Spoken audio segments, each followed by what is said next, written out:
What a ridiculous jest. Why is it that others transmigrate into the world of pirates with such spectacular beginnings? Am I merely a child template? Being a child is one thing, but why on earth have I transformed into Luffy's sister? Chapter 93.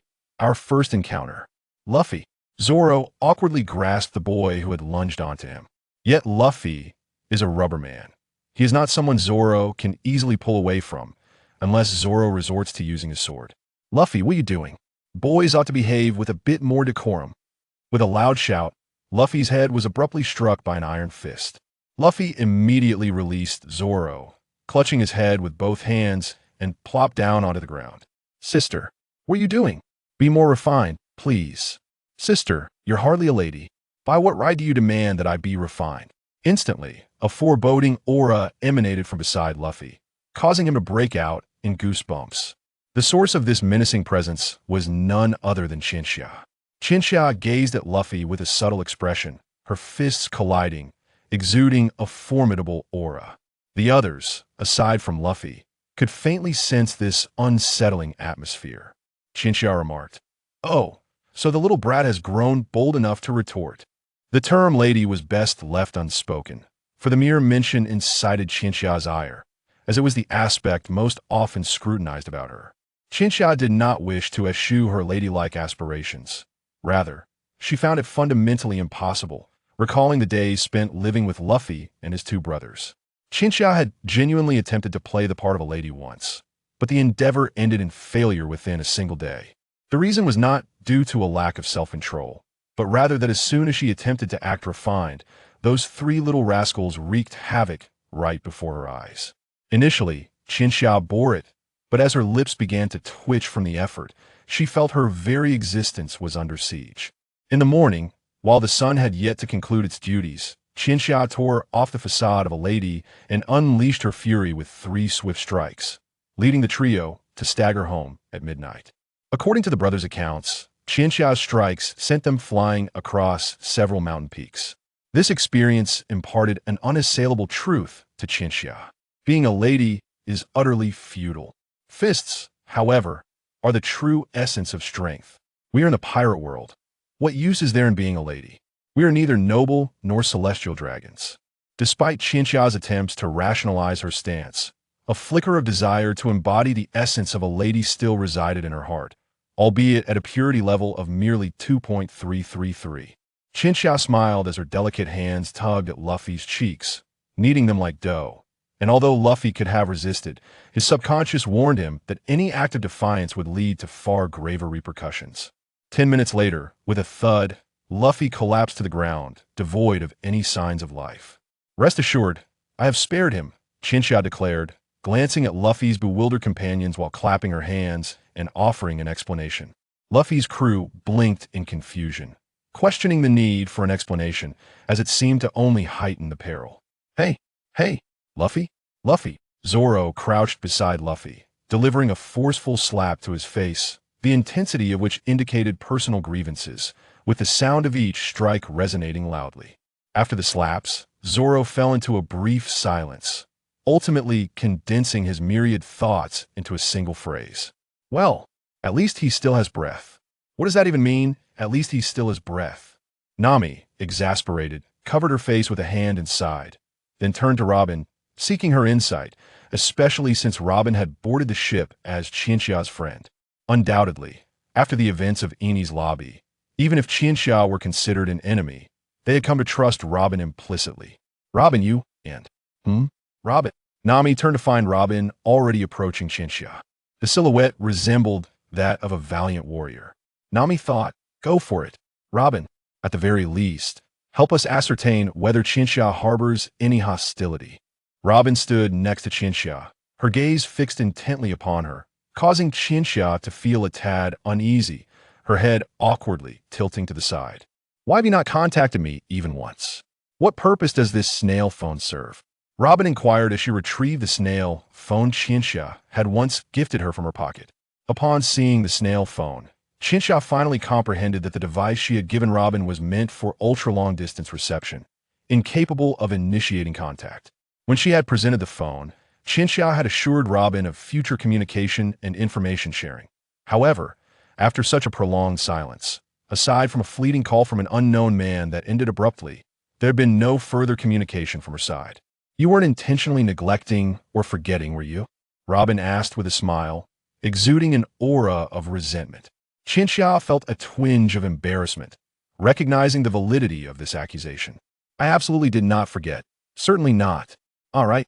I was merely biding my time for something significant. Look, I've come here in person. Isn't that far more effective than a snail phone? Qinxia hurriedly concocted a rationale to deflect, but Robin was not easily deceived. However, the situation was now irreversible, and anger would serve no purpose. Very well.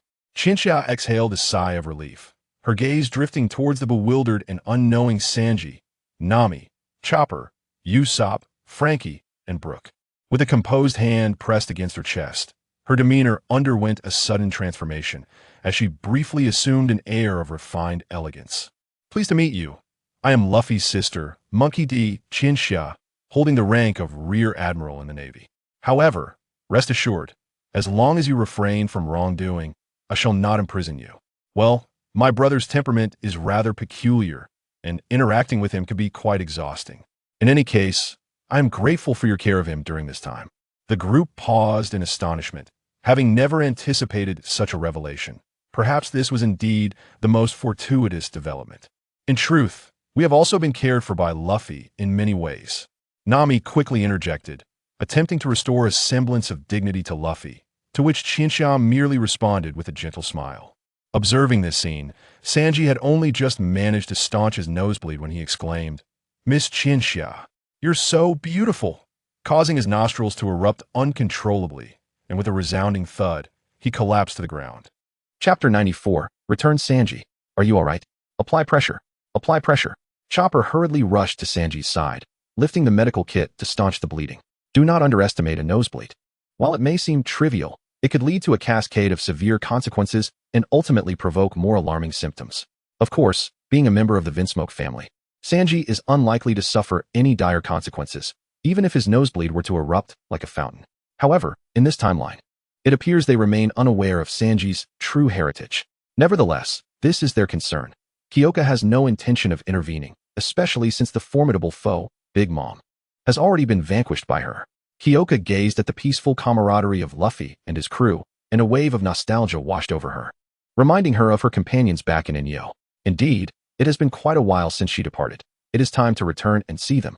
But before that, Kyoka exhaled deeply and approached Zoro, leaning in close to whisper in his ear, "I have something to tell you. Your childhood friend is actually alive." In an instant, Zoro seemed struck by lightning, frozen in place as memories from his youth surged forth, tightening his fists, only to loosen them again shortly after. He had long suspected this truth, but hearing it from Kyoka brought forth an entirely different sensation. Zoro turned to face her, not inquiring about Kuina's current circumstances, but rather broaching a topic most would not dare to ask immediately. "So Kuina is alive, huh? Tell me, who do you think is stronger now, her or me?" "Well, I believe she may still be the stronger one." Kyoka mused for a moment before expressing her judgment. Kuina's talent is on par with Zoro's, having begun her training in hockey even before him. More importantly, during her time in Enyo, she has amassed considerable combat experience. Not only has she fought against formidable opponents within Enyo, but she has also ventured out to take down pirates with bounties exceeding 100 million, collaborating with Ain and Fujitora to restrain formidable foes during the onslaught against Big Mom's crew. If Zoro were to face Kuina now, Kyoka surmised that the odds would favor Kuina's victory. Zoro did not feel disheartened by this conclusion. Rather, he was invigorated. Indeed, she is still herself. In that case, I must not fall behind. When we meet again, I will surely defeat her. Then you had best put in the effort. She is tirelessly honing her skills as well. Kyoka concluded, "Well, it has been a lengthy conversation. I must be on my way." Just as her words left her lips, Luffy sprang up from the ground, exclaiming, "That was fast. Sister, won't you stay a little longer?" "Come on, I've been slacking off for 2 months. It's time for me to return." Kyoka could already envision the state of Enyo upon her return, anticipating a spirited exchange of words with Ain. Before departing, she took a moment to converse privately with Robin, sharing with her all the historical truths she had uncovered. Robin fell into deep contemplation, evidently requiring time to process such immense revelations. Kyoka chose not to linger, waving farewell to the group as she exited Rayleigh's tavern. If there was a tinge of regret about this journey, it was that she did not encounter the legendary Rayleigh. However, To be honest, meeting him would have held little significance. What common ground could they possibly share? It was improbable that Kyoka would recruit Rayleigh into their ranks. Shaking her head, Kyoka launched herself into the air, soaring toward the Enio headquarters. Meanwhile, Ein, who had long been stationed at the Enio headquarters, lay sprawled on the office sofa, finding himself in a rare state of idleness. Unable to reach Kyoka, he was informed by the Revolutionary Army that she had already departed. Kyoka, where have you gone? This is unbearable, Ein lamented, tossing and turning on the sofa. For Enio, if Ein is the mastermind behind the plans, Kyoka is not only the ultimate force executing those plans, but also the central pillar. Who is it that brings the greatest comfort to warriors on the battlefield? The answer is undoubtedly the generals who fight alongside them, leading from the front and sounding the horn of victory. Kyoka, despite her occasional unreliability, commands unparalleled respect. The warriors of Enio trust and cherish her. In the training grounds of Enio, Fujitora and Kuina were engaged in practice. Kuina's back was already drenched with sweat as she gripped her long sword tightly, swiftly striking at Fujitora, only to have her attack effortlessly blocked. Again, Kuina's sword flew like a tempest, yet every strike was parried by Fujitora. With a powerful swing of his gravity blade, Kuina was sent hurtling through the air, but she executed a graceful flip, landing smoothly back on the ground. Kuina, your swordsmanship is commendable. What you lack is the ability to merge haki with your technique, Fujitora remarked as he slowly sheathed his cane sword. Thank you for your assessment, Mr. Fujitora. I understand, Kuina replied, exhaling slowly. At her current level, Kuina's swordsmanship is already formidable. Her only shortcoming lies in her still weak haki.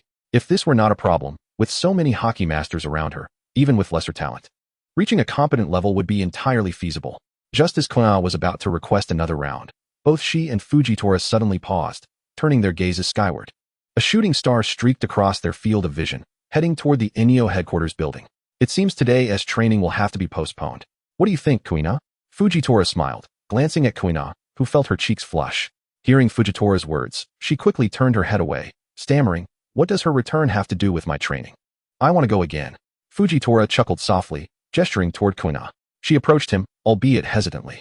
Leaning in close, Fujitora whispered, if you wish to cultivate a good relationship with the young lady, I suggest you temper your pride. Instantly, Kuina's face turned as red as a ripe tomato. She bit her lip and shouted, Mr. Fujitora, do not tease me. I was merely speaking the truth. Fine. If I am mistaken, I shall visit the young lady alone. Wait. I want to go too. Kuina hurriedly followed Fujitora as they made their way to the Enio headquarters building, to Kyoka's office. As the office door swung open, Ein leaped from within, shouting, Kyoka. Chapter 95. Deception. As Ein came barreling toward her, Kyoka swiftly pivoted, attempting to evade his enthusiastic embrace. In her envisioned script, she would successfully dodge him yet again and then calmly recline on the bed in her office. However, to her surprise, Ein anticipated her movement and, before she could execute a second sidestep, he had already tackled her to the ground. Kyoka exclaimed, observation haki? Stronger than me? Ein grinned, no. That's called prediction. Did you think you could evade me every time? I've already anticipated your movements. Observation haki? Precognition? I shall boldly predict the future. Qinxia was utterly astonished, genuinely taken aback by Ein's ruthless maneuver. Qinxia, what have you been up to during this time? Uncle Long mentioned that you had already departed from their midst. I went to visit my younger brother. You mean that foolish brother of yours who became a pirate? Upon hearing this, Ein instantly felt invigorated, hastily lifting Qinxia from the ground and dragging her to the sofa, where he swiftly prepared 2 cups of tea, ready to immerse himself in the unfolding tale. Naturally, Qinxia had anticipated this reaction. She chuckled lightly, realizing she would have to convey her story as succinctly as possible. After vanquishing the Yonko Big Mom, she arrived at her father dragon's revolutionary base, where she not only acquired valuable intelligence, but also encountered one of her 3 runaway brothers. Upon leaving the revolutionary army's base, Qinxia sought out the Whitebeard pirates in pursuit of Ace's whereabouts, ultimately succeeding in eliminating Blackbeard. At this juncture, Qinxia suddenly felt a wave of embarrassment wash over her, as it dawned on her that Ace, he should have left by now, right? Surely he wouldn't still be lingering on that island after 2 months. That would be quite foolish. Alas, the more she pondered this, the more she suspected Ace might indeed be that foolish. Qinxia? Huh. Apologies, I was lost in thought. Qinxia awkwardly waved her hand, shutting her eyes as her earlier concerns about Ace vanished like files deleted from a computer, swiftly sent to the recycle bin with a couple of clicks. Deletion complete. What was I just thinking about? Never mind, it's not worth dwelling on. With a smile, she turned her gaze towards Ein and briefly recounted her encounters with Luffy and the others. Although Ein had a mere passing interest in Luffy, He held no fondness for him, as he perceived Luffy's actions as a genuine embrace of piracy, raising the pirate flag and emboldening the scourge of the seas. Well, for Qianxia's sake, I shall temporarily overlook them. At least they do not engage in wicked deeds. Hee, thank you for your magnanimity, Ein. Qianxia clasped her hands together and responded cheerfully. Suddenly, a series of knocks echoed from the office door. Thud, thud, thud. Qianxia turned, perplexed, towards the entrance, while Ein remained unfazed. It must be Kuina and Mr. Ihua. They may enter directly. The door swung open to reveal Fujitora and Kuina. Miss Qianxia, it is indeed you who has returned. You appear to be in good spirits, Fujitora remarked with a nod, his eyes closed. Meanwhile, Kuina pursed her lips, crossing her arms and pouting as she exclaimed. Finally decided to come back, did you? However, as soon as the words left her mouth, regret flooded over her, her mind chastising her for uttering such a remark. Blushing, she felt a wave of embarrassment and wished to turn and flee. By the way, Kuina, Zoro knows you are alive now. Kuina abruptly halted, stiffly swiveling her head to face Qianxia. Why, you saw Zoro? Yes, he mentioned that the next time you meet, he will undoubtedly defeat you. Qianxia mimicked Zoro's gestures and tone, reenacting the moment. Indeed, she remains unchanged. Thus, I too must not lag behind. The next time we meet, I shall surely defeat her. Uft. Zoro is as amusing as ever, claiming he will defeat me next time. Impossible. I will not lose to him. Kuina chuckled, clutching her stomach as tears of laughter streamed down her cheeks, watching Qianxia mimic Zoro. Seeing Kuina laugh heartily, Qianxia couldn't help but smile as well. Indeed, laughter was essential. One couldn't go around with a stern face all the time. Speaking of which, Kuina is quite the tsundere. What an unusual species to exist in this day and age. In her mind, Qianxia silently affixed the label of tsundere to Kuina, unaware if she bore a similar label in the hearts of others. The office was enveloped in a harmonious atmosphere until deep into the night, when Kuina and Fujitora departed, leaving only Qianxia and Ein in the room. As the office door closed, Qianxia quietly lifted her teacup, taking a sip before saying, Ein, you must have something to discuss with me. You think you know me well, but conversely, I understand you quite well too. Indeed, Qianxia. However, I have not been secretive. It was about time we addressed this topic. Upon saying this, Ein's demeanor shifted dramatically, transitioning from the identity of Qianxia's friend to that of an aide-de-camp at the NEO headquarters. CPO has been investigating us, Qianxia. You are aware of this, correct? Of course, they have been probing into us for quite a while. If it weren't for our meticulous secrecy, we might have already been discovered. Wait, we haven't been exposed, have we? Not at all. If we had been found out, it would be a grave matter. We would not still be deliberating at this point. As soon as you returned, we would have convened an emergency meeting with the highest authority. Ein waved his hand dismissively, and upon hearing this, Qianxia slumped onto the sofa, exhaling heavily. However, since you brought up CPO, it must be related to them, correct? Qianxia inquired with a hint of confusion. Ein nodded, standing up from his seated position on the sofa, leaning closer to Qianxia and extending a finger towards her. Qianxia, I believe that if we continue to be investigated, it is only a matter of time before we reveal a flaw and are discovered. Therefore, why not take the initiative? Take the initiative? Eliminate them? No, we shall deceive them. Deceive CPO, deceive the world government. Chapter 96. A renewed encounter with CP0. Deceive CPO? Deceive the world government? Qianxia was taken aback by Ein's proposition. What did he mean by deceiving CPO and the world government? How could they possibly execute such a deception? With a bewildered expression, Qianxia listened intently, while Ein held up a finger, radiating confidence. Isn't CP0 always intent on investigating us? We shall turn the tables and allow them to discover us. They will inevitably have to choose between neutralizing us or winning us over. What we need to do is make them opt to win us over and trust us. With a peculiar smile, Ein leaned closer to Qianxia, whispering his thoughts into her ear. After hearing Ein's plan, Qianxia couldn't help but give him a thumbs up, acknowledging that such a scheme was not something that could be hastily devised. It required meticulous preparation long before. You truly are remarkable, Ein. Naturally, I am Ein. Your aide-de-camp, Ein said, raising his head slightly, his nose appearing to lift in pride, exuding an air of confidence and self-satisfaction. So, Qianxia, do you have the confidence to achieve that effect? Absolutely. Now that the script is ready, the rest is up to me, Qianxia declared, slapping her chest with a resounding clap. The script is complete. Let the performance begin. 3 days later, the warship belonging to NEO sailed across the vast expanse of the ocean, its emblematic flag fluttering proudly in the air. Over the years, the image of the NEO flag has become ingrained in the hearts of many, though most have not seen it from the ship itself. Rather, they have encountered its design in various clandestine locales. After all, if the NEO warship were to display its flag openly, It would be far too easy for adversaries to pinpoint its location. However, today was different. It was precisely to attract attention that this was being done. A solitary figure stood aboard the vessel, cloaked in black. A person whose identity required no elaboration. It was Chinxia. According to Ein's plan, the first step was to lure out CP0, and this act of seduction had to be executed with utmost finesse, neither too strong nor too weak. A display of excessive weakness might lead them to underestimate Chinxia's significance within Neo, deeming her of little value, while an overt display of strength could incite their wariness, prompting hesitation and further scrutiny. Thus, Chinxia was to maintain a middle ground, ensuring that CP0 remained unsuspecting and revealed themselves naturally. The challenge was considerable, yet Chinxia brimmed with confidence.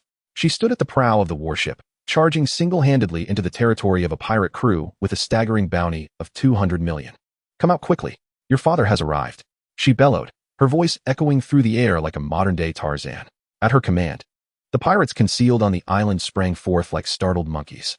A smirk crept across Chinxia's lips. To her, the 200 million bounty was a trivial matter. These ruffians posed no real challenge.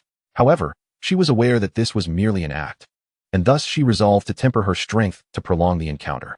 Just as she contemplated this, a pirate brandishing a large sword charged at her, the blade imbued with haki, a common sight in the New World.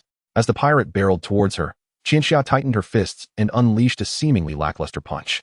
Thud! The sound of flesh meeting flesh resonated as the pirate was sent flying, rolling across the ground for dozens of revolutions, crashing into a tree, yet continuing his trajectory until he vanished from her sight. Chinxia stared awkwardly at the spot where the pirate had been launched, blinking in disbelief. Had she overdone it? Her gaze swept over the other pirates, who now wore expressions of shock, cold sweat beading on their foreheads, their resolve to confront her evaporating as their legs trembled like springs. An imminent crisis loomed over Chinxia's performance. Thinking swiftly, she knelt on one knee, deftly retrieving a packet of ketchup from her pocket, stifling a cough as she squeezed it, simulating a burst of blood. Cough, cough. I unexpectedly unleashed my strongest punch. It seems I may have overestimated the danger of coming here alone. The pirates exchanged bewildered glances, utterly failing to follow the script Chinxia had envisioned, their expressions betraying disbelief. A twitch crossed her lips. Was her acting truly that poor? "Show me some respect. Come at me," she urged. The pirates, however, countered. "Give us a chance. We wish to be good people. I command you to strike me." In an instant, Chinxia teleported before the lead pirate, seizing his collar and lifting him off the ground, despite her height of 1.7 meters against his towering 1.8. "Strike me," she declared with a smile. "Mama, there's a freak here." Bang, bang, bang. 3 minutes later, every last pirate lay sprawled on the ground, while Chinxia stood amidst them, her face hidden beneath her cloak, contorted in a mask of distress. As she exited, she had confidently assured Ein that her acting was not the issue. It was merely that the pirates were woefully inept and unable to keep pace with her. With her hands covering her face, she muttered softly in despair. Just as Chinxia believed her mission had ended in failure, several powerful presences suddenly emerged within her observation range. She swiftly turned to face the source of the energy, discovering a group of individuals clad in white coats and wearing peculiar masks behind her. CP0, the world's most formidable intelligence agency, subordinate to the world government and answering solely to the celestial dragons, their most potent shield. "You've engaged in all these foolish antics to draw our attention, haven't you? While we are uncertain of your intentions, we wish to engage in discussions with your so-called Neo." The white-clad CP0 members regarded Chinxia, their tone deceptively calm, yet laced with an air of superiority. Beneath her cloak, Chinxia's expression twisted in frustration. Had she known they were so easily lured, she could have simply shouted to summon them without the need for her previous antics. Ein remarked, "I didn't anticipate their lack of professionalism." Chinxia replied, "No matter. I am the professional here. Let us proceed with the plan." Taking a deep breath, she removed her black cloak, revealing her face, adorned by Ein's masterful makeup, which bestowed upon her a beauty rating of around 70. "Oh, discussions? Pray, enlighten me. I am the leader of Neo." Chapter 97. A visit to the Neo base? Alas, Chinxia's visage in her phoenix form had been irrevocably exposed since her battle with Akainu, forever binding her to the world's most dangerous criminal. Moreover, having once utilized this identity to rescue a celestial dragon from Marineford, it was imperative that she refrain from revealing that appearance before CP0. Her normal appearance was tied to her identity as a Marine, while her phoenix form was linked to her criminal identity. Ordinarily, Chinxia donned a black cloak as Neo's representative. But since she needed to engage in discussions with CP0, revealing herself became unavoidable, leaving her reliant on Ain's makeup skills. Well, can't we enhance this look a bit more? Ain replied, you look splendid as you are. Just go with it. Sighing in resignation, Qinxia lamented her fate. Not that she was particularly vain, but the contrast was jarring, and she felt somewhat out of her element. Yet, she shrugged it off. The members of CP0 before her exchanged glances, their brows furrowing slightly at her appearance. Frankly, she was far more stunning than they had anticipated. After all, Enio's general had recently vanquished the formidable Big Mom, and in the eyes of the world, Qinxia's image had morphed into that of a monster. You are the general of Enio. This is indeed unexpected. Let me remind you not to judge by appearances. I am a powerhouse, Qinxia retorted. Her thought process is clearly divergent from theirs as she patted her chest emphatically. However, the CP0 members were disinclined to linger on this topic. They exchanged glances and, through one of their devil fruit users, established a mental connection, engaging in a brief discussion about how to approach the matter of Enio. The term above actually possesses two interpretations, leaving it to CP0 to determine which to execute: eliminate Enio or win over Enio. However, following Enio's triumph over the formidable Yonko Big Mom, the likelihood of the first option has nearly evaporated. After a brief discussion, they exchanged nods and turned back to Qinxia, proclaiming, the esteemed celestial dragons wish for you to join the world government, to become a glorious segment of the secret defense force. At this juncture, a devilish grin crept upon Qinxia's lips, although her outward demeanor betrayed slight surprise, one hand caressing her chin as she pondered, what are the benefits? The response came. The specifics can only be discussed in detail upon your joining, but be assured, your standing shall not be inferior to ours. It may even surpass ours, elevating you to a status second only to that of the celestial dragons themselves. The leading CP0 agent's words dripped with the scent of a multi-level marketing scheme, and Qinxia could sense that their promises were far from reality. Even if the perks were indeed magnificent, she would never stoop to becoming a pawn of the celestial dragons. Such an act would only befit a fool like them. Yet, she could not openly dismantle their facade, so she feigned a hint of intrigue, momentarily showcasing her award-winning acting skills, leaving her interlocutors bewildered, though it could very well be that they were simply dim-witted. If we agree, then take us to your base for a visit. After all, colleagues should not harbor any secrets, she asserted. Humph, a sound argument indeed. Prepare your eyes to witness the true magnificence of Enio, she added with a gentle smile, matching CP0's arrogance with her own formidable presence. Inviting these CP0 agents aboard her warship, she engaged the autopilot, directing them toward the so-called Enio base. Given the quotations, it was evident to all that this location was far from the genuine Enio base. Instead, Qinxia led them to the originally proposed Enio base, one of several sites considered during the organization's inception. If the current Enio base resembled a highly advanced fortress hidden within the Amazon rainforest, then this preliminary site was akin to a primitive tribe nestled within the same verdant expanse. Ahem, while it may be somewhat rudimentary as a base, isn't the contrast delightful? She proclaimed, welcome to our Enio base. Impressive, isn't it? Qinxia slightly raised her chin, gesturing with her thumb toward the primitive settlement behind her. Disguised member, hey? Your performance this month has been dismal. Get out there and work overtime.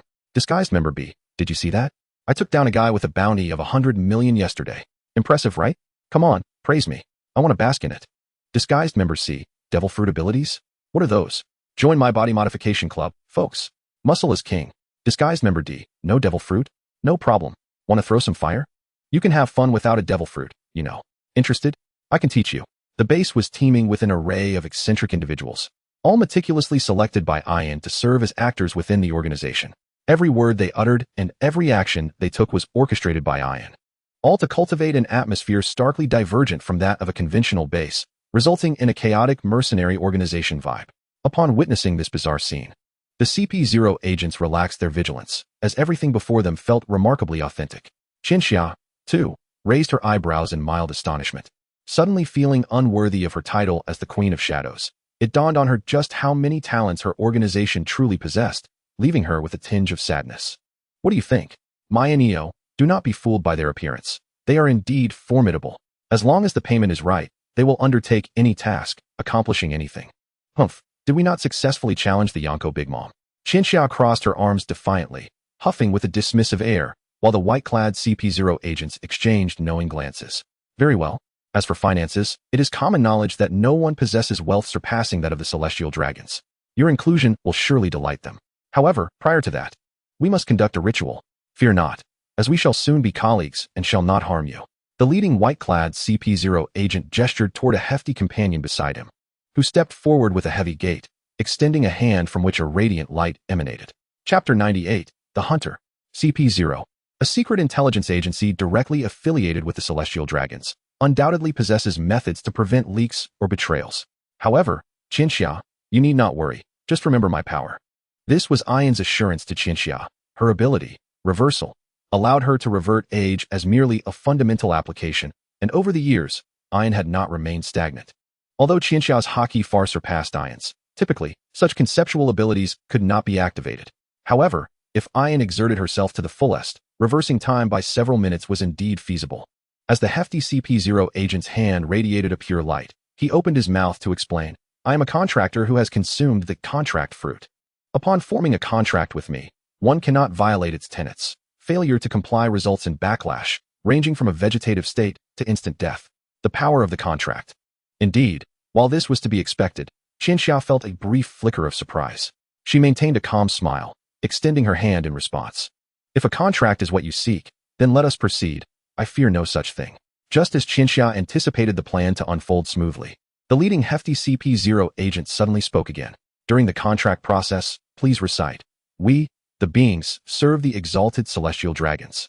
For the celestial dragons are the noblest existence in all the world. Instantly, Qinxia's expression froze, her gaze lifting toward the white-clad CP0 agent who uttered this cult-like phrase. Was this mandatory?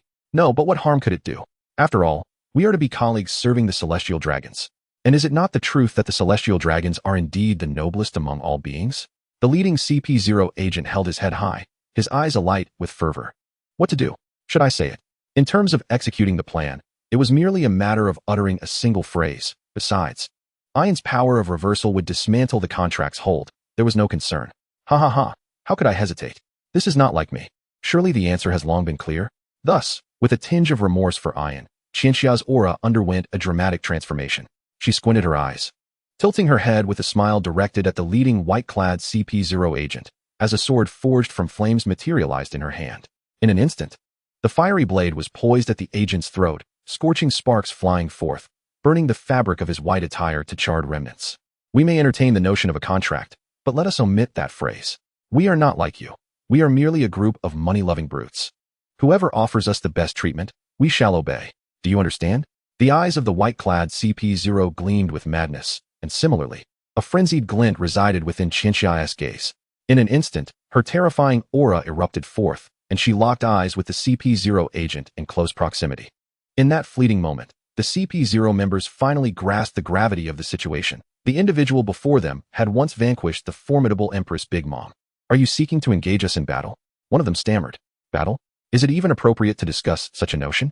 The term battle implies that both sides possess a chance of victory. In my domain, do you truly believe you stand a chance against me? Qinxia's lips curled into a slight smirk, her eyes brimming with bloodlust. As the tense atmosphere lingered, the white-clad CP0, with Qinxia's flaming sword poised at his neck, let out a soft chuckle, raising his hands in surrender. Very well, as long as you refrain from uttering that phrase, I trust you are in agreement with the contract. Correct? That suffices. Precisely, she replied. My apologies, I hope your neck is unharmed. Though I exerted merely a hint of pressure, it must be rather uncomfortable for you. Shall I send someone to attend to your injuries? Qinxia's serious demeanor swiftly transformed into a carefree smile, even managing a playful jab at him. The CP0 members exchanged glances, and ultimately, the contract proceeded as planned. Once the contract's power was activated by the rotund white-clad agent, Qinxia felt an entity binding her. Indeed, it was quite an impressive ability, yet at this level, Aang could easily dispel it. Upon the completion of the contract, Qinxia immediately issued an expulsion order to the group, who, lacking any desire to linger, hastily departed using the moonwalk technique, soaring back towards the world government. Once they had vacated, Aang rushed to Qinxia's side, placing his hands upon her, closing his eyes as he exerted all his effort to reverse the binding. Qinxia sensed the chains of restraint dissolving away, and after the reversal, Aang, drenched in sweat, appeared utterly exhausted. For him, forcibly reversing Qinxia's state for even a few minutes was his limit, given the vast disparity in their haki. Qinxia, you truly startled me just now, Aang panted, gazing at her in disbelief. My apologies, I tend to be unexpectedly straightforward in certain respects, Qinxia replied, winking playfully while offering her apology. However, in truth, no apology was warranted. Though Ain was indeed startled, he held no belief that Qianxia had erred. Had he been in her position, he would have acted similarly. Meanwhile, among the CP0 en route to the world government, some expressed dissatisfaction with Qianxia's earlier actions, grumbling amongst themselves. How dare she utter such words? It is profoundly disrespectful to the celestial dragons. One complained. Indeed, I see her flaunting her prowess after defeating a Yonko. She has grown arrogant. In response to their grievances, the leader of the CP0 shook his head gently and said, Enough, enough, there's no need for further discussion. The contract has already been established, hasn't it? In truth, this arrangement is preferable. A pure relationship of mutual benefit is far more advantageous than a fragile faith. However, this means we can no longer regard them as colleagues. They are merely tools of the celestial dragons. At this, the other CP0 members inexplicably wore expressions of pride, perhaps due to their belief that while they were loyal and noble servants, Qianxia and her companions were merely instruments. Although the execution of the plan had been fraught with complications, with Qianxia nearly believing the initial step would fail and the final step almost leading to its obliteration, the ultimate outcome remained unaltered. They successfully deceived both the CP0 and the world government. Thus, while the world government would undoubtedly remain vigilant regarding Neo, the latter could now endeavor to comprehend and undermine the military might of the world government. It bore a striking resemblance to the adage, one must enter the tiger's den to seize the tiger's cub. However, the individual stepping into the den was no ordinary person, but a hunter with a clear objective, armed with a hidden rifle. Chapter 99. The three ancient weapons presently. Neo is built upon the foundation of elite recruits from the Navy headquarters newborn training camp. After 4 years of secondary training upon arriving at Neo, these recruits have attained commendable abilities. Furthermore, with Zephyr and Garp covertly undermining the situation, several Navy vice admirals have also joined Neo. Sengoku chose to turn a blind eye to this, while Akainu subtly sensed that the number of useful individuals was dwindling.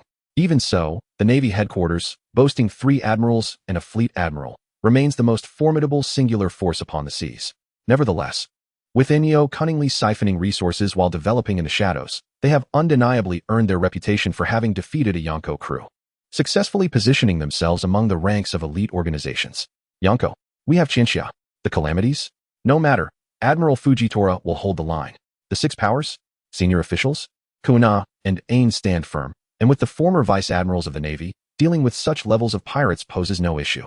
As for lower-tier forces, though it feels somewhat awkward to admit, Neo's military strength, bolstered by siphoning from the Navy, does not pale in comparison to pirate factions.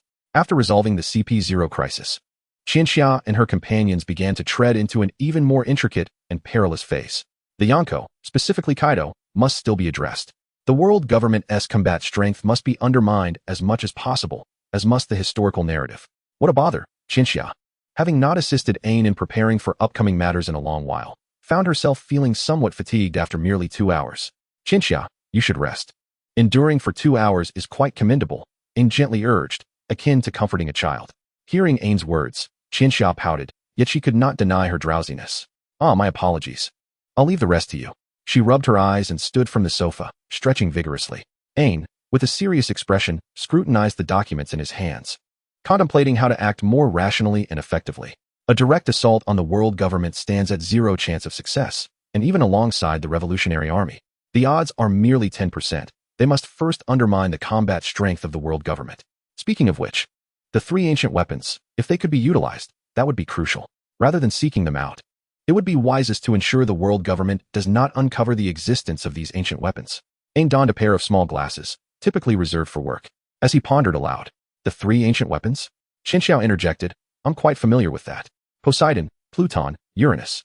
Poseidon is the mermaid princess, Shirahoshi. Pluton is a battleship hidden in Wano. As for Uranus, I'm not entirely sure. Some say it's a human like Poseidon, possibly Nami, while others claim it's a ship akin to Pluton, perhaps Enel's vessel that can reach the moon. Qianxia opened her mouth, eager to discuss this with Ain. But before she could speak, she closed it again. Ain was already so busy. Sharing information about the 3 ancient weapons would likely lead him to overthink and potentially overturn his previous calculations, forcing him to start anew. Such a torment would be far worse than grappling with the final problem on a math exam, only to discover discrepancies in the calculations and be compelled to begin from scratch. Well, as for the 3 ancient weapons, I shall conduct my own investigation. For instance, seeking out Luffy and his companions, one might inquire with Frankie about the construction methods of the Pluton. The iceberg of Water 7 should also possess knowledge regarding the specific manufacturing process, or perhaps one could venture to Fishman Island to consult the Neptune, Shirahoshi. Qinxia, somewhat exasperated, ran her fingers through her hair. Human weapons were indeed a hassle, so it would be prudent to first resolve the matter of the Pluton. Its true form lay within Wano country, which required no further contemplation, as Kaido was present there, thus merely asking about the production method would suffice. Qinxia firmly believed that with the financial resources and capabilities of Enyo and the Navy, it was inconceivable that an ancient weapon could not be forged. Naturally, if mass production were feasible, that would be even better. Haha. Qinxia had already envisioned a future where countless Pluton warships from Enyo surged towards the four emperors or the world government, standing at the helm of a Pluton battleship. She would wave her arm and shout fire, orchestrating a simultaneous assault from all the Plutons. Just imagining it sent a thrill through her, igniting her excitement. With both hands covering her slightly flushed cheeks, she turned to the pensive Ein and said, "I'll step out for a moment," before departing from Enyo once more.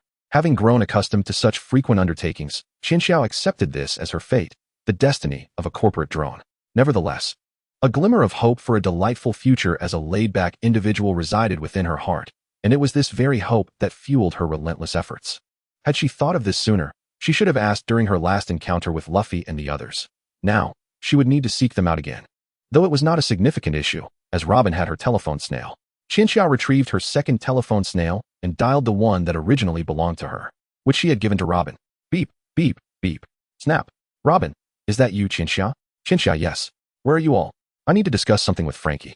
Robin, can't you just talk via the telephone snail? Qinxia, well, it's better to discuss it face to face. It's hard to convey everything over the phone.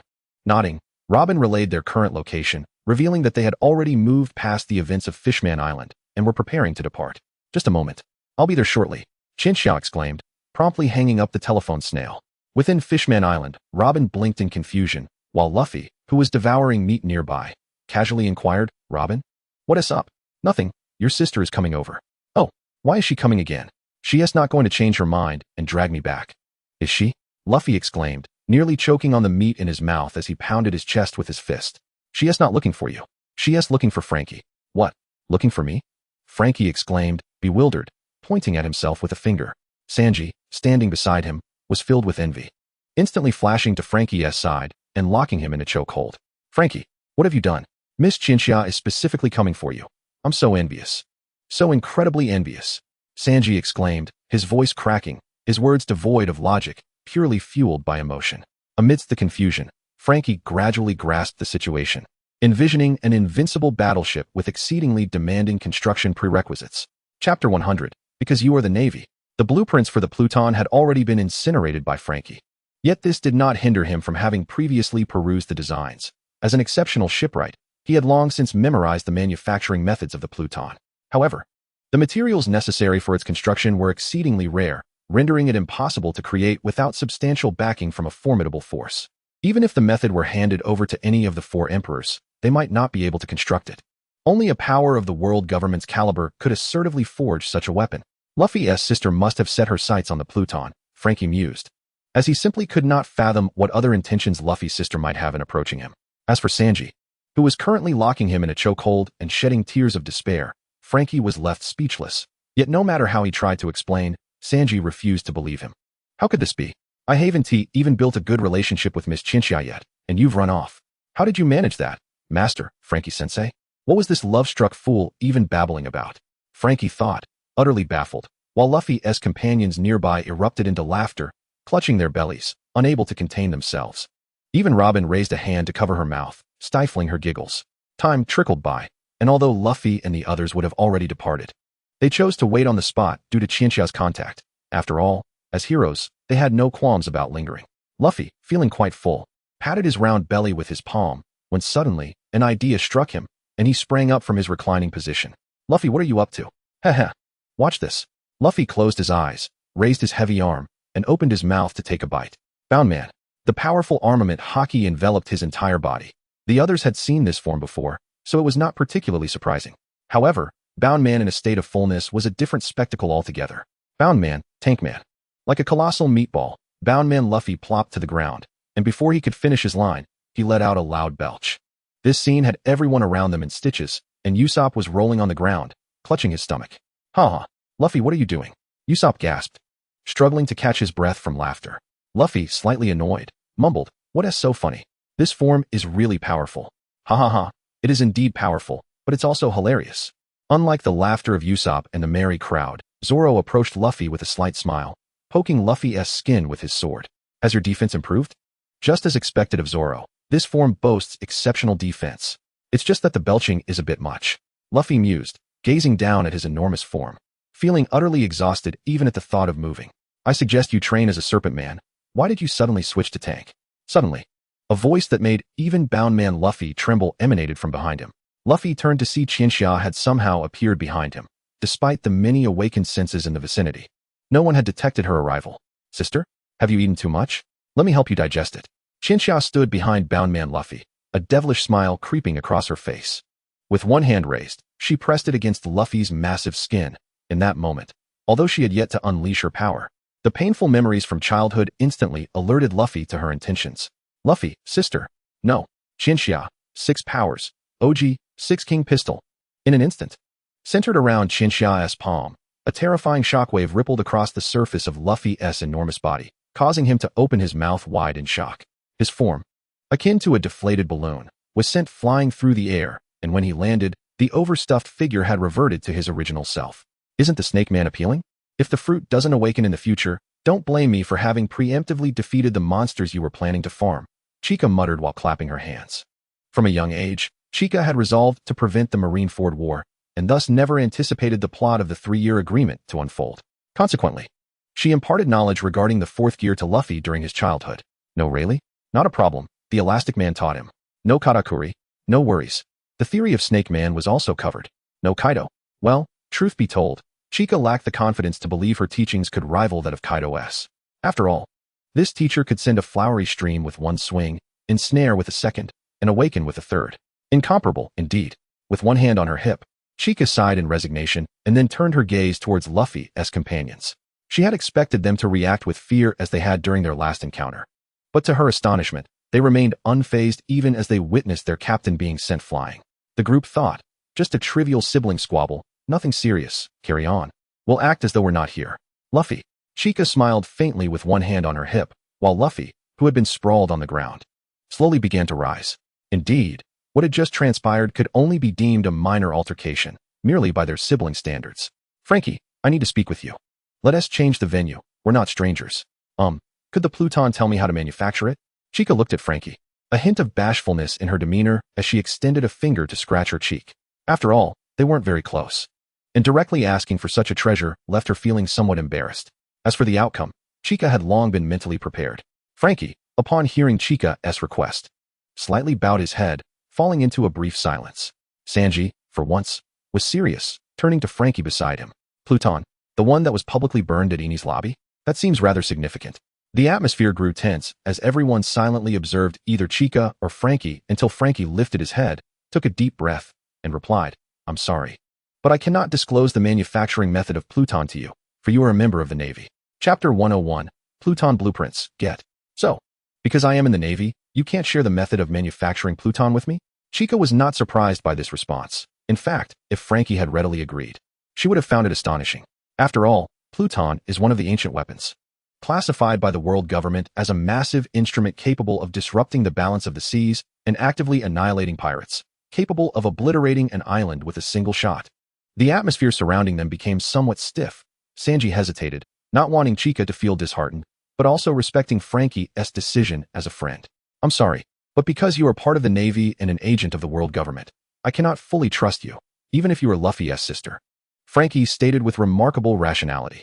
The reason he had transformed into his current cyborg form was due to the leak of information regarding the Pluton blueprints, leading to the arrest of his mentor, Tom, by the world government. To prevent the capture of his mentor, he had no choice but to undergo modifications. It's better to be safe than sorry. If Chica were to hand over the Pluton blueprints to the world government, the consequences would be dire. Chica smiled lightly and shook her head. Just as everyone thought she was about to turn away and abandon this idea, she remained rooted in place. She opened her mouth, preparing to utilize her eloquence to attempt to reverse the situation when Luffy blinked innocently and interjected, Sister is in the Navy. But I remember you often speaking ill of the world government when we were kids, and you seem to be the leader of NEO. Instantly, Everyone, including Chica, was taken aback. Chica turned her head towards Luffy as if mechanically, her eyes filled with the question of how he knew about her role as the leader of NEO. Realizing this was perhaps a secret, Luffy quickly raised both hands to cover his mouth, beads of sweat trickling down his face. Robin, oh dear, the secret is out. Zoro, so you are the general of NEO after all. Robin and Zoro reacted relatively calmly, while Chopper and Usopp looked as though their eyes might pop out, collapsing onto the ground as if they had been struck. Luffy's sister, a major general of NEO, the one who just dealt with the Yonko Big Mom. The NEO of today is vastly different from a few years ago, initially gaining popularity for defeating numerous pirates and shrouded in an air of mystery. Following the confrontation between NEO's general and Mihawk, their popularity surged, especially after NEO successfully took down a Yonko, causing envy among the Revolutionary Army.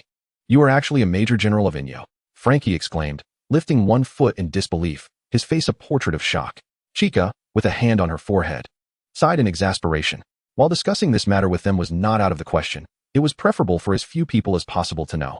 As this thought crossed her mind, an aura of resentment surrounding Luffy's special abilities emanated from her, causing Luffy to break into a cold sweat, swiftly distancing himself from her like an electric motor. How did Luffy know? In truth, Luffy had been aware all along, after Chica's duel with Mihawk. Photos of the figure in the black cloak circulated, and while others might not recognize her, Luffy and his brothers certainly would. Now that the cat was out of the bag, Chica decided to stop hiding. With one hand on her hip and the other casually gesturing, she explained, I am a rear admiral in the Navy and also serve as a major general in NEO. NEO is a branch of the Navy, but the world government is unaware of this fact. I need not elaborate on the reasons for the secrecy. So, Frankie, if your concern stems from fearing I am aligned with the world government, you need not worry. If I truly were part of their faction, aside from Luffy, you would have long ceased to exist. At Chica's words, Luffy's crew members involuntarily trembled for a moment, having genuinely felt the murderous intent emanating from her. Upon hearing Chica's statement, aside from Luffy, you would have long ceased to exist, Luffy immediately became displeased and mustered the courage to jump forward in protest. Though I'm glad you treat me well, I would never abandon my crew. Before Luffy could finish his sentence, Chica suddenly appeared behind him, her fists swirling like drills at his temples. Chica, smiling, treat you well? Luffy, don't misunderstand. When I say aside from you, I mean you would fare far worse than them.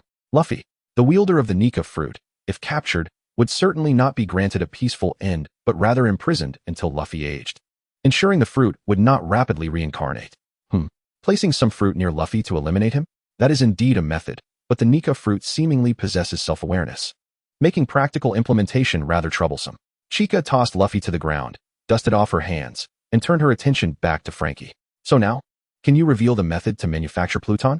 After all, I have provided you with such explosive intelligence. It is a matter of equivalent exchange. Qianxia squinted her eyes playfully and extended a hand towards Frankie. Frankie, witnessing this scene, wrestled with his inner turmoil for a moment before finally letting out a resigned sigh and choosing to trust Qianxia. Very well, I shall grant your request. I will sketch out the blueprints for the Pluto. Thank you for your cooperation. I wish you smooth sailing in your future endeavors, Qianxia replied, tilting her head slightly in a playful manner. Frankie then took up paper and pen, swiftly delineating the structure of the Pluto and noting the critical aspects and materials required for its construction from memory. As he handed the blueprints to Qianxia, her eyes sparkled with seriousness as she examined the world-class treasure. Ah, so that is how it is, she murmured. You understand ships too. I know a thing or two, just a thing or two, Qianxia replied, rolling up the blueprints nonchalantly, her heart steady and face unflustered. Indeed, there is no fault in that.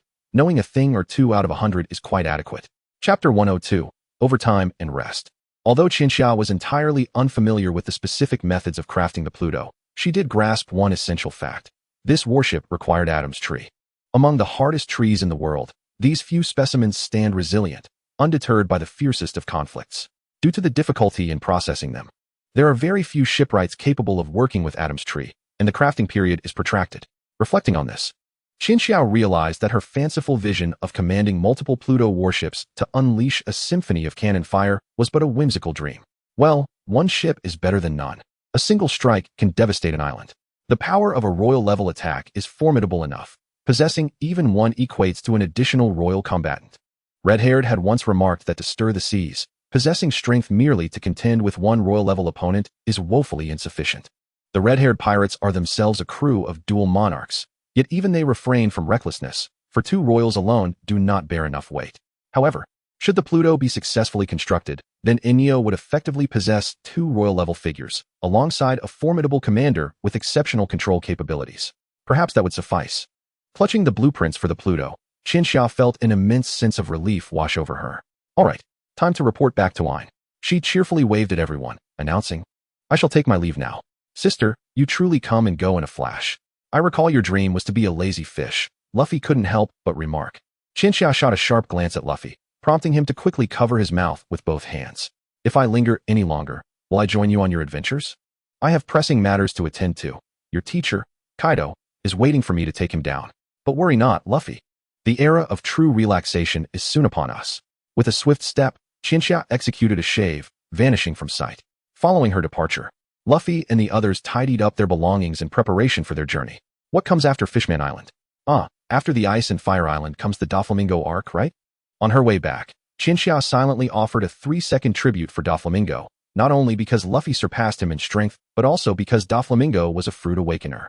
As Doflamingo toyed with awakening in front of Luffy, Qianxia feared he might inadvertently provoke Luffy, leading to him learning Doflamingo's awakening technique on the spot. TSK, TSK, TSK, Doflamingo. May fortune smile upon you. Having obtained the blueprints for the Pluto, Qianxia felt elated, even humming a little tune, though she herself could not discern what melody it was. Meanwhile, on Dressrosa, Doflamingo suddenly sneezed 7 times in quick succession, momentarily doubting whether misfortune was truly upon him. After all, he had always boasted a robust constitution. He could count the number of sneezes on both hands prior to this. Recently, with the downfall of Big Mom, that Inyo truly is terrifying. Kaido? No, Kaido shall not be defeated. He is, after all, known as the strongest creature in the world.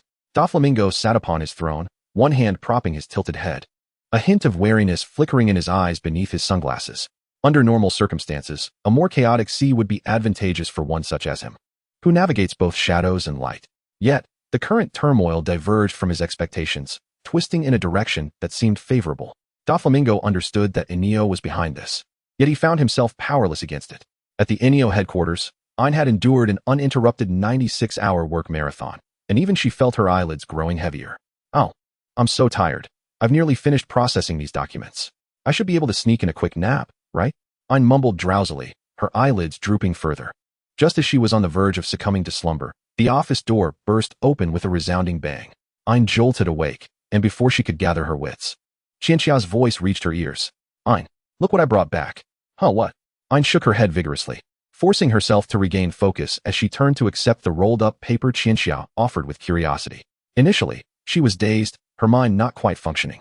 As Ain's eyes fell upon the unfurled blueprints of the Pluto, they narrowed gradually until they became mere slits. This is the manufacturing blueprint for the Pluto. Oh, the Pluto. Ain was not just startled. She nearly toppled off the sofa, feeling as though what she held was not mere paper, but something extraordinarily hot to the touch. Qianxia, the Pluto you mentioned, could it possibly be an ancient weapon? Indeed, what other Pluto could there be? Oh, the Pluto Rayleigh, who cares about that? Qianxia chuckled, playfully pointing at the blueprints Ain cradled in her hands. Ain gulped down a lump of saliva, the drowsiness that had previously enveloped her evaporating instantaneously. Though she did not fully comprehend ships, she could sense the overwhelming aura of the blueprints radiating an unmistakable sense of awe. Qianxia, this is beyond anything. You never cease to amaze me. It is only fitting for you. Fear not. I shall take care of everything from here. Ain stood up from the sofa, donned her glasses, and, with the blueprints in hand, hastily exited the office. Ain, the workday has failed. However, observing Ain's invigorated demeanor, Qianxia believed that at least during this task, Ain felt quite refreshed. In a certain sense, this could be considered a form of rest, couldn't it? With Ain gone, Qianxia reclined on the very sofa Ain had vacated, gazing up at the ceiling and slowly closing her eyes. I too should take a brief respite, as a lazy fish. I find myself lacking in true laziness and must replenish my energy. True to form, Qianxia quickly slipped into a peaceful slumber. Qianxia's dreams were tranquil and delightful. A beach, rolling waves, a gentle sun. She lay on a foldable chair, wearing sunglasses and with a straw in her mouth, sipping from a refreshing drink, while a pair of headphones adorned her ears, playing softly in the background. Qianxia was utterly oblivious to the fact that, while she was so relaxed and enjoying herself, 2 colossal beasts, one male and one female, stood sentinel at her sides, their eyes fixed intently upon her.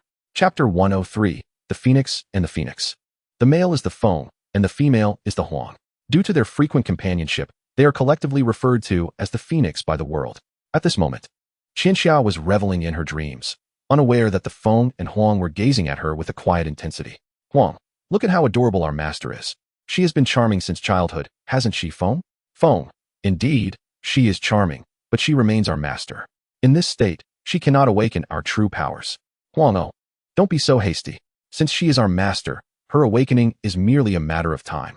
The fruit of Nika, bestowed with the name of a deity, possesses self-awareness.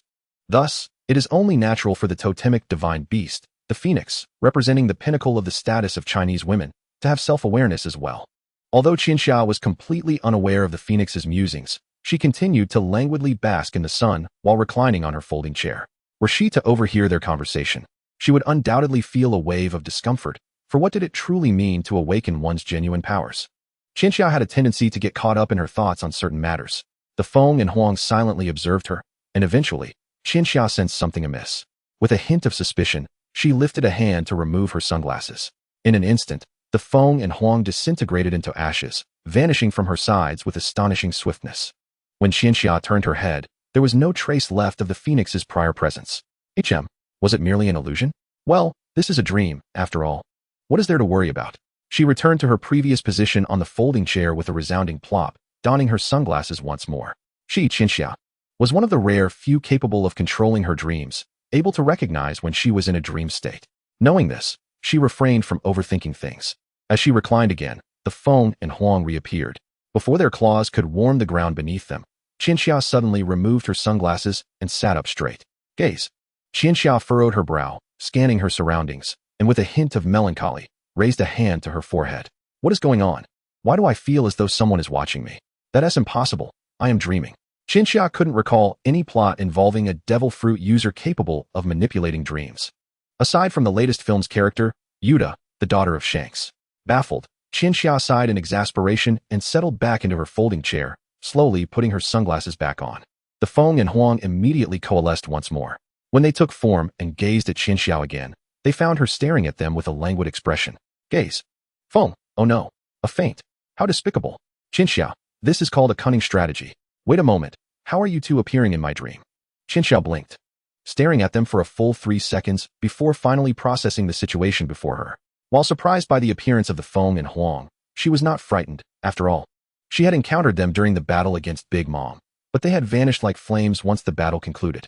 Since then, she had made several attempts to summon them, engaging in various absurd and embarrassing antics. For instance, she had declared, shatter reality, tear apart my mind, banish this world.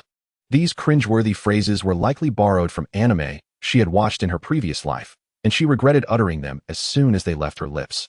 When she had performed such antics at her father Long's base, laughter had echoed from all directions, though it ceased the moment she turned to locate its source. Oh no. Recalling this made Qianxia's face flush with embarrassment. Her Chinibu tendencies were off the charts. Observing their master, who had said little yet suddenly covered her face with her hands. Her cheeks slightly flushed, the Feng and Huang exchanged glances, as if questioning whether their master might be a bit unhinged. Qianxia, are you being polite? After a brief moment lost in her own world, Qianxia gently patted her cheeks, forcing herself to regain composure. She lifted her gaze to the Feng and Huang before her, where the expected dialogue of casual inquiries was replaced by an awkward silence. Phoenix, you should speak up first. This atmosphere is uncomfortable. Qianxia, stop being so fussy. Whoever speaks first loses their prestige. Phoenix. Finally, under Qianxia's intense scrutiny, the Phoenix could no longer contain itself and opened its mouth. Under normal circumstances, you should not be able to perceive us at this stage. Only after your awakening will you truly sense us and harness our powers. The Feng lowered its gaze, observing Qianxia, who stood at a height of approximately 5'7". Upon hearing the word awakening, Qianxia predictably spiraled into her thoughts. Awakening? Haven't I awakened yet? What then? Is my Huanger form a counterfeit? An inferior product? Or merely a half-baked version? Qianxia's mind was filled with questions. In her understanding, her Huanger form was synonymous with her Phoenix Fruit awakening. After all, activating this mode would catapult her into royal-level combat prowess, significantly enhancing all attributes and allowing her to perform many tricks that were otherwise impossible. Wasn't that considered an awakening? In response to Qianxia's confusion, the Phoenix shook its head, dismissing the notion of her Huanger form as an awakening. The true awakening of the Phoenix was not so trivial. Did she think they were akin to the level of the prison guards from Impel Down? The actual awakening of a Phoenix, well, Discussing it now would not benefit her future awakening. The foam halted at the most critical juncture, leaving Qianxia's expression contorted in frustration. She had always despised two types of people, those who purposely provoked her, wriggling like an eel before her, and those like the foam, who hinted at important truths but withheld them, acting like riddlers. As a frown creased her forehead, Qianxia, with narrowed eyes and a smile, extended a finger, ready to teach the riddle-spouting foam a lesson. Suddenly, her dreamscape began to collapse, and Qianxia plummeted into the abyss. In the next moment, she awoke back in the real world, her eyes fluttering open to find herself sprawled on the floor, having fallen from the sofa where she had been resting. Damn it. Chapter 104, The Pink Eel. Ah, that hurt. Why did everything fall apart at such a crucial moment? After contemplating whether she would encounter them again in her next slumber, Qianxia decided to return to her room for another nap. Just as she rose from the floor, one hand pressed against her lower back. Preparing to leave the office for her room, she unexpectedly crossed paths with Ein on his way back. I've arranged everything regarding Hades. The soonest it can be done is in a year. I'm tired. I'm going to sleep now. Ein's eyelids drooped heavily, his entire body swaying. A stark contrast to the vibrant energy of the freshly awakened Qianxia. Chica gently patted Ein's shoulder. Ein, sluggishly moving her lips, staggered into the office and, upon reaching the sofa, executed a vertical descent, landing with a thud, succumbing to a deep slumber. It was unlikely she would awaken before 48 hours had elapsed, yet it was presumed that no one would deliberately rouse her during this time. Chica shook off her drowsiness, suddenly invigorated and devoid of the desire to sleep. As for the matter of the phoenix and the phoenix, well, that could wait. Chica crossed her arms, lifted them high above her head, and stretched with great vigor. She took a brief tour around the NEO headquarters. Most of the injured from the battle against Big Mom had already recuperated, and some warriors even approached her inquiring about when the next battle would commence. In response to their inquiries, Chica awkwardly assured them it would be soon, very soon. Of course, she was well aware that the next confrontation would not unfold so rapidly. Kaido's Wano was not akin to Big Mom's diverse territories, but rather a fortress that was easy to defend yet difficult to assault. Speaking of which, she wondered how Luffy and the others were faring. They should have arrived at the storyline of Icefire Island by now. Icefire Island. Wait, didn't it seem like an extraordinary character appeared within that narrative? Having forgotten many details of the original plot, Chica found herself unable to recall precisely what she was contemplating, save for the fact that an exceedingly bothersome figure had emerged in the storyline of Icefire Island. Deep within the depths of Icefire Island's refuse pit, Luffy inadvertently found himself kicked into this so-called eternal hell by a mere Monet. Even he felt a tinge of embarrassment, thinking how fortunate it was that his sister hadn't witnessed this. Otherwise, he would surely face her wrath. However, he was in no rush, convinced he could escape this place. Rising from the refuse, he surveyed his surroundings. After a brief moment of contemplation, he abandoned thought and resolutely opted for brute force. Drawing a deep breath, he immediately blew into his elevated arm. Armament hockey unleashed, entwining and enveloping him. Fourth gear, Bound Man. As white steam erupted from Luffy's form, he transformed into Bound Man in an instant, bouncing energetically on his feet as one fist coiled and began to gather power. Rubber him. Halfway through charging, Luffy sensed an unusual presence surrounding him. His eyes darted about, and a shadowy figure flitted past his line of sight, hesitating for a few seconds before leaping forth. A pink creature? I am not food, exclaimed a small dragon resembling a pink loach, its mouth agape and cold sweat trickling down as it shouted. The moment Luffy heard the pink loach speak, it triggered a memory from his childhood when Chica had once told him, Luffy, if you ever encounter a pink loach that can talk, do not hesitate. Strike it without mercy. It is a truly wicked monster that will endanger your companions. What? It would endanger my future companions? Rest assured, sister, if I ever see such a creature, I'll punch it right away. Young Luffy had nodded earnestly, throwing several punches into the air with determination, to which Chica had nodded in satisfaction, only to forget about it entirely afterward. This forgotten memory, even by Chica herself, now resurfaced in Luffy's mind. I am Momonosuke, the pink loach declared. Monster, prepare to meet your doom. Luffy shouted back, not even giving a moment to charge, spinning around to deliver a punch at the pink loach. While it didn't connect directly, the terrifying shockwave nonetheless struck the loach squarely in the face. In an instant, the pink loach was engulfed in a whirlwind of memories, yet regrettably, it was neither the protagonist nor a scion, so such reveries could not enhance its strength. At the moment of impact, the loach mustered all its strength to cry out, Kinemon, help me. Meanwhile, in a corner of Icefire Island, Kinemon, the leader of the 9 red scabbards of Wano, suddenly froze, gazing into the distance. An ominous premonition gripped him. Please, Lord Momonosuke, do not come to harm. Boom. A thunderous explosion reverberated from afar, an embodiment of great strength begets miracles. And Luffy had indeed wrought a miracle through sheer might. The notion of being unable to escape was merely a reflection of insufficient power. For instance, the King Kong gun in the original narrative was inadequate to defeat Doflamingo in a single blow and came with substantial side effects. Upon hearing Rayleigh's words, Luffy immediately conceived a new idea. If the King Kong gun wouldn't suffice, then he would unleash the Great Monkey King, and if that was insufficient, then the Great Monkey King. Such reckless abandon. With an instinctive punch, Luffy propelled himself from the depths back to the surface, leaving Monet, the Snow Fruit user, in stunned disbelief, pondering the nature of the monstrous opponent they faced. Caesar, too, was taken aback by the sudden tremor, hastily retrieving 2 matches. Directing his gas fruit ability at the airborne-bound man Luffy. Gas combustion. As the flames ignited from the matches, the gas surrounding him erupted into flames. A horrifying sea of fire surged toward Luffy. However, Luffy remained unfazed, retracting his legs and propelling himself forward like a supercharged jet, charging straight at Caesar. Initially, Caesar thought Luffy had lost his mind, but before he could utter a mocking retort, panic gripped him, compelling him to flee. His gas flames had no effect on Luffy. Rubber, King Kong gun. Bang! In an instant, Caesar vanished from sight, leaving only a shooting star and a flurry of white gas in his wake. Beneath the battlefield's ruins, the pink loach writhed, its body contorted, eyes rolling back, frothing at the mouth while murmuring softly, "Kinemon, save me, save me." Chapter 105. The Meeting of Onigashima. Momonosuke convulsed on the ground. Luffy's punch, though not landing directly, had still generated enough force to inflict significant damage through the sheer wind pressure. Blood streamed from his head, and his breath was steadily dwindling. Curiously, Luffy's attack had not been deliberately aimed, yet the gust had struck his face. Strangely, however, the most severe injury was to his lower half, although in dragon form. Momonosuke could sense that he was missing something vital. Meanwhile, Luffy, having dispatched Caesar mid-air, gently descended back to the ground, casting his gaze upon the prone pink loach. Momonosuke. Not as formidable as my sister claimed. How could something so weak be so menacing? Do you perhaps have a second stage? Luffy mused aloud, looking down at Momonosuke. No. Perhaps it's simply that I am too strong. Haha. Luffy exited his 4th gear mode, hands on his hips, laughing heartily in front of Momonosuke. The harm inflicted was minimal, yet the insult was profound. Oh no, the harm was quite significant as well.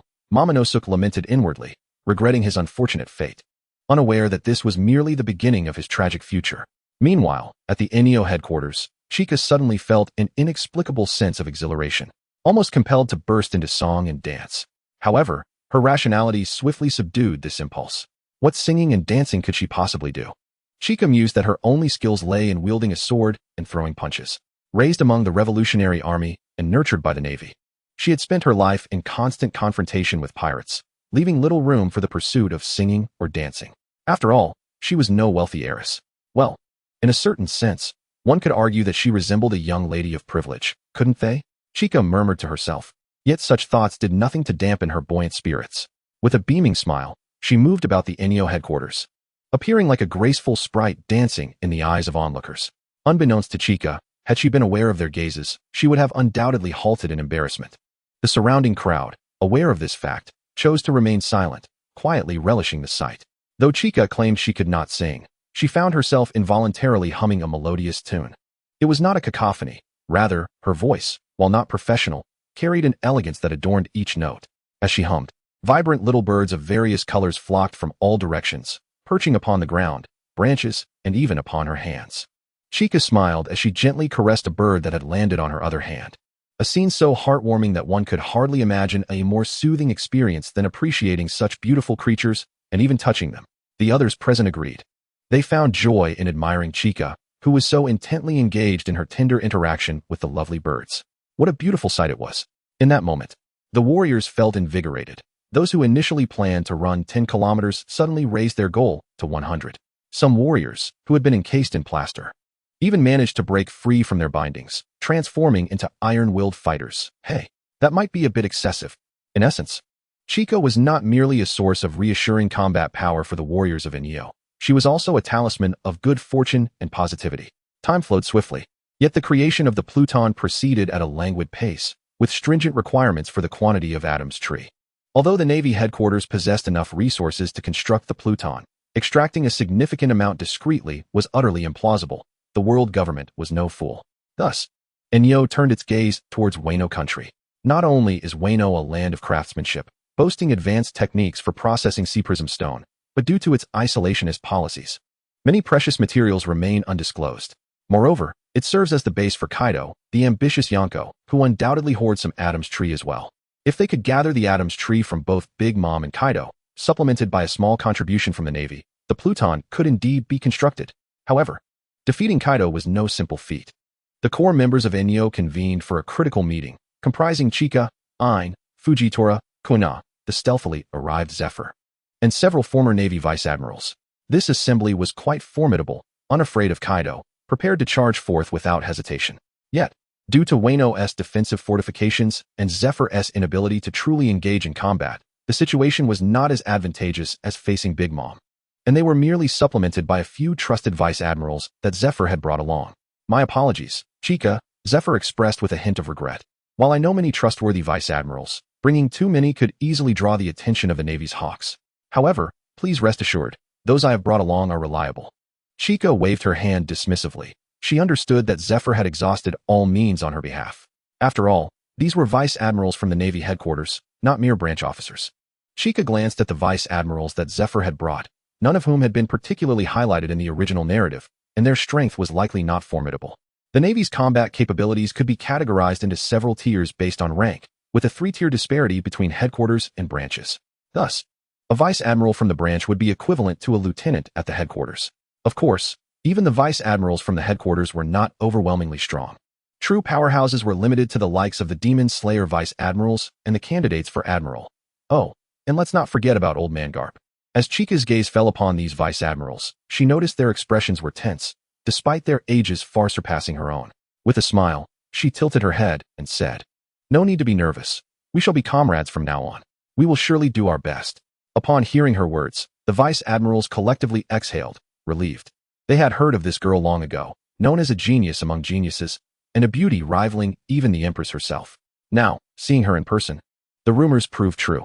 With their hearts calming, the meeting officially commenced, with Ain taking the lead. She pulled out an extensive array of documents, slamming them onto the conference table with a resounding thud. Donning her glasses, she extracted a specific sheet of information, cleared her throat, and began to speak. Chapter 106, Wano. Wano is difficult to attack due to its defenses, and my information on this nation is limited due to its long-standing isolation. Therefore, rather than enhancing our combat strength, our immediate priority is to gather intelligence. As Ain spoke, she presented the information currently available. The Yonko Kaido and his three calamities. Kaido, the hexagonal warrior, possesses no physiological weaknesses unlike Big Mom, and all his abilities are exceedingly direct, exhibiting considerable destructive power. His three calamities are the Flame Calamity, Jin, the Plague Calamity, Queen, and the Drought Calamity, Jack. Among them, Queen and Jack are manageable, but it is the Flame Calamity, Jin, who poses the greatest concern. Jin is the foremost of the calamities, Kaido's right-hand man, and is suspected to be a descendant of a divine race, the original inhabitants of the Red Line before the celestial dragons. He possesses the innate ability to unleash flames. Is it possible that this race still has descendants? Truly resilient. Zephyr regarded the information with mild surprise, though not to the extent of shock. Once the group had a preliminary understanding of Kaido's top-tier combatants, they began to discuss strategies for assaulting Wano. The battle plan involved a coordinated internal and external effort, with core forces entering the banquet through Big Mom's invitation, while basic forces lingered outside in the islands surrounding Wano, waiting for the opportune moment to strike. If Wano could also be infiltrated, the assault would be considerably easier. But how could they achieve that? The intelligence on Wano was scarce, and due to its closed-off nature, it would be challenging to send in a large number of infiltrators. If only they could place a spy. Ain, somewhat distressed, rubbed her forehead, and a brief silence enveloped the room until Chika raised her arm, speaking softly. I might have a solution. Ain, Chika, that is precisely what we were hoping to hear. Ah, really? With Chika's utterance, Ain's tension dissipated, and she eagerly turned her attention to Chika. While most of the plans and intelligence had been compiled by Ain, many crucial insights were often articulated by Chika. To Ain, Chika was a woman capable of miracles. When faced with uncertainty, they sought Chika's counsel. As Ain's fervent gaze bore into her, Qianxiao awkwardly extended a finger to scratch her cheek. After all, Ain and the others were engaged in reconnaissance from a first-person perspective, whereas Qianxiao, as a time traveler, had experienced the entirety of the Onigashima arc through a divine viewpoint in one piece. I recall that Kaido has a daughter. This daughter seeks to topple Kaido's reign. If we wish to collaborate from within, I believe reaching out to her would pose no difficulties. Daughter? I thought Kaido only had a son? This explanation could be somewhat convoluted. Kaido's daughter is indeed female, yet her psyche aligns more with that of a male. She idolizes Oden Kazuki and constantly dreams of overthrowing her father, which often results in her confinement by Kaido. At this juncture, Shinxia felt she had divulged too much. Ein, pouting, fixated his gaze on Shinxia, as if to say that despite his extensive intelligence-gathering abilities within Enio, her insights surpassed his own. Embarrassed, Shinxia cleared her throat twice. While Zephyr, seated beside her, pondered for a moment before suddenly displaying an expression of enlightenment. Ah, Shinxia, it must be your ability to summon birds, correct? I once heard from Garp that you can command all avian species, which is quite adept for reconnaissance. Yes, that's precisely it. Shinxia eagerly nodded in agreement upon hearing Zephyr's explanation, while Ein wore a look of realization, his expression seeming to scold Shinxia for not sharing such a significant ability. Awkwardly, Shinxia scratched the back of her head, reasoning that it was better for them to interpret it this way, as at least the ability was not fabricated. Allow me to negotiate with Kaido's daughter. It should not prove too arduous. With that, Shinxia spoke, causing Ein to visibly relax and give her a thumbs up. Just as everyone assumed the meeting was concluding, Ein, smiling, retrieved a second document from the pile of papers. Continue. This is merely the beginning. Shinxia's body quivered slightly, suddenly reminiscent of a student enduring a lengthy speech from the principal on the playground. It shouldn't be that extreme, right? Oh no, if it's Ein, then it's entirely plausible. Days later, in Wano country, among those of slightly elevated status in Wano, who does not know of Kaido's son? A prodigious talent upon whom Kaido has placed great expectations, yet he is exceptionally rebellious, often punished by Kaido with laborious tasks or confinement in prison for extended periods. Damn it, I cannot continue like this. I must find a way to remove these handcuffs. Yamato, donning a mask, gazed down at her shackled hands. These were no ordinary handcuffs. Forged from highly pure sea stone, they possessed explosive capabilities, designed specifically to prevent Yamato from escaping Onigashima. Although Yamato is remarkably strong, boasting the mythical Zoan type Inu no Mi model, Okuchi no Makami, capable of briefly clashing with Kaido. These explosive sea stone cuffs were custom-made by Kaido for his disobedient child, making them far from ordinary. Yamato suddenly froze, swiftly turning to glance behind her. No one was there. Yet, there had indeed been a strange presence moments ago. Just as Yamato pondered this, a small bird landed on her shoulder. Surprised, she observed the creature, for throughout her life, due to her unique aura, such diminutive animals would typically flee at the mere sight of her, let alone settle quietly upon her shoulder. This bird, Yamato noticed a small piece of paper tied to its leg. A messenger pigeon? It didn't resemble any pigeon breed. This appeared to be an ordinary little bird. If it were a pigeon, it surely would have been intercepted before reaching me. With a sense of curiosity, Yamato removed the note from the bird's leg, glancing around to ensure no one was watching before unfolding it. Yamato, do you wish to overthrow Kaido and leave Wano? My identity cannot be disclosed for now, but I wish to form a pact of camaraderie with you. If you agree, please release this bird. I will contact you again in a few days to discuss the matter of Kaido's downfall. The message was succinct and clear under normal circumstances. Anyone else would feel bewildered and cautious. However, Yamato was no ordinary individual. Dreaming of sailing with Oden, she felt that her opportunity had finally arrived. Chapter 107, Infiltration. Following successful contact with Yamato, the difficulty of overthrowing Kaido in Wano significantly diminished. Excluding Shinxia, Yamato could be regarded as the second most formidable female figure in the world of One Piece, just after Big Mom. Nonetheless, to be prudent, Shinxia prepared to venture alone to Wano, not only to gather intelligence, but primarily to establish direct contact with Yamato. The entire endeavor required utmost stealth. Any detection, or even a brief skirmish, could negatively impact the future campaign against Wano. Rest assured, I am incredibly reliable, Shinxia proclaimed, giving a thumbs up while indicating her chest. Ein, however, looked concerned, hesitated for a moment, and then sighed, pulling out makeup tools, a brush and foundation, to prepare Shinxia's appearance. Observing Ein brandish his tools, Shinxia hurriedly waved her hands, rejecting his intentions. Perhaps this time I can forego makeup. How can you not wear makeup? Do you wish to be recognized? I intend to adopt a Navy identity. Upon further reflection, as long as my Enio identity remains concealed, it should suffice. Shinxia nervously extended a finger to explain. She was acutely aware of the distinction between her Enio and Navy identities. Currently, the most renowned faction at sea was Enio, and it was Inyo admirals that Kaido would likely notice. The Navy was a distant memory for most, and if Qianxia inadvertently found herself embroiled in a conflict in Wano, exposing her Navy identity might be more detrimental than being an enigmatic figure in a black cloak. After contemplating, An ultimately conceded to Qianxia's reasoning. Yet, before her departure, he fervently inundated her with a plethora of instructions, causing Qianxia to momentarily question whether Ein was her mother. Qianxia, covering ears, I can't hear you. I can't hear you. You old tortoise reading scriptures. Ein, visibly exasperated Qianxia. Qianxia shuddered, and before Ein could react, she executed a shave and vanished from his sight. Ein quickly activated his observation haki, but by then, Qianxia had already left the island where Inyo headquarters resided. Stepping onto a jet boat reminiscent of Ace's design in the original story, a burst of phoenix flames propelling her towards Wano. Wano, a nation situated in the latter half of the Grand Line, is closed off to the outside world, refusing to entertain outsiders, abstaining from joining the world government, and even prohibiting Navy warships from passing through.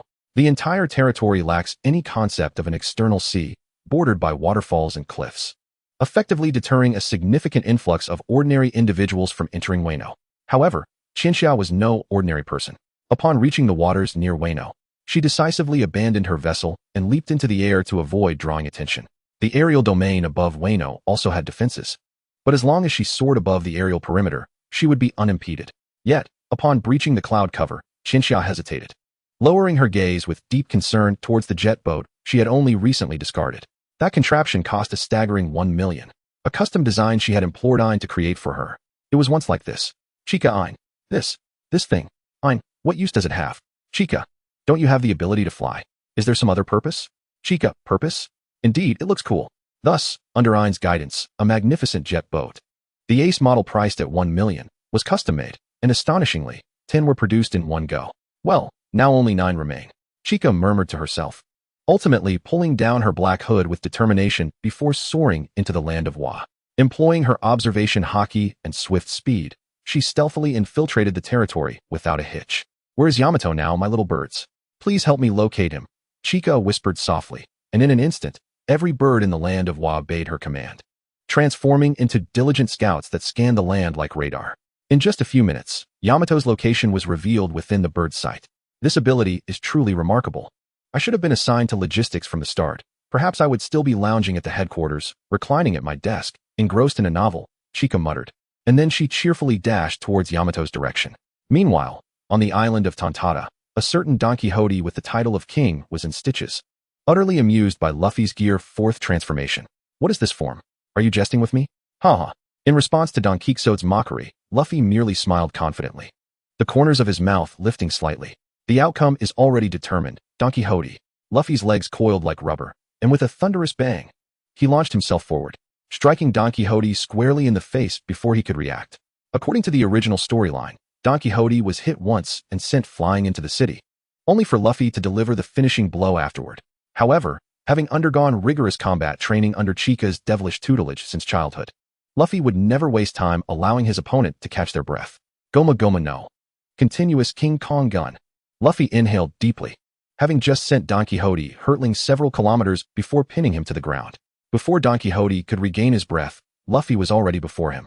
His fists, like twin meteors, rained down on Don Quixote with relentless fury, akin to a Gatling gun. Don Quixote was left aghast. Is it truly this brutal? Unfortunately, he had no opportunity to retort. He attempted to activate his awakened string fruit powers, yet Luffy's onslaught showed no signs of ceasing. Luffy, aura aura aura aura. Don Quixote, aya. In an instant, the ground around Don Quixote fractured into countless crevices. In his mind, he raged, why won't you stop? Meanwhile, Luffy, adhering to the rogue principles Chica had instilled in him, remained undeterred. If they don't surrender, I won't relent. If they do surrender, I'll keep pummeling. Thus, Luffy continued to pound the grounded Don Quixote for a full 10 minutes. Eventually, the legendary sunglasses Don Quixote wore could no longer endure the punishment, and with one of Luffy's punches, they flew off and shattered upon hitting the ground. Chapter 108, The Meeting with Yamato. Did he faint? I suppose this is a good time to stop, right? But my sister once said that against a formidable enemy, if one faints but still has strength, it's best to deliver a final blow. Luffy murmured, for to him, Don Quixote was the first strong foe he encountered since setting sail. Prior encounters had been mere speedruns. The admirably powerful Kizaru and Kuma he faced at Sabati Archipelago were either overwhelmingly strong or countered his abilities, not qualifying as formidable opponents. Don Quixote was indeed impressive. Luffy realized he had to engage Gearforth to contend with him. He looked down at Don Quixote, who lay battered and unable to even utilize his awakened abilities, and ultimately shook his hands, deciding not to deliver the finishing blow. After all, he was already bloodied and bruised. Luffy felt a pang of pity for him. This outcome far surpassed Chica's expectations. She had initially thought Don Quixote might unleash his latent potential and engage Luffy in a fierce battle, possibly awakening mid-fight due to the knowledge Luffy had gained from her. Indeed, Don Quixote's strength was insufficient. Would it take the personal intervention of Kaido to draw out Luffy's awakening? Truly, Kaido was remarkable. Now, Luffy comprehended what it meant to wield flowing cherry blossoms and haki. Even the concept of fruit awakening was clear to him. He understood that the enhancement of haki and the awakening of fruit powers were not directly correlated. The greatest opportunity for Luffy's growth lay in enlightenment, necessitating a powerful adversary to push him to the brink. Meanwhile, in the storyline on Onigashima, Momonosuke and Kinemon were aboard a small wooden boat, urgently rowing towards the land of Wa. Due to Chika's interventions, Luffy and his crew could not muster any goodwill towards Momonosuke, let alone assisting him. They didn't even allow him to board. The duo, feeling helpless, had found a dilapidated wooden boat on Onigashima, spending several days patching it up until it was barely seaworthy. "Fear not, Lord Momonosuke. We shall surely reclaim the land of Wa," Kinemon assured, vigorously paddling the oars. "Indeed, the land of Wa, my father's country. I will surely reclaim it," Momonosuke replied, lips pressed tight. Though he had lost a vital part of his manhood, he was not utterly crushed. He believed that once he regained the land of Wa, with its status and power, he would find a top-tier physician or someone with healing fruit powers to restore his former glory. Momonosuke and Kinemon set forth on their journey to locate the Red Scabbards, determined to defeat Kaido and restore Momonosuke to the position of shogun in the land of Wa. But would Chika allow Momonosuke to ascend to the role of shogun in the land of Wa as effortlessly as in the original narrative? The answer is, Momonosuke, you are dreaming. The moment Chika set foot on the territory of Wa, she finally recalled what she had forgotten. In the original story, Momonosuke did nothing. Luffy, with Kaido's relentless blows, had barely managed to defeat him, while Momonosuke simply appeared to claim all the glory. How absurd. Chika, with one hand on her chin, pondered as she walked, contemplating her next move. Meanwhile, Yamato had spotted the little birds. They have come. Yamato's mask concealed an excited expression, yet she refrained from rushing over immediately, aware that she was being watched. It was the Six. The Six were Kaido's strongest pirates aside from the three disasters, though their power was merely mediocre. If Yamato truly engaged, she could easily take them down one by one. Generally, to meet someone clandestinely, one must not rashly eliminate the Watchers, as this could lead to numerous complications upon returning. For instance, questions like "what were you doing during that time?" would arise. However, Yamato would not face such issues. She was accustomed to knocking out her Watchers. Suddenly, Yamato's figure vanished from the line of sight of the sixth child. By the time the sixth child reacted, Yamato had already appeared behind her, wielding a spiked club akin to Kaido's, and struck her directly on the head. Thunderous clamor. Bang! A flash of lightning surged forth, and the sixth child, unable to withstand this onslaught, was instantly dazed, collapsing to the ground with a clatter. Brushing off her attire, Yamato, brimming with confidence, set off to meet the audacious individual who dared to ally with her in overthrowing Kaido. She hoped for an intriguing encounter. Eagerly, Yamato followed the guidance of the little bird towards Chika, and after approximately 10 minutes, they found themselves at a crossroads. Chika and Yamato exchanged a glance, and then proceeded straight ahead, only to be yanked back to their original path by the little bird guiding them, reuniting the two once more. Are you the master of those little birds? Yamato? My memory fails me. It's been so long that I hardly recognized you in this attire. Chika gazed at Yamato, adorned in a mask and masculine garb, momentarily at a loss. Meanwhile, Yamato, with one hand resting on her chin, scrutinized the cloaked Chika, pondering, "Ah, woman? I had assumed you were a man, akin to Lord Odin. You're quite the fervent admirer of Odin, aren't you? And I must say, your words irk me. What's wrong with being a woman? In terms of strength, I am no less formidable than Odin." Chika retorted, slightly peeved. Yamato, though, raised her head slightly, in agreement with Chika's sentiment, for she too was among the strongest women in the world of pirates. However, Chika's words piqued Yamato's curiosity about her identity. Due to the isolation of her homeland, external information was scarce, and Yamato was frequently imprisoned, leaving her oblivious to the recent achievements of Enio in vanquishing Big Mom. "Do you have time? How about a spar?" Yamato inquired. "Time? I certainly have time," The concern should be on your end, especially with those sea stone handcuffs. Handcuffs? Don't worry, their purity isn't particularly high. They only inhibit my devil fruit powers, but my haki remains unaffected. As for surveillance, I often escape, and thanks to these handcuffs, they aren't in a rush to find me. As Yamato spoke, she gestured at her handcuffs, her eyes ablaze with fighting spirit beneath her mask. Chika understood that Yamato wished to test her strength to see if she could be a worthy ally, although the timing for a fight was not ideal. If that was Yamato's desire, then Chika was willing to indulge her. Lead the way to the location. Chapter 109, Chika vs. Yamato. In a desolate area of Wano country. This is a place I often used for personal training during my childhood. No one comes here except for those monitoring me, but with my expertise in escaping, we have at least half an hour. Yamato crossed her arms, exuding an air of professionalism. Chika smiled faintly and replied, half an hour? Then I must be swift in defeating you. Though I cannot utilize my devil fruit powers, if you underestimate my spiked club, you will find yourself in a dire predicament. Yamato declared, yet instead of raising her weapon, she plunged it into the ground before her and removed her mask. Her hair, a stunning gradient of white to green and then blue, cascaded down, with orange eyes radiating confidence and vigor. Although her facial structure resembled Nami's, the act of removing the mask seemed to bring her relief. It feels good to breathe. This was uncomfortable. As she spoke, she tore off the sleeves of her clothing, revealing her iconic side profile. Much better, right? What are you doing? Chika exclaimed, her face flushed as she shielded her eyes, feeling utterly exposed, given her naturally reserved disposition. Are you still going to fight? Yamato, unfazed by her own exposure, regarded herself as a man. Chika, red-faced and indignant, slowly drew her two demon blades. Fight. Of course we'll fight. Though her words were resolute, a slight tremor betrayed her voice. Despite often being labeled as unladylike and self-identifying as a rogue, she felt unexpectedly bashful in this moment. Here I come. Yamato charged forward, wielding her spiked club with ferocity. Chika activated her Kinbunchika haki to foresee Yamato's movements. To the left, Chika's left blade swiftly parried Yamato's incoming strike from the left, yet Yamato's assault did not relent. She leaped gracefully into the air, executing a powerful kick. Chika retreated a half step, utilizing the moment to raise her right blade, clashing it against Yamato's right leg. The collision of haki erupted, but this was not the end. The force of Yamato's kick was just beginning to dissipate when her right leg crackled with Conqueror's haki. Conqueror's haki unleashed. Dark lightning erupted from Yamato's leg, amplifying her power exponentially, causing the ground beneath Chika to fracture. Conqueror's haki, huh? Though not my first encounter. Feeling such force without the aid of Phoenix abilities is something else. Chika mused, somewhat exasperated. Oda, you rascal. You designed the Conqueror's haki. And yet you had to create Conqueror's haki with a twist. As someone who possessed neither Conqueror's haki nor the ability to wield it, Chika felt an unusual exhilaration at that moment. Though she had long ceased to yearn for such power, she was eager to confront and shatter this strength she did not possess.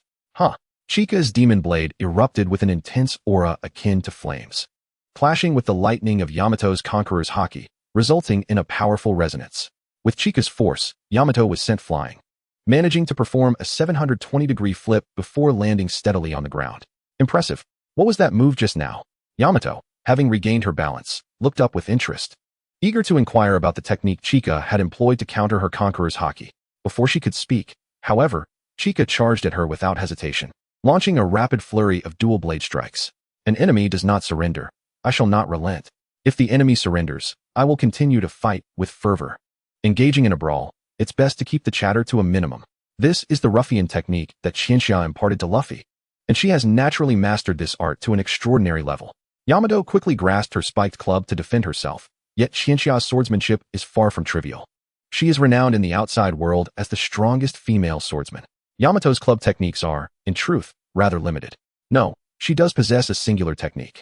Observing that she was being overwhelmed by Qianxia's swordplay and unable to find an opportunity to counterattack, Yamato understood that she must deliver a more potent blow to shatter Qianxia's rhythm.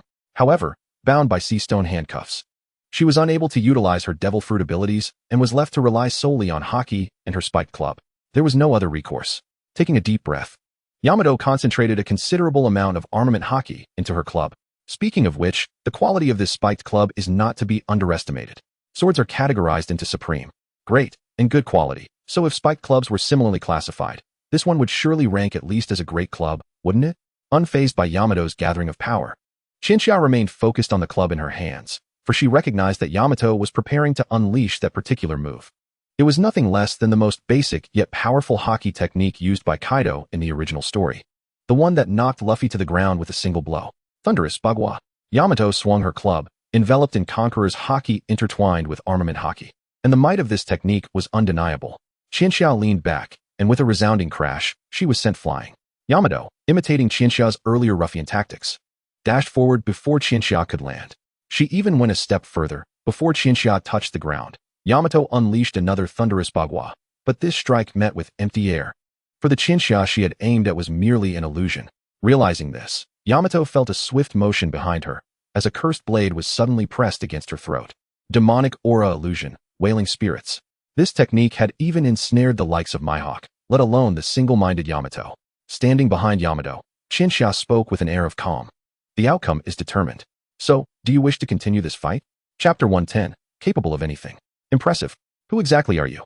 Is there truly such a formidable female pirate on the seas now? Yamato exclaimed, her eyes wide with curiosity. Please, why do you assume I am a pirate? Though I have many identities, none include that of a pirate, which I take quite seriously, Qianxia responded, gently lowering her cursed blade and earnestly correcting Yamato's misunderstanding. Yamato, intrigued by Qianxia's words, contemplated the reality that, in her view, very few women could best her in combat. The Navy headquarters lacked female admirals, and it was unlikely that this person before her was the Empress Big Mom, was it? Observing Yamato's puzzled expression, Qianxia helplessly placed a hand on her forehead, thinking how terrifying isolation truly is. How long do we have to chat? For safety's sake, 10 minutes? Very well, I'll be succinct. In those 10 minutes, Qianxia succinctly introduced her Enyo and the recent successful defeat of the Empress Big Mom. Yamato was left exhilarated. Such an adventure was incredibly thrilling and mirrored the seafaring escapades she had always dreamed of. You actually defeated Big Mom. How on earth did you manage that? It seems unbelievable. Yamato mused, her hand on her chin, her eyes intently scrutinizing Qianxia. She was aware that Big Mom was a figure of immense stature, on par with her father, Kaido, and it was difficult for Yamato to reconcile Qianxia, who had just fought her, with such a monstrous opponent. I too am a devil fruit user, and this is my specialty. What? You are also a devil fruit user? That makes sense. You can command those little birds.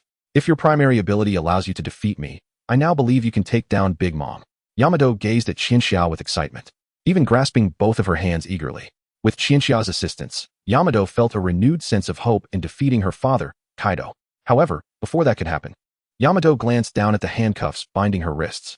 Without her devil fruit powers, she was only slightly stronger than a 6-power user. But if she could free herself from these shackles, she would possess strength surpassing even the calamities. Yet, she could not unlock the handcuffs. Had she been able to, she would have long since rushed out to confront Kaido. She raised her hopeful gaze toward Qianxia, who felt a twinge of awkwardness as she was uncertain how to respond to Yamato's expectations. After all, she was also unsure how to remove Yamato as handcuffs. In the original story, it was Luffy who freed Yamato, using the flowing cherry blossom haki, right? Was Yamato incapable of utilizing flowing cherry blossom? Speaking of which, in the original narrative, the one who taught Luffy the flowing cherry blossom haki, the leopard Goro, also knew it. Why hadn't he freed himself from his restraints and escaped? Qianxia was left puzzled, wondering if her confusion stemmed from the passage of time, causing her to forget that plot point, or if it was simply that the storyline itself lacked coherence. Moreover, Qianxia had never truly mastered flowing cherry blossom. Ultimately, Qianxia specialized in her devil fruit abilities, having achieved a high level of observation and armament haki. But flowing cherry blossom is essentially a unique application of armament haki, which Qianxia had never systematically studied. Yet, as she looked at Yamato's tearful, hopeful expression, she recalled that she had previously mentioned defeating Big Mom, leading Yamato to believe that Qianxia could surely accomplish this feat. Clearing her throat awkwardly, just as Qianxia was about to explain her limitations, she froze. Perhaps she could, indeed, manage it? Qianxia was uncertain why such a thought had emerged. Gazing at Yamato's handcuffs, she felt an inexplicable sense that with effort, she might succeed. I can do nothing, pass. I can do anything, okay. Nevertheless, Qianxia ultimately resisted this yearning and shook her head, choosing to abandon the attempt. Now was not the time. If she were to remove the handcuffs for Yamato, she would only be forced to leave Wano, and if Kaido discovered her, she would certainly be captured and confined even more securely. Now was not the moment for conflict. After some consideration, Qianxia crafted a set of words that maintained her dignity, and upon hearing them, Yamato fell into silence. Qianxia feared her words might have been too implausible. Yet to her surprise, after a brief moment of reflection, Yamato struck one fist against her other palm, revealing an expression of enlightenment. Of course, if I were to remove the handcuffs now, it would expose me. That makes sense. No wonder it's you. Yamato exclaimed with a smile. Shinxia sighed in relief, and the two spent the remaining few minutes discussing potential challenges and issues they might face in the future. Meanwhile, as Yamato contemplated how to eliminate her father, Kaido was also contemplating his own demise, standing atop a certain sky island, preparing to leap straight down. Under normal circumstances, such a height would guarantee death. Yet Kaido was different. He was known as the world's strongest creature. Unlike Big Mom's formidable defenses, Kaido represented resilience and extraordinary damage output. As he plummeted from the heights with a resounding crash, the islands below trembled, while Kaido merely shook off his body, exclaiming of pain, though in reality, he had sustained no injuries whatsoever. Was he truly seeking death? The answer was unequivocally absurd. He is merely posturing. If he truly wished for death, he could easily stride before Whitebeard and stand motionless, allowing the tremors of his fruit to obliterate him, revealing whether Kaido would maintain his composure. Alternatively, he might boldly venture to Marine headquarters and invite Carp and Akainu to pummel him together. One, the pinnacle of haki, and the other, the embodiment of the utmost offensive prowess among the three fruit types. Such relentless bombardment would ensure his demise, whether he desired it or not. Kaido rose from the ground, one hand cradling his head as he shook it, muttering about his son, Yamato. If only that insufferable brat could diligently serve under me, I would have already begun to expand my influence by now. Truly, when will this troublesome phase of adolescence pass for him? Kaido mused, harboring the belief that Yamato would ultimately follow in his footsteps. One wonders how Kaido would feel if he knew that his son was conspiring to overthrow him. Chapter 111, The Unexpected Traveler. Marine Headquarters. Indeed, Marine Headquarters is markedly understaffed. Although the absentees are not particularly valuable, my instincts prove correct. Akainu traversed the halls of Marine Headquarters. Although there were several rear admirals present, his keen senses detected a significant shift in personnel flow within the building. With Big Mom's defeat at the hands of Enio, the seas have descended into chaos. And it was during this tumult that the former Fleet Admiral Sengoku unexpectedly announced his resignation, leading to yet another fierce clash between Aokiji and Akainu. Reminiscent of the original narrative. Naturally, Akainu emerged victorious. As the newly appointed Fleet Admiral, Akainu diligently perused the files left behind by Sengoku, discovering that several missing rear admirals had resigned under ostensibly legitimate circumstances, each departing at different times. Could this truly be mere coincidence?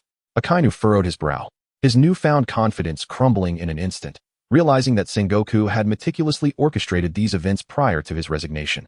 Tampering with documents was far too simple. The suggestion for Sengoku's resignation had come from Chika. After all, under normal circumstances, Sengoku should have retired long ago. Despite his dark hair, which he dyed to uphold the image of a fleet admiral, Sengoku was nearing the age of 80. In retirement, Sengoku relished the gentle sea breeze while lounging in a folding chair, savoring sunbae. Where was he vacationing? Naturally, at the second Marine headquarters, our Enio. Interestingly, it seems that Enio resembles Marine headquarters more than the original headquarters itself. The former fleet admiral is here, and Carp and Zifa frequently drop by, with all members having emerged from the Marine's new recruits training camp. If only Aokiji could join us. Initially, Chika dispatched agents and even personally sought him out. But to no avail. However, Blackbeard had already been defeated by Chika, making it impossible to pursue him as in the original tale. By the way, it seems that this time Akainu did not break Aokiji's leg. Their battle was not as fierce as in the original narrative, likely due to the absence of external stimuli from the Marineford War. At least that is a positive development. As for not locating Aokiji, that is inconsequential. After all, his becoming a traveler is quite admirable, serving as a means to soothe his spirit. Following their discussions, Chika promptly parted ways with Yamato. One returned to the surveillance area, while the other departed Wano to return to Enio headquarters. Had Chika and Yamato known that Kaido was not in Onigashima at that moment, the two would have teamed up to bind everyone except Kaido. Regrettably, they did not ponder this deeply. By the time Chika realized such a possibility, she had already returned to the waters near Enio headquarters.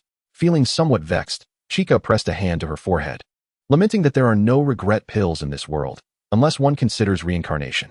With a sigh, Chika soared back to Enio headquarters, fortuitously encountering Sengoku, who was enjoying his vacation. Observing the old man reclining in his chair, sporting sunglasses and munching on senbei, Chika felt a pang of envy. Was this not the life she yearned for? Sengoku, is this not delightful? Chika smiled as she addressed him. Delightful indeed. Although I must admit that simply eating senbei has grown somewhat monotonous. Could you fetch me another glass of water? Just not tea, please, Sengoku replied cheerfully. seemingly oblivious to the undercurrents of hostility emanating from Chika. What else could Chika do but comply? She ambled toward the headquarters building. But before she could take more than a few steps, Sengoku abruptly rose from his chair. You want to fetch the water yourself? Chika inquired, perplexed as she turned to face Sengoku, who had set down his sunbae and removed his sunglasses, gazing intently towards the horizon. What was on the horizon? In less than 2 seconds, Chika also realized, as within her observation haki, a peculiar and formidable presence emerged on the surface of the sea in that direction. It was both familiar and unfamiliar, yet undeniably powerful, unlike anyone ordinary. Since no vessels appeared on the horizon, who could this individual be? The truth was clear. Hey, is it possible that I sought him out only to find nothing, and now that I have relinquished my pursuit, he appears? Chika mused, her voice tinged with skepticism. Yet her lips involuntarily curled into a smile. In the direction they were observing, a man clad in a V-neck white shirt, draped in a dark green coat, sporting round glasses perched on his nose, and carrying a small backpack, leisurely pedaled toward them on a bicycle. The island housing Inyo headquarters lies in a windless zone, concealing numerous sea kings beneath its surface, rendering the waters far beyond this island a designated sailing prohibition area. As the man pedaled closer, several sea kings attempted to breach the surface to assault him, only to be instantaneously frozen into ice sculptures. Former Marine Admiral, user of the ice fruit, Akiji Kazan. Before long, Akiji had glided from the distant sea to the shores of Inyo, drawing the attention of not only Chika and Sengoku, but also many of Inyo's soldiers, who surrounded him, uncertain of how to proceed. Should they take action? But he is Akiji. Surprisingly, Akainu exhibited no signs of tension or fear. Instead, a gentle smile spread across his face. Chika, hands on her hips, remained silent, simply awaiting Akiji's arrival. As Akiji reached the shores, he carefully parked his bicycle and approached Chika and Sengoku with deliberate steps. Fleet Admiral Sengoku, it's indeed been a while. Chika, when was our last meeting? I seem to have forgotten, Akiji remarked, his gaze resting lazily on Chika, who offered a gentle smile and waved her hand. I can't recall either. Shall we step inside for a moment? Chika suggested, gesturing toward the headquarters building behind her. After a brief silence, Akiji nodded and replied, Then I shall intrude upon your space. Akiji followed Chika and Sengoku into the central office, startling Ain, who was working inside. For a moment, she feared that Marine headquarters had traced their location and was preparing for battle. Ain, remain calm. This is a guest. A guest? Ain squinted, looking once more at Akiji. Ain, is that not the illustrious Admiral Akiji? Chika, well, he is the former admiral. Guests are to be welcomed, after all. Thus, in the modest office of Inyo headquarters, the formidable trio of Sengoku, Chika, and Akiji occupied 2 small sofas, enveloped in an atmosphere that was palpably tense, causing beads of sweat to form. Ain, I can't quite place why, but I feel a bit flustered. Sofa, I feel the same. Chapter 112, Preparations before confronting Kaido. Akiji's arrival was entirely unexpected. Yet Sengoku and Chika remained unperturbed, for they understood Akiji well. As Akiji regarded Chika and Sengoku, a knowing expression crossed his face, affirming his suspicions. I merely speculated. And thankfully, my solitary investigation post-Navy allowed me to uncover the truth. Akainu likely has his suspicions as well. Rest assured, I had everything prepared before my departure, and besides, Akainu is now the fleet admiral, a position fraught with challenges and burdens aplenty. Sengoku chuckled heartily, finding joy in the thought of Akainu burdened with the responsibilities that had once been his own. Meanwhile, Ain silently gestured her agreement. Fully aware of the trials associated with such a role, she had recently noticed an increase in her own gray hairs. Ain, I'm not even 20 yet. The prospect of prematurely graying troubled Ain deeply. Ahem, returning to the matter at hand, Akiji's keen awareness of Inyo had taken Sengoku by surprise. He had been monitoring developments for quite some time, but was previously constrained by Sengoku's influence within the Navy, rendering investigation impossible. After departing from Navy headquarters, he embarked on a solitary inquiry into all matters concerning Inyo, accomplishing what CP0 had failed to achieve. Don't look at me like that. It all stemmed from the incident at Mariehua. Otherwise, I wouldn't have grown suspicious and managed to investigate so swiftly. Mariehua? Oh, that incident. Chika immediately recognized it as the event from 4 years prior. At that time, she had single-handedly infiltrated Mariehua to rescue a celestial dragon, while Akiji and CP0 were stationed there, nearly costing her life. Reflecting on it now, she considered herself fortunate to have returned alive. Akiji had truly let her off lightly. Your attacking style was taught to you by Zifa, and I too am a disciple of Master Zifa. The familiarity I felt when we fought was unmistakable. I had a hunch that you might discover my identity. Chika reclined on the sofa, but at this point, being recognized by Aokiji was hardly a matter of concern. Sengoku, listening to their exchange, was somewhat bewildered. What incident at Mariewa? What do you mean, you fought before? Did you two actually have a bout? Seeing Sengoku's perplexed expression, Chika realized that even he was unaware of her third identity beyond the Navy and Enyo. Wait a moment. Chika, you wouldn't mean. After a moment of contemplation, Sengoku suddenly grasped something, turning in astonishment toward Chika, who simply gestured in affirmation, indicating he was correct in his assumptions. Sengoku's lips twitched slightly. He had been troubled for quite some time over the ambush at Mariewa and Akinu's subsequent defeat at Judicial Island. After all, it was bewildering how such a dangerous individual had emerged without warning, with the world government pressuring the Navy to apprehend this person swiftly. Well, I'm no longer the fleet admiral, so good luck, Akainu. Sengoku quickly accepted this revelation, now faced with a plethora of messes on Akainu's desk. Akainu had his hands full, and with Aokiji and Akainu absent from the ranks of the three admirals, the future Admiral Fujitora was already aligned with Enyo. The world's conscription might yield a green bull, plus a candidate to fill the void, or perhaps an unforeseen character from an alternate narrative. Chika and the others chatted about past trifles within the office, while Aokiji decided to temporarily remain with Enyo, deliberating and assessing. As his once lazy sense of justice began to evolve, all in all, our headquarters has gained another formidable asset, a cause for celebration indeed. That night, Enyo hosted a grand soiree, not solely to welcome Aokiji's arrival, but also to commemorate the long-overdue victory over the Yonko Big Mom. Most injuries had healed sufficiently, allowing for a liberating atmosphere where guests drank, feasted, and danced. Chika stood atop Enyo's observation deck, feeling the sea breeze against her face, clutching a din-din mushi as she engaged in conversation with her father, Dragon. Chika, why the sudden call? It must be something significant, I presume? Dragon's voice resonated through the din-din mushi. Chika smiled faintly, unable to resist a teasing remark. What's the matter? Is it necessary for a daughter to call her father only when there is something urgent? For a moment, Dragon was taken aback by her retort, and a colleague nearby nearly burst into laughter, quickly covering their mouth before they could. Nonetheless, I do need to discuss something with you, father. Do you have some time? I'm planning to visit you soon. Yes, I have time. As Dragon spoke, he glanced down at the documents on his desk, which were just beginning to pile up. Raising his gaze, he observed the sparse desks of his colleagues. His expression shifted suddenly, and his colleagues tensed, instantly deducing Dragon's intent. But, Lady Chika is coming. Just a bit of overtime, right? Worth it. Each of them instinctively rose from their chairs, moving toward Dragon to collectively assist with the documents on his desk. Dragon nodded in satisfaction, redirecting his focus back to his conversation with his daughter. So, what brings you here?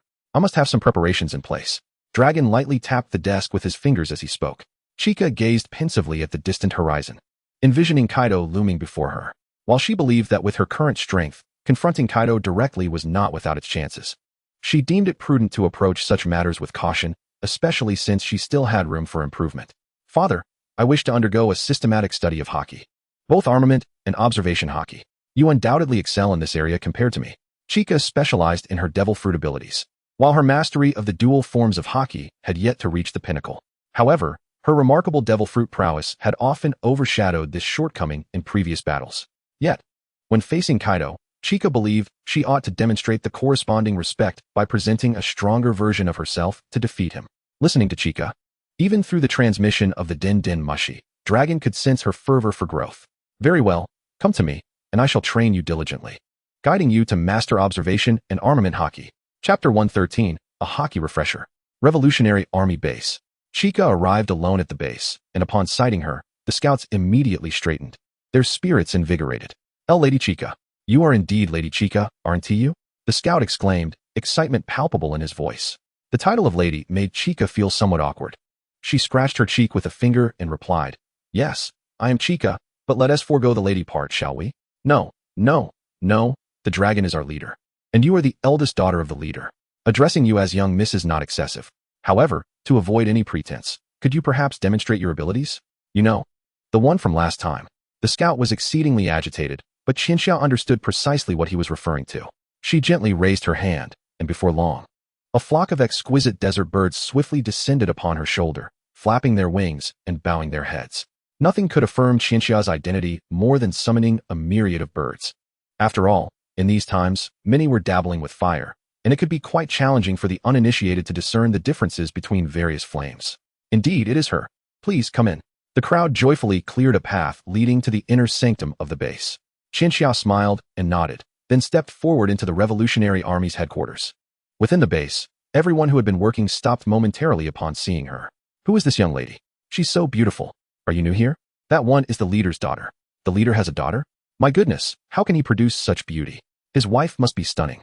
Shoo, if the leader hears you, your workload will undoubtedly double. Hearing the murmurs around her, Qianxia felt a tinge of embarrassment and slightly lowered her head, quickening her pace along the route to her father Long's office. Knock, knock, knock. Come in. Long's voice resonated from within, and Qianxia slowly pushed the door open. Inside the office area, Long was not alone. Numerous desks filled with documents surrounded him, while his own desk was conspicuously bare. Qianxia, you arrived quite promptly. Since you are here, let us commence your training, Long stated as he stood up, casting a glance at his colleagues. Their expressions, previously those of adoration, instantly morphed into smiles in response to Long's gaze. Are you truly not busy? Qianxia inquired. Rest assured, I am genuinely unoccupied, Long replied, gently patting Qianxia's shoulder. With a puzzled expression, she followed him through the back door of the base into the Revolutionary Army's training yard. This space was designated for combat practice. And as Qianxia surveyed the area, a singular phrase echoed in her mind, in utter disarray. The Revolutionary Army indeed housed numerous skilled fighters.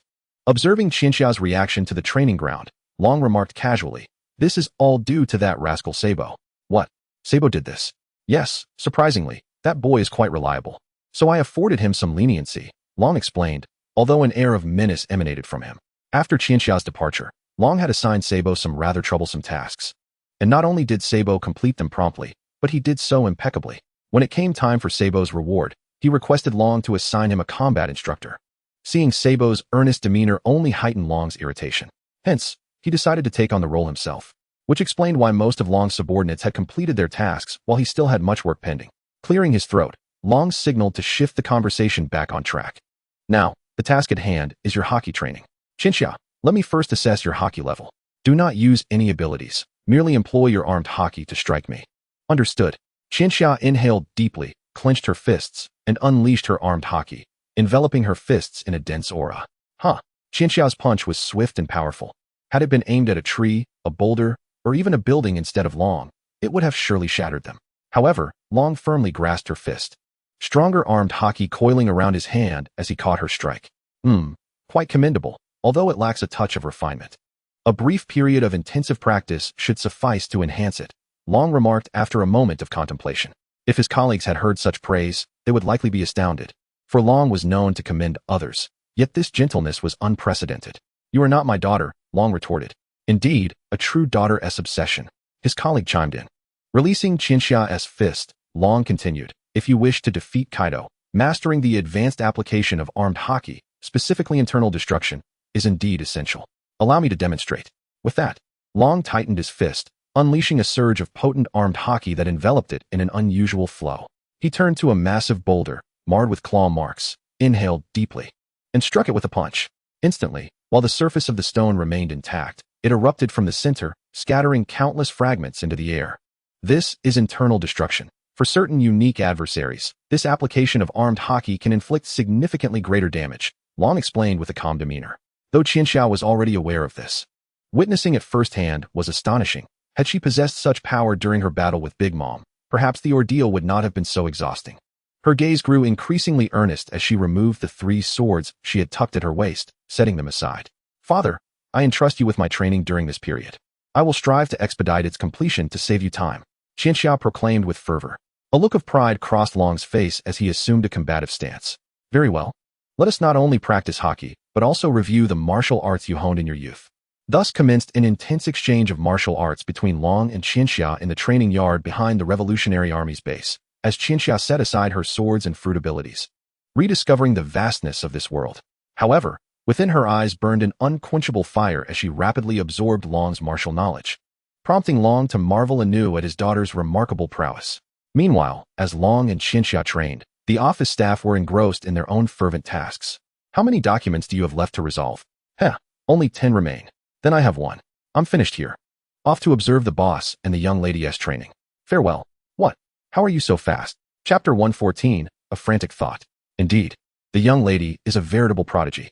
Initially, one might have thought the leader was formidable enough, only to discover that the young lady is even more so. In just a few days, she has managed to keep pace with the leaderess rhythm. You newcomers are truly overreacting. The young lady has lived among us since childhood. She was executing classified missions before she even turned 10. Under 10? Impressive. The temporarily idle members of the Revolutionary Army whispered to one another through the window, observing Qianxia and Long outside. In a remarkably short period, Qianxia had progressed from being dominated by Long to matching his rhythm, even delivering a few strikes of her own. Her rate of growth was indeed astonishing. With a powerful leap, Qianxia retreated several meters, and as Long raised his fist, their haki clashed before they even made contact. Predict. Qianxia called out. Predict your prediction, Long replied. Chica, I anticipate your anticipation of my anticipation. Long, Teacher Kai? Teacher Long. Chica immensely relished the confrontation with Long. His martial arts were distinct from the Zephyr-style combat techniques she had mastered, allowing her to rapidly absorb his techniques and integrate them harmoniously. Question: what are the differences between women and men in combat? Answer: strength, resilience, explosive power, dynamic vision. Regardless of upper or lower body, men possess a significant advantage. Boxing, in particular, is deemed an art form created for men. However, women also possess their own strengths. Their bodies are nimble, highly flexible, and more agile. With generally superior auditory acuity, their unique muscle composition allows women to exhibit greater endurance under the same physical exertion compared to men. Emphasizing strengths while mitigating weaknesses, one can compensate for a lack of power with sheer will. Moreover, Chica firmly believes that her devil fruit ability is her true trump card. Kaido, haki surpasses all. With that, Kaido transformed into his dragon form and unleashed a mighty fire breath attack upon Luffy. The debate over whether haki or a devil fruit holds the upper hand is indeed a complex one, fraught with ambiguity. Both haki and devil fruits have their elite practitioners. Chica, unwilling to engage in such futile comparisons, chooses to place her faith in the strength she wields. And thus, half a month passed. This duration, neither excessively long nor short, may pale in comparison to Teacher Kai's rigorous training regimen. Yet it was undeniably far superior to the foundational haki training that Rayleigh imparted over 2 years. Quite commendable, although she still fell short of the prowess exhibited by lifelong haki practitioners. From the perspective of a devil fruit user, this level of mastery was already adequate. Long mused aloud, raising a hand to wipe the blood from the wounds on his cheek. Initially, he had anticipated at least 2 months of training, but to reach this level in just half a month was unexpected. Chica, panting heavily in front of Long, paused at his words. Had he spoken any slower, she might have rushed at him once more. All right. Taking a deep breath and exhaling heavily, she revealed numerous scars on her skin, marks left by Long's strikes. He was indeed quite ruthless. However, with her regenerative flames, these injuries were hardly consequential. After the training concluded, Chica immediately employed her regenerative flames. And as the flames enveloped her wounds, they flawlessly healed within seconds. Armament haki, internal destruction, acquired. Chica stretched luxuriously, reflecting that while she felt tired, it was more of a satisfaction derived from her enhancement in strength, rather than from being struck. She was no masochist. Since training is over, are you planning to leave? Father, are you eager to send me away? I suppose I did interrupt your work, my apologies. Long's expression darkened slightly. That was not what he intended to convey. He wondered when his daughter had become so cheeky as to tease him in such a manner. Haha, just kidding. But yes, I must take my leave. I'll return once things are stable, provided, of course, you're not too busy. Chica responded playfully, extending a finger in jest. After all, this was the Revolutionary Army, not some Hawaiian resort, and she had no desire to complicate her father's endeavors. Long smiled faintly. Not busy? That might prove troublesome, as we shall be quite occupied moving forward. After defeating Kaido, the real work will commence. Observing Long's calm demeanor, Chica was suddenly struck by an intriguing notion. She approached him, whispering her idea into his ear. Long was taken aback, as this concept was something he had never considered. It was indeed audacious, yet if successful. No, that boy lacks the strength. Long shook his head, ultimately dismissing Chica's proposal as impractical. What was Chica's idea?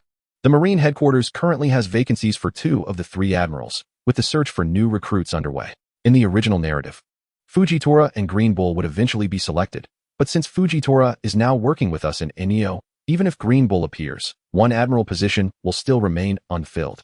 Thus, why not attempt to seize that position?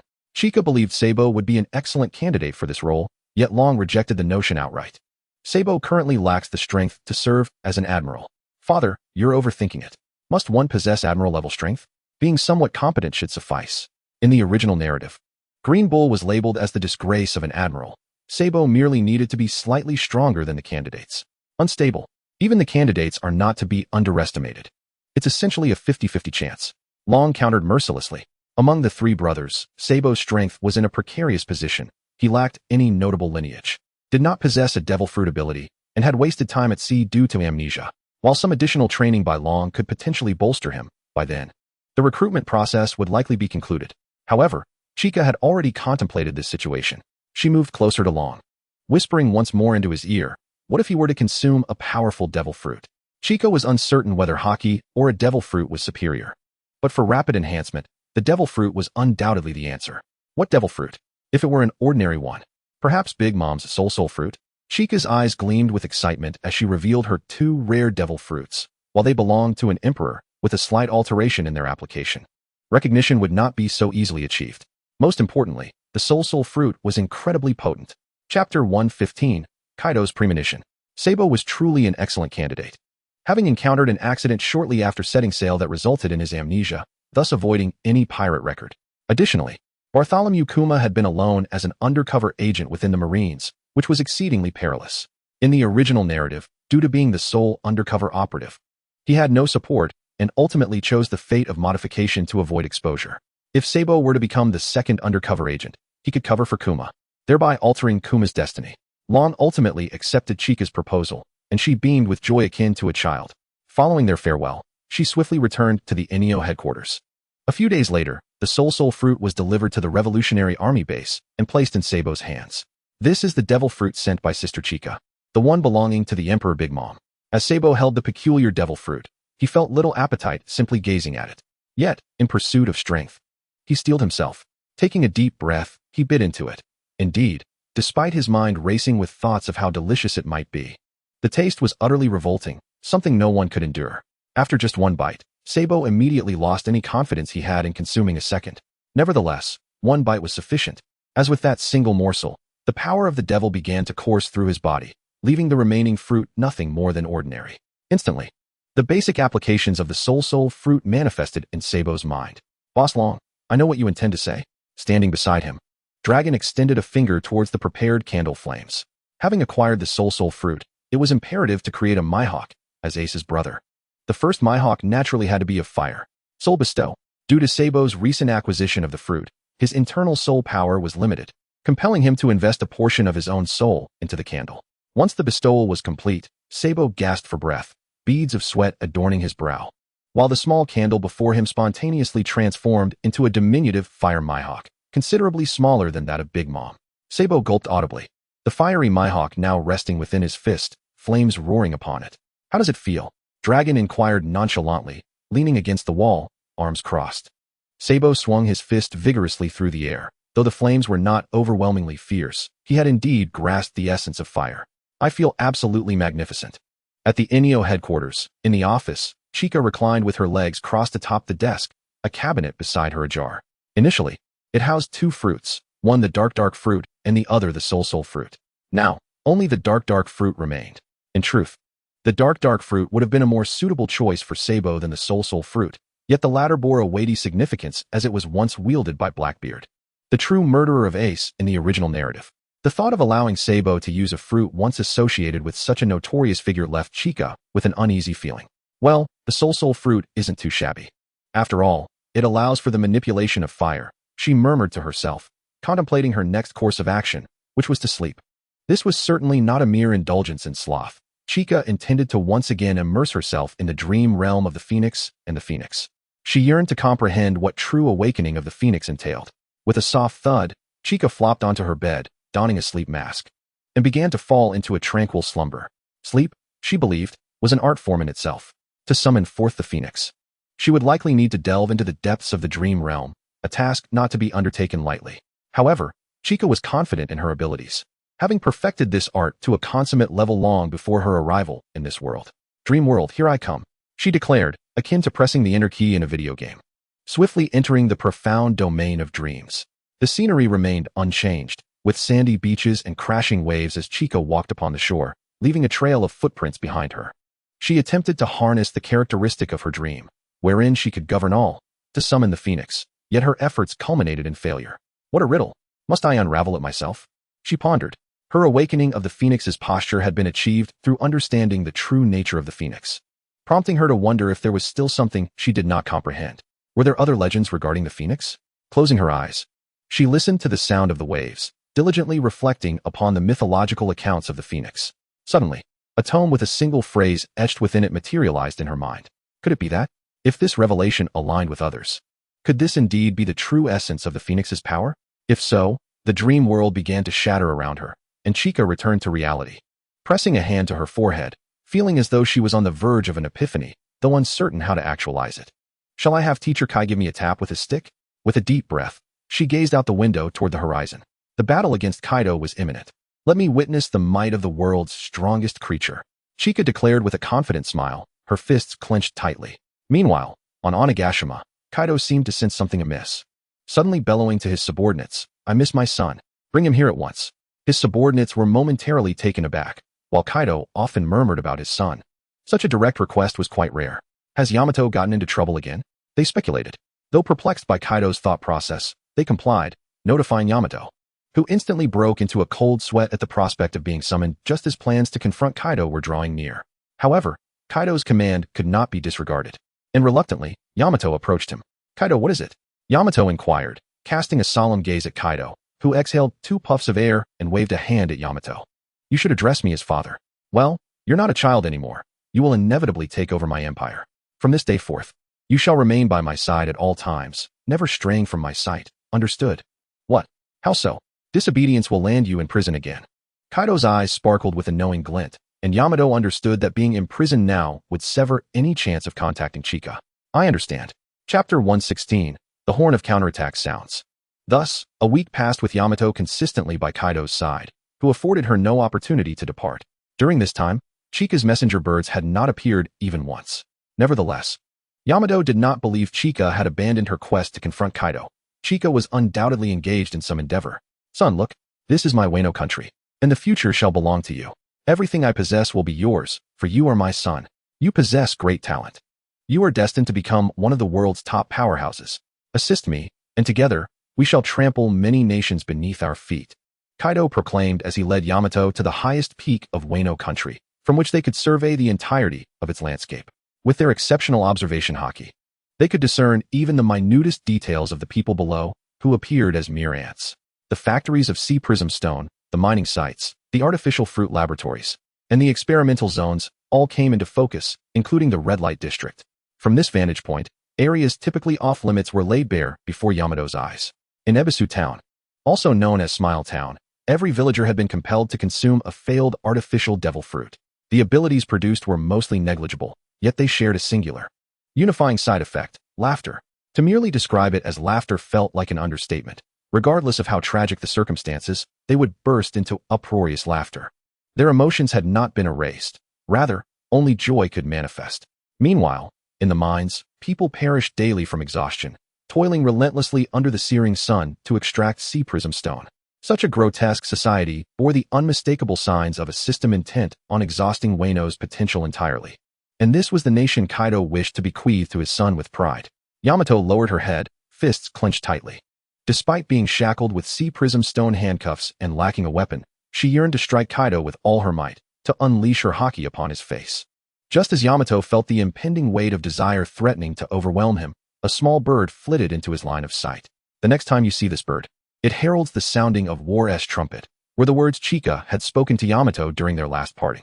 Meanwhile, Chica and her companions stood aboard a fleet of warships, successfully sealing off the maritime territories surrounding the land of Wano.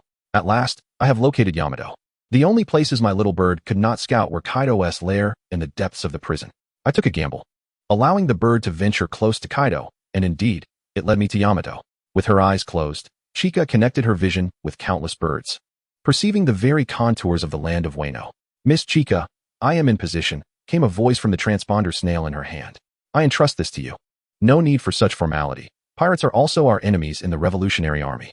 The voice belonged to none other than Bello Betty, one of the 4 commanders of the Revolutionary Army. She was an additional ally Chica had requested from her father.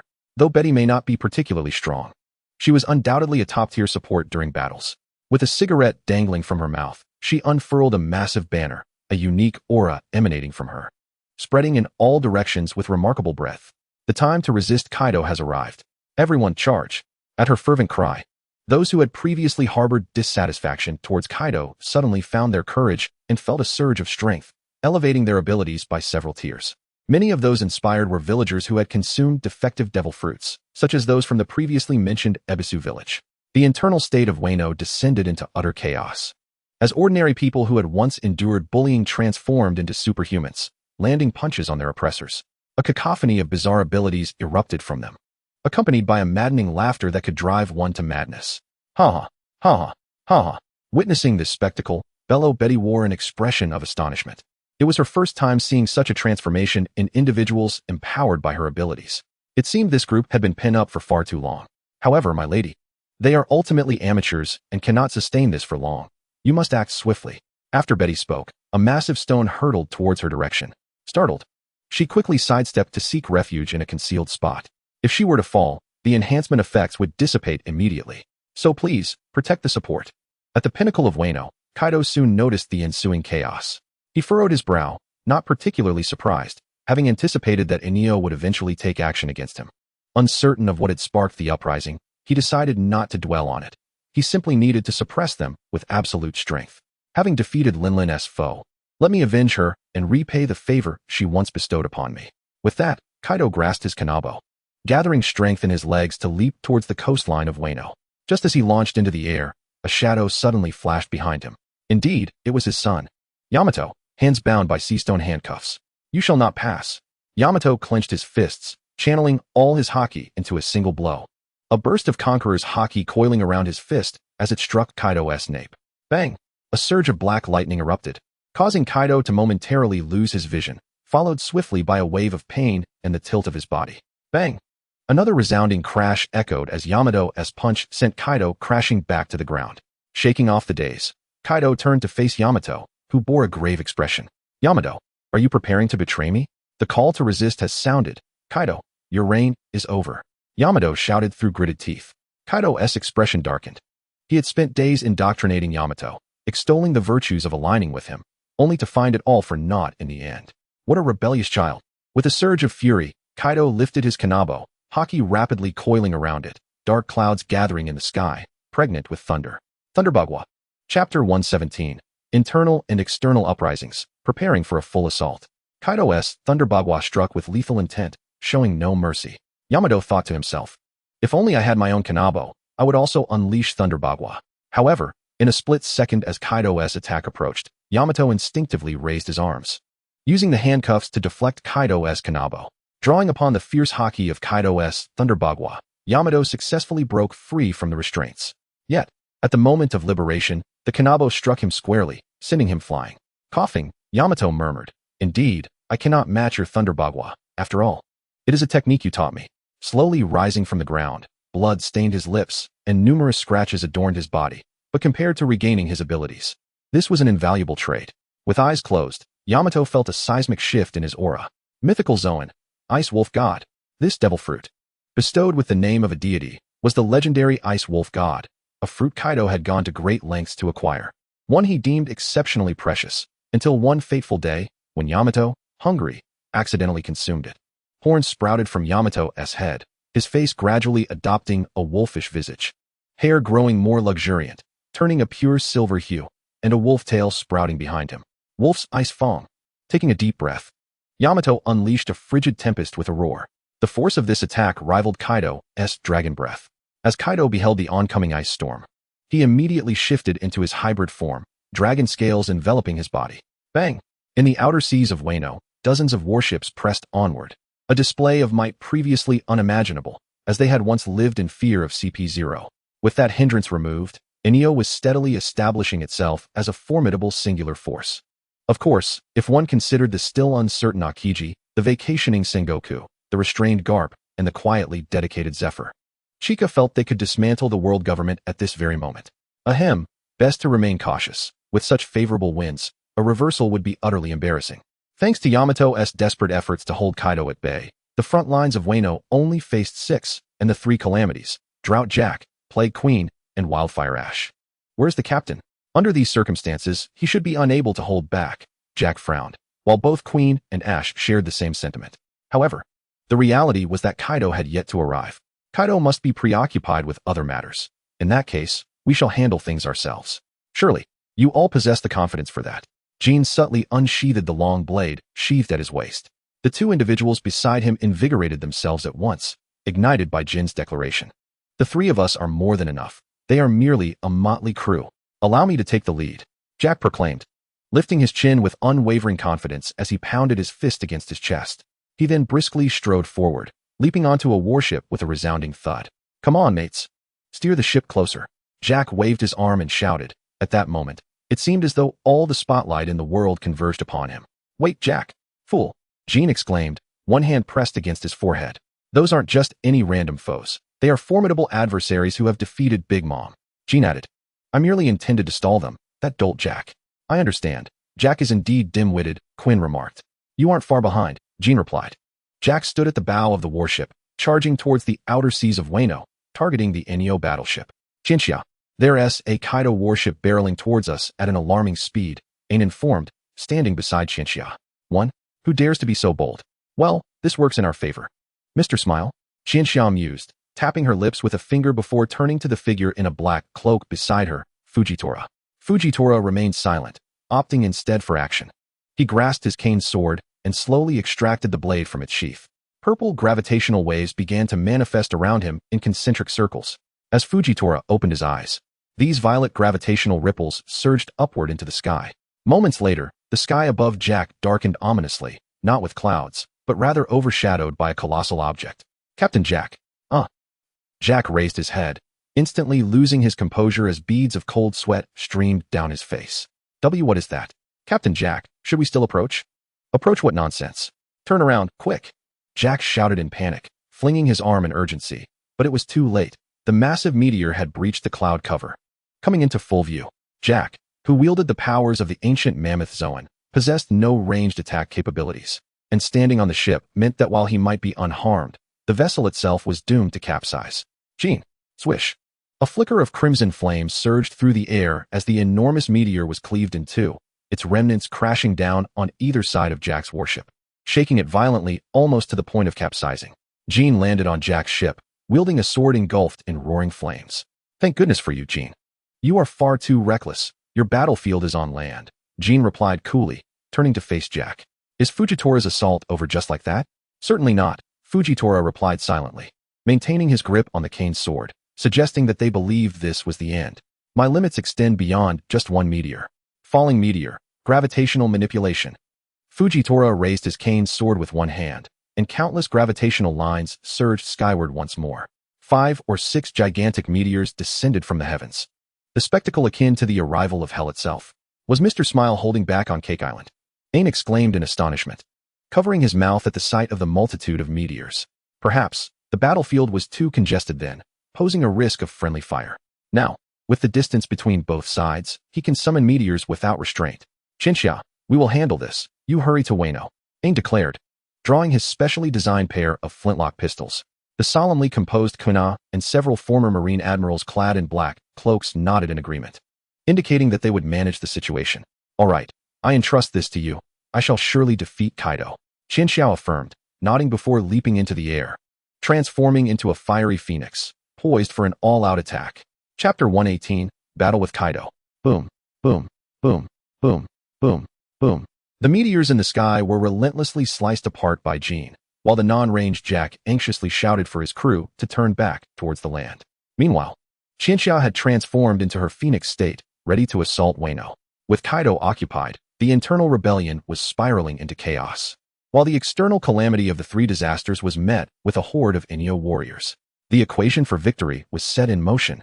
In her phoenix form, Chinchia flapped her wings, and with a resounding cry, she charged towards the three disasters, or more accurately, towards Wano behind them. That large bird must be the monster that defeated the Yonko Big Mom. What? Jean, you deal with the meteors. I will handle this guy, Jack blurted out, momentarily stunned before stepping forward, his muscles bulging as he entered a battle stance. Just as Jack anticipated a collision, Chinchia soared past the two of them. Indeed, she flew right by. Her target isn't us. Quinn, stop her, Jean shouted, and the only one standing on land, Quinn, nodded, swiftly transforming into the ancient giant Brachiosaurus. With its mouth agape, a machine gun emerged from inside, unleashing a barrage of laser pellets. Xinxia disregarded the lasers, allowing them to strike her as she approached Quinn, delivering a powerful kick to the Brachiosaurus's head. True Phoenix Strike. Bang! Quinn spat out a mouthful of saliva, sent flying several dozen meters, rolling across the ground before finally coming to a halt. However, his tough exterior meant Xinxia's kick would not incapacitate him, nor did she wish to waste time on the 3 resilient Zoan users. After executing her kick, she immediately soared straight towards Wayno. Ouch! Ouch! How infuriating! Don't run away, Quinn yelled, scrambling to his feet and gazing at the distant Xinxia, who had already flown several hundred meters away. He quickly aimed his head at her position and unleashed his ultimate move, Brachiosaurus Cannon. With a shout, Quinn's head launched like a toy, swiftly bridging the gap between himself and Xinxia. His mouth opened wide, clamping down on Xinxia's phoenix wing, but it yielded no satisfaction, instead searing his mouth with the flames of the phoenix. Ouch, ouch, what is this? Is this Marco's power? Quinn yelped, retreating his head back to his body. But by the time he regained his composure, Xinxia had vanished from his sight. Simultaneously, Jack and Jean successfully reached the shore. Now, Jack had no fear of the meteors, transforming into a mammoth and recklessly charging at the falling debris. Boom, boom, boom.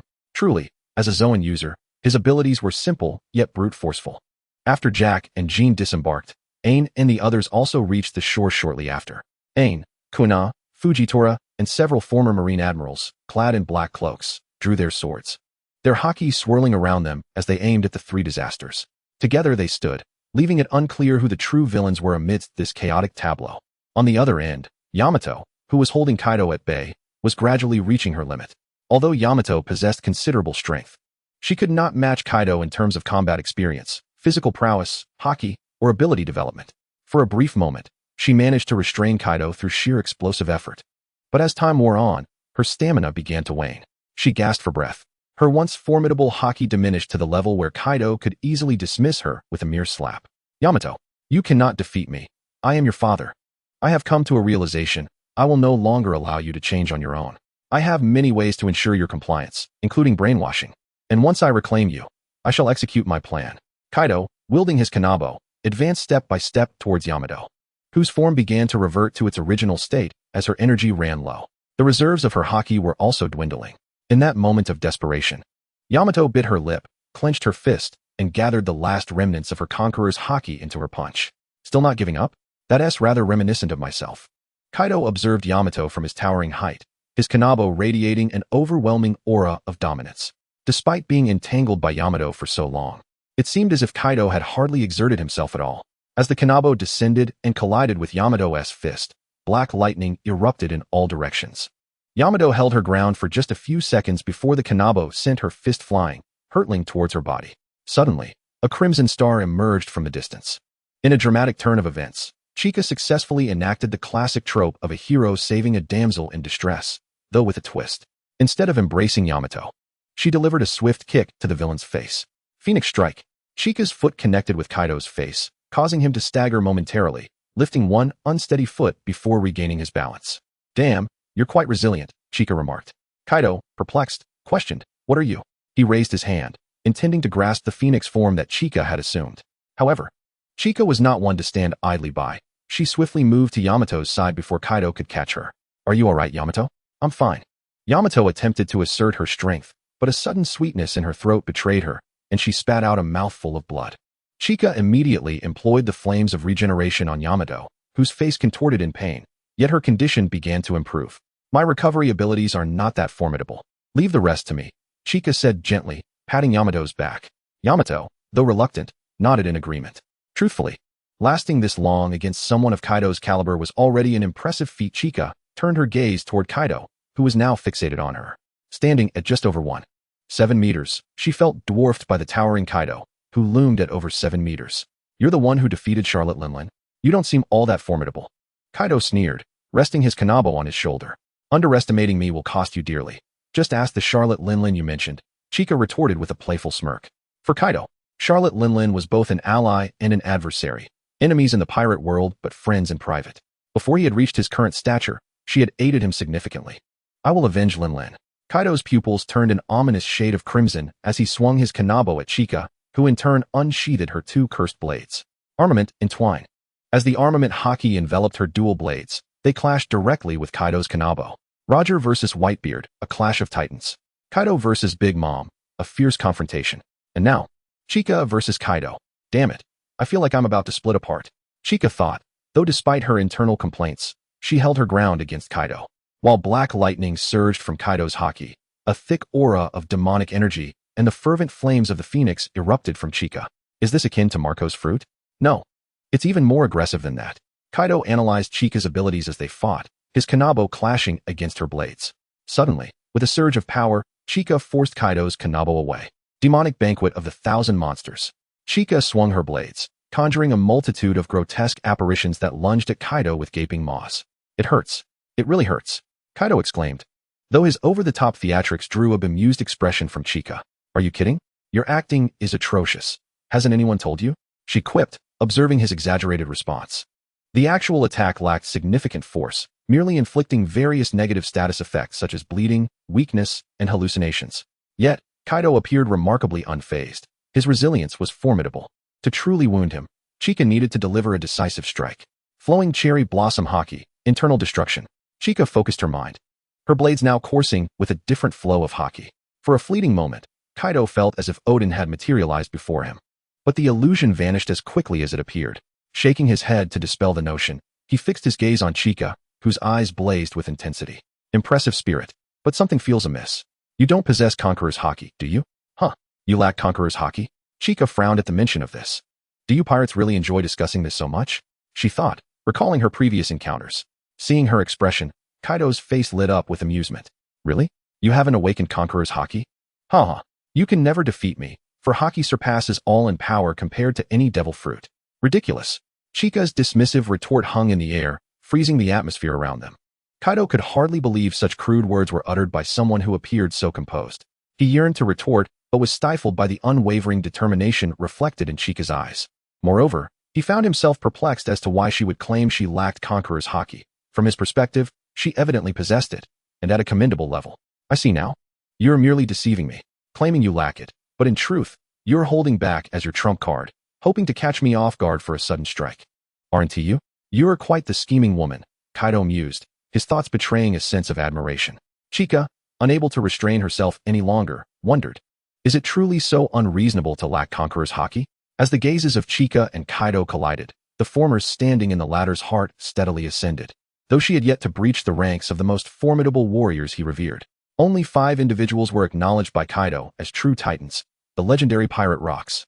The Pirate King Roger, the world's strongest man Whitebeard, the unparalleled Odin, and the current rival to his status as one of the 4 emperors, Shanks.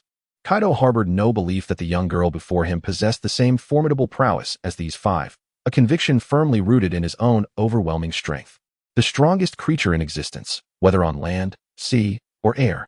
For nearly 10 seconds, they locked eyes, and as a gentle breeze nudged a small stone across the ground, both Chika and Kaido charged towards one another.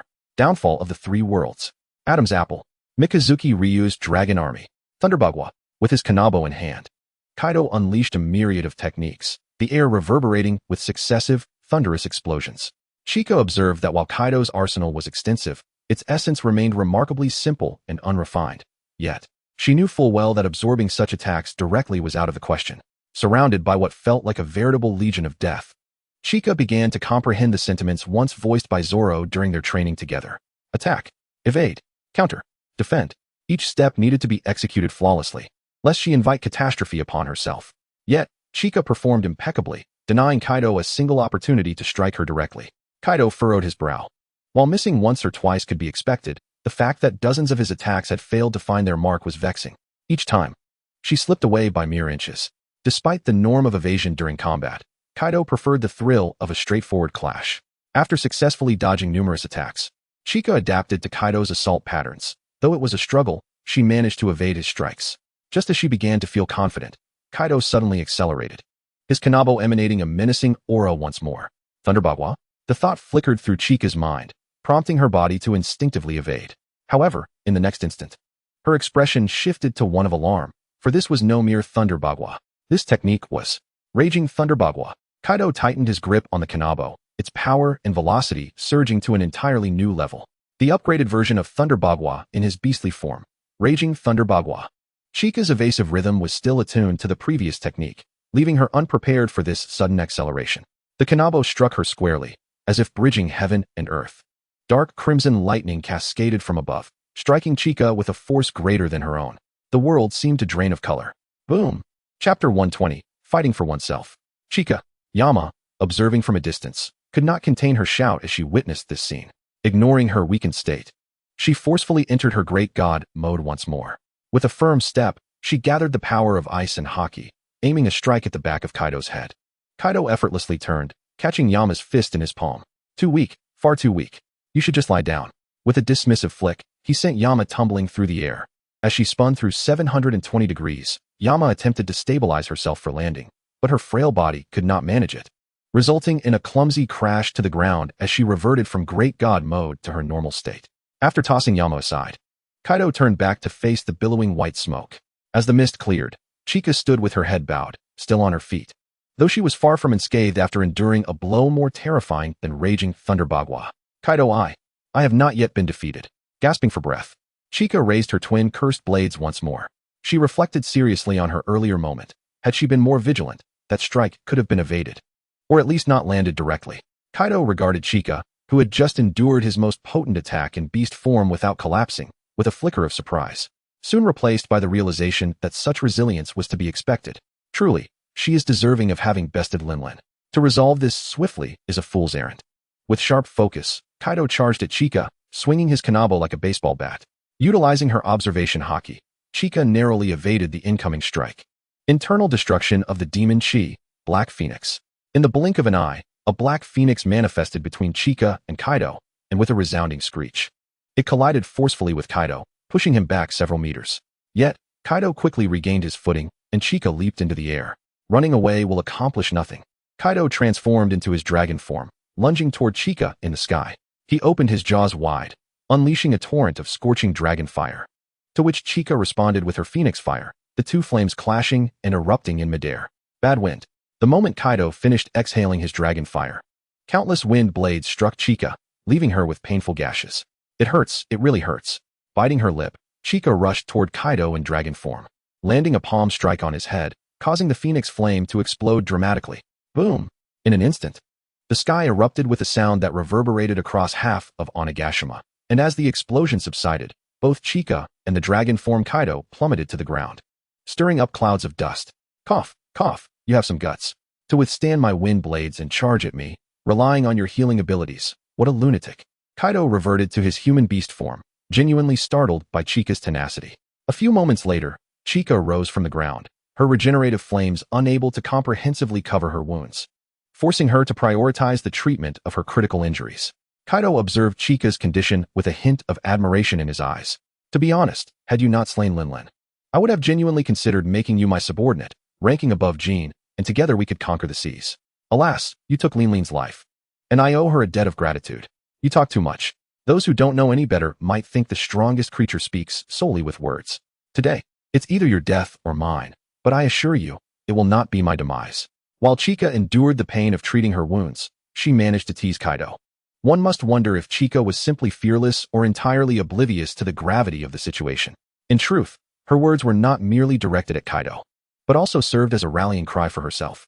The battle between the two continues, with Chica demonstrating her capability to confront Kaido. Yet, as time progresses, Kaido's strength shows no signs of waning, while Chica is drenched in sweat, droplets cascading down her face. The flail wielded by Kaido moves with the ferocity of a rubber machine gun, creating countless afterimages in Chica's line of sight. Her two enchanted blades tirelessly fend off the onslaught of the flail.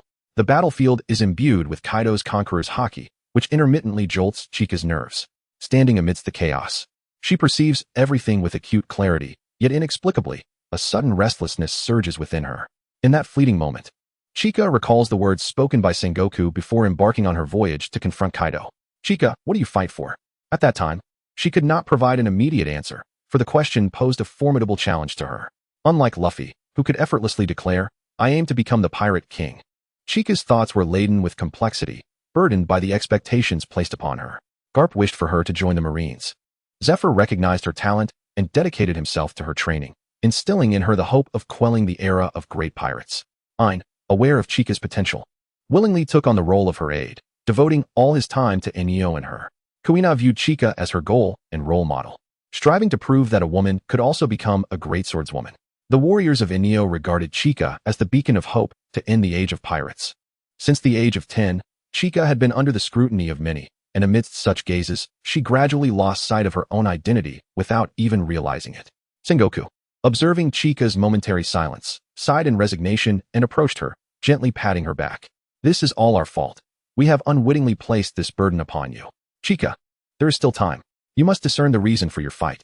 After imparting these words, Sengoku stepped away, and soon after, Chika set sail to confront Kaido. In the midst of her battle with Kaido, Chika found herself in an extraordinarily peculiar state of mind. And the answer she had struggled to articulate before now came forth with unwavering clarity. What do I fight for? I fight for myself, now and always. A unique glimmer sparked in her eyes. Is it for justice? To liberate the people and warriors of Wano? Or to honor those who placed their hopes and dreams upon her? Chika pondered an abundance of thoughts. She was never one to excel in contemplation. Her ultimate dream had remained unchanged, to sail freely across the seas, living as a true slacker. To realize this dream, she must confront the age of pirates, dismantle the world government, and face Kaido. She absolutely cannot afford to lose. Suddenly, Kaido furrowed his brow, an ominous premonition washing over him. This stalemate cannot continue. Rumble Ball. Kaido unleashed a devastating blow infused with Conqueror's Haki and Armament Haki, hurtling towards Chika. This time, however, Chika did not retreat. Instead, she met the attack head-on with her twin blades, colliding with the Rumble Ball. In an instant, black and crimson lightning erupted, and Kaido's eyes widened in shock. For this time the black and crimson lightning did not solely emanate from his flail, it was also radiating from Chika's twin blades. Chapter 121, Conqueror vs. Conqueror. Is this Conqueror's Haki? And not merely at a basic level. To awaken such a caliber of Conqueror's Haki, her aspirations must be extraordinary. Kaido mused, his assessment of Chika elevating even further. The clash between the Rumble Ball and Chika's twin blades yielded no clear victor, resulting in both parties stepping back to create distance. Chika marveled at this newfound power, Conqueror's Haki. Surprised, she felt the distinct force within her that diverged from Armament Haki. This was indeed the Conqueror's Haki she had long sought to awaken. The moment her resolve solidified, the Conqueror's Haki finally responded to her summons. Undoubtedly aided by Kaido's pressuring presence. One might wonder, if Kaido were to discover that Chika's determination to become a conqueror stemmed from her desire to be a slacker, would he be driven to rage? Clenching her enchanted blades, Chika felt the Conqueror's Haki entwine naturally around the blades, though she could not quite discern how this happened. Well, Kaido-sensei lives up to his reputation, truly a legend. With her mastery of the Conqueror's Haki entwining technique, Chika could distinctly sense her own enhancement and strength. She tightened her grip on her blades, nodding resolutely as she refocused on Kaido. Kaido, meanwhile, regarded Chika with a wary gaze. To him, those who wielded Haki and those who did not existed in entirely different realms of adversaries. You claim you lack Conqueror's Haki? Don't tell me you've just awakened it and already mastered the entwining technique. Kaido scrutinized her, his expression grave. Though I must admit, I am speaking the truth. Chika hesitated momentarily before voicing the reality that left Kaido in despair. To be struck by Kaido and awaken Conqueror's Haki, even mastering the entwining technique, was nearly as absurd as Luffy's journey, if not even more so. Kaido, naturally, found it hard to believe Chika's words. Even he had spent a considerable duration mastering the entwining technique after awakening his Conqueror's Haki. Within Kaido's vision, 5 figures materialized beside Chika: Rox, Roger, Whitebeard, Odin, and Shanks. As this vision appeared, the wounds on his chest inflicted by Odin began to throb painfully. I cannot allow her to continue growing. With a determined stride, Kaido charged once more towards Chika. Chika weighed her enchanted blades confidently, a smile gracing her face as she swiftly engaged Kaido in battle once again. Bang, bang, bang, bang. The flail and blades clashed incessantly, unleashing torrents of black and crimson lightning that shattered everything in their vicinity. Even Yamato retreated several hundred meters, fearful of being caught in the crossfire of their Conqueror's Haki-infused lightning. Is this Chika's Conqueror's Haki entwining? It seems quite different from mine, Yamato mused. One arm raised to shield her forehead, squinting to observe the duel from a distance. While the direct confrontation still favored Kaido, his advantage had diminished to the point of no longer allowing him to feel complacent. More importantly, Kaido realized that with each clash, Chika's control over her Haki sharpened further. She is leveraging my strength to hone her own. Subsequently, in a fit of rage, Kaido delivered a brutal blow that sent Chika flying, creating yet another massive crater in the ground.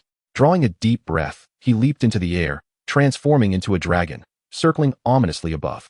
Wind, fire, and thunder converged.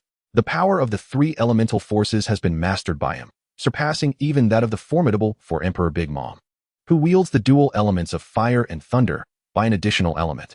Furthermore, he possesses the ability to conjure and manipulate these elements at will. This capability is a pivotal reason why Kaido is regarded as the strongest creature in the world. On land, he embodies his beast form, maximizing his haki and fruit enhancements. In the sky, he transforms into the Azure Dragon, summoning winds and rains, freely commanding the three elemental forces to unleash catastrophic assaults. In the ocean, while it remains uncertain whether Kaido can navigate the depths, the mythical Azure Dragon fruit categorizes him among the fish fruit users, allowing him at the very least to breathe and avoid drowning. Windblade. Countless razor-sharp blades of wind erupted from Kaido's maw, and Chika, fully utilizing her observation haki, swiftly evaded the lethal gusts. Dragon Breath. Tornado. Accompanying the wind blades, a searing dragon's breath was expelled from Kaido, and as Chika turned to escape, terrifying tornadoes materialized in all directions around her. Unable to evade, she resolved to confront the oncoming threat head-on. Taking a deep breath, she entwined her conqueror's haki with her armament haki around her cursed blade. In that moment, Chika felt her weapon grow exceedingly heavy, even as the flames of the phoenix seemed to flow towards it. Conqueror's haki entwined, armament haki entwined, cursed energy, phoenix flames. With these enhancements fully stacked, Chika gritted her teeth and, akin to hurling a blunt object, unleashed two arcs of sword energy. The deafening sound reverberated, sending her hurtling backwards from the recoil. The two sword energies soared forth like cannonballs, colliding directly with Kaido's dragon breath. They effortlessly sliced through the searing torrent, causing Kaido's eyes to bulge in surprise. He attempted to dodge, but it was too late. In that instant, memories of Yutian wielding twin blades against him decades prior, delivering the 10 fists of Peach Orchard to his chest, resurfaced, leaving him with 2 permanent scars. Kaido exclaimed, "It's strikingly similar. Apart from gender, she is almost a mirror image of Yutian." Chika retorted, "Which of your eyes sees such resemblance?" "I am not Yutian. My name is Monkey D." Chika. The two sword energies, akin to cannon fire, struck the very center of Kaido's forehead, leaving behind 2 shameful crimson marks. A tortured roar escaped Kaido, its destructive force rivaling Big Mom's screams when she loses control. Meanwhile, Chika, propelled by the backlash of her own attack, rolled across the ground several times, instinctively covering her ears upon hearing the anguished sound. As the dragon form of Kaido hovered in the air, his body began to emanate searing flames, rendering his massive frame seemingly diminutive in comparison. The fire dragon enveloped Kaido entirely, a being resembling him, yet more ferocious and commanding, gazing down upon Chika from above. Kaido, the mythical Azure Dragon fruit user, initiated his awakened technique, Fire Dragon's Great Torch.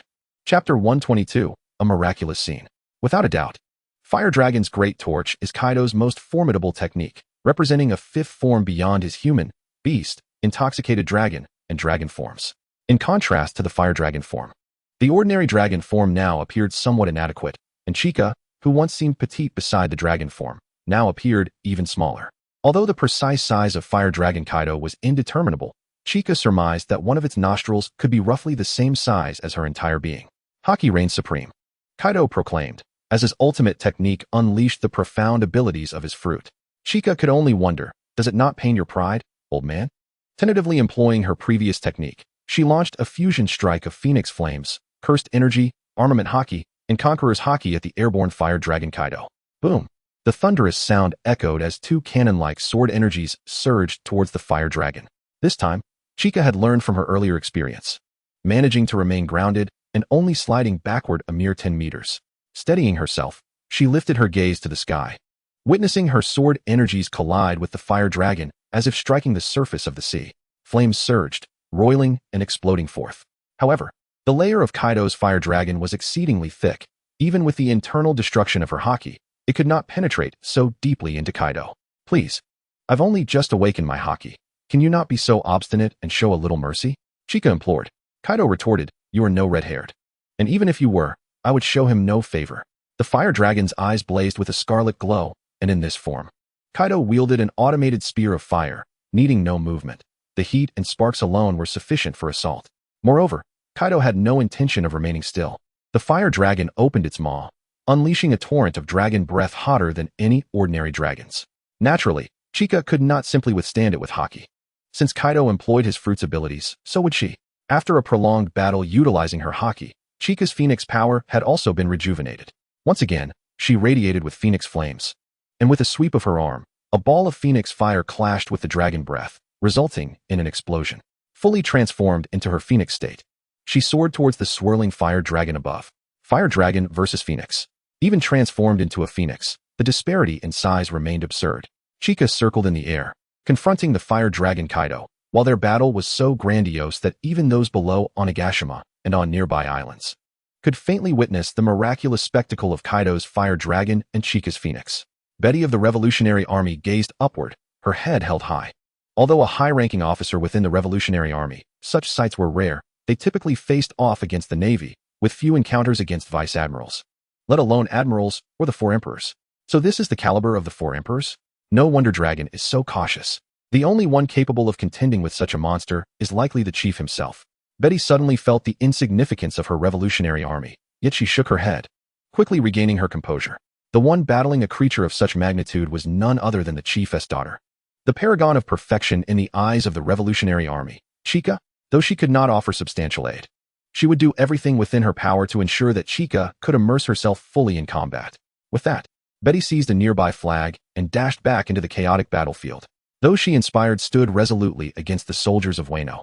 Yet under the spectacle of the Phoenix and Fire Dragon, many found themselves entranced, gazing at this miraculous scene in awe. Taking a deep breath, Betty pushed her abilities to their utmost limits. Having consumed the Inspire fruit, she could elevate the strengths of the weak. This enhancement transcended mere physical prowess, bolstering the spirits of the downtrodden, empowering them with courage to follow their hearts and achieve what they once deemed impossible. In the land of Wano, the tyrant Kaido is currently engaged in battle with our esteemed general. It is believed that before long, the fearsome dragon Kaido will be captured, urged to lay down his arms and surrender. After all, we are all citizens of Wano. There is no need for us to turn against one another. Betty shouted, her voice resonating across the battlefield. Many of Kaido's warriors are of Wano descent, and numerous others have succumbed to his overwhelming might. Yet now, inspired by Betty's rallying cry and witnessing the miracle unfolding in the sky, doubts began to creep into their hearts. Is Kaido truly on the verge of defeat? If that is the case, why should I continue to fight? Gradually, some soldiers cast aside their weapons, summoning the courage to abandon the darkness and join the ranks of the liberation resistance. This is the power the Revolutionary Army seeks to harness, the will of the people, the strength of the masses. Meanwhile, the current general of Wano, Kaido's ally, and one of the rulers of the shadows in Wano, Orochi, also beheld this astonishing spectacle in the sky. Although Kaido's fire dragon exuded immense power, Orochi pondered the nature of the creature that could compel even such a monstrous being to become even more monstrous. Unbelievable. Perhaps Kaido might truly be defeated. I must leave Wano and evade the storm. Orochi muttered to himself as he slung a small bag over his shoulder, preparing to flee down a side path in a cowardly escape. However, he had scarcely taken a few steps when a sharp blade of air shot toward him from the distance. Startled, Orochi stumbled backward and turned to see two young maidens advancing through the air, their feet seemingly defying gravity. Orochi was one of their targets. Kaido ruled over Orochi, and Orochi dominated Wano. This scoundrel is a vile brigand, a despicable villain. Observing the two young girls, Orochi let out a silent sigh of relief, evidently underestimating them. Two mere girls? Very well, it would be too humiliating to leave like this. Let me unleash a long overdue rampage. Orochi activated his devil fruit ability, transforming into the legendary creature, Yamada no Orochi. Just as Orochi was about to flaunt his power, a burst of pink flames struck him, leaving him feeling weak and disoriented. By the time he regained his senses, he had reverted from the form of the eight-headed serpent back to his original diminutive stature. In the next instant, a flash of white light flickered in Orochi's vision. As his gaze involuntarily shifted, darkness enveloped him. His head had rolled onto the ground. Kuna flicked her blade and addressed the decapitated head of Orochi, saying, "Descend into hell, scoundrel. The general of Wano, Orochi, is dead." The situation in Wano had shifted dramatically in favor of the resistance. Yet the miraculous scene unfolding in the sky remained a cause for concern. Chika versus Kaido. Phoenix versus Fire Dragon. Chika gazed at the blazing fire dragon before her, her mind racing with possibilities. Perhaps she could accomplish something extraordinary now. Chapter 123, The King of Birds. Chika closed her eyes. Facing Kaido from such a proximity with her eyes shut was undoubtedly a reckless act, yet Kaido, intrigued by Chika's intentions, refrained from attacking immediately. In those fleeting moments granted by Kaido's curiosity, Chika underwent a profound transformation. The phoenix, the auspicious beast, the king of birds. Until now, Chika had relied solely on the inherent combat prowess of the phoenix, neglecting the crucial keyword in its grand title, king. Hence, to truly wield the phoenix's power, she must first ascend to the status of a king, worthy of such a title. As Chika successfully awakened her conqueror's haki, it was as if she had discovered a key, sensing a new change within her devil fruit ability. This change would herald a miracle, the form of the Phoenix King. Chika opened her eyes, radiating an extraordinary aura of conqueror's haki that surged outward in all directions, enveloping the entirety of Onigashima in mere moments. Surprisingly, Chika's haki did not inflict tangible harm.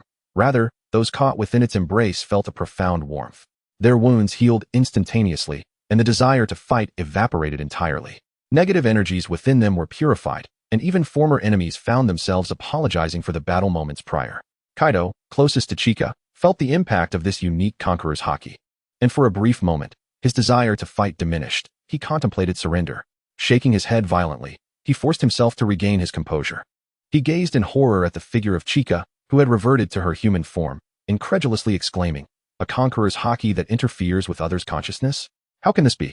Nothing is impossible, for I am a king, a symbol of auspiciousness," Chika replied, her head held high, her demeanor calm. Kaido gritted his teeth, incredulous at her proclamation of being a symbol of auspiciousness. The fire dragon Kaido opened his massive maw, unleashing a torrent of flames that surged toward Chika like a meteor shower. Yet, Chika merely raised a single arm in response. Fire Phoenix. Instantly, a magnificent fire phoenix materialized before her, shielding her from Kaido's inferno. This was the fire phoenix, not merely the phoenix itself. Since ancient times, legends spoke of dragons siring 9 offspring, and the phoenix, as their counterpart, had similar tales of her progeny. The phoenix nurtures 9 chicks. The phoenix possesses 9 offspring, each with distinct attributes, both mundane and divine, serving as her children and subordinates. While such records exist, detailed descriptions are scarce, and the identities of these 9 remain uncertain. However, in her royal form, Chika sensed that she could summon the phoenix's offspring at will, for she was their queen. Golden Phoenix, Colorful Phoenix, Fire Phoenix, Snow Phoenix, Blue Phoenix, Peacock, Rock, Thunderbird, Gale.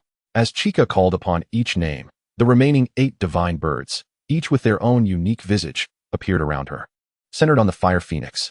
Meanwhile, the common birds of Wano erupted in a chorus of calls, as if rallying in support of her. In that moment, Kaido felt as though he had been transported to another realm. The spectacle before him surpassed his comprehension. Kaido-sensei, thank you. Without you, I may never have awakened this power. Even if you are no longer here, I will never forget you. Damn it. Kaido, disregarding everything else, unleashed a wave of heated energy from the fire dragon. Its head enveloped in Conqueror's haki, charging directly at Chika. Rising Dragon Fire Dragon Torch. This was Kaido's most powerful strike, his trump card, meant to determine the outcome of their battle, its ferocity instilling fear, akin to a deity. Yet, in comparison to the overwhelming presence exuded by Chika, Kaido found himself unable to muster any semblance of intimidation. After all, on Kaido's side, he stands alone, while on Qianxia's side, including herself, there are a total of 10. One-on-one combat. Perhaps in this world, you might indeed be the strongest in direct confrontation, but if that is the case, then why engage in a duel? A brawl will suffice. A duel is the mark of a gentleman. If a duel is not possible, then one must resort to a collective assault. As Qianxia gently snapped her fingers, the 9 phoenix chicks surrounding her soared forth, with the fire phoenix leading the charge to collide head-on with Kaido's fire dragon. However, Kaido continued to exhibit the demeanor of the strongest creature. A single phoenix chick was no match for him, yet there were 9 on the opposing side. The fire dragon circled in the air while the 9 phoenix chicks coordinated their efforts, constraining the dragon's flight path and unleashing various powers. Flames, thunder, frost, and tempest enveloped the scene. Kaido felt an overwhelming fatigue, not of the body, but of the spirit. Having fought since he was scarcely 10 years old, and having battled countless foes, he had never before experienced such profound helplessness. With the weight of 9 phoenix chicks' attacks upon him, he staggered them one by one, his eyes igniting with a crimson bloodlust. With a roar, he broke through all obstacles and charged towards Qianxia. Qianxia sighed in resignation. The awakened version of herself was now vastly different. Although she had not personally gained much, this newfound power was nothing short of chaotic. The mythical beast Nika possessed the most capricious abilities in the world, and now, Qianxia felt her own capabilities had surpassed even that. To develop her abilities to such an extent was something the original Qianxiao would have never dared to imagine. As she initially only wished to use her command over birds for reconnaissance, content to remain in the office as a mere logistics support. Confronting the ferocious Kaido, Qianxiao simply raised her hand once more and snapped her fingers lightly. The fire dragon Kaido, perplexed yet undeterred, pressed on, for the 9 phoenix chicks were still in pursuit. Any hesitation would result in them ensnaring him once more. This was the decisive strike that would determine the victor. Just as Kaido believed he had poured all his strength into his head, he suddenly found himself immobilized. The fire dragon screeched to a halt, and upon realizing this, Kaido turned his head to see 2 even larger birds than the last, flapping their wings and grasping at his body with their claws. The phoenix and the huang. Kaido exclaimed, "How do you still have summoned beasts? Is this never-ending?" Qianxiao replied apologetically, "My apologies, just the last 2. She withdrew her 2 enchanted blades and, smiling, raised her fist. With Kaido's head now positioned before her, she would not let this opportunity slip by. Armament Haki entwined. Conqueror's Haki entwined. As Kaido beheld Qianxiao's fists, now enveloped in potent buffs, he could not help but swallow hard, despair washing over him. Chapter 124, The Ultimate Being. Qianxiao took a deep breath. Her gaze sharp as her fists, infused with Conqueror's Haki, struck like meteors against Kaido's face. Aura, aura, aura. The relentless barrage of Conqueror's Haki-wrapped punches rained down upon Kaido's visage, the black and red lightning cascading in waves. Even with the fire dragon's defenses, the ferocity of the onslaught was akin to treating him as a mere punching bag, and the exterior of the fire dragon visibly deteriorated before his eyes. Kaido sought to escape Qianxiao's assault, but the phoenix and huang clung tightly to him. With a grimace, Kaido hesitated before finally opting to shift from dragon form back to his hybrid human-beast state in midair, enduring the onslaught before plummeting to the ground under the force of gravity. Bang! He gasped for breath, his face bruised and battered. Qianxiao's attacks had inflicted significant damage, yet Kaido felt that the injury to his spirit outweighed the physical pain. As he touched his face, he realized this humiliation was far more severe than the 2 scars upon his chest. Isn't there a saying that wounds on a man are badges of honor as a warrior, but the swelling on one's face? Kaido clenched his fist in frustration, unable to comprehend how, in such a short time, Qianxiao had transformed from someone he hardly regarded into a formidable monster that now instilled fear in him. Did I create such a monster? Kaido pondered inwardly. Had he been in prime condition and aware of Qianxiao's abilities from the outset, he might have been able to withstand her onslaught. However, after such an extended battle, even Kaido found it difficult to keep up with the toll it had taken. Meanwhile, although Qianxiao had not regained her stamina, she had transitioned from a warrior to a summoner. "What is your name?" Kaido inquired, gazing at Qianxiao as she descended gracefully to the ground, his final question escaping his lips. "Monkey D. Qianxiao, I've mentioned it once before." Kaido mused. So Monkey is a protege of Garp, what an exceptional junior.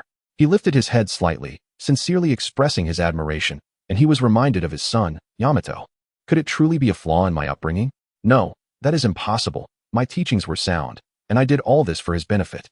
In this world, only strength is paramount. Without absolute power, everything else is mere talk. Now, Kaido found himself devoid of the will to fight, yet as the embodiment of the Beast King, he could not allow himself to choose surrender or retreat. Kaido's pupils constricted as he refocused on Qianxiao, his fists tightening, radiating a potent aura once more. This power, when measured against the calamities of the world, was undeniably formidable. Yet, when compared to the full might of Kaido, this final surge of strength seemed particularly feeble.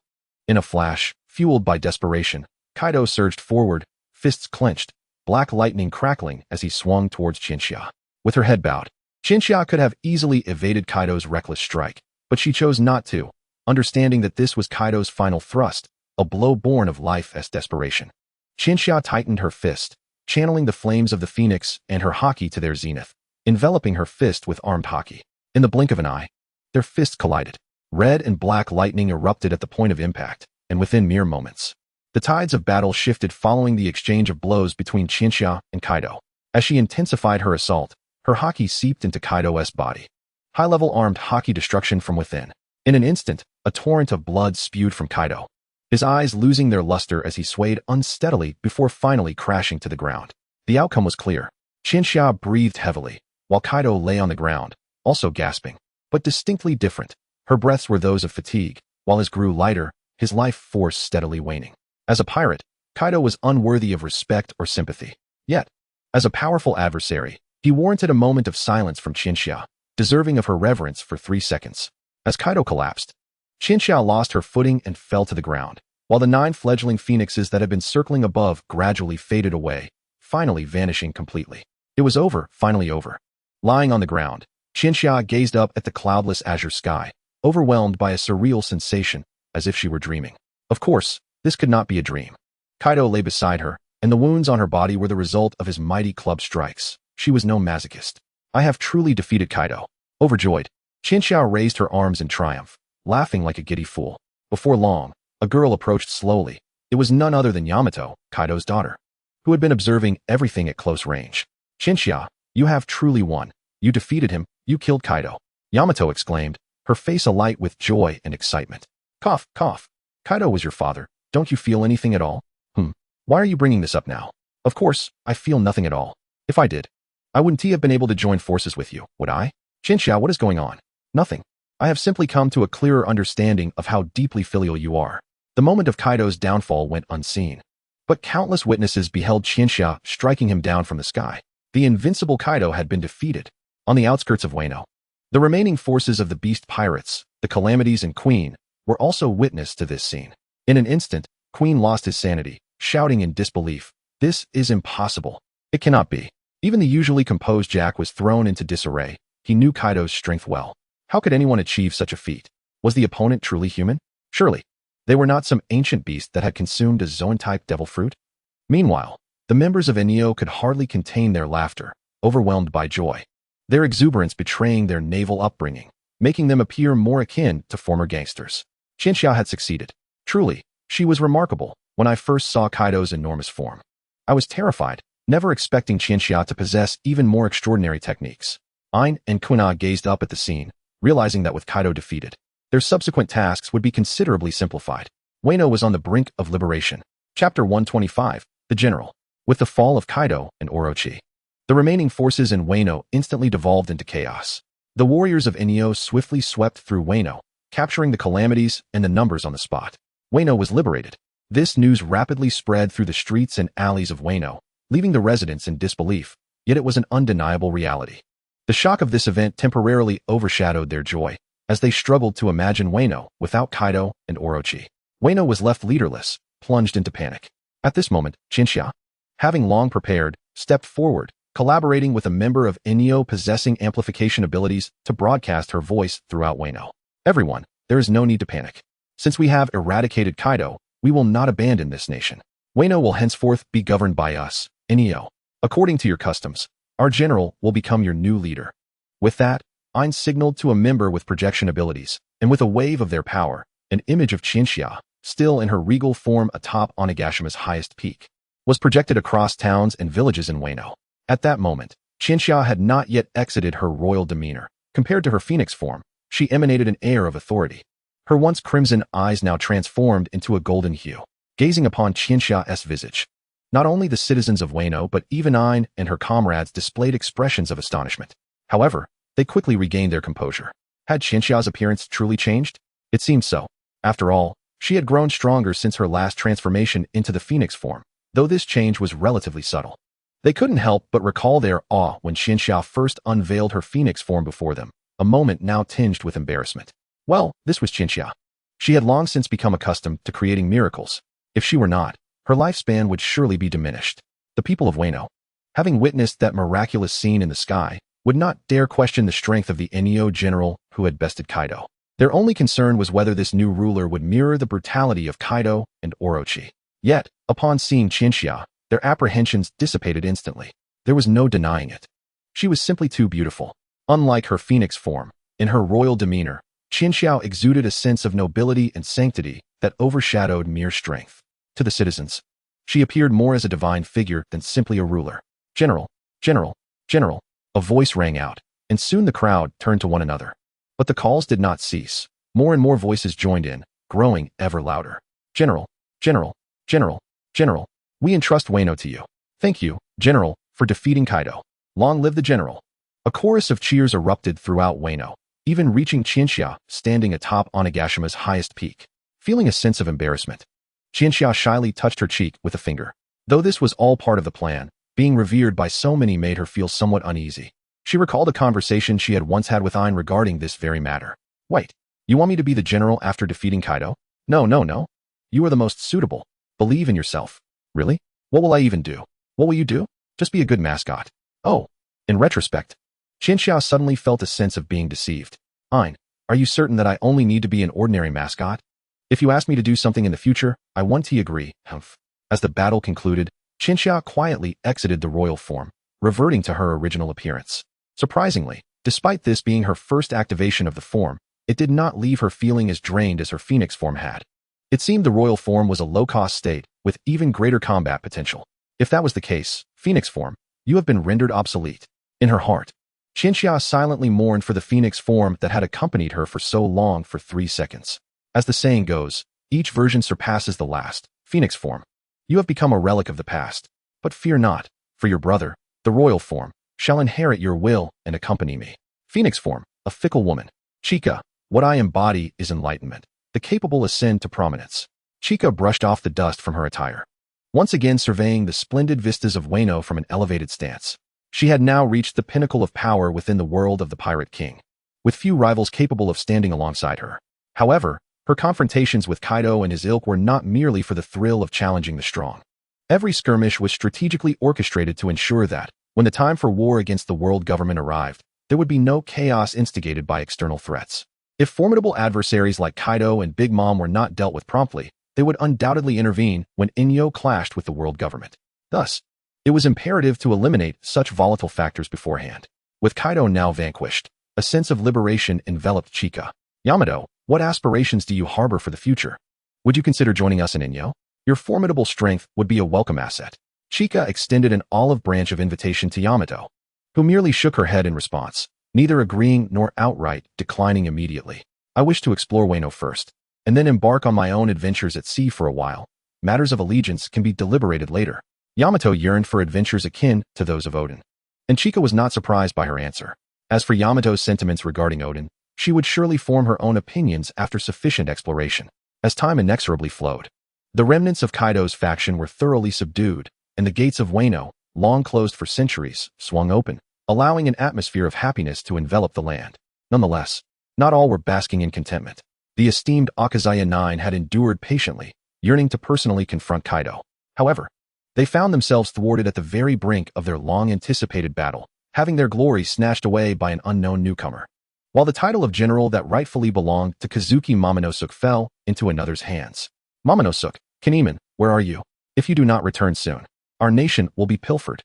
At that moment, Kinemon and Momonosuke were struggling against the sea aboard a small wooden vessel. Kinemon, how much longer? Almost there, my lord. Just a moment.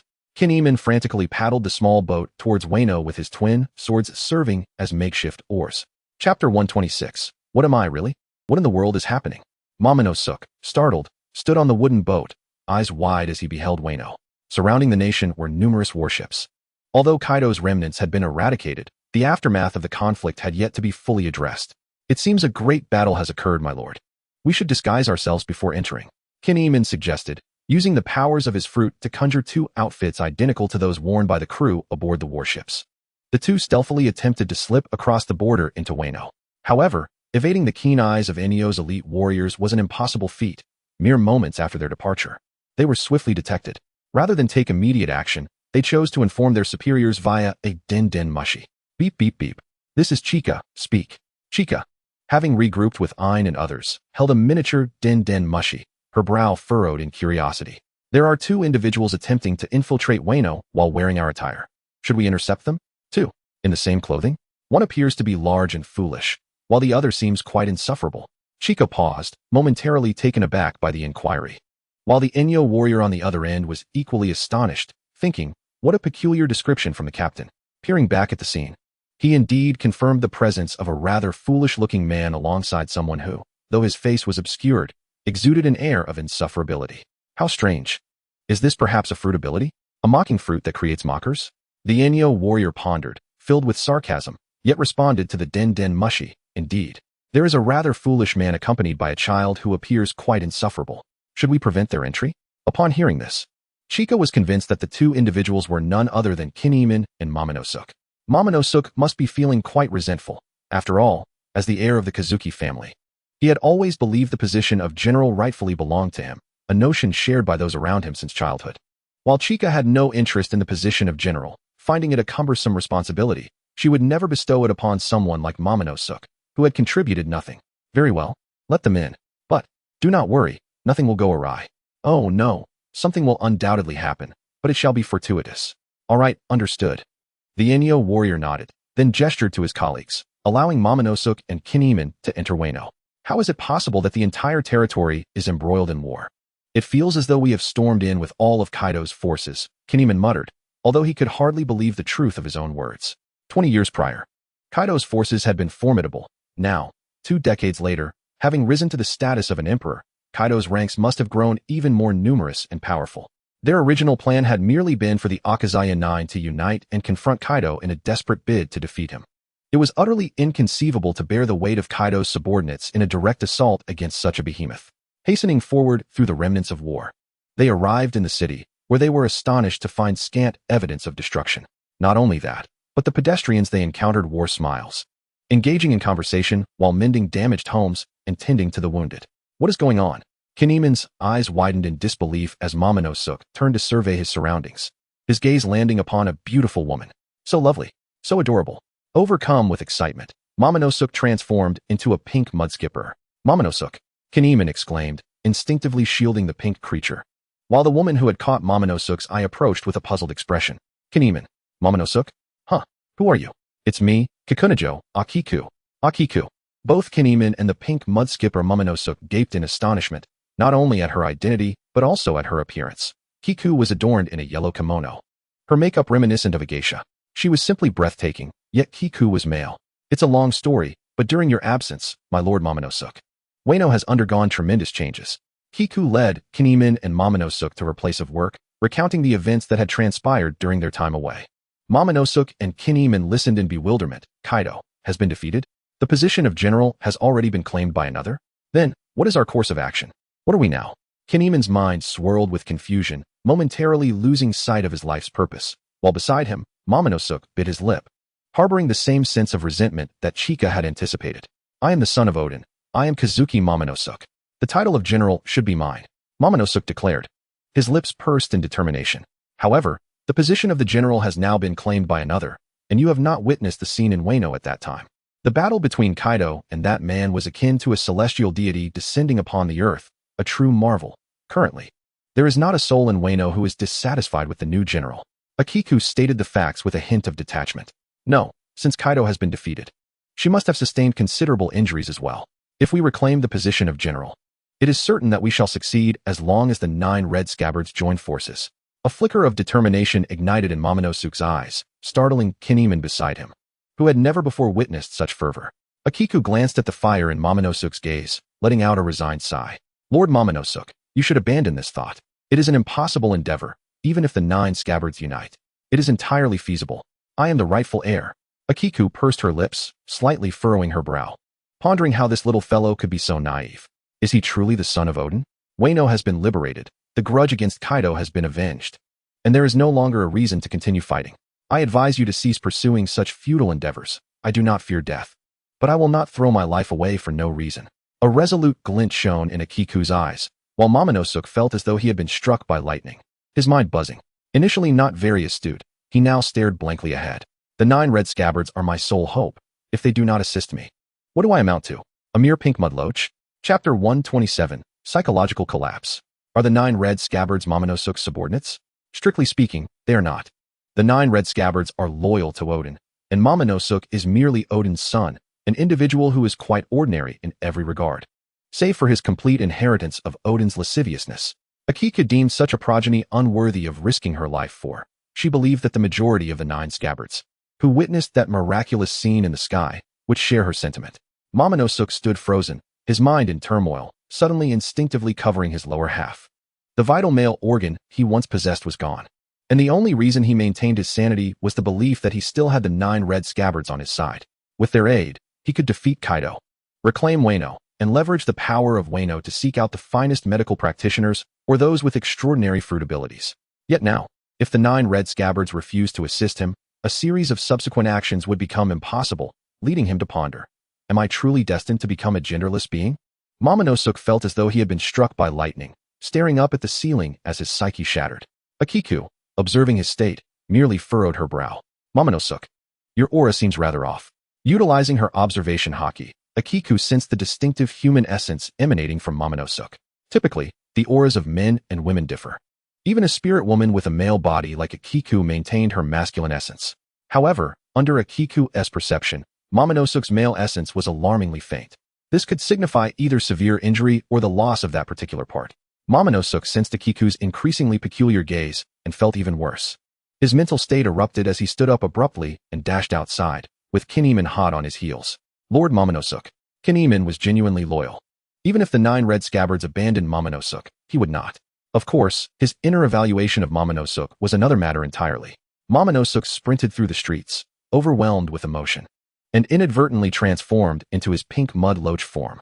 Passers-by were immediately startled, mistaking him for one of Kaido's remnants, prompting screams and panicked flight. Kinemon, trailing behind, could only shake his head in disbelief, shouting for Momonosuke while attempting to reassure the surrounding crowd that they were not the enemy and to remain calm. Kinemon's loyalty was indeed well-deserved. Just ahead of the frantically charging Momonosuke, 2 young women were leisurely strolling, none other than Yamato and Shinobu. Look at that. What an impressive sight, don't you think? Isn't that quite common? If you like it, just buy it. No need, just looking is fine. I've been under constant surveillance, which hindered my ability to truly appreciate everything around me. Now, I intend to feast my eyes. Yamato clenched her fists, eagerly observing her surroundings. The items that excited her were merely commonplace trinkets. Even Shinobu, who seldom shopped, found them unremarkable. Shinobu had also relaxed for the first time in a while, accepting Yamato's invitation to shop. In her current state, Shinobu had returned to her original appearance, though no one around recognized her as the newly appointed general of Wano from the previous broadcast. In this guise, she felt a peculiar thrill, as if she were incognito, which was rather delightful. A smile crept onto Shinobu's lips when Yamato suddenly halted, her expression serious as she gazed ahead. Not far ahead, a commotion erupted. Yamato focused her gaze to see pedestrians scattering in all directions, and in the midst of them, a pink mud loach-like creature was frantically darting through the street. A mud loach? Kaido? No, it must be one of Kaido's subordinates. Shinobu, leave this one to me. All right, go for it. Recognizing the bouncing pink loach as Momonosuke, Shinobu realized that seeing him in person was far more striking than hearing about him. Go, Yamato. Use your Thunderbagwa. Yamato leaped into the air, charging towards the pink creature. In his ecstatic state, Momonosuke remained oblivious until a terrifying pressure surged above him, overwhelming his senses. He looked up to see Yamato soaring overhead, wielding a spiked mace enveloped in crackling black lightning, her striking face radiating an aura of lethal intent. Die, you servant of Kaido. Though Yamato had yet to fully recover from her battle with Kaido, she was still capable of confronting him head-on. The force of her mace surpassed the damage inflicted by Luffy's Gear 4th punch on the pink loach at Fire and Ice Island. Thunderbagwa. Yamato swung the mace down toward Momonosuke, while Kinemon's eyes nearly popped out of his head. He hastily drew his twin swords, quickly enveloping them in armament haki. Peach Orchard 10 Fists. Kinemon unleashed his most powerful technique in response to Yamato. This technique was familiar to Yamato, being a devoted admirer of Odin. Yet seeing it up close made her realize that Kinemon's Peach Orchard 10 Fists was evidently lacking in potency, as Odin's could leave permanent scars even on Kaido. The blades met the mace, but Kinemon could hold on for less than 2 seconds before the force of haki erupted, sending his swords flying. In the midst of the air, Yamato executed a deft twist of her body, launching a spinning kick that connected with Kinemon, followed by a graceful somersault as she wielded the thundering Bagwazang staff, striking down towards Momonosuke once more. Just as the weapon was about to descend upon him, a wiry old man with green hair and a goatee rushed in front of Momonosuke. Could you do me a favor? He implored. No way, get lost. Yamato retorted, her voice resolute. Bang. Chapter 128. A recommendation from Chika. Yamato showed no regard for this unexpected interloper, which was a typical reaction. After all, not everyone is like red-haired Shanks, and one must consider their own worth when seeking respect. However, the newcomer was no ordinary individual. As Yamato swung her spiked club, the man drew his sword to counter her, ultimately being sent flying, yet managing to save Momonosuke's life in the process. Who are you? Are you also a remnant of Kaido? Yamato's gaze was stern as she scrutinized him, while the man, panting heavily, found himself momentarily unable to respond. Kazuki Sukiyaki? Yamato did not recognize him, but Chika, standing behind her, faintly recalled the identity of the man before them. Kazuki Sukiyaki, the former shogun of Wano, father to Odin, and grandfather to Momonosuke. Most believed him to be deceased, yet he had been imprisoned by Kaido and had escaped, adopting a disguise as a blacksmith. Indeed, he was the very craftsman behind Chika's sword, the Sandai Kitetsu. Chika held no particular feelings towards him, as he had not played a significant role in the narrative. He was primarily depicted as a figure burdened by guilt for failing to protect Wano, choosing to remain incognito after its liberation. Grandfather? Momonosuke gazed at Sukiyaki, his face alight with joy, akin to a fool. Yet, in the next moment, Sukiyaki delivered a resounding slap to Momonosuke's face, the force unmistakable, leaving a vivid red imprint. Momonosuke, what are you doing? Sukiyaki admonished. I just heard from Akiku about your aspirations. You lack the courage to even accept such responsibilities. Do you consider yourself a man? Momonosuke could only remain silent. Just seconds after departing from Akiku, Sukiyaki had witnessed the unfolding scene. His heart heavy with disbelief, not because he could not accept the loss of Wano, but rather the realization that his grandson possessed such a character.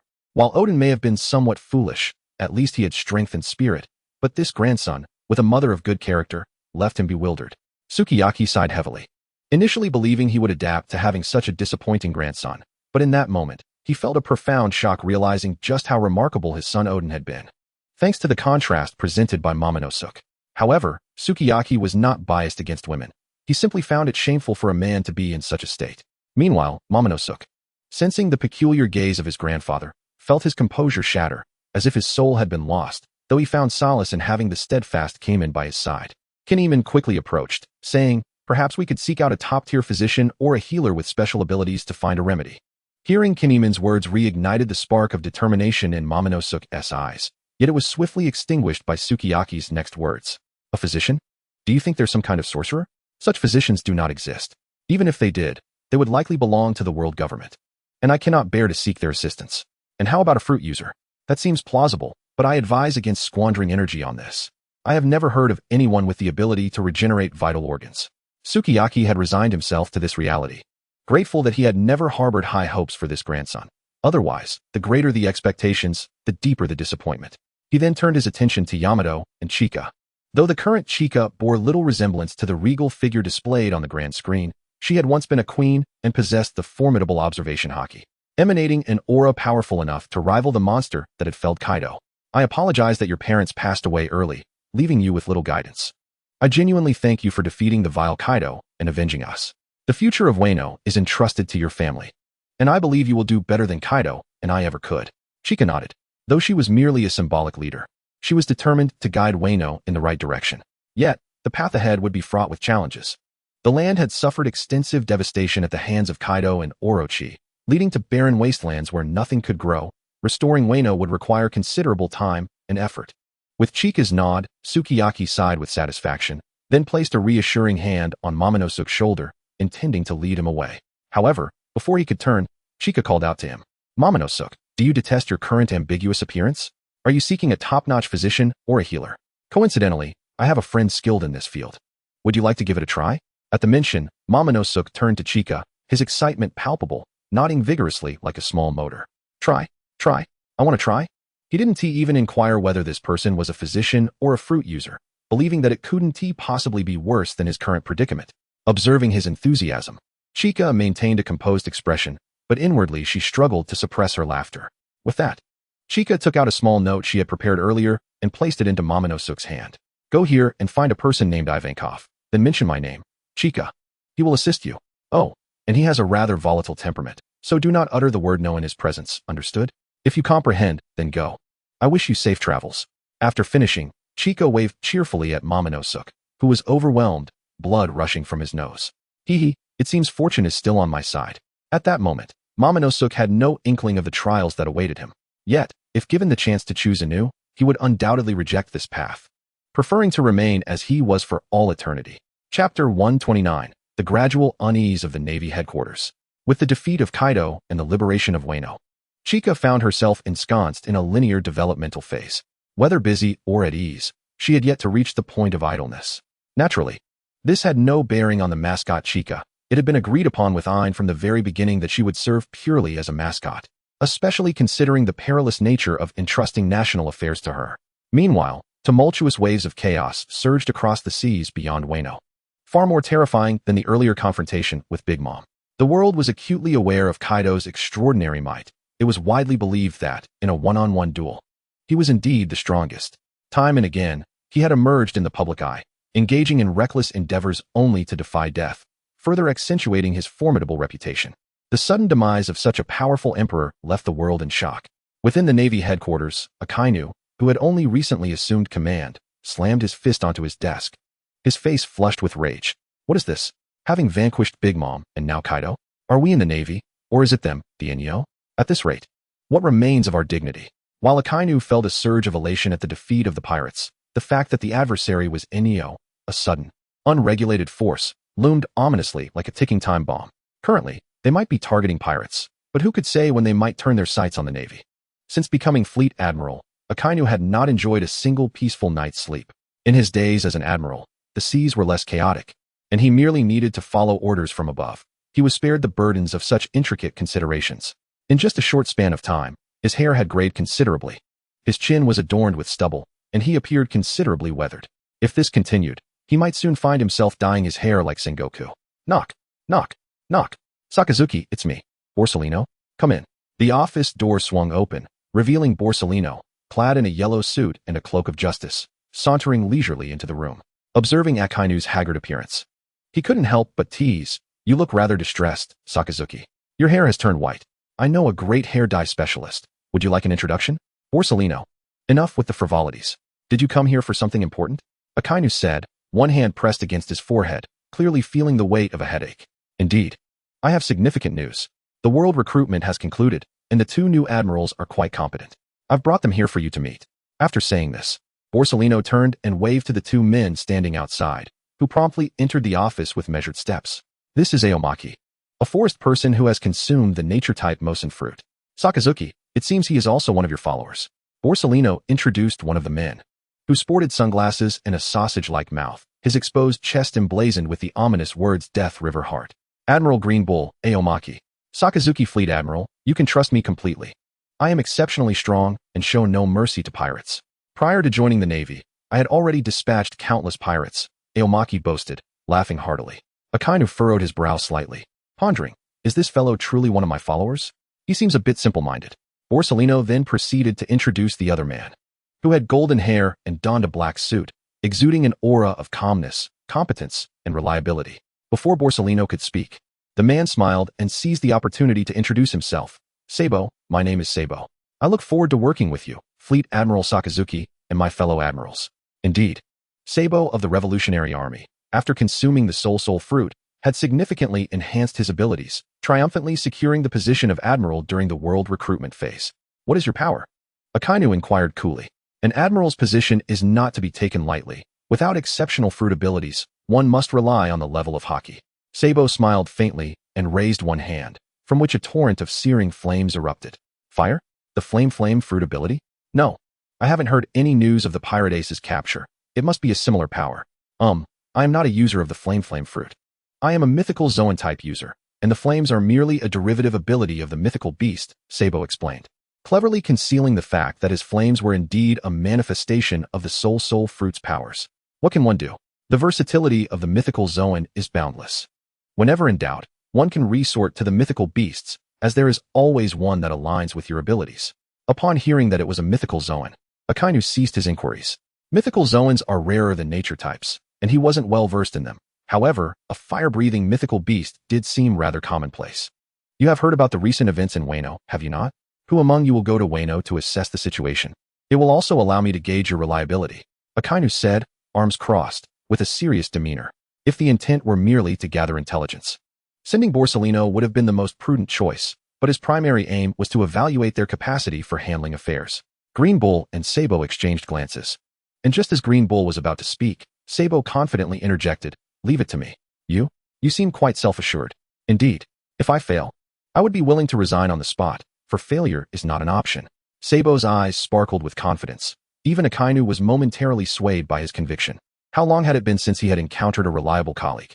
During the era of the three admirals, he was flanked by the lackadaisical Akiji and Borsalino, with Sengoku constantly contradicting him, and Garp, who, despite being semi-retired, still wielded considerable influence. Akainu felt a profound sense of anguish. Now as fleet admiral, he was beleaguered by the chaos of the seas. Had fate finally noticed the plight of Sakazuki, and send him a capable colleague? A rare smile crept onto Akainu's lips, while simultaneously, Sabo struggled to contain his laughter, both externally and internally. Is this mission perilous? To venture into Chika's territory, am I to be apprehended? This endeavor not only secures Akainu's trust, but also presents an opportunity for a holiday while visiting Sister Chika. A trifecta of benefits. What a windfall.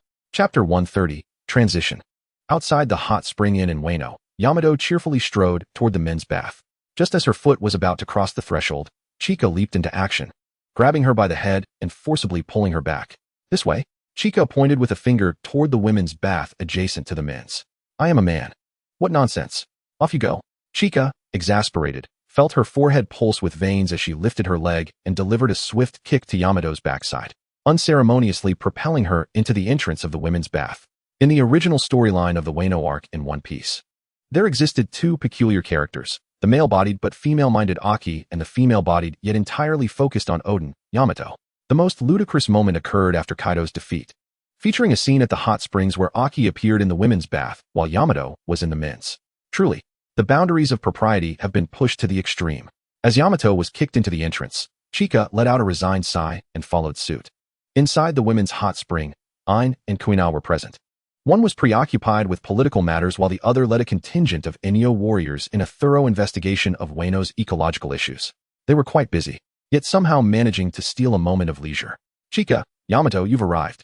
Ain exclaimed. A white towel draped over his forehead as he leaned against a rock in the hot spring, relishing the soothing waters. I intended to enter the men's bath. Yamato pouted as she stepped into the hot spring, her lips level with the water's surface, bubbles rising around her. Chika quickly followed suit. The hot spring was indeed comfortable, yet she hesitated to open her eyes. Though typically carefree, she possessed an unexpected modesty and sensitivity in certain respects. Perhaps with the overthrow of the world government, Enyo might disband. Even if it did not, I would certainly relinquish my identity within Enyo and the Navy, reverting to an ordinary girl. Ordinary. Applying that term to myself felt oddly discordant. With her head held high and eyes closed, Chika savored the warmth of the spring, entirely unaware of the three figures with wicked grins drawing near. Suddenly, with a splash, they lunged at her, pulling her beneath the water. Ain, you too. What are you doing? Chika exclaimed. Hee, surprise attack. Ain and the others replied. The joyful sounds echoed through the women's bath. But the men in the adjacent bath remained oblivious, as soundproof panels had recently been installed between the two areas. Anyone daring to use observation hockey would immediately sense the commotion from the women's side. Meanwhile, the men in their bath wore expressions of gloom, their usual merriment extinguished. Half an hour later, Chika emerged with a disgruntled expression, while those behind her wore looks of sheer happiness. She could hardly recall the events of that time. Is this how girls behave in a hot spring? Chika, lacking knowledge of this realm, found herself perplexed. Dressed once more, she exited the hot spring inn. Just as she intended to return to her room and snuggle back into her cozy bed, when Kazuki Sukiyaki appeared before her. Ah, it's you. What brings you here? She inquired. Thank you for your assistance. Momonosuke has already gone with Kinneyman to the place you recommended. By the way, I hear you are an exceptionally skilled swordswoman. Would you like me to forge you a new sword? My craftsmanship. Sukiyaki began, but Chika, smiling, produced a black scabbard from her waist, causing Sukiyaki's eyes to widen in astonishment. The sword in Chika's hand was not Shusui but rather the Sandai Kitetsu, one of the prized creations Sukiyaki had meticulously crafted. If you wish to help me with a sword exchange, it must exceed this quality, Chika stated. Oh, and by the way, I have a preference for cursed blades. So it must be a cursed sword. Sukiyaki gulped nervously. While the Sandai Kitetsu was not of particularly high quality, it was indeed a cursed blade, which inherently possessed a strong element of unpredictability, despite the fact that it was a sword he had forged himself. Asking him to replicate it in such a short time was unrealistic. Suddenly, Sukiyaki recalled a long-held treasure in his collection. All right, then please follow me. Of course, no problem. Chika replied, and Sukiyaki nodded solemnly as he led her to his residence in Kasa village, where a cursed blade lay hidden. This blade, both in quality and cursed nature, far surpassed the Sandai Kitetsu, known as the Nidai Kitetsu. With its blue and purple striped scabbard, drawing the blade revealed distinct purple demonic patterns along its length. As Chika advanced, the Sandai Kitetsu in her grasp was inexplicably drawn towards the Nidai Kitetsu, absorbing its cursed energy. Although Chika reacted swiftly, she ultimately could not prevent the transformation. The Sandai Kitetsu, which had accompanied her for years, became an ordinary blade. Chika furrowed her brow, casting an incredulous glare at Sukiyaki, as if questioning, what on earth is happening? Sukiyaki awkwardly scratched the back of his head, aware that this occurrence was a possibility, yet he had forgotten. With a resigned sigh, Chika thought that anger would be futile, especially since she was not one to accept fate passively. She turned her attention back to the Nidai Kitetsu, declaring, "Since you have absorbed the Sandai Kitetsu, you shall take its place." With determination, Chika grasped the Nidai Kitetsu, leaving Sukiyaki in a state of shock. Just as he wished to caution her against wielding a cursed blade, the scene unfolded in a manner he did not expect. Though the Nidai Kitetsu resisted, it was less a fight than a struggle, as Chika effortlessly subdued its cursed energy on first contact, a result that did not surprise her in the least. Feeling arrogant? Care for another challenge? Cursed blades are typically brash at first, yet they all end up succumbing beneath my feet, don't they? With a resounding clang, Chika drew the Nidai Kitetsu from its scabbard, unleashing a far greater amount of cursed energy than the Sandai Kitetsu. The latter officially retired, making way for the Nidai Kitetsu to ascend. Chapter 131, The Bewildered Sabo. The Nidai Kitetsu, in comparison to the Sandai Kitetsu, was undoubtedly stronger. However, Chika had been wielding cursed blades for years. How could she be outmatched by a mere upgrade? You think you can best me? Chika scoffed. After successfully conquering the Nidai Kitetsu, she intended to test its balance, but Sukiyaki rushed forward, alarmed at her actions. Not here. Please, not here. Was it any wonder Sukiyaki was anxious? In the original tale, Zoro had inadvertently unleashed a terrifying slash that cleaved a cliff in 2 mere moments after acquiring Enma. And this was the home he had inhabited for years. If Chika were to make a mistake, the house would face destruction. But would such an accident occur with Chika? The answer was, of course, no. While others may perceive me as lacking intelligence, I believe I demonstrate considerable wit most of the time. Cursed energy leakage? If Chika couldn't manage something so trivial, her reputation as the world's strongest female swordsman would be utterly diminished. All right, I'll go outside to practice my swordplay. She conceded, waving her hand before stepping out of Sukiyaki's home. Holding the sword with one hand, she executed several strikes, not a hint of cursed energy escaping, not even a whisper of sword pressure. Yet Sukiyaki could feel an ominous chill creeping in.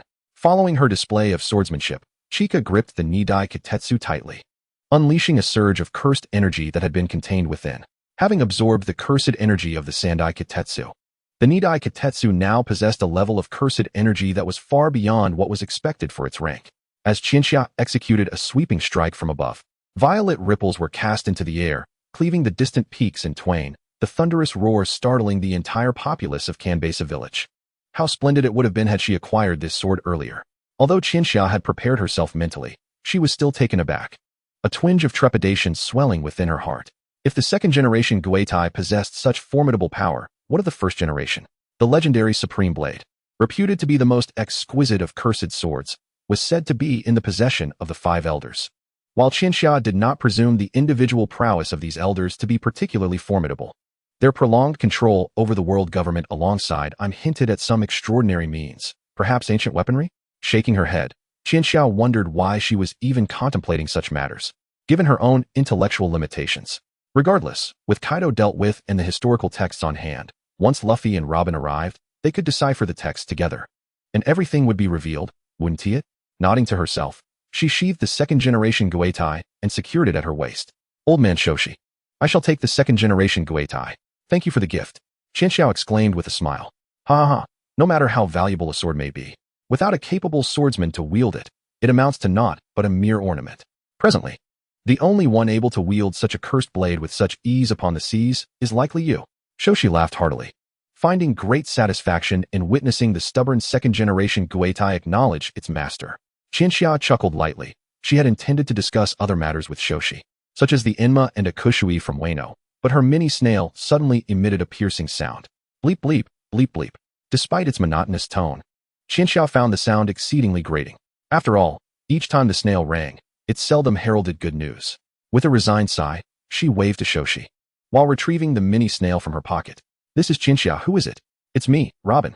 Robin. It's been ages. Where are you sailing to now? Upon hearing Robin's voice, Chinxia's demeanor transformed dramatically, causing Shoshi to pause in surprise, secretly pondering the identity of this woman named Robin. Luffy's crew had recently departed from Dressrosa, as Chinxia had intercepted their subsequent adventure involving Big Mom, leading them to head toward Onigashima, where Chinxia was currently situated. You're coming here? Perfect. Once you arrive, you'll have your hands full, for I have quite a number of historical texts for you to decipher. Really? I'm very much looking forward to it, Robin replied with a smile, her aspiration being to unravel the mysteries of the blank century. What about Luffy? Isn't he going to chat with you? As for my brother, I'll pass. We'll meet soon enough when we arrive. Luffy quickly explained, drenched in cold sweat. Despite knowing that Qianxia posed no real threat, he remained in a state of dread towards her, a fear deeply ingrained in his DNA. One that would be exceedingly difficult to eradicate. After a few more exchanges, Robin hung up the call, initially believing she was bound for work, only to discover that others were coming to work instead. It was a peculiar thrill akin to rushing into school on the first day, only to find out it was a break, with classes commencing the following day. A twisted sense of joy, yet it was indeed joy. Pondering this, Qianxia turned back to Shoshi, eager to resume their previous conversation. We shall, bleep bleep, bleep bleep. Qianxia's lips twitched slightly. Why was the snail ringing again? Assuming it was Robin once more, she didn't take it to heart and calmly answered the call. Qianxia Admiral. We apprehended an individual attempting to infiltrate Wano. This person claims to know you. Ah wait, what is his name? A sense of foreboding surged within Qianxia as the Inyo soldier at Wano's border glanced toward the blonde man they had restrained. Upon seeing the snail connect, the blonde man nonchalantly shifted the blade off his neck, excitedly addressing the snail. Sister Qianxia, it's me. It's me. Oh, that voice, recognized it. Didn't you? Let me in. Unfamiliar. Hanging up. Beep beep beep. Sabo stared at the now disconnected snail, blinking in bewilderment. Sister Qianxia, doesn't he seem pleased that I offend her? He pondered, uncertain. Chapter 132, The Misfortunate Sabo. Of course, that was merely a jest. No matter how irked Qianxia might have been, she would not deny her brother entry, especially since Sabo had covertly ascended to the rank of Marine Admiral. Slipping in unnoticed should pose no significant issue. Yet, it was precisely this that irked Qianxia. You could have easily snuck in. Yet you chose to enter through the front door? Don't you understand that it's better to avoid unnecessary complications? Apologies, apologies. I'll be more discreet next time. Sabo replied awkwardly, scratching the back of his head. In hindsight, he realized that entering through the front was indeed rather foolish, especially when he usually prided himself on being reliable. Sister Qianxia, I heard that Luffy and the others will be arriving soon? Sabo inquired excitedly. Having learned of their impending arrival from an unknown source, Qianxia shot him a glance, initially puzzled by his excessive enthusiasm, before the realization dawned upon her. Sabo had lost his memory during his voyage, leading Luffy and Ace to believe he was deceased. However, Ace had met Qianxia previously and was informed of Sabo's survival, while Luffy remained oblivious to the truth. When Luffy finally set eyes on Sabo, he would likely react as he did in the original story, tears streaming down his face. Snot running from his nose, wouldn't he?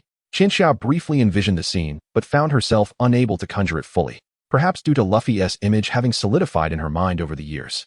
When they arrive, you two brothers can have a heartfelt reunion. Though it's a pity Ace isn't here. Otherwise, the three of you together would have been something else. Qianxia abruptly swallowed the latter part of her thought, leaving Sabo bewildered, struggling to keep up with her train of thought. Yet, they had seldom kept pace with her reasoning, not due to their shortcomings as brothers, but rather because Qianxia's thoughts were too erratic. May I wander around here at my leisure? After all, it's been a while since I stayed in one place for 2 or 3 days, and I can't return empty-handed. Wander around? Of course. But it would be tiring to explore alone. I'll find a few people to accompany you. Suddenly, Chica's tone shifted, and while speaking, she emphatically patted her chest. Sabo felt a strange sense of emotion. How had Chica become so remarkably beautiful? Did a woman's character change as she matured? Chica gestured for Sabo to wait a moment, then stepped back slightly to contact Kuina with a transponder snail. Yes, that thing you brought over is quite unnecessary. He's quite idle. Chica swiftly ended the call and returned to Sabo with a bright smile. As time ticked away, approximately 10 minutes passed before Kuina hurriedly approached from afar. She exchanged a glance with Sabo, and both harbored their own thoughts. So, you are the guide that Chica referred to? Sabo inquired politely, to which Kuina remained silent. She unfastened her bag and handed a black cloak to Sabo. Staring blankly at the cloak in his arms, Sabo blinked in confusion. What is this for? Oh, I see. It's to conceal my identity, right? Truly, Chica is clever. Nodding, Sabo promptly draped the black cloak over himself. Observing him wrapped snugly, both Chica and Kuina nodded in unison. Excellent. I shall leave the rest to you. Chica remarked to Kuina. How wonderful. I'm in dire need of assistance. He is quite competent, correct? I must make the most of his abilities. Chica and Kuina exchanged glances, both wearing devilish smiles. Although Sabo was unfamiliar with Kuina, he recognized Chica's smile all too well. When Chica grinned like that, it often meant someone was in for trouble. Gulping heavily, Sabo realized that with Luffy and Ace absent, he was likely the one in jeopardy. Rest assured, it will only be 3 days, just endure it. Besides, during this time, you can explore. With a bit of effort, You might traverse the entirety of Wano. Good luck. Chika offered Sabo an encouraging thumbs up, and at that moment, he comprehended his impending fate. The notion of leisurely exploring Wano was a mere facade. It was indeed work. Thus, Sabo was led away by Kana to undertake a 3-day mission titled Upholding Justice in Wano. At the Marine headquarters, a full day had passed since Sabo's departure. Although he had promised to write a letter each year to provide updates, that commitment remained unfulfilled. Akainu did not believe Sabo had forgotten this promise. He regarded Sabo as a dependable individual, more so than Kizuru, Akiji, or Green Bull. Why do I think so? Akainu stated, just look at his face. Indeed, was Wano truly that perilous? Nonetheless, Sabo, are you merely of such a caliber? Show me the confidence you wore when you left. Rarely, Akainu sincerely wished Sabo well, for he yearned for a reliable colleague. Unbeknownst to him, Sabo had genuinely forgotten, or more accurately, lacked the time to contemplate this matter.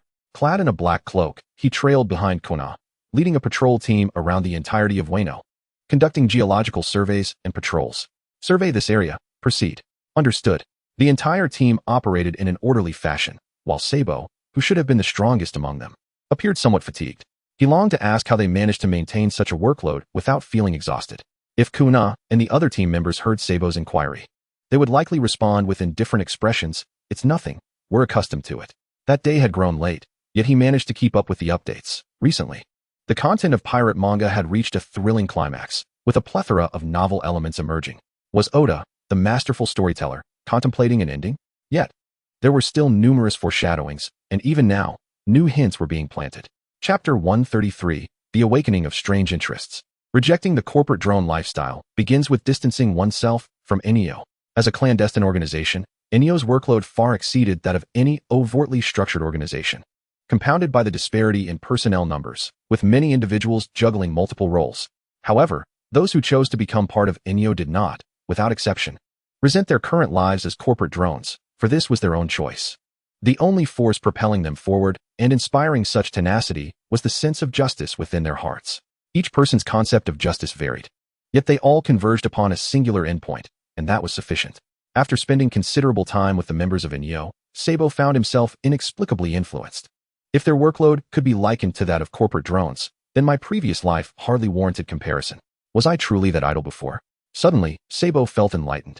Sirs, I understand now, he exclaimed, beaming with emotion as he extended a thumbs up to the gathered NEO warriors, embodying a sense of personal growth. The NEO warriors before him momentarily paused in surprise, then collectively displayed expressions of relief, reciprocating with a thumbs up directed at Sabo. Well, it's good that you understand. Indeed, the corporate drone mindset is contagious.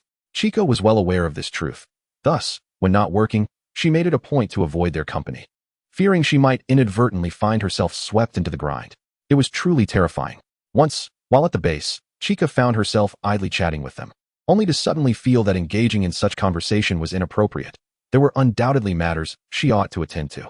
At that moment, she nearly reached out to Ain to inquire if there was anything that required her attention, but fortunately, the lazy spirit within her quelled that thought at the last moment.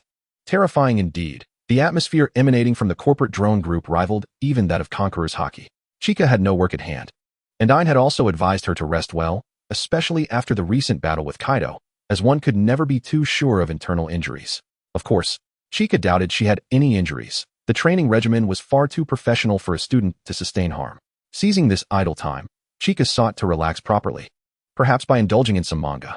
However, she found the recent popular manga from Wano to be rather absurd, filled with titles such as The Overbearing Female General Falls in Love with Me, Shock, Reborn as the Female General's Dog, and 1001 Stories Pursuing the Female General. Isn't she the hottest topic in Wano now? These unscrupulous merchants certainly know how to capitalize on trends. Although she should be quite popular at present, who would actually read such things? They are merely opportunistic drivel. Despite her protests, Chika found herself holding one of the aforementioned books. Ahem. It's not that I enjoy reading these. Surely, only young girls are fond of such tales. I'm merely curious, just curious. Qianxia coughed heavily. Her cheeks slightly flushed as she gazed at the book titled The Overbearing General Falls in Love with Me in her hands. This novel features a male protagonist who unexpectedly gains the favor of a female general. Initially disliking her domineering nature, he gradually succumbs to her assertiveness. An hour passed. 2 hours passed. 3 hours passed. Who on earth is this overbearing general? Qianxia's face turned as red as a ripe tomato when she noticed a small line of text on the back cover. The female lead is inspired by the savior of Wazakana, the new general. How dare you? Do you even know me? Inspired? I can't see how this overbearing woman resembles me at all. Qianxia gritted her teeth, clenched her fists, but ultimately relaxed her grip, letting out a sigh. Forget it, it's merely entertainment. If people enjoy it, let them read. Qianxia relinquished her struggle and picked up a second book, shocking. Reborn as the General's dog. Time inexplicably flew by, and when Qianxia finally regained her senses, night had already fallen. Embarrassed, she closed the book, realizing that if anyone discovered her engrossed in such literature, she would surely be the subject of ridicule. With that thought, Qianxia couldn't help but raise her hand, summoning a blaze of fiery phoenix flames, contemplating erasing all evidence. Yet, after a moment's consideration, she abandoned the idea. There were still parts she hadn't read. Clearing her throat, Qianxia glanced around, carefully stowed the books away, and prepared to find something to satisfy her hunger. The cuisine of Wazakana had its merits. Although Qianxia wasn't accustomed to it, she always felt a sense of acceptance with each meal. Meanwhile, the Thousand Sunny, crewed by Luffy and his companions, was nearing the shores of Wazakana. They anticipated that by the time the moon set and the sun rose again, they would arrive. The customs had already received word of Luffy's imminent arrival, ensuring they would not intercept him as they had with Sabo. Sabo, Qianxia, why the double standard? Qianxia, don't get me wrong, I welcome Robin. Several fragments of historical texts, prepared for Robin, had been discreetly sent to Wazakana in batches. When they all arrived, though not entirely complete, they would suffice for Robin to glean a rough understanding of the history. Everything was progressing so smoothly that Qianxia found it hard to believe it would continue this way. She hoped that her plans wouldn't collapse just as they were about to succeed. The next morning, Qianxia suddenly awoke, her eyes bleary, still in a state of half-sleep, as if she had been pulled from a dream. Blinking in confusion, she rubbed her eyes and glanced at the clock beside her. To her shock, it read 7 a.m., the time she would typically wake up for work back in Neo. Even after enduring countless beatings from Teacher Kai, her biological clock remained unyielding. Or perhaps, she had truly become a competent corporate slave? How dreadful. With a resigned gaze, Qianxia observed the sunlight streaming through the window. The Thousand Sunny had docked at the shores of Wazakana. As the crew disembarked, before they could prepare for their next move, a man in a black cloak suddenly rushed towards them, stopping not far ahead. Luffy, it's you. Long time no see. The cloaked man exclaimed, genuine joy radiating from him. Furrowing his brow, Luffy crossed his arms, squinting at the figure. Who are you? Chapter 134, Progress. Luffy regarded the suspicious man with skepticism, unable to recall ever meeting anyone dressed in a black cloak, although the voice felt somewhat familiar. Luffy, is he a friend of yours? Never seen him before, Luffy shrugged, indicating his unfamiliarity. The cloaked man froze for a moment, then realized he hadn't removed his cloak. He quickly pulled it off, revealing his face. Unlike the original story, Sabo did not suffer amnesia as a child, but instead lost his memory after setting sail. Hence Luffy's perception of Sabo's appearance had not drastically changed. Staring at the blonde-haired man before him, Luffy was momentarily dumbfounded. If he could, he would take back his earlier statements of having never seen him. However, before he could process this, tears began to roll down his cheeks, albeit not as intensely as during their original reunion, given he had thought Sabo was long dead. Along with Ace, Luffy's rubber arms stretched rapidly, reaching out to grasp Sabo's shoulders. An ominous premonition washed over Sabo. Sabo, you're alive. Laughing joyously, Luffy launched himself at Sabo with a rubber rocket, crashing into him with a resounding bang. It was quite the spectacle. Nearby, Qianxia witnessed the scene and couldn't help but click her tongue, shaking her head. She decided not to intrude on the brothers' reunion, knowing Luffy likely preferred not to see her at that moment, which would only make him awkward. With a swift movement, Qianxia arrived at the side of Luffy's companions, smiling as she waved to greet them. It's been a while. It seems your voyage has been quite smooth. Yes, after all, Luffy is incredibly strong. So we haven't encountered any particularly formidable foes. Oh, I apologize for clearing out your Big Mom and Kaido's upgraded dungeons first. Qianxia and Zoro's gazes met, but Zoro quickly shifted his attention from her face to the sword at her waist. Didn't you use to wield the Sandai Kitetsu? Have you changed swords? Zoro inquired, puzzled. After all, Qianxia had trained with him for 2 whole months at Mihawk's residence, so he was well aware of her previous weapon. Qianxia nodded nonchalantly, a hint of pride in her tone as she unsheathed her new sword, the Nidai Kitetsu. The Nidai Kitetsu is a demon sword superior to the Sandai Kitetsu. I obtained it as a reward after defeating Kaido. What do you think? Jealous? Zoro turned away, huffing dismissively, asserting that he felt no envy whatsoever, as long as he could transform his current sword into a black blade. Oh, by the way, your sword, the Akushui, is a national treasure of Wazakana. Perhaps you should consider returning it? What? Zoro's eyes widened, clearly distressed. He only had 3 swords, and the black blade Akushui, acquired from the zombie Ryuma, was exceptionally useful. The thought of returning it was utterly unacceptable. Don't worry, you won't be at a loss. The black blade is ultimately a sword that has reached its limit. You should trade it for one with greater potential. We can discuss this further later. Robin, let us go? With a smile, Qianxia made a motion as if to embrace Robin. Robin paused for a moment before gently smiling and wrapping an arm around Qianxia's waist. Beauty snuggles. Observing the scene beside him, Sanji could hardly contain himself. His eyes sparkled with the allure of romance, and he was instantaneously overwhelmed by a nosebleed that nearly propelled him into the skies. Sanji! Chopper blinked in bewilderment, hastily trotting over to Sanji's side, fully aware of his companion's recurrent nosebleed dilemma. The Sunny had prepared several blood packs for such emergencies. For if even a drop were to be lacking, Chopper, as a doctor, feared that one day Sanji might unexpectedly succumb to his condition. Quickly, Chika and Robin arrived at the Enyo base established in Wano country. In stark contrast to the efficiency displayed by Luffy and his crew, Enyo's transport of historical texts was evidently swifter. The historical texts from Big Mom, Kaido, and other locations converged here, and with Robin's prior exposure to numerous historical documents, the hidden centuries truths seemed poised to surface. Upon reaching the entrance of the vast chamber housing the stone tablets, Chika refrained from entering. Though she could not decipher the inscriptions, the sight of the densely packed characters was enough to induce a headache. I trust you with this. Do not disappoint me, Chika said with a cheerful pat on Robin's back. Robin offered no verbal response, but instead signaled an okay with a confident smile. Then, under Chika's watchful gaze, she stepped into the ocean of historical texts, feeling as though she had entered a realm of paradise. Yet, once her fervor cooled, she pondered whether they would indeed provide sustenance. As Robin gazed upon the towering stone tablets before her, she swallowed hard and commenced her interpretation with fervor. Meanwhile, as Chika made swift progress akin to boarding a flight, the world government was not idle. Its agency, CP0, had finally set its plans into motion. In Water 7, within the mayor's office, the stoic Iceberg stretched languidly, preparing to tackle the day's tasks. Just as he reached for the documents awaiting his attention, a series of knocks resounded at his door. It's not locked. You may enter, he declared. The knocking persisted, and with a furrowed brow, Iceberg rose from his seat and ambled to the door, opening it. Before he could finish his thought, a swift blow rendered him unconscious. A bag was thrown over him, and in a matter of moments, he was whisked away without a trace of struggle left behind. Failing to secure the Pluton blueprints or capture Frankie, the plan now was to seize Iceberg, the original owner of the blueprints, as alternative means to extract the information were certainly available. Chapter 135, Urgent Communication. Within Wano, Robin transformed into a workaholic, diving into an intense workload. If Chika's assertion that such workaholism was contagious held any truth, it seemed that Chika had successfully transformed Robin into a diligent worker, albeit without fully grasping the implications. Following Chika's introduction, Zoro encountered Sukiyaki. According to the narrative, Zoro was expected to return the national treasure, the sword Akiyuki, and receive one of the legendary swords, Enma, in return. However, to everyone's surprise, Zoro appeared disinterested in Enma. The sword of Odin? What purpose would it serve me, especially when it harbors Odin's will? No, thank you.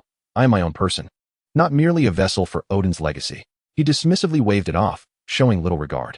In the original story, Zoro sought to exchange swords to augment his strength in anticipation of the formidable Kaido, making Enma, capable of breaching Kaido's defenses, particularly significant. Yet, with no immediate threat from Kaido, Zoro felt no urgency, preferring not to wield a blade burdened with Odin's legacy. Sukiyaki, feeling a bit downcast, was about to speak when Zoro retrieved Akiyuki from his waist and placed it aside. What is this? Isn't this the national treasure of Wano? Sukiyaki exclaimed. Akiyuki was given to me by Ryuma. Since he is the guardian of Wano, it is only fitting it returns to its rightful owner, Zoro replied nonchalantly. Sukiyaki was taken aback. Most swordsmen were particular about the quality of their blades, often swapping for better ones, but this green-haired man was different, carrying an aura of purity. First, he encountered the prodigy who effortlessly tamed the cursed sword.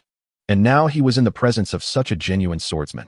How remarkable it was to witness such diversity over the years. Sukiyaki chuckled softly. Then his gaze fell upon the 2 other swords at Zoro's waist, the Great Blade and Daichi Ikemanji, along with another unfamiliar blade. Noticing Sukiyaki's scrutiny, Zoro glanced down at his own swords.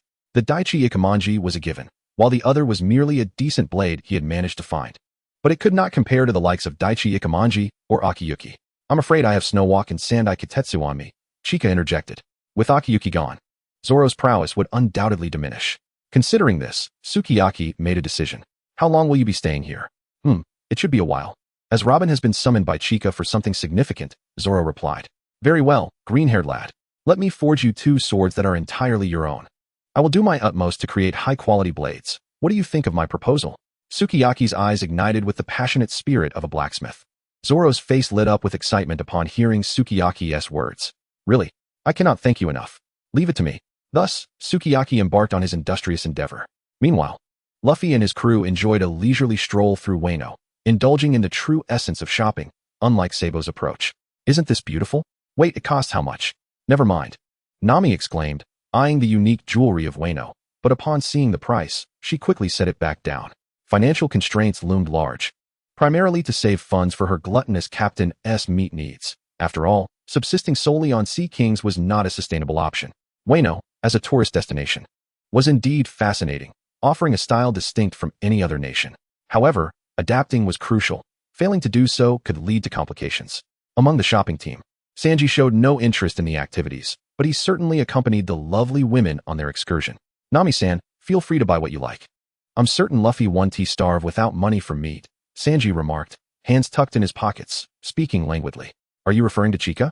Well, providing for my little brother seems a bit much. It's best not to hold out too much hope in this regard. Nami waved her hand dismissively.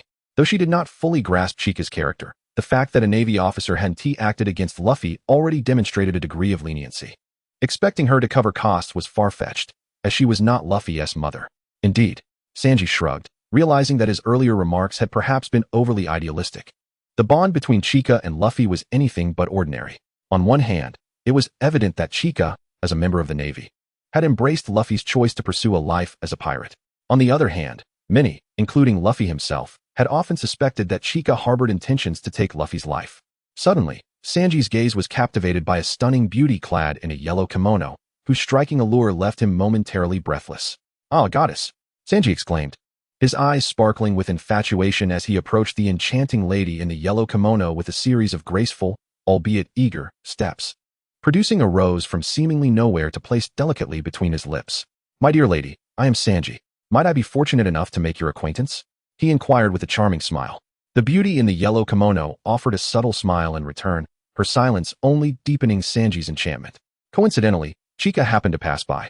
Her curiosity piqued as she observed Sanji and, more specifically, the captivating woman by his side.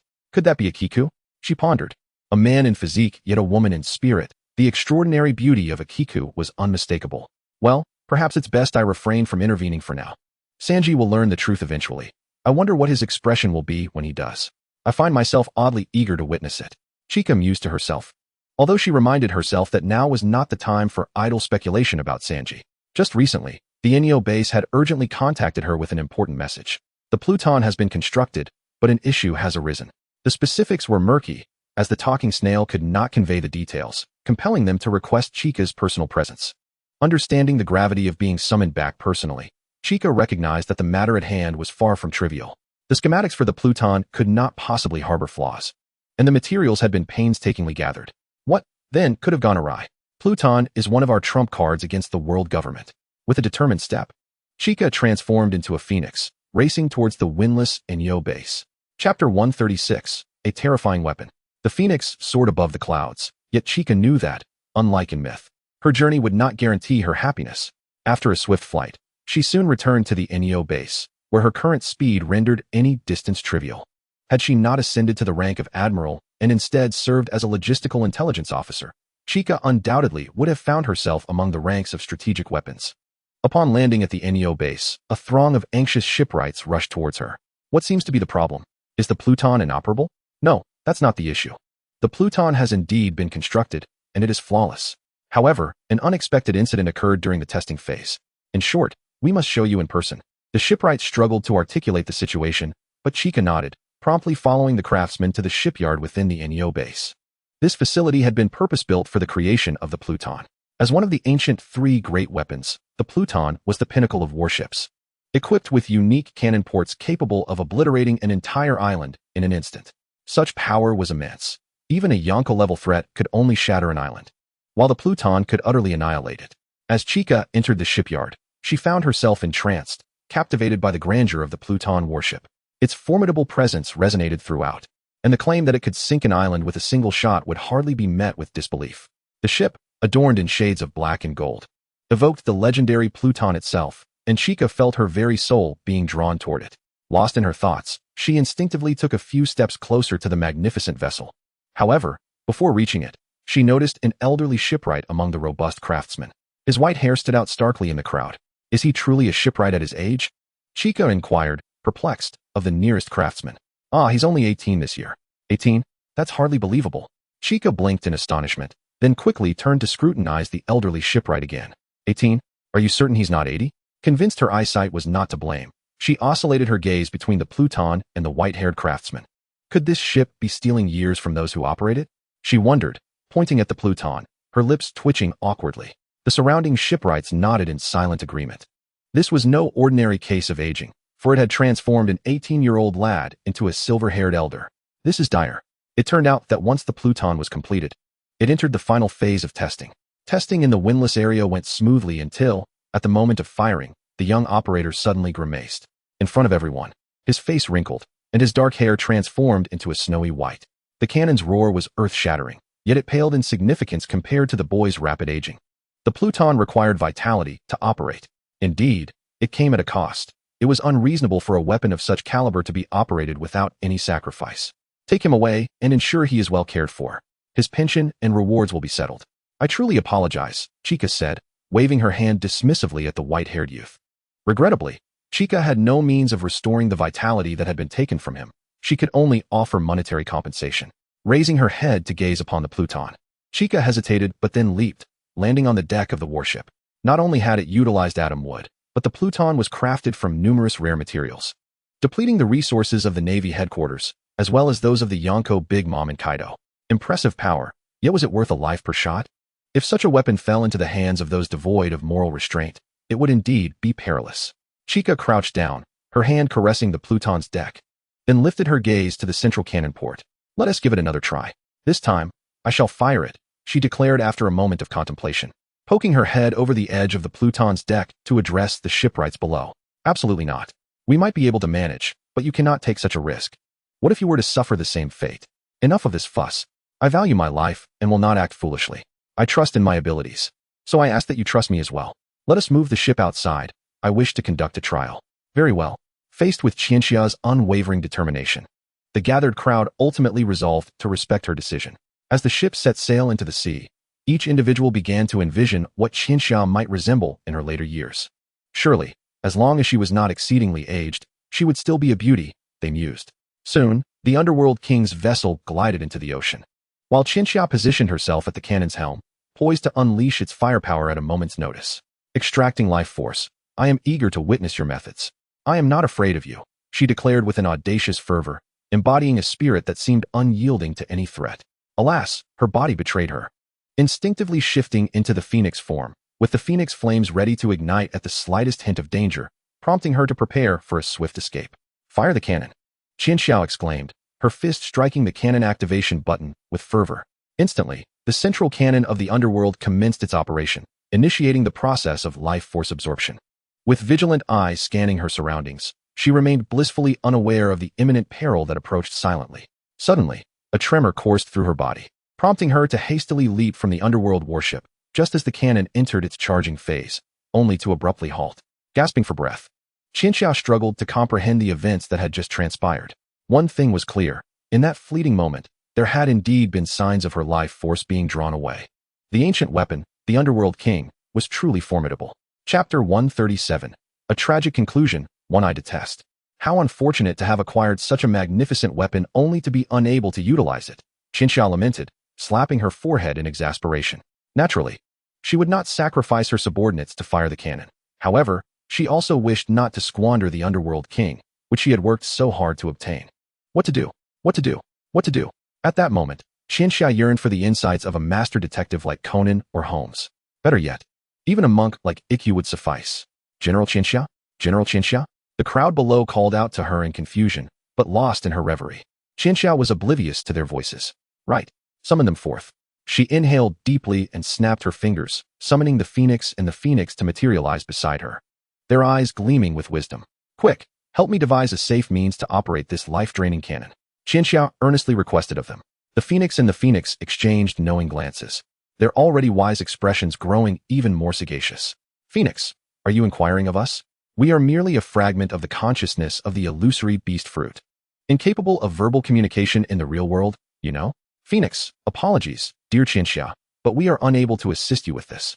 As the Phoenix and the Phoenix opened their mouths, no sound emerged, and Qianxia realized her efforts were in vain. However, desperate times call for desperate measures. Noble companions, do you possess any brilliant ideas? She waved her arms vigorously, and the 9 Phoenix chicks of the Phoenix egg coalesced, unfurling their wings and hovering in the air. Phoenix, asking us is futile. What use are those 6? Phoenix, well, little Qianxia, we suggest you rely on yourself. The airborne Phoenix chicks, upon hearing Qianxia's query, exchanged glances, as if chattering amongst themselves. Subsequently, one turned to Qianxia and opened its mouth, a flurry of silent communication ensuing. Realizing this method was ineffective, the Golden Phoenix and Fire Phoenix joined forces, the 2 Phoenix chicks meditating in the air, conjuring flames to illustrate a form accented by a touch of golden brilliance. Though it was but a fleeting moment, Qianxia distinctly perceived a human figure within the flames. Sabo? Yes. Sabo consumed the soul fruit from the matriarch, didn't he? If we harness his abilities to accumulate life force, we should be able to fire several shots in succession. Beautifully done, Phoenix chicks, Qianxia exclaimed, giving a thumbs up to the 9 Phoenix chicks in the air, who flitted about in joy, much to the Phoenix's annoyance. Phoenix, is this what they mean by 3 cobblers outsmarting Zhuge Liang? Qianxia, strictly speaking, I, the Phoenix, and the Phoenix also make 3. Why can't we rival Zhuge Liang? Phoenix, you barely qualify as half a person. Thus, we are merely 2.5. Of course, the Phoenix could not articulate its thoughts. The above was merely Qianxia's imaginative interpretation. Yet, for reasons unknown, merely gazing into the Phoenix's astute eyes made Qianxia feel as though she could hear their unspoken words. All right. Then, farewell, everyone. Qianxia smiled and clapped her hands, causing the Phoenix and the 9 Phoenix chicks to transform into a cascade of flames, dispersing into the air and returning to her being. With the primary obstacle resolved, it was evident that collective strength was indeed formidable. Stretching with a sense of relief, Qianxia turned to the shipwrights, who stood dumbfounded, likely mesmerized by her display. Regardless of its efficacy, it had certainly been a performance of considerable spectacle. She waved them off, instructing them to return the underworld warship to the base. As for testing its power, Qianxia felt she need not experience it firsthand. She had already gleaned the true extent of the underworld's capabilities. Her gaze drifted toward a small deserted island not far from the original Inyo base, where she observed that the island had entirely vanished, leaving no trace behind, as though it had never existed. Such destructive power indeed required life force as its fuel. Otherwise, Qianxia could scarcely imagine what other energy source could serve as the underworld's cannon propulsion. Regarding the notion of enlisting Sabo as this energy source, Qianxia planned to have a thorough discussion with him, though it felt somewhat unfair to impose this upon Sabo, who was already working for her. The matter was of great importance and ought not to be delayed. She believed that as an exemplary member of the Revolutionary Army, Sabo would be understanding and could forgive his overbearing sister. As she pondered, Qianxia retrieved a transponder snail from her pocket. Before she could initiate a call, the transponder snail in her hand began to ring urgently. Beep, beep, beep. The sound was frantic. It seemed to be yet another urgent message. Sighing inwardly, Qianxia took a deep breath, mentally preparing herself to accept the fact that she would have to continue her work. Hello, this is Qianxia. What is the matter? She inquired, awaiting the next task at hand. However, instead of the anticipated work-related message, a voice filled with anxiety emerged from the other end. Qianxia, how are you? Are you all right? Huh, what's wrong? I'm fine, she replied, noticing that Ain, gripping the transponder snail, appeared quite grave, flanked by Ka and Fujitora, their expressions mirroring her concern. We received word that the underworld warship absorbs life force as fuel.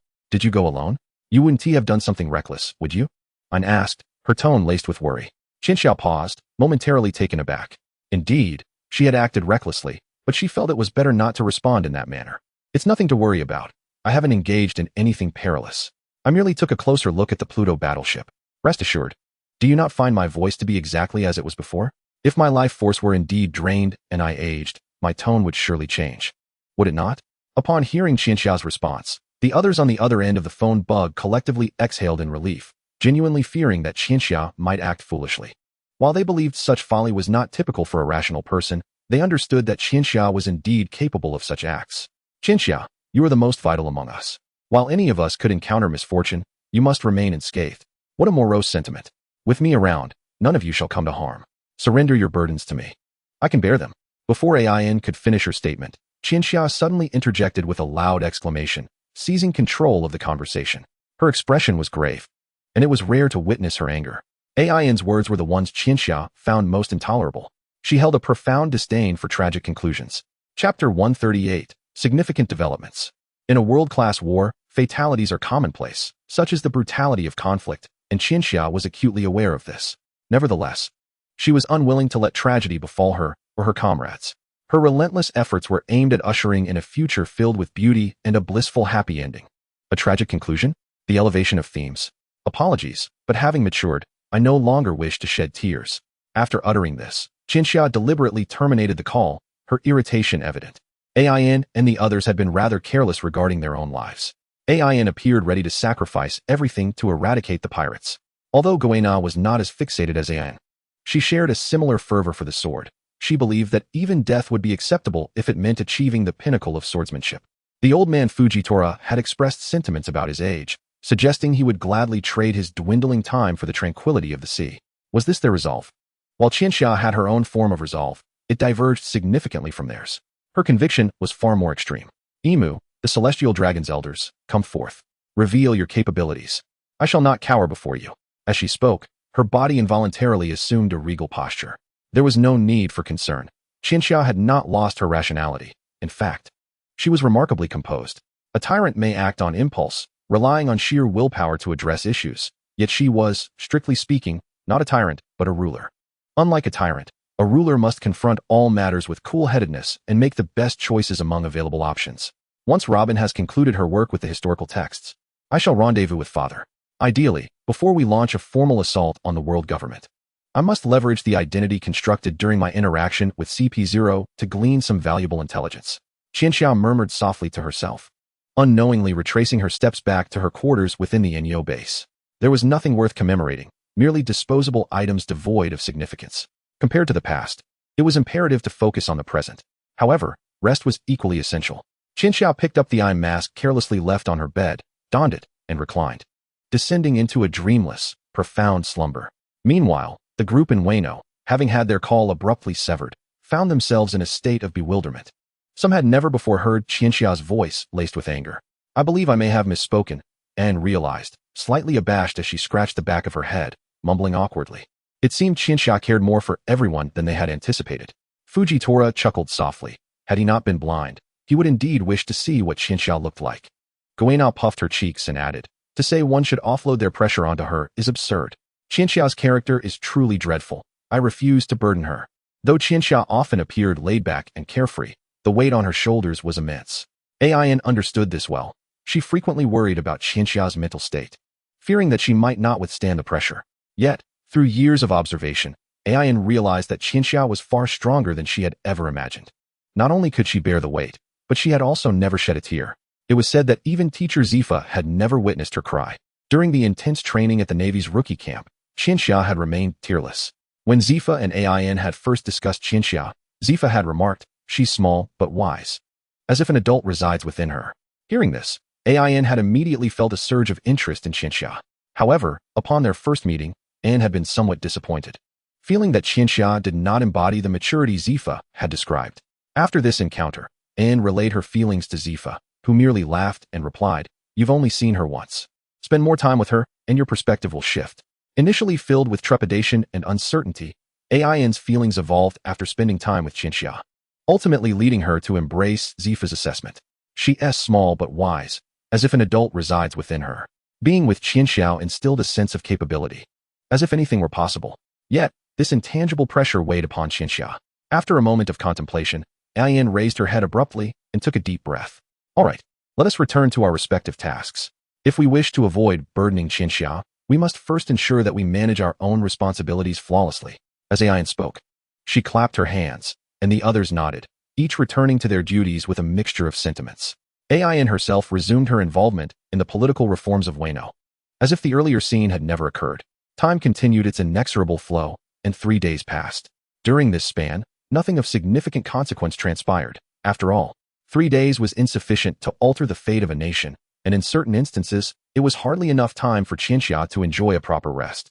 However, for Robin, who was engrossed in deciphering the historical texts, 3 days proved to be a lengthy and invaluable period. During this time, her worldview underwent constant upheaval, and beads of cold sweat trickled down her cheeks. She had not completed the interpretation of all the historical documents present. Rather, upon reaching a pivotal section, she abruptly turned and exited the interpretation room in haste. "Miss Robin, is something amiss?" The guard stationed outside the interpretation room respectfully acknowledged the swiftly departing Robin, inquiring if there was anything they could assist her with. Robin, drenched in perspiration and gasping for breath, appeared as though she had just emerged from a fierce battle to those unaware of her recent activities. "I didn't bring my phone bug. Could you assist me in contacting Qianxia? Preferably, quickly, so she can come find me alone." "Understood." The Inyo warrior immediately retrieved their phone bug and began to contact Qianxia. The sound of the phone bug ringing echoed, though the source was quite nearby, just beside them. In but a few fleeting moments, Chica turned a corner from the corridor and stepped into Robin's line of sight. As it appeared she was here to establish contact with me. It seemed evident that a significant breakthrough had been made in the interpretation. Indeed, this was no ordinary advancement. Let us converse further within. Robin guided Chica into the interpretation room, where the mysterious veil surrounding the blank century might finally be lifted. Chapter 139. The Blank Century. The Blank Century, a span of 100 years unchronicled by history.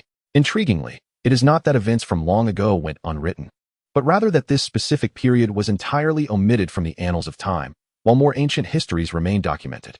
Within this erased epoch, there once existed a kingdom, a fact that Chica had already discovered in the original text.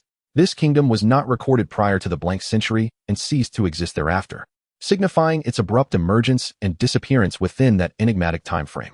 The multitude of mysteries surrounding the Pirate King fundamentally revolves around this very kingdom. As Chica and Robin entered the interpretation chamber, a multitude of historical stone tablets lay before them, an array whose exact number Chica could not ascertain.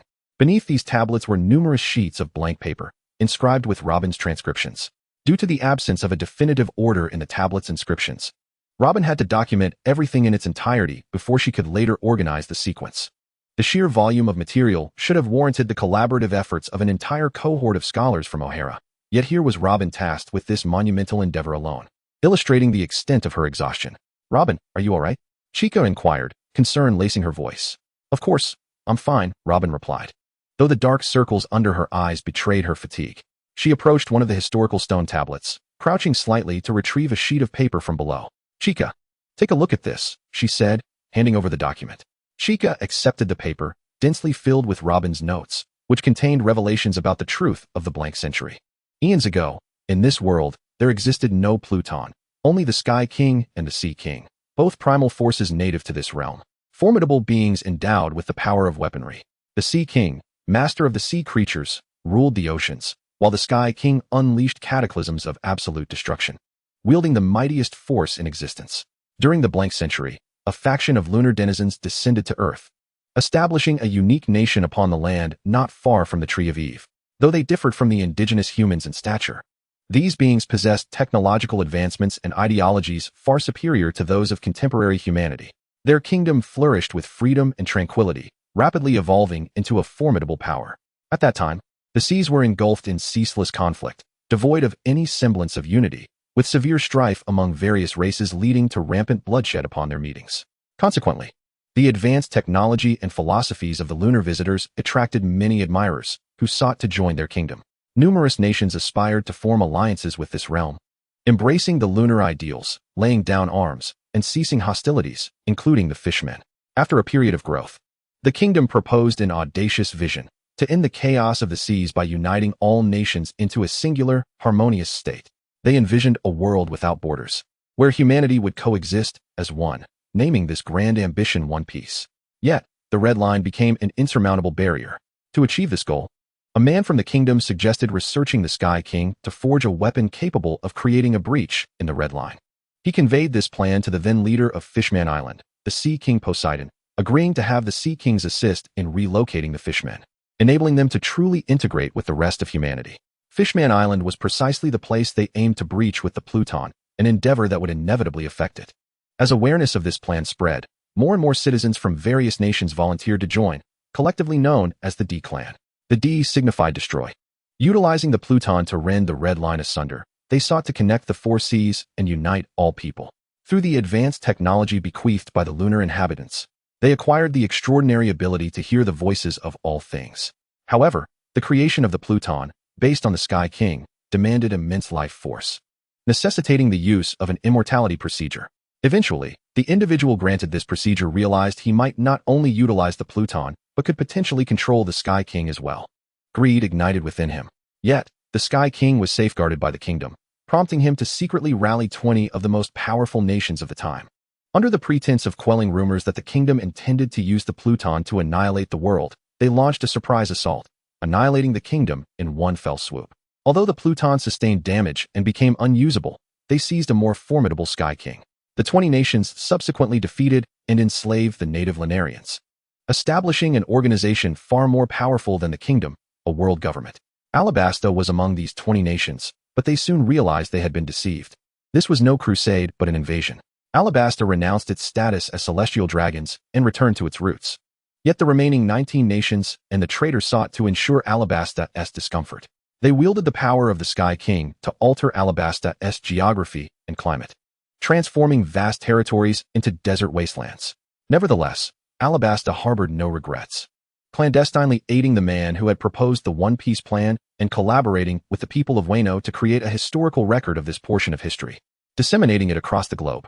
These historical records not only chronicled the truth, but also guided seekers towards the end of the Grand Line, unveiling the remnants of that kingdom which had appeared and vanished so abruptly, their ultimate legacy. It is hoped that descendants of the D-Clan may one day reach this place, carrying forth and embracing this history to fulfill the unaccomplished dream. The 19 nations ascended to become the lofty celestial dragons, self-proclaimed creators, branding the D-Clan as demons. They wielded the Sky King's power to command calamities, suppressing dissenters and obliterating history. The members of the D-Clan, left with no choice, concealed their identities and assimilated among the populace. That man who initiated the plan. History knows him as Joy Boy. Chapter 140. The gene of the Lunarians, you say? This is indeed a revelation.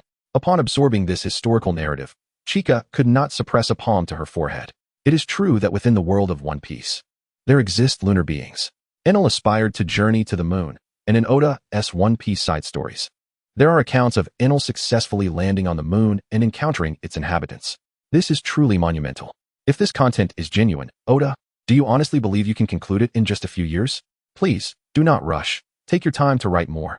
Qianxiao murmured to herself, her entire being suffused with an eerie sense of resentment that left Robin both unnerved and perplexed.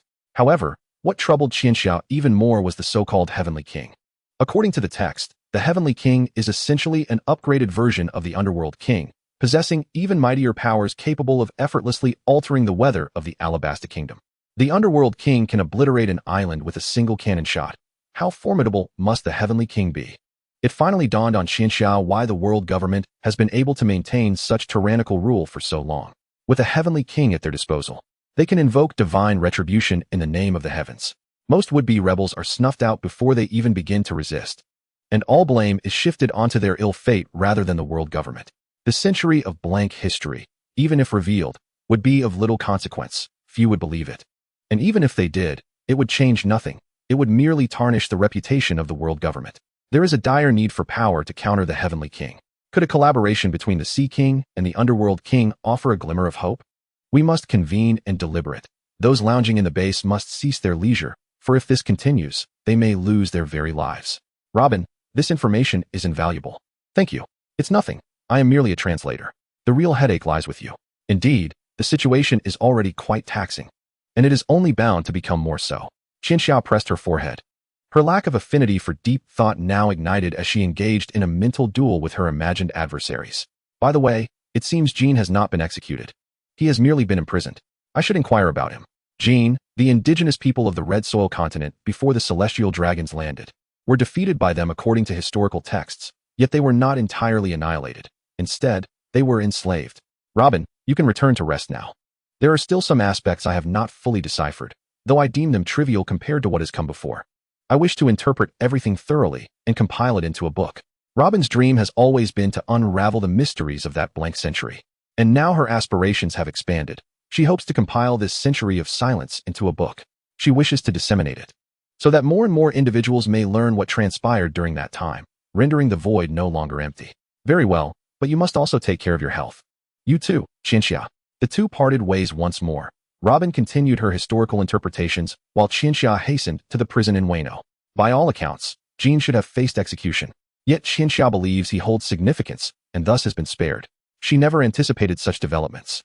Upon arriving at the entrance of the Wano prison, she found the guards not to be warriors of Neo, but rather the original guards stationed there. As Qianxia approached, they instinctively barred her entry. But upon witnessing her adopt the demeanor of royalty, they promptly allowed her passage. For the first time, Qianxia felt the burden of possessing multiple visages. She swiftly arrived at the cell where Jean was confined, only to find him shackled by chains of high-purity sea stone, rendered immobile in a peculiar position. Why does this seem oddly alluring? It must be said, Jean is rather handsome. Qianxia quickly shook her head. She suddenly realized that individuals like Jean might have a peculiar effect on her. Focus, this is serious. With two firm slaps, she struck her own face, the sound alone revealing the strength of her resolve. Jean, before her, appeared utterly bewildered, unable to comprehend why Qianxia would inflict such a punishment upon herself. You are the one who defeated Kaido. Monster seems a bit harsh. My name is Qianxia. Can you share with me the tale of the Lunaria clan? If I am not mistaken, you cannot be the only descendant, can you? As Qianxia finished speaking, surprise and astonishment flickered across Jin's face. What are you saying? I am listening. Is there still utility in pretending at this juncture? Allow me to enlighten you. I am aware of most of the secrets you conceal. I merely wish to know the finer details. As she spoke, Qianxia unlocked the iron cage imprisoning Jean and stepped directly in front of him. You know everything? How is that possible? Even the events of the blank century are known to me. Shall I enlighten you? Qianxia replied teasingly to the stunned Jean. A look of despair glimmered in Jin's eyes, and ultimately, all his myriad thoughts coalesced into a single sigh. Well, whatever you wish to know, I shall tell you. After all, it seems I possess little value in my current state. Jean recounted his experiences to Qianxia, a narrative even Kaido was not fully privy to, filled with suffering and despair for him. The Lunaria clan were the indigenous people of the Red Soil continent, but after their defeat by the celestial dragons, they were not expelled but rather enslaved. In historical accounts, they are considered an extinct race. However, in the depths of the celestial dragon sanctuary, many Lunarias still exist. They are subjects of experimentation, their blood and genes harvested, for they possess talents that the celestial dragons envy. Innate black wings, robust physical attributes, and the natural ability to control fire. This genetic material is unparalleled among all races in the world of One Piece. As a result, their genes are subjected to experimentation. Even in extinction, they are repeatedly exploited and drained. I escaped from that hell by chance, and before my escape, I overheard their conversations. Our Lunaria genes are being utilized in cloning experiments, and much of the research has already been completed. More powerful than pacifists, Seraphim. Chapter 141, The Duel of Two Brothers. The Seraphim, a perfect clone of an advanced pacifist synthesized from Jin's Lunaria genes and those of the former warlord of the sea. Not only formidable and capable of mass production, but it is precisely this that allows the world government and the Marine headquarters to discard the former warlords. However, Qianxia is unaware of these details, as her memories of the original narrative only extend to Luffy's victory over Kaido. Seraphim, really? It's not just the Heavenly King. There are Seraphim as well. It seems the world government possesses a plethora of hidden cards. Speaking of which, what kind of devil is Vegapunk? Even if he were to develop something more formidable than the ancient weapons, I wouldn't be surprised. Technology transforms lives. Technology is the primary productive force. Vegapunk, feeling quite pleased, gave a thumbs up. Is there anything else you wish to know? No, I am grateful for the intelligence you have provided. So perhaps I can arrange for you to serve a shorter sentence. After all, for a pirate of your caliber, a few years less or more shouldn't make much difference. Qianxia teased with a smile. While she acknowledged Jin's handsomeness, she remained unmoved. If she were to show favoritism simply based on looks or his tragic circumstances, she would truly be a fool. To this outcome, Jin was not surprised. He had never contemplated that the girl before him would choose to spare him. Compassion aside, the sins committed during the era of piracy could not be erased. However, the celestial dragon responsible for your tragic fate, this grudge, I shall avenge for you. Such were the thoughts of Qianxia as she turned away from the prison, took up a den mushi, and contacted all the high-ranking members of Neo to convene what would be their most significant meeting to date. Meanwhile, on the other side, Luffy and Sabo were secretly engaged in a sparring match. The last time the two brothers had clashed was before they set sail, with the score then being Luffy 4. Sabo 6. Now, Luffy had not only mastered a higher level of haki, but had also elevated his gear forth to new heights. Sabo, having undergone profound training under Dragon, had significantly advanced his martial arts and acquired the powers of the Soul Fruit. Sabo, I am no longer the same as before. This time, I shall achieve overwhelming victory, Luffy proclaimed with a grin, while Sabo reciprocated with a confident smile, believing he would not be defeated. Fire of my hawk. Sabo raised his palm, and unlike Prometheus, who bore the shape of a sun, his fire of my hawk resembled a meteor ablaze with flames. You've eaten a devil fruit, Luffy exclaimed, astonished. Indeed. And this fruit was given to me by Sister Chinchia. What? The fruit from your sister? Luffy's eyes widened in disbelief, and his previously unwavering confidence wavered. No, I will still win, he declared, taking a deep breath as he placed his finger in his mouth. Instantly, Luffy's formidable armament haki enveloped his entire body, transforming him into his unique rubbery form. Wow, is this what Sister Chinchia referred to as the evolution of rubber? Incredible. Rubber can achieve this level of power, Sabo exclaimed, his mouth agape and hands clapping involuntarily. So, are you frightened? Well, you've grown, but so have I, Sabo replied. Inhaling deeply, with one foot slightly retreating and his body sinking, he assumed a distinctive combat stance, his hands contorting into dragon claw shapes. Inherited from the revolutionary dragon. Dragon-style martial arts. Come on. All right, here I come. Luffy prepared himself, propelling forward like a cannonball towards Sabo, who focused intently, channeling all his armament haki into his hands. Rubber King Kong gun. Dragon claw 8 trigrams. Sabo's dragon claw firmly intercepted the formidable King Kong gun, leaving Luffy momentarily stunned, for his fists could effortlessly shatter countless solid structures.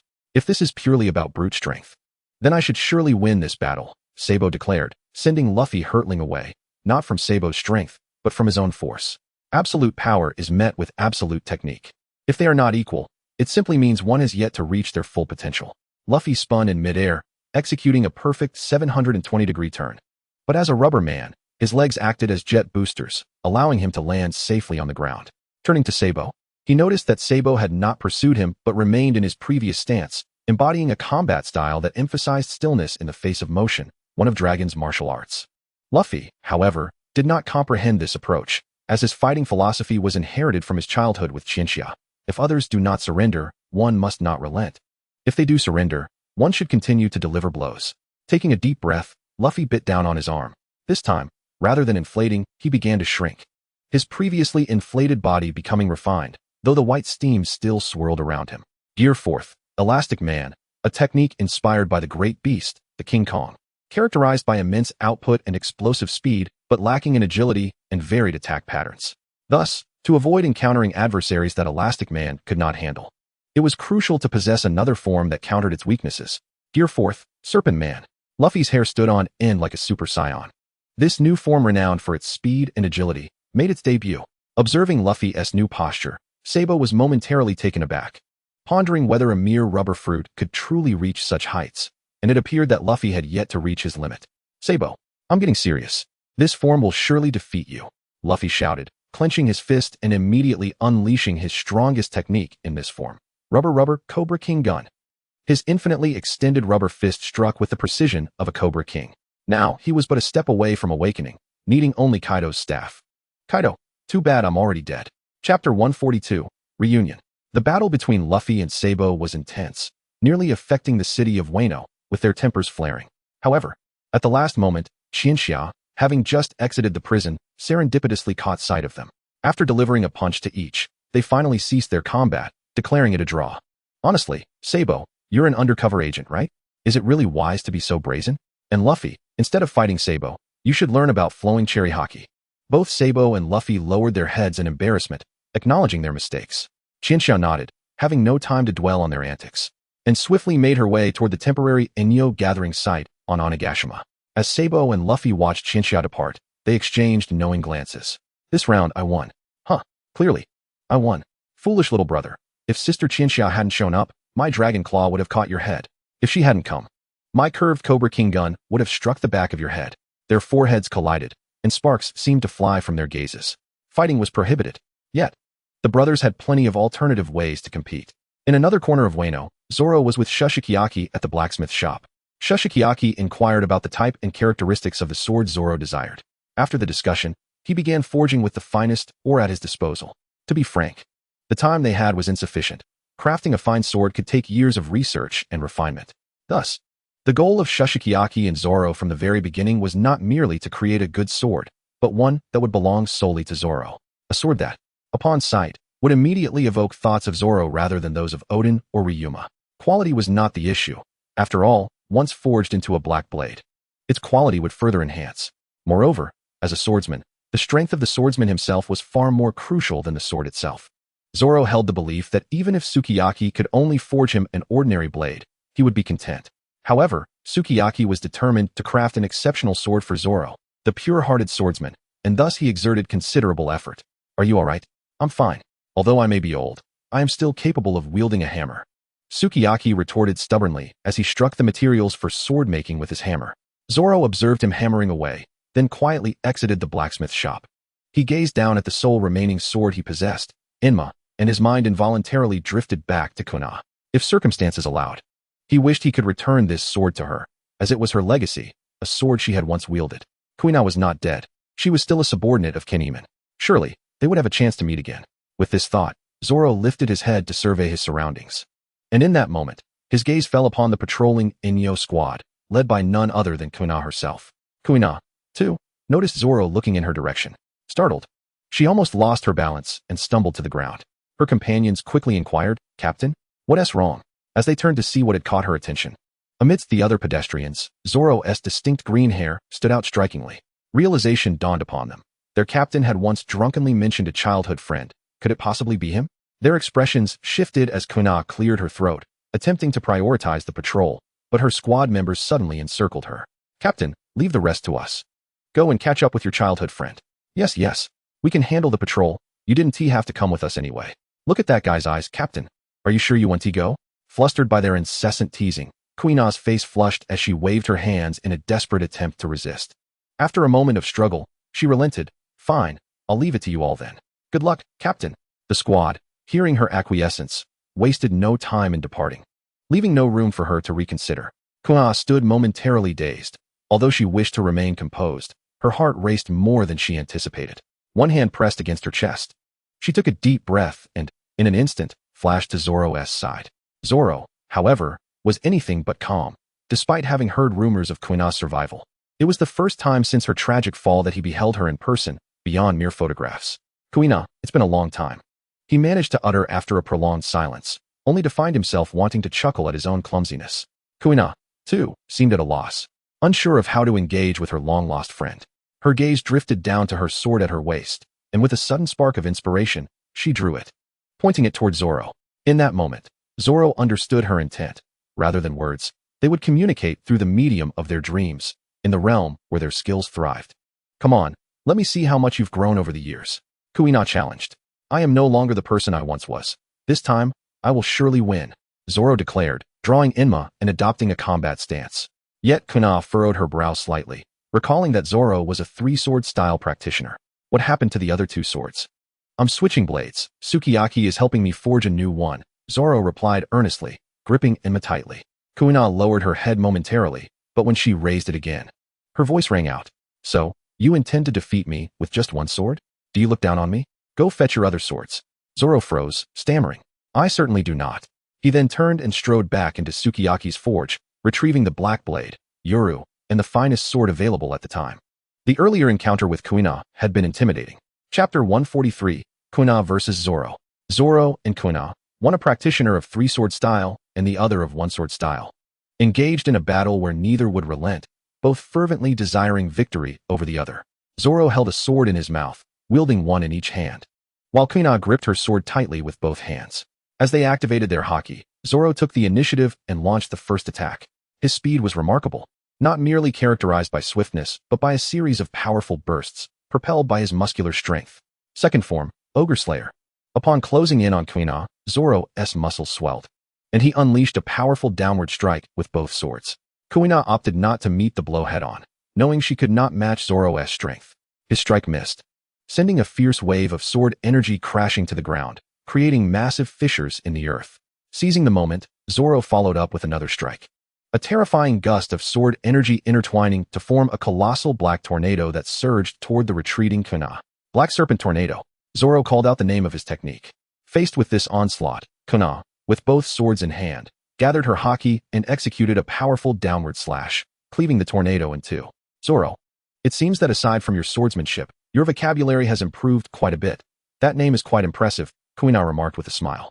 Zoro felt a flush of embarrassment as he tightened his grip around his dual swords, his feet firmly planted on the ground to gather strength. Boom! A thunderous sound echoed from beneath Zoro's feet as he propelled himself low to the ground, charging toward Kuina. She had no time to evade and braced herself with her sword. The clash was crisp and resonant, as Kuina's feet scraped backward against the ground. As she retreated, Zoro shifted his stance once more. Three-sword style, 108 troublesome phoenixes. Like a cannon, waves of sword energy erupted from Zoro's three swords, hurtling directly toward Kuina. This attack was unavoidable.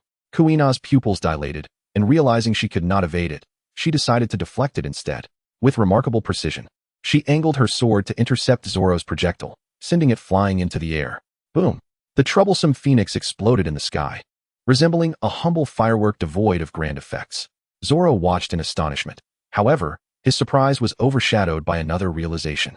Kuina had managed to deflect his troublesome phoenix? While it was not entirely unexpected, given Kuina's level of skill, it still left him in awe. Indeed, it is none other than Kuina. I have never encountered another woman whose swordsmanship reaches such heights. Big Mom. If I weren't incapacitated, I would gladly let you experience the might of my Emperor Sword.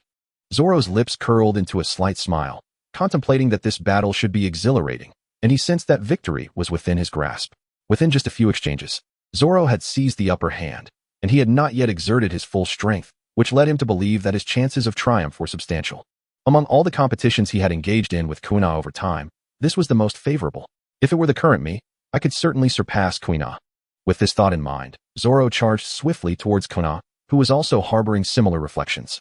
Zoro had indeed become remarkably powerful, a stark contrast to his former self.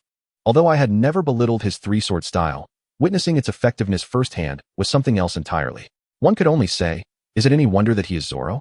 However, I too have not remained stagnant. If you have taken 10,000 steps forward, then I have at least taken 10,001. With the intervention of Chika, Kuina not only persevered in her swordsmanship, but also diligently trained every day, benefiting not only from Chika's guidance, but also from the mentorship of numerous masters within Enio. Whether it be practical combat experience, understanding of swordsmanship, or the cultivation of haki, Kuina's talent cannot be said to surpass Zoro's. It can only be said that she is a step ahead. As Kuina observed Zoro drawing closer, his rapid slashes with three swords failed to land a single effective blow. Each strike was either deflected or evaded thanks to her observation haki. Yet Zoro narrowly avoided being struck by Kuina's single sword, though Kuina was the one retreating. The advantage clearly lay with her. Men possess formidable strength and explosive power. It is crucial to avoid direct confrontation with them. Subtlety is of utmost importance. By combining the predictions of observation haki with concentrated strikes of armament haki, one can maximize efficiency and secure victory in a balanced contest. This was the advice Chika had privately given to Kuina. Although Chika was not a pure swordsman, she was undoubtedly a combat expert. As Zoro felt himself gradually losing ground, beads of cold sweat trickled down his face. He retreated a considerable distance, took a deep breath, and positioned his three swords in a distinctive stance. Ultimate technique. Three-sword style, 3,000 worlds. Zoro's aura surged, as every exceptional swordsman ultimately achieves one or two ultimate techniques, representing their most powerful and glorious strikes. Chika also possessed an ultimate technique, her abilities including the likes of Wailing of Demons and Banquet of All Beasts, which were not only immensely powerful, but also remarkably enigmatic. Naturally, Kuina had her own ultimate technique, one that she had stumbled upon unexpectedly, with Chika present at the time. Upon witnessing this move, Chika's expression was one of sheer astonishment, and she excitedly approached Kuina, grasping her shoulders and naming the technique before Kuina could even react. As Kuina inhaled deeply, a palpable aura emanated from her, visibly coalescing into a formidable presence. All her haki and vitality converged into this one strike, and even before the sword was swung, a tempest swirled around its blade. When Kuina raised her sword, the sword energy remarkably took shape, extending the originally 1-meter-long blade to a height of 5 or 6 meters. Wait a moment, what is this resplendent golden light? Indeed, it is as you imagined. By sheer coincidence, Kuina had mastered a pirate version of that very sword technique, with a resemblance exceeding 90. At that moment, Chika recalled a memory from a certain anime in her previous life. This technique was none other than the ultimate technique, EX Curry Stick. With a shout from Kuina, This seemingly destructive strike descended from above, aimed squarely at Zoro. Zoro thought to himself, I have a word I am unsure whether to voice. But alas, it is too late. Bang! Chapter 144, Do Not Approach. A dazzling golden radiance and a thunderous roar emanated from afar.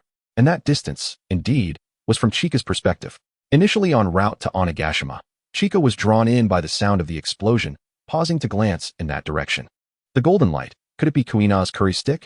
Surely, they have not clashed, have they? Honestly, while I can accept Sabo and Luffy, why must you two engage as well? Chika sighed in exasperation, pressing her palm to her forehead. This was not the time to dwell on such matters, as she needed to return to the meeting. Chika then transformed once more into her phoenix form, soaring through the air to reach the makeshift gathering place established by Enio on Onigashima. At that moment, Ain and the others were already waiting there. Under normal circumstances, Kuina would have joined them, but with her responsibilities of patrolling Wano and surveying the geographical terrain, it was indeed challenging for her to find time. Considering this, Chika had not contacted her, unaware that Kuina had spent that time engaging in a spar with her childhood friend. Oh well, she is of an age where such experiences are beneficial for nurturing their relationship. Chika, resembling a concerned mother, pondered the significant matters concerning Kuina and Zoro's lives. Upon joining the others, Chika noticed their puzzled expressions and refrained from divulging information immediately, instead guiding them into the conference room.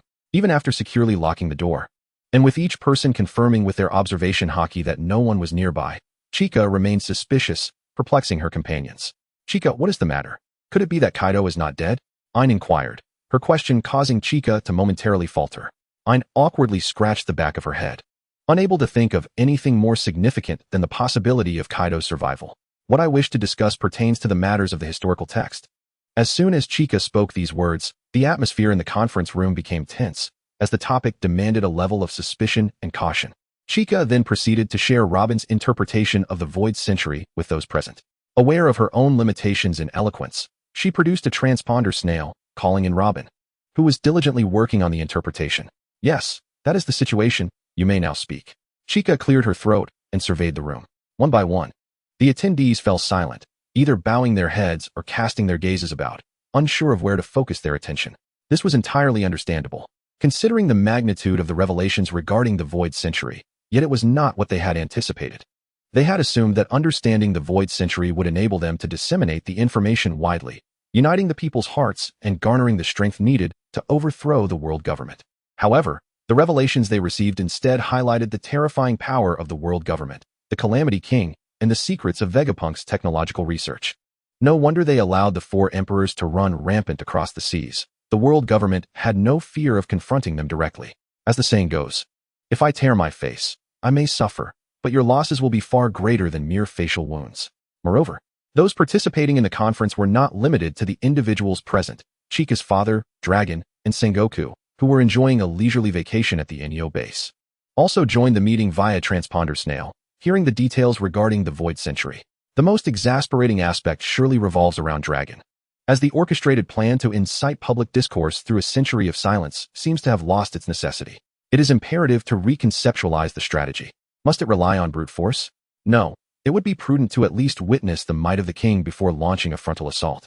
Yet enticing him to unleash their power appears to demand an exorbitant cost. Seated in his office, Dragon, with one hand pressed against his forehead in contemplation, absent-mindedly scribbles with the other on a blank sheet of paper. Meanwhile, within the Enyo base, figures such as Sengoku, Akainu, and Kizaru find themselves in a state of uncertainty. The endeavor to overthrow the world government proves far more formidable than anticipated. Sengoku, Akiji, Garp, Dragon, Chika, and Fujitora had initially believed that their collective prowess, combined with a sound tactical approach, would suffice to breach the gates of the world government. However, it is becoming evident that a more protracted deliberation is essential. The conference, which encompassed an assembly of the most formidable warriors, ultimately concluded without resolution, leaving participants without a definitive course of action. While time for reflection is warranted, one exceptional warrior remains unfettered by contemplation. Indeed, it is Chika. She muses that overthinking is futile. She is no strategist. Thus, she resolves to exert her utmost efforts towards the tasks within her capacity. With this determination, Chika ventures into the armory from the Kaido era in Wano. Upon entering, she is greeted by a plethora of weaponry, yet the most abundant remains the indomitable spiked club. Selecting one that complements her stature, Chika feels a peculiar affinity towards the seemingly unadorned weapon, reminiscent of the esteemed Kaido. Rest assured, you may descend into the depths, she reassures. I shall endeavor to fulfill the mission you left unfinished. Emerging from the armory with the spiked club in hand, she murmurs the words Thunder Bagua. Her intentions are unmistakable. She is prepared to bestow upon Luffy the power of the Thunder Bagua, assuming the mantle of the original Kaido. Brace yourself for an upgrade, Luffy. Do not evade. Your fifth gear rests upon these strikes. Though Chika lacks mastery over the Thunder Bagua, her awakening was catalyzed by Kaido's technique, and she comprehends the weight and force encapsulated within each swing. Pirated Thunder Bagua. Imitated Kaido. Not a significant issue. If the impact is less potent than Kaido's, then I shall deliver multiple strikes. A subtle smile graces Chika's lips as Luffy, slumbering in a distant corner of Wano, awakens abruptly, sensing a looming danger. Why do I feel a murderous intent? Perhaps I should find another place to sleep, Luffy mutters, instinctively opting to flee. Yet, can he truly escape? The answer is unequivocally no. As long as Luffy remains on Onigashima, evasion from Chika's grasp is impossible. Do not run, Luffy. Your Thunder Bagua is now activated. Strive with all your might for your fifth gear. Luffy, please, do not approach. Chapter 145. A personal lesson, sister. What are your intentions? Why do you wield that spiked club?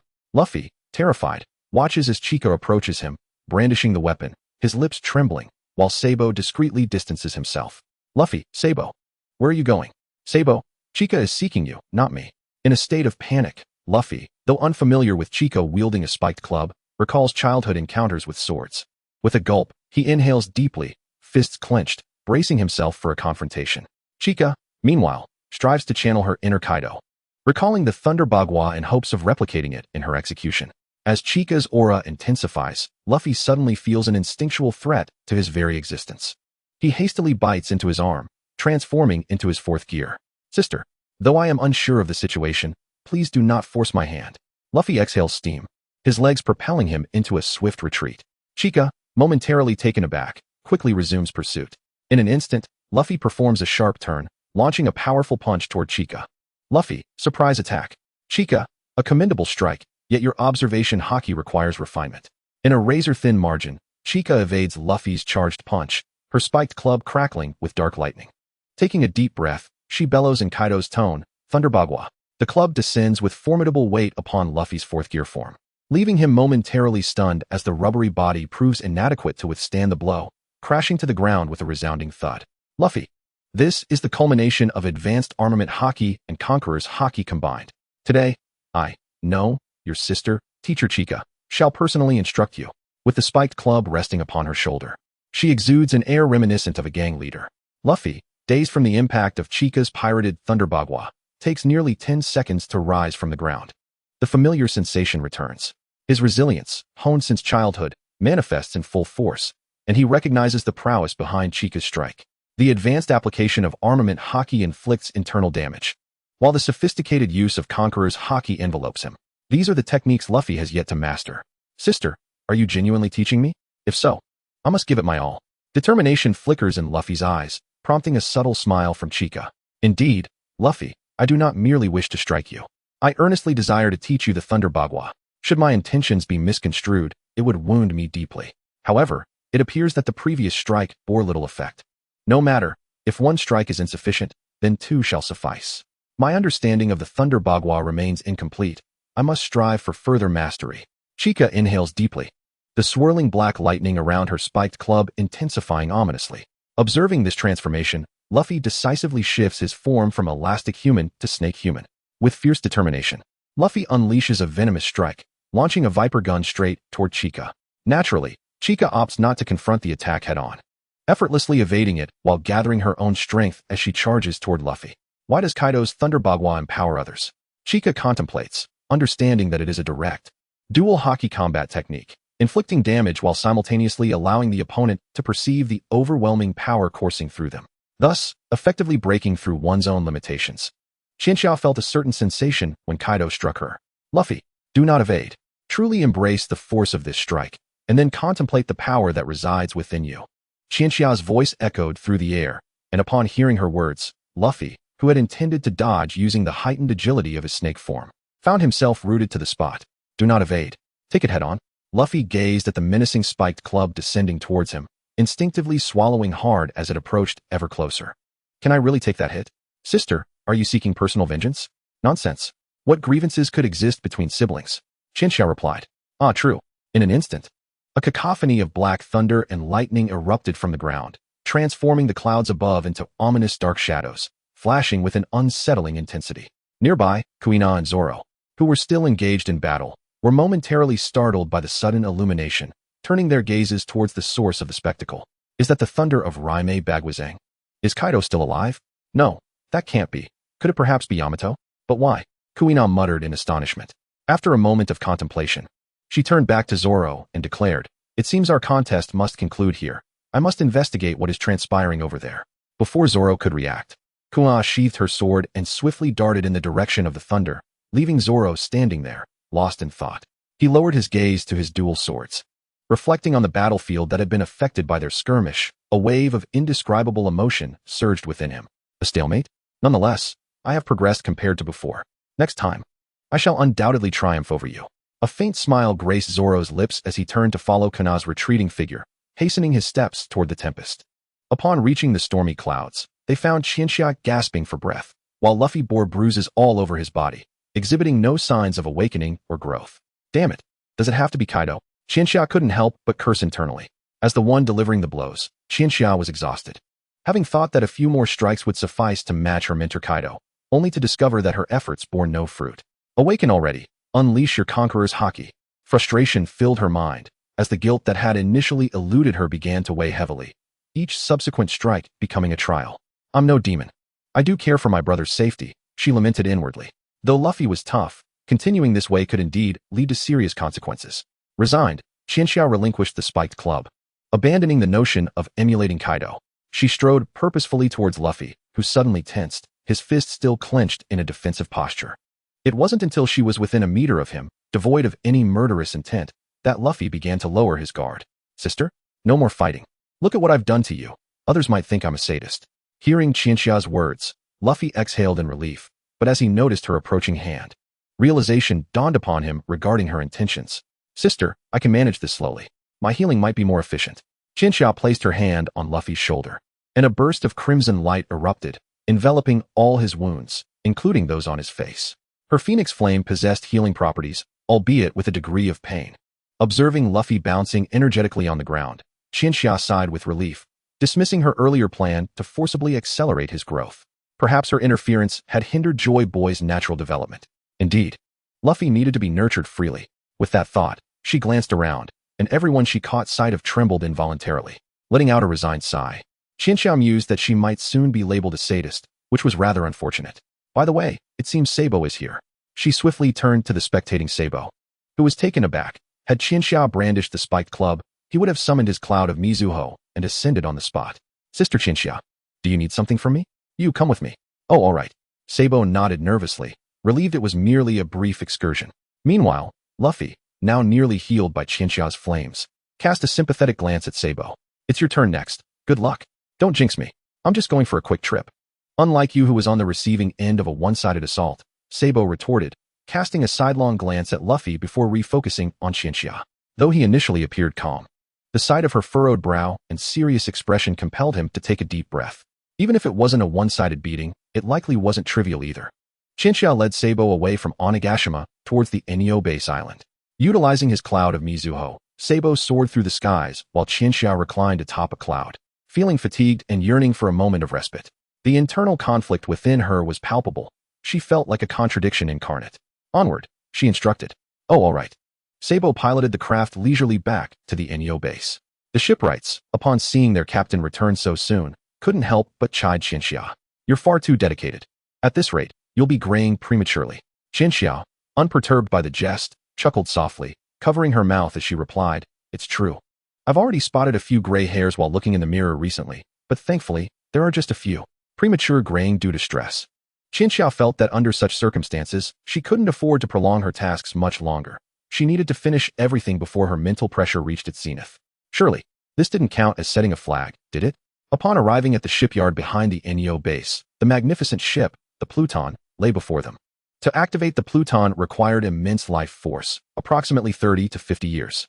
Such a cost was steep, yet fortunately, Sabo's soul fruit could harvest life force for storage and utilization. However, The harvested life force could only be used for bestowal and not counted toward the holder's own vitality. If it were, the possessor of the soul fruit could achieve immortality. Sabo, how much life force do you currently have stored? Huh. I have harvested quite a bit of life force from the pirates. I believe it should amount to several decades, though the specifics elude me. Sabo pondered for a moment before responding. Very well, give it a try. If it endangers your own life force, simply shout, and I shall extract you immediately. Understood. Sabo nodded earnestly, undeterred by the prospect of such a venture. He stepped forward, utilizing moonwalk to swiftly land on the deck of the king of the underworld, while the vessel itself began to emerge from the shipyard via a conveyor belt. Sabo arrived at the cannon control station just as Chica leapt up beside him, resting a hand on his shoulder. With unwavering focus, Sabo's gaze fixed upon the cannon firing button. Taking a deep breath, he pressed down. Bang! The main cannon of the warship reacted instantaneously, and simultaneously, Sabo felt the life force he had stored dissipating at an astonishing rate. This was the king of the underworld. Gritting his teeth, he endeavored to slow the absorption process, for if it continued at such a swift pace, he risked being overwhelmed. 5 years, 10 years, 20 years, 30 years, 40 years. Charge complete. Before the eyes of Chica and Sabo, a bolt of electric energy surged forth, transforming into a cannon shot that plunged into the sea just as it was about to vanish from their sight. The ocean surface erupted violently, a towering column of water soaring over 100 meters into the air, as waves cascaded into a tsunami that swept in every direction. The projected range exceeded 5,000 meters, yet it still significantly impacted the NEO base on the island. The sheer might was utterly terrifying. Chica, however, noted another point. This formidable king of the underworld was merely a lower-tier replica of the Celestial King. Chapter 147, Information Gap. The Sea King, Princess Shirahoshi, possessed the ability to command the Sea Kings, which were not feeble beings. 2 years hence, Luffy and his gear force would struggle to destroy a Noah in a short time. Yet, among the Sea Kings Shirahoshi could command, many were far larger than Noah. But they had the limitation of being unable to operate on land. The Celestial King could manipulate natural disasters. Records indicated that he could effortlessly unleash a calamity that would envelop an area the size of Alabasta, altering the geographical landscape. Alabasta was no minor nation. It was one of the original 20 kingdoms and could be considered the largest in terms of land area. Conversely, the king of the underworld, designed as a mimic of the Celestial King, could obliterate an island with a single strike, an astonishing power that even the 4 emperors could not rival. Chica fell into deep contemplation before turning to Sabo, giving a hearty pat on his shoulder, revealing a look of pride that spoke volumes about being his brother. Startled by the sudden gesture, Sabo shuddered, his expression akin to one stricken by exhaustion. I truly have nothing left, he admitted, then quickly returned to rest. Once you have recuperated, muster your strength again. This warship, the king of the underworld, will be yours to command. In a sense, Sabo's dream of becoming a pirate was realized, having acquired a warship far superior to any pirate vessel, and now he stood as its captain, albeit without a crew. Could Sabo refuse? Of course not. He extended a thumb upwards, as if to convey that he would handle it, before gradually stepping off the king of the underworld, led by a throng towards the NEO base. Meanwhile, Chica cast a lingering glance back at the warship. The original plan had been to utilize the king of the underworld as a trump card, yet now it seemed it would merely serve as a foundation. More combat power needed to be summoned. Which formidable figures from the original narrative could be recruited or swayed? When it came to elite fighters, even if Chica were to think of a few, he could readily provide answers. The world of pirates was not lacking in skilled warriors. What was scarce were those who could be enlisted and remained loyal to their cause. That presented quite the dilemma. In contemplation, Chica's gaze inadvertently fell upon the demon blade strapped to his waist, Akazome Sakura. This blade had been gifted to him by Kizaru, who was familiar with its legacy. Wait, Kizaru knew about this sword? Chica paused, realizing that Akainu would certainly not recognize it, yet Kizaru had given it to him. Numerous newspapers featured this blade, and it would be illogical for Kizaru not to have noticed that one of the 2 demonic swords wielded by a NEO admiral was one he had once bestowed. Unless he, at Navy headquarters, within the office of Admiral Kizaru, seated in his chair, having been promoted to senior admiral, he was far from idle. His legs were propped up on the desk, perusing a newspaper that featured none other than the NEO admiral. How formidable, this girl Chica. To have toppled Kaido in such a short span. Bestowing this blade upon her was indeed one of my wisest choices, Kizaru mused, a hint of pride in his tone. He had long been aware of Chica's ascension to the role of NEO admiral, yet had never disclosed this knowledge to anyone. Hidden conspiracies? Behind-the-scenes masterminds? No, Kizaru asserted. He harbored no such grand ambitions. The seas were rife with pirates, and he truly found it tedious to frequently leave his office to pursue them. If Chika could indeed bring an end to the era of great pirates, Kizaru would wholeheartedly support her. After all, even if the world government were overthrown and the pirate age replaced, the concept of the Navy would persist. He would remain an admiral, a veteran, even if dismissed. His pension would be secure. Ultimately, he would not lose out. Why dismantle Chika's plans? Life requires a touch of cunning. Justice? He too possessed his own brand of justice. Kizaru smiled faintly. Behind him hung a scroll adorned with the principles of justice each admiral upheld. As for him, Kizaru embodied ambiguous justice. Meanwhile, on the other side, Akainu, who had earned the moniker of absolute justice, had successfully attained the title of fleet admiral, contemplating whether he should have remained at the admiral rank for greater freedom. Where's Sabo? Has he not returned? Suddenly, the transponder snail on Akainu's desk began to ring. He promptly answered it. This is Sakazuki. Who is this? Sabo here. It's me. Sabo. Your tone, are you injured? Admiral. I'm fine, Sabo reassured, though Akainu's concern was evident as he envisioned Sabo's current state, wounded, bleeding, perhaps even being pursued. Yet, despite it all, he had called back, claiming to be all right. Look at that. What a dedicated admiral we have. When I retire, you shall be my successor as fleet admiral. Akainu thought to himself, overwhelmed with emotion, while on the other end, Sabo lay on a luxurious cotton bed at the NEO base, fighting off sleep as he nearly succumbed to slumber. Marshal, rest assured, everything is fine on my end. Just give me a little more time, and I shall return with the intel. Sabo, do not rush. The priority is to survive in Wano country. You are the Navy's premier combatant, and at this juncture, I cannot afford to lose such an asset. Akainu bellowed earnestly. Sabo nearly lost his drowsiness at the force of his shout. Struggling against the weight of his heavy eyelids, he murmured into the transponder snail, understood. Then I shall hang up now. I need to beep. Sabo's words were abruptly cut off as the connection was severed.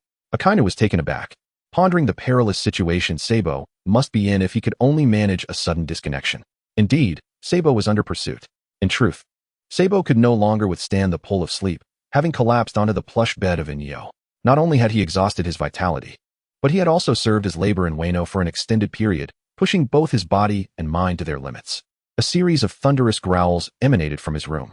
Chapter 148. The Overworked Kizaru. Borisolino. The office door of Kizaru burst open with a bang, and the intruder was none other than Akainu. Kizaru, startled by the sudden entrance, set down the newspaper he had been reading, crossed his arms, and inquired with curiosity, Sakazuki, what brings you here in such a rush? Borisolino, you must head to Wano immediately and bring Sabo back. I suspect he has been captured by that group of fiends. Sabo is an indispensable asset to the Navy. We cannot afford any losses. Oh, very well. Kizaru nonchalantly extended a hand, signaling an okay gesture. Seeing Kizaru so easily persuaded, Akainu was momentarily taken aback. He had prepared to offer Kizaru a doubled salary. Why this sudden surge of diligence? Sakazuki, your words are disheartening. I have always been diligent. I am the light man, having consumed the Pika Pika no Mi, the fastest man in the world. Kizaru stood up from his desk, hands in his pockets, ready to depart. Just as he was about to exit the office, Akainu called out to him. Tenfold salary, be swift in your tasks, and cease your reluctance. Akainu stated, turning his back to Kizaru. Kizaru did not respond, but simply extended a hand again, making another okay gesture. Payment secured. Kizaru was a contemporary of Akainu, having joined the Navy simultaneously, and was already renowned as a monster upon his entry. He trained under Zephyr, mastering the dual-color hockey, martial arts, and swordsmanship. After becoming a rear admiral and consuming the Pika Pika no Mi, his strength surged, leading to his promotion to admiral. Kizaru stretched his limbs. It had been a while since he had taken things seriously, and his body felt stiff. Upon exiting the Navy headquarters, he lightly tapped his foot against the ground and transformed into light, zipping away towards Wano with a whoosh. The fastest man in the world. Kizaru's speed far surpassed that of any ordinary individual, rendering him an ideal worker. Unfortunately, he was self-disciplined. To the onlookers, the golden glow was barely perceptible. Even if they sensed something streaking overhead, by the time they looked up, Kizaru had already distanced himself significantly. Wano was not close to Navy headquarters. Yet Kizaru arrived in the nearby waters in no time due to his incredible speed. Guards? No problem. I will simply flash past.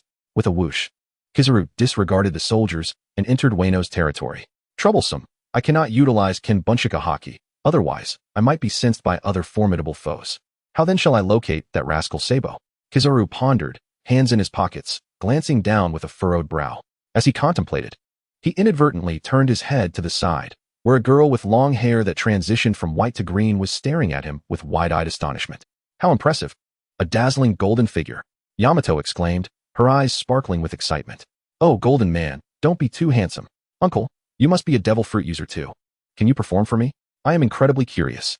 Yamato had grown up in Wano, and not only was she unfamiliar with the outside world, but her knowledge of Wano itself was limited, given that most devil fruit users in Wano were of the Zoan type. The allure of a Logia type was particularly captivating to her. Observing Yamato's enthusiasm, Kizaru had no intention of resorting to violence. He even felt inclined to check his pockets for candy to offer her. Though she appeared quite mature, her demeanor was that of a child. "Uncle is searching for someone.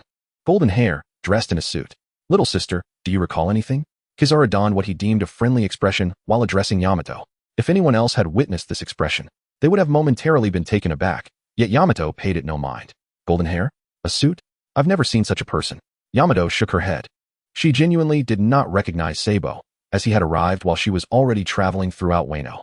Kizaru remained unfazed. Recognizing the improbability of discovering Sabo's whereabouts through casual inquiry with a young girl, he was earnestly searching for Sabo, as he was aware of Chinjo's true identity but did not know that Sabo was Chinjo's younger brother. The layers of identity surrounding Chinjo were complex, and were Kizaru to learn of all of them, he would surely break into a cold sweat in admiration. Just as Kizaru prepared to leave Yamato and continue his search in Wano, Luffy and his companions unexpectedly appeared. "Those clothes are from the Navy. Wait, isn't that Admiral Kizaru? What is he doing here?"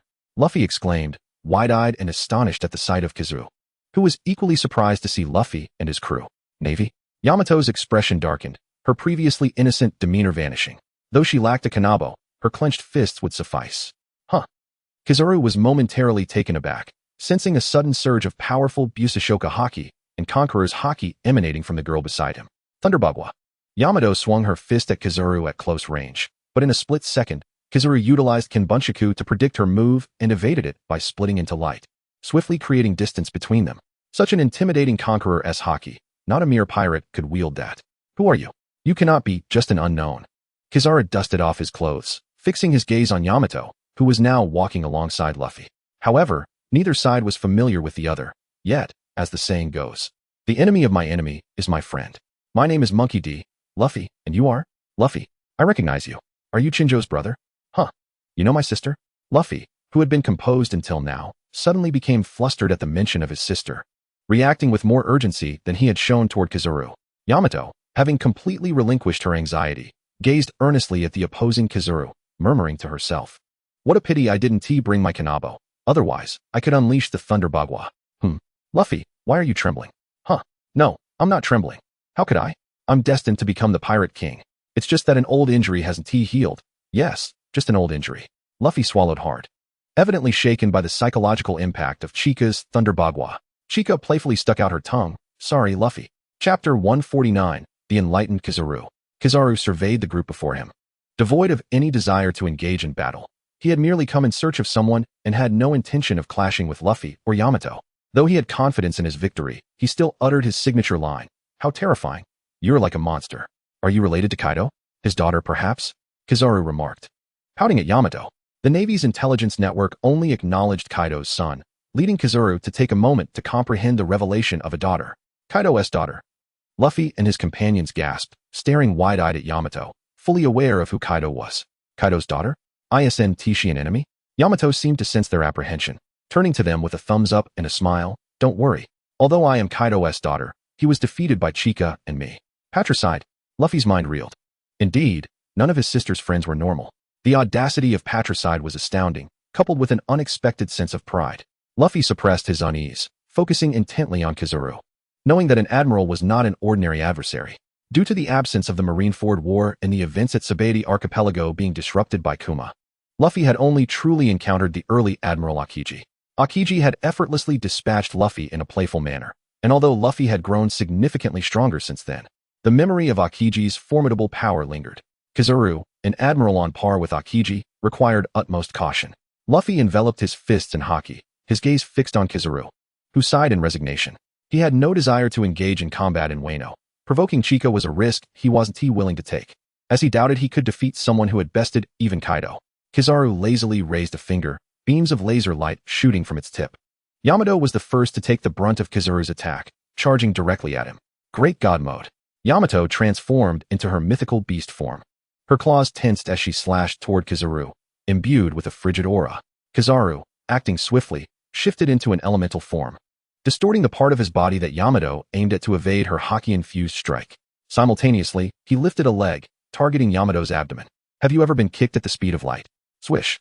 A golden flash darted across everyone's vision, and Yamato vanished from sight, only for a resounding explosion to echo from a distance moments later, revealing that she had been sent flying. This individual is incredibly powerful.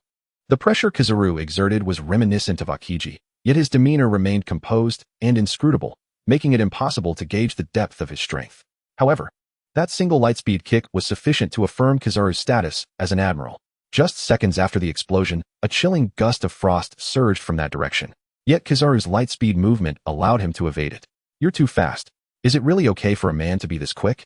Yamato emerged from the explosion, her defenses in Great God mode comparable to a young Kaido. Enduring a lightspeed kick was trivial. The primary issue was that she couldn't match Kizaru's speed, rendering her incapable of inflicting effective damage. She turned to Luffy, seeking to ascertain whether Chika's brother had any solutions. Did Luffy possess a remedy? Clearly not. The Snake Man form was suitable for agile opponents, but Kizaru was extraordinary. To defeat Kizaru, one would need to either surpass him in speed, a virtually impossible feat, or master observation Haki to negate Kizaru's foresight, allowing one to predict his position and launch an attack. In the film Red, Shanks was able to swiftly subdue Kizaru, likely due to his mastery of observation Haki, though Kizaru's own carelessness also played a significant role, as the situation reached a stalemate. Luffy's companions felt compelled to join the fray, eager for a righteous brawl. Did Kizaru care? Not in the slightest, for his mind was preoccupied with thoughts of which direction to escape. While contemplating this, a slender figure sprinted toward them from a distance. Chika? No, if it were Chika, Kizaru would have sensed her presence from miles away. The newcomer was Ain, drawn in by the explosion caused by Kizaru's lightspeed kick. Kizaru, why are you here? Ain exclaimed in shock, immediately extending her hands to unleash a wave of retro fire. Though Kizaru did not recognize Ain, he inferred from her attire that she was likely a high-ranking member of NEO. If this drags on, Chika will truly be drawn here. After a moment's thought, Kizaru raised his hands in surrender. Surrender? Ain blinked in astonishment, taken aback by his sudden acquiescence, just as she was beginning to contemplate how to handle this monstrous adversary. What is your purpose here? I came in search of someone named Sabo. He is one of our Navy personnel, newly appointed as an admiral. Sabo. Ain's forehead was adorned with 3 large question marks. She knew who Sabo was. He was merely one of Chika's 3 brothers. The realization dawned on her that Kizaru sought Sabo. Impressively quick-witted, Ain swiftly pieced together the sequence of events, internally lamenting the current state of the Navy headquarters, which had been blindsided until now. As Ain pondered how to respond to Kizaru, Luffy, unable to contain himself, spoke up, addressing Kizaru's inquiry. Sabo? Wasn't he taken away by my sister Chika? Upon hearing this, Kizaru turned to Luffy, a rather lecherous expression crossing his face. Taken away by Chika? That doesn't sound like an enemy. Rather, it seems. So, it's like this. Enio's influence has infiltrated the Navy headquarters?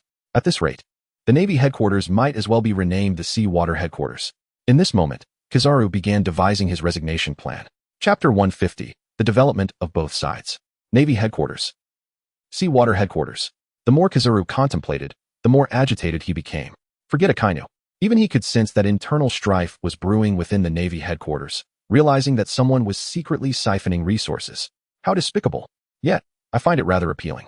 If one were to assert that the previous gesture of surrender by Kizaru was merely a facade, the present circumstance is undeniably genuine. For Kizaru finds himself unwilling to be on the disadvantaged side. Kizaru, following Akainu, I endure 3 days of hunger and 9 meals missed. Henceforth, I shall be your subordinate. Naturally, even with Kizaru raising his hands in surrender, Ain and the others could not simply act against him, for Kizaru is a vice-admiral, and none present could match his prowess. Ain promptly contacted Admiral Fujitora in Wano country via a transponder snail, then reached for another transponder to connect with Shinjo. At that moment, Shinjo was lounging on the beach of the Neo base alongside Sengoku, basking in the sun on a folding chair adorned with sunglasses, indulging in a rare moment of leisure amidst their busy schedule. Shinjo, how delightful this is, Sengoku remarked. Yet, one must remember, this folding chair was initially intended for my own comfort. Shinjo stretched languidly in her chair, contemplating that despite the urgency of the situation, a brief respite of 1 or 2 hours should be permissible. She thought thusly, and Sengoku, reclining in an adjacent chair, shared the sentiment. Having encouraged Shinjo to take this moment of relaxation rather than return to Wano, Sengoku, You are too tightly wound. During my tenure as Fleet Admiral, I was never as busy as you. Do not burden yourself excessively. Come, let us enjoy the sun together. Shinjo, but perhaps I should return. I can't shake this feeling of unease. Sengoku. Shinjo, grant me this favor. As a seasoned veteran, I implore you to join me in soaking up the sun. Shinjo, oh, very well. Though he was not Shanks, Shinjo felt it necessary to honor Sengoku, who, by virtue of seniority, could be considered her grandfather. Once Shinjo reclined in her chair, Sengoku even offered her some senbei. Try this, it's so crunchy and delightful. Sengoku enthusiastically recommended. So good. Shinjo's eyes sparkled with joy. Though she had heard of senbei, this was her first taste, and she understood why both Garp and Sengoku relished it so. How is it? I didn't mislead you. Did I? Eating this while basking in the sun is simply perfection. Sengoku remarked, settling back into his chair, while Shinjo continued to savor the senbei. What seemed an ordinary act felt transcendent to Shinjo, akin to a visit to paradise. Alas, even paradise is not free from interruptions. The familiar and dreaded sound of a transponder snail echoed through the idyllic moment. Beep, beep, beep. The reality jolted Shinjo awake, her trembling gaze fixated on the ringing transponder. Wordlessly, she turned to Sengoku, whose expression revealed a hint of awkwardness. Shinjo, this. No worries. I've grown accustomed to it. She sighed resignedly, brushing off her attire before rising from her chair to answer the call. This is Shinjo. What? Understood. I'll be there shortly. She nodded at the transponder, and after ending the call, she turned to Sengoku, saying, I must leave now. Farewell.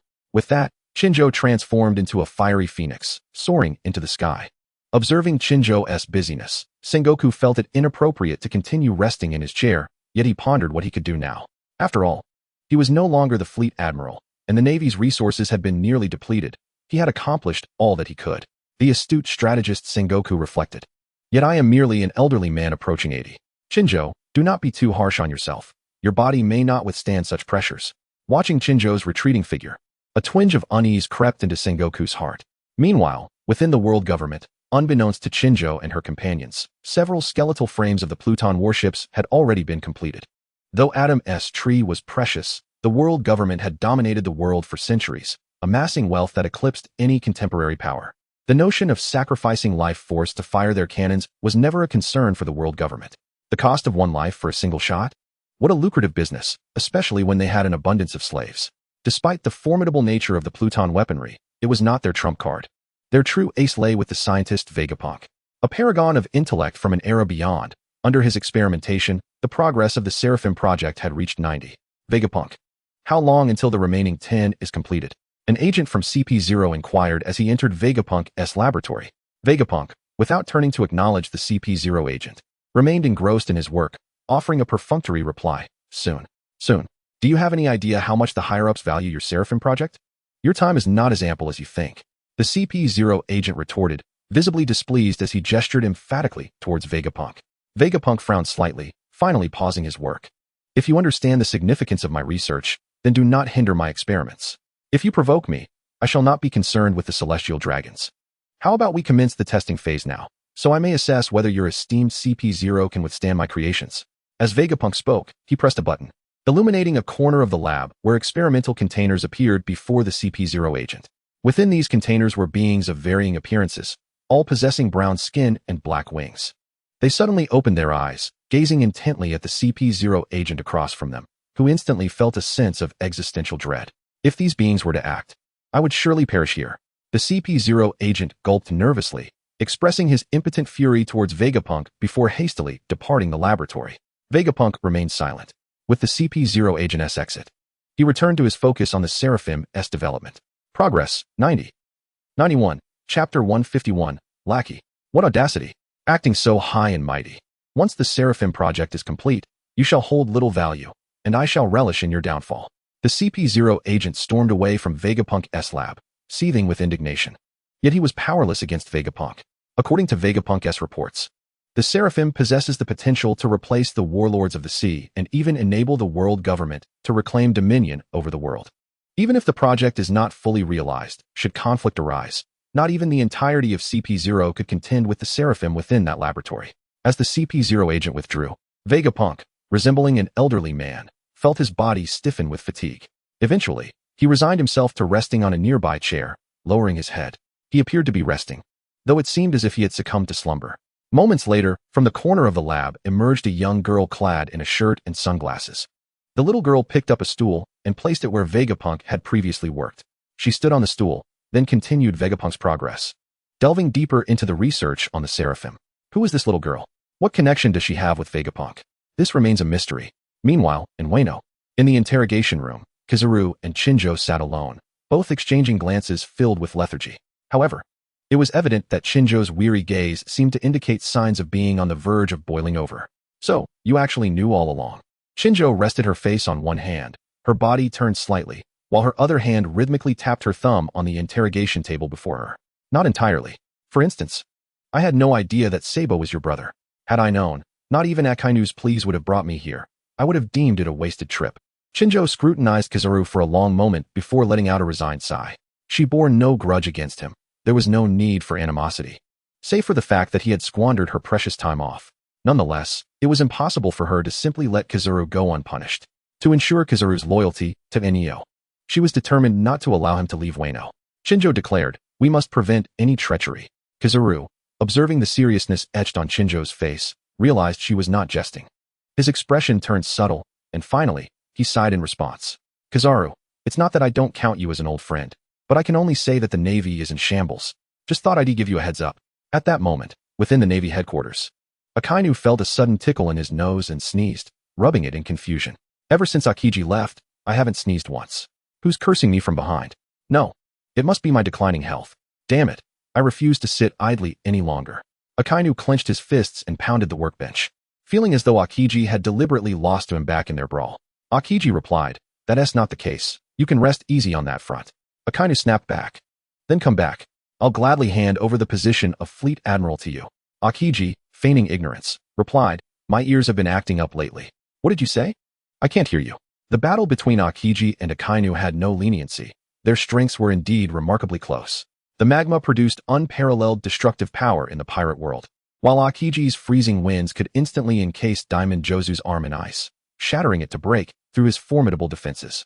Suddenly, a voice that instilled fear in all resonated from Akinu's workbench. It was the transponder snail assigned to him as Fleet Admiral, a line of communication reserved for only a select few. Akainu answered the call with a grim expression, as an irksome voice echoed back from the other end. "CP0, the most subservient of the celestial dragons. Lucci, speak quickly if you have something to say. If not, hang up. I'm not in the mood for idle chatter."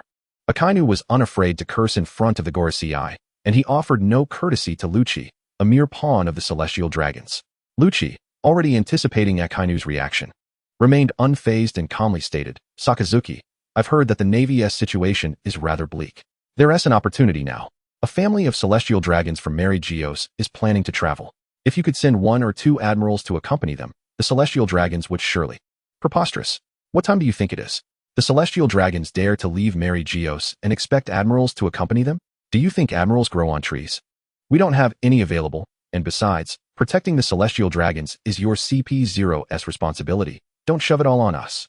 Akainu's anger flared as he listened to Lucci's words. Accompanying them? As if there were even 1 or 2 to spare? Did they think admirals were as common as cabbages? Moreover, the Navy headquarters only had the rookie Admiral Green Bull available, while Kizaru and Sabo were both in Wano, uncertain of their current fates. The Navy was overwhelmed. And was CP0 merely living off the fat of the land? Couldn't they protect themselves? As Akainu gripped his fists in fury, Lucci on the other end mirrored his action. "What tone is that? We CP0 are engaged in tasks far more honorable than the Navy's. You're truly a fool. However, if the celestial dragons are out, it's indeed risky with the current manpower." Wait, what about them?" Lucci paused, suddenly recalling that the world government had another organization rich in strength. Enio's admirals were also admirals, and indeed, more formidable than those of the Navy. He lowered his gaze at the transponder snail in his hand and dialed Shinjo's contact. Chapter 152, Bodyguard. "What? The celestial dragons? You want me to be their bodyguard?" While interrogating Kizaru, Shinjo received a call from CP0. Under Shinjo's leadership, Enio had previously established a hierarchical relationship with the world government. Crucially, she had formed a contract with a devil fruit user from CP0. According to this contract, Shinjo could not betray the world government or the celestial dragons. To do so would result in severe injury or even death. This contract was the reason CP0 and the celestial dragons placed great trust in Shinjo and Enio. However, the fruits also possessed relationships of strength and weakness, For instance, Monet, the snow woman under Doflamingo, had a complete upper hand over Akiji's ice. Shinjo's contract fruit could be effectively countered by Ain's retrogression fruit, which forced Shinjo back to a state unbound by the contract after it was established.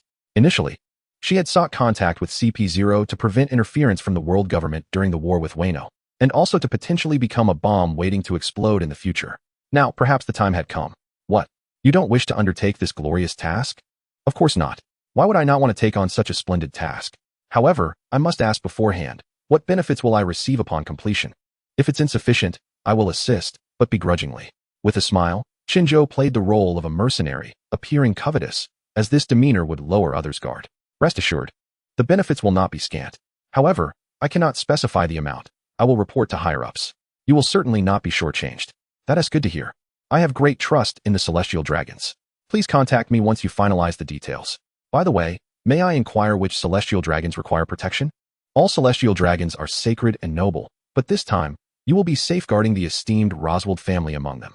Do be mindful of your words. Understood. As the call ended, the transponder snail emitted a series of beeps, and Shinjo exhaled heavily, collapsing back into her chair. At that moment, the interrogation room door swung open with a loud bang, and the excited Ain rushed in from outside. Originally exhausted from prolonged high-pressure work, she was suddenly invigorated upon overhearing the contents of Qianxia's phone call from outside the door. This presented an excellent opportunity to confront the world government head-on. With the banner of justice raised against the world government, the celestial dragons, who should have remained in their sanctum, had recklessly ventured out, creating quite a stir. Qianxia, this is a splendid opportunity. Yes, I am aware this is a remarkable chance, which is why I haven't declined it. There's much to do ahead. Qianxia and Ain exchanged knowing glances, and in unison, they burst into laughter, fully aware of the underlying meaning of their amusement. As the atmosphere subtly shifted towards optimism, Kizaru quietly rose from his bench, intending to slip out of the interrogation room. However, just as he stood, Qianxia swiftly turned her head to scrutinize him. Kizaru, what are you planning? Ahaha, I am not up to anything. MHM, not up to anything, yet we are certainly not letting you go. For the time being, please enjoy your stay with us, Kizaru. We shall provide you with 5-star treatment, so do not attempt to escape. Qianxia brought her palms together, smiling sweetly as she teased Kizaru, who visibly shuddered, managing a bitter smile in response. Kizaru, surrender to your fate. The subsequent days in Enio were exceptionally tranquil. Qianxia's focus shifted entirely to the celestial dragons, thus neglecting all other matters. With no calls coming in, she relished the freedom to do as she pleased, even experimenting with various sleeping positions. Yet, sleep eluded her. Tossing and turning on her bed, one might have mistaken her for practicing some extraordinary martial art. Click. The door to Qianxia's room swung open, and Ain entered, clutching a stack of documents. Ain, how goes the investigation? It has been thoroughly investigated. Here is the intelligence on the Roswald family. However, true to their nature, the celestial dragons have very little information available. Ain handed the compiled documents to Qianxia, as this was her request to verify the character of those celestial dragons she was to protect. In this world, there exists no absolute evil or good. Even celestial dragons may possess unique qualities. For instance, there were the potential celestial dragons from the Alabasta royal family, as well as the parents of Don Quixote Doflamingo. If the celestial dragons she was to protect were of the aforementioned peculiar kind, Qianxia would hesitate to take action. However, upon reviewing the documents, any lingering doubts within her dissipated decisively. Roswald Saint, a figure Qianxia was familiar with. He was one of the few celestial dragons featured in the original narrative, encountered by Luffy and his crew in Sabaody Archipelago. His father, Roswald Saint, was characterized by arrogance and cruelty, viewing all non-celestial dragons as mere slaves. His son, Charlos Saint, infamously struck Monkey D. Luffy when he failed to secure a slave at an exorbitant price of 500 million, and 2 years later during the World Conference.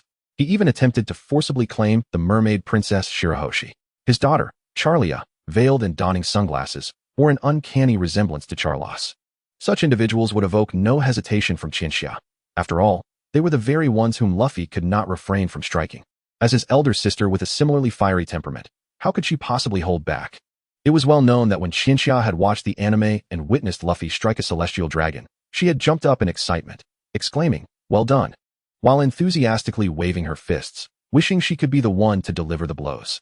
And now, this opportunity had arrived. Lacking the Gomu Goma no pistol, she thought instead to bestow upon them a few rumbling bagua strikes. After all, the essence remained the same.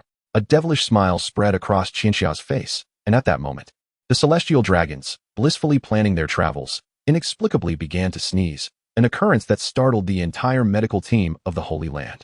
Charles Saint muttered, "Why do I have an ominous premonition?" Chapter 153, A Return to Familiar Grounds. What? The destination for this group of celestial dragons' vacation is Wano? Ain stared at Qianxia in shock, while a subtle expression crossed Qianxia's face.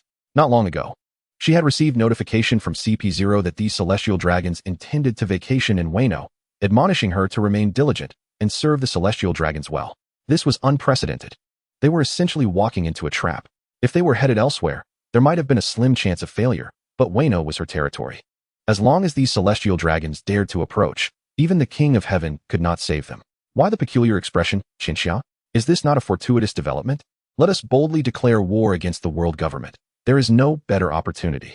Ain had already devised plans to maximize the impact of their declaration of war using the celestial dragons. The declaration was unavoidable, and a direct confrontation was inevitable. Thus, why not harness the declaration of war to elevate their momentum to its pinnacle? If they could attract hidden powers among the populace, akin to Fujitora, that would be even better. Qianxia clearly understood this, yet apprehension lingered in her heart. Would everything proceed as smoothly as anticipated? Or what actions would him, holding the power of the Heavenly King, take following a successful declaration of war? To be on the safe side, she felt compelled to visit Wano. While still holding the identity of a Navy officer, it was imperative to make the most of it before it was no longer useful. Taking a deep breath, Qianxia nodded to herself, softly murmuring, "All right." She then straightened up with a resolute thud, ignoring Ain's bewildered inquiries as she walked directly out of Ain's line of sight. What has gotten into Qianxia? She must have her own concerns. I shall refrain from intervening. Soon, Ain managed to calm her thoughts, returning to her own tasks. Within Inyo, nearly everyone was preoccupied with their own affairs. Even the retired veteran Sengoku had his own agenda. What could he possibly do? Offer strategies? No. Such matters were best left to the youth. Sengoku, in his current state, had far more pressing issues to address. That is, to mentor Akiji. Ahem. The mentoring here is quite serious, not some frivolous endeavor. It was essential to solidify Akiji's commitment to Inyo, enhancing their combat prowess. With Akiji and Kizaru, two of the original 3 admirals now on their side, the synergy between these old friends would undoubtedly yield results greater than the sum of their parts. In one room of Inyo, Sengoku and Akiji sat opposite each other on sofas. Sengoku leaned forward, a serious expression on his face, while Akiji remained silent, creating an undeniably awkward atmosphere. Sengoku, though I initiated this request, I must confess, I only have experience in training. As the former fleet admiral, Sengoku had primarily maintained an authoritative stance in evaluating or reprimanding subordinates. Acting as a life coach was far from his forte. He would have preferred Akiji to take up that role instead. However, he steeled himself for the task. For the sake of justice, for Inyo, for Qianxia, and for himself, he must, by all means, bring Akiji aboard his vessel. In the depths of the warring states, Sengoku inhaled deeply, engaging in self-hypnosis and rallying his spirits. With his head bowed, his eyes ignited with an inferno of determination. He abruptly lifted his gaze towards Akiji, his mouth agape, words poised on the brink of utterance. Yet the sight of Akiji's expression forced him to swallow them back. Akiji emanated an aura steeped in sorrow, questioning the very essence of justice. The potency of this atmosphere was indeed remarkable. Sengoku could not help but swallow hard, reflecting on the considerable effort required to guide Akiji from his state of indecision. Meanwhile, Shiryu had departed from the Inyo headquarters. She donned the long-neglected uniform of a Navy vice admiral, perhaps for the last time. The emblazoned word justice on her cape glaringly prominent. Justice? Merely a pursuit for her own sake. Yet if others deem her actions just, she would embrace the role of a partner in justice. Shiryu arrived at the notorious prison of the world government, Impel Down. Although her identity as a Navy officer had long been obscured from public view, her rank alone was sufficient to garner the attention of the guards at Impel Down. Moreover, having spent a brief period within its confines, she was easily granted access. However, discretion was a luxury she could not afford. News of her presence swiftly reached Warden Magellan. Upon hearing this, Magellan hastily adjusted his trousers and rushed out of the restroom to greet Shiryu. "Miss Shiryu, what brings you here?" "Just attending to some official business." "Since you're here, take a look at this," she replied, producing a forged document prepared prior to her departure from the Inyo base. Though the signature was authentic, Admiral Borsellino. "The Admiral consents, so I too shall oblige, Miss Shiryu. Allow me to escort you to the 6th level." "That's unnecessary. It appears you haven't quite finished your business. Please return to your duties. I can manage on my own." With a gentle pat on Magellan's shoulder, She strode towards the 6th level of Impel Down. Her intent was to liberate an individual who, while not among the most formidable, possessed the capacity to present significant challenges even to admirals and Yonko under certain circumstances. Indeed, this individual was the fishman Jinbei. In the original narrative, Jinbei was rescued by Luffy and his crew during the Marineford War, yet in this timeline, that war had not transpired, and Jinbei remained imprisoned within Impel Down. Shiryu swiftly navigated her way to the entrance leading to the descending levels, gradually making her way downward. Red Lotus Hell, Beast Hell, Hunger Hell, Blazing Hell, Extreme Cold Hell, Infinite Hell. As she approached the threshold of the 6th level, memories of her initial encounter there surfaced. Back then, the pirates of Infinite Hell had scarcely regarded her, with the most egregious being Douglas Bullet. Times had changed, and Shiryu had undoubtedly progressed far beyond her former self. This visit, however, was not for vengeance, having already exacted her retribution prior to her departure, but if any of those ruffians dared to challenge her, she would not hesitate to demonstrate her newly mastered abilities. Conqueror's Haki. Chapter 154. Jinbei, come with me. The sound of Shiryu's footsteps echoed through the 6th level of Impel Down, resonating in an environment that had grown eerily quiet due to neglect. Who is that? The notorious pirates imprisoned in the 6th level turned their heads towards the source of the sound. Their observation Haki rendered ineffective. They felt an overwhelming presence. Confusion knitted their brows as they pondered the identity of this newcomer. Magellan? What could he possibly want here? As they speculated, Shiryu emerged from the shadows, causing the pirates to recoil in terror, pressing themselves against the corners of their cells. What are you doing here? Not a warm welcome, I see, Shiryu replied, feigning innocence. Well, I anticipated your reaction. Rest assured, I'm not here to torment you. I'm here for Jinbei. With her hands casually tucked into her pockets and a smile playing on her lips, she exuded an air of effortless confidence, one that suggested she could subdue them all should they attempt to flee, provided no extraordinary threats appeared. Jinbei? Who's that? Oh, the fishman in the corner, right? He hardly ever speaks. His presence is so minimal. Listening to the pirates' murmurs, Shiryu soon located Jinbei in a corner of the 6th level, bound hand and foot. He appeared somewhat weakened from prolonged confinement on land, despite not being a devil fruit user. Nevertheless, the spark in his eyes set him apart from the other inmates. Jinbei, come with me. Without further ado, Shiryu extended her hand, offering him a chance at freedom. Before Jinbei could fully comprehend the situation, the other pirates erupted in protests, their shouts akin to witnessing a rival gain wealth while they suffered losses. Why should he get to leave? In response, Shiryu merely smiled and turned to face the most vociferous of the pirates. In an instant, her pupils contracted, and her conqueror's haki surged forth, overwhelming the raucous pirates, who collapsed to the ground in a heap, their eyes glazed over and stars dancing in their vision, struggling to regain their footing, barely escaping a knockout blow from Shiryu. Oh, how impressive, 6th level pirates. You didn't succumb immediately, however, another attempt should suffice. With a smile, Shiryu approached the incapacitated pirates, who finally recognized that the mischievous little devil they once knew had transformed into a formidable demon. No, the very embodiment of a devil. Witnessing the rapid ascension of a formidable force left the gathered pirates disheartened, especially Douglas Bullet, who, gripping the bars of his cell, regarded Shiryu with the intensity of a wild beast. That was Conqueror's Haki. This girl has mastered it, and her level seems quite impressive. How could she have achieved this in just a few years? Even with the guidance of top-tier masters, such rapid advancement seems impossible. Kaido, I don't appreciate your tone. Are you underestimating my Thunder Bagua? It's a shame we never crossed paths. Otherwise, you would have tasted my Thunder Bagua banquet. Who are you, girl? Barrett gritted his teeth and shouted at Chika, who turned her head with a smile to gaze at him from within the prison. Barrett was quite irritating. She did not harbor any fondness for him. However, at this moment, it could not be said that she disliked him either, as he was of little consequence to her. Monkey D. Chika, for the time being, was still a member of the Navy, she replied coolly. Barrett fell into silence, yearning to escape this place. Yet he resolutely refused to beg for assistance. His inner turmoil was palpable, and just as he wrestled with his thoughts, Jinbei had already made his decision. I will follow you, Jinbei declared as he rose from his seated position, locking eyes with Chika. Aren't you going to ask what I intend to do by taking you out? Is this not rather hasty? If one were to ponder here and there before taking action, it would indeed be too late. Trusting my instincts, I believe that following you will not lead to a bad outcome, Jinbei responded earnestly. A commendable instinct. Chika replied with a faint smile, as she opened the door to Jinbei's prison cell. He stepped out, exhaling heavily. The surrounding tumult was still significant. Yet neither Chika nor Jinbei paid it any mind as they strode toward the exit of level 6 of Impel Down, until Chika and Jinbei departed from the 6th level. Barrett could not muster the courage to express his desire for Chica to take him along. Ultimately, his longing to leave succumbed to his pride. He plopped down on the floor, teeth clenched, appearing somewhat despondent. When would the next opportunity to escape arise? Would there even be such an opportunity? Barrett closed his eyes. Ceasing his thoughts, Chica walked ahead, with Jinbei following closely behind. He never anticipated leaving in such circumstances. Truly remarkable. What? Are you now curious about my intentions for bringing you out? Chica inquired playfully. Well, I suppose I am a bit curious, but I believe you are a good person. Jinbei awkwardly admitted, scratching the back of his head. Chica halted, surveyed their surroundings, and then gestured for Jinbei to lean down, bringing his ear closer.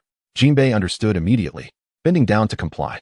I actually want you to join us in overthrowing the world government, Chica said sweetly, startling the hulking Jinbei. His face was a tapestry of confusion.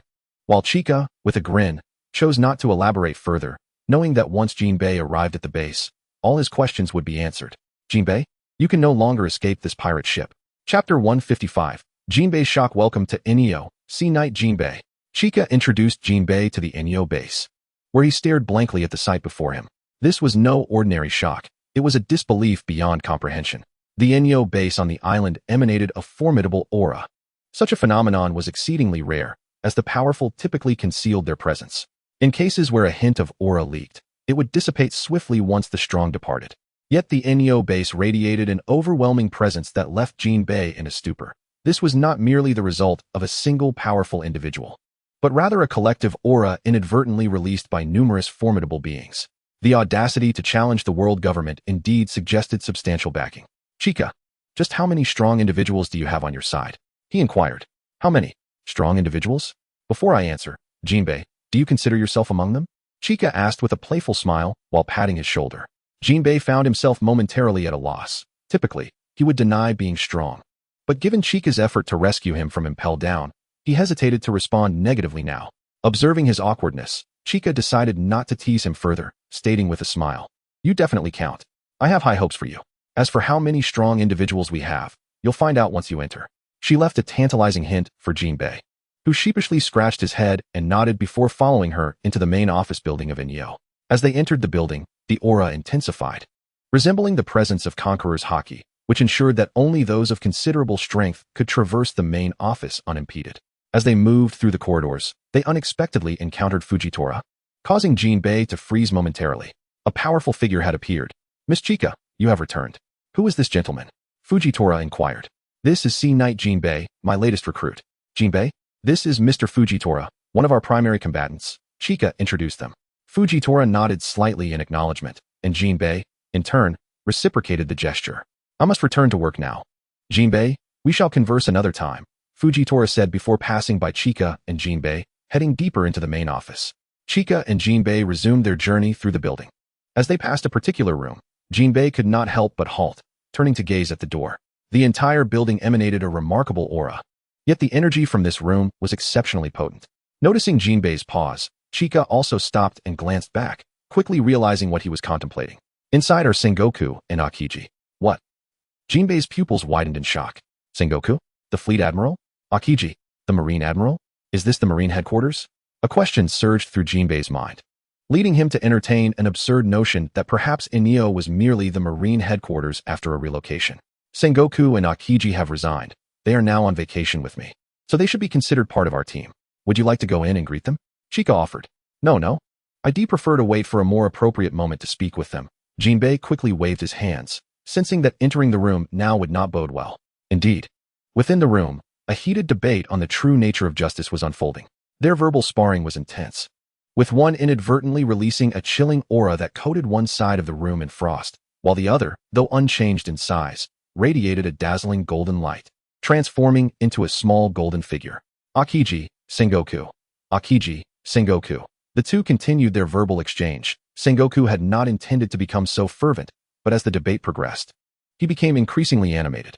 His understanding of justice was not as rigid as he led others to believe. During his tenure as fleet admiral, the scroll in his room depicted two forms of justice: absolute justice and the justice of ruling the world. The debate between Sengoku and Akiji raged on. Yet when it concluded, the question of what constitutes true justice would inevitably reach its resolution. It remained uncertain whether Akiji would choose to align himself with Inyo or if Sengoku would be left to face the repercussions of Akiji's arguments. As Qinxia and Jinping continued their advance outside the room, Qinxia wore a smile as she introduced Jinping to the various chambers and the individuals they passed by. Rear Admiral, Rear Admiral, Rear Admiral. Each one was far from weak, their presence robust and formidable. Observing these individuals, Jinping increasingly felt that his conjecture about the Enyo being a relocated naval headquarters was indeed correct. Yet, in a certain sense, this assumption held a degree of truth. He pondered this until a figure emerged from around the corner of the corridor, one with both hands in his pockets, clad in a striking yellow suit, striding with an air of nonchalance. Isn't this Qinxia? Kizaru, aren't you still under observation? Didn't they instruct you to remain in your quarters? By the way, how did you manage to come out? Hey, I'm a Logia type, you know. The room isn't made of sea prism stone. Getting out is a breeze for me. Kizaru chuckled, playfully hopping around Qinxia's metaphorical minefield. Standing behind Qinxia, Jinping opened his mouth, intending to speak, but ultimately refrained, letting a sigh encapsulate his myriad unvoiced thoughts. The formidable figures present included Captain Qinxia, former Fleet Admiral Sengoku, former Admiral Akiji, the current Admiral Kizaru, and the enigmatic powerhouse Fujitora, indicating that there were likely other experts nearby. Goodness, the preparations were overwhelmingly thorough. This was no mere talk. It was a resolute intent to confront the world government head-on. This wild notion, upon accepting the scene before him, suddenly felt less insane to Jinping. Overthrowing the world government, improving the living conditions of Fishman Island and its inhabitants, fostering harmony between fishmen and humans, and even leading the fishmen to reside on the mainland. Now, the best opportunity lay right before him. Chapter 156. Welcoming the Celestial Dragon's Holy Land, Mariehua. Father, brother, are you not ready yet? Why the rush? There is plenty of time. Besides, as Celestial Dragons, we need not adhere to any schedule. They will wait for us. Summer Luya, arms akimbo, and with a look of dissatisfaction, shouted towards a distant figure, from which a languid voice emerged. Her father, Roseward, strolled out unhurriedly. And where is your brother? I don't know. But one can easily guess he is at home, leisurely riding his slave. Honestly, we should refrain from using slaves at home. Never mind, if your brother enjoys that. Let him be. Father, I understand that, but I meant he should choose a different slave. There are plenty of young, healthy slaves available. This is simply dragging on. Summer Leah remarked, her tone devoid of any sympathy for the slaves, her grumbling solely a reflection of her brother Charlo's waste of her precious time. After a few more moments, the sound of footsteps and clinking chains finally became audible. Finally, he is here. I concur with your earlier suggestion. It's better to use healthy slaves at home. Those who are unfit should be discarded. They continued to murmur until Charlos finally came into their view. He was seen atop a gaunt male slave, whose every movement caused his frail body to tremble, on the verge of collapse. Meanwhile, Charlos appeared utterly oblivious, his rotund figure, thick lips, and a stream of drool painting a rather grotesque picture. Father, sister, I thought I would be the first to arrive, Charlos exclaimed, giving the slave a kick, which finally caused the poor creature to crumple to the ground, motionless. What a useless thing. Just replace him. We can discuss this later. Don't waste my time. I'm quite interested in Wano country and that Inyo admiral. Summer Leah mused, her chin resting in her hand, her eyes glistening with fervent interest. Though it was clear that her curiosity was tainted by greed. How I wish she could be my slave. A slave solely for me. Who would heed no one else's commands but mine, doing everything I say, capable of both entertaining me and protecting me. It would be simply wonderful. A flamboyant smile graced Summer Leah's lips, while her father, Roseward, displayed no interest in Wano or Qinxia. His departure from the Holy Land was primarily to select a new wife. Despite his advancing age, he remained vigorous, with a nominal count of wives reaching double digits. As for Charlos, he had no such contemplations. He simply yearned for a day of amusement. Wano, a nation secluded for years, was a place he had never visited, and the tales he had heard were scant. Thus he was eager to explore. Once the three celestial dragons were gathered, CP0 swiftly materialized by their side. With utmost respect, CP0 bowed to the celestial dragons, their unwavering loyalty evident. Except for a few engaged in missions, the entirety of CP0 returned to focus on both overt and covert protection. Do not disappoint us, ensure our safety. However, I hardly believe anyone would be foolish enough to attack us. Thus, the trio of celestial dragons departed the Holy Land, setting forth towards Wano aboard the finest warship, donning glass domes atop their heads to isolate themselves from the common air. The celestial dragons believed that the oxygen they breathed was a privilege for only the esteemed, unworthy of the common folk, just as the air breathed by ordinary people did not merit their favor. As the warship roared to life, the celestial dragons sailed towards Wano, while Qianxiao and her comrades had prepared everything in advance, relocating all ordinary citizens from the territories likely to be traversed by the celestial dragons and replacing them with Inyo soldiers. In truth, Qianxia could have struck as soon as the 3 celestial dragons entered the vicinity of Wano within her line of sight. Yet, she chose not to. For just as the celestial dragons tormented their slaves until they shattered, the funeral of the celestial dragons deserved to be treated with utmost solemnity. Qianxia had arranged the finest stage and audience for them. All that remained were the foolish fish eagerly swimming into the net. Alone, Qianxia stood at the shores of Wano, patiently awaiting the arrival of the vessel carrying the celestial dragons. By the way, Qianxia was still adorned with makeup, as she wished to keep her naval identity concealed whenever possible. They're coming.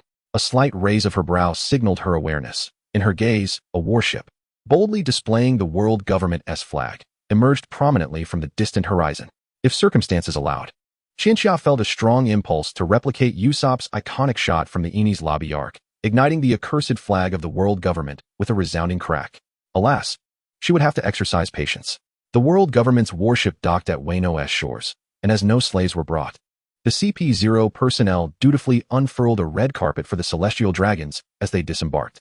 Truly absurd, the fuss was overwhelming. Qianxia's cheeks twitched slightly, yet she maintained a smile overall. Saint Roswald, Saint Charlos, and the esteemed Saint Shalilia gracefully descended from their warship, traversing the crimson carpet until they stood before Qianxia. The trio of celestial dragons fixed their gazes upon her, and as each fleeting second passed, their brows collectively furrowed in discontent. "Why do you not kneel?" they demanded. "Kneel? You expect me to kneel before you?" Qianxia's previously serene smile began to fracture as she regarded the CP0 agent beside the celestial dragons, contemplating the absurdity of her being required to kneel when she and the CP0 were ostensibly of equal standing. "Do not tell me they have knelt before. This is clearly an attempt to intimidate me." With a slight tilt of her head and a smile that masked her irritation, she replied, "I sincerely apologize. During my battle with Kaido, I sustained considerable injuries, rendering me unable to bend my body." While her smile remained, internally, she raised a finger symbolizing international goodwill. Qianxia thought, "Keep pushing, and I may just take you down myself." Chapter 157, Global Broadcast. "In that case, walk alongside us as our guard," declared Saint Roswald, emphasizing the term guard with a pronounced bite. A guard, but not a commoner, nor a slave. This was Roswald's way of bestowing a semblance of reward and respect upon Qianxia. After all, in his eyes, all beings outside the celestial dragons were equal. A guard was merely a higher-tiered slave. Saint Charlos, standing beside Roswald, scrutinized Qianxia with an unsettling gaze, causing her a flicker of concern, as he was notoriously lascivious. "With multiple wives. You are quite ugly," he remarked. "Huh." Qianxia couldn't suppress her incredulity, her cheeks twitching at the audacity. Saint Shalilia, standing next to Charlos, chuckled softly before adding, "A guard is still a guard. If they frequently engage in brawls, how could their skin remain pristine? Yet, that is inconsequential." Taking a step closer to Qianxia, she presented a peculiar smile and proposed, "You shall be my personal slave." The moment the words left her lips, Ayn, listening from a distance with a listening device, crushed her water cup in disbelief. "Calm down. I must remain composed." Ayn inhaled deeply several times, feeling her mind tremble at the shock. Meanwhile, Qianxia, overwhelmed by the close-range impact of such a proposition, felt her face contort into something monstrous. No need to respond immediately. "I am most merciful and shall grant you time to consider. Now, let us explore Wano country," Shalilia said with a smile, her demeanor radiating superiority. In Qianxia's vision, the heads of the 3 celestial dragons morphed into grotesque pig heads. "It's all right, I can remain calm."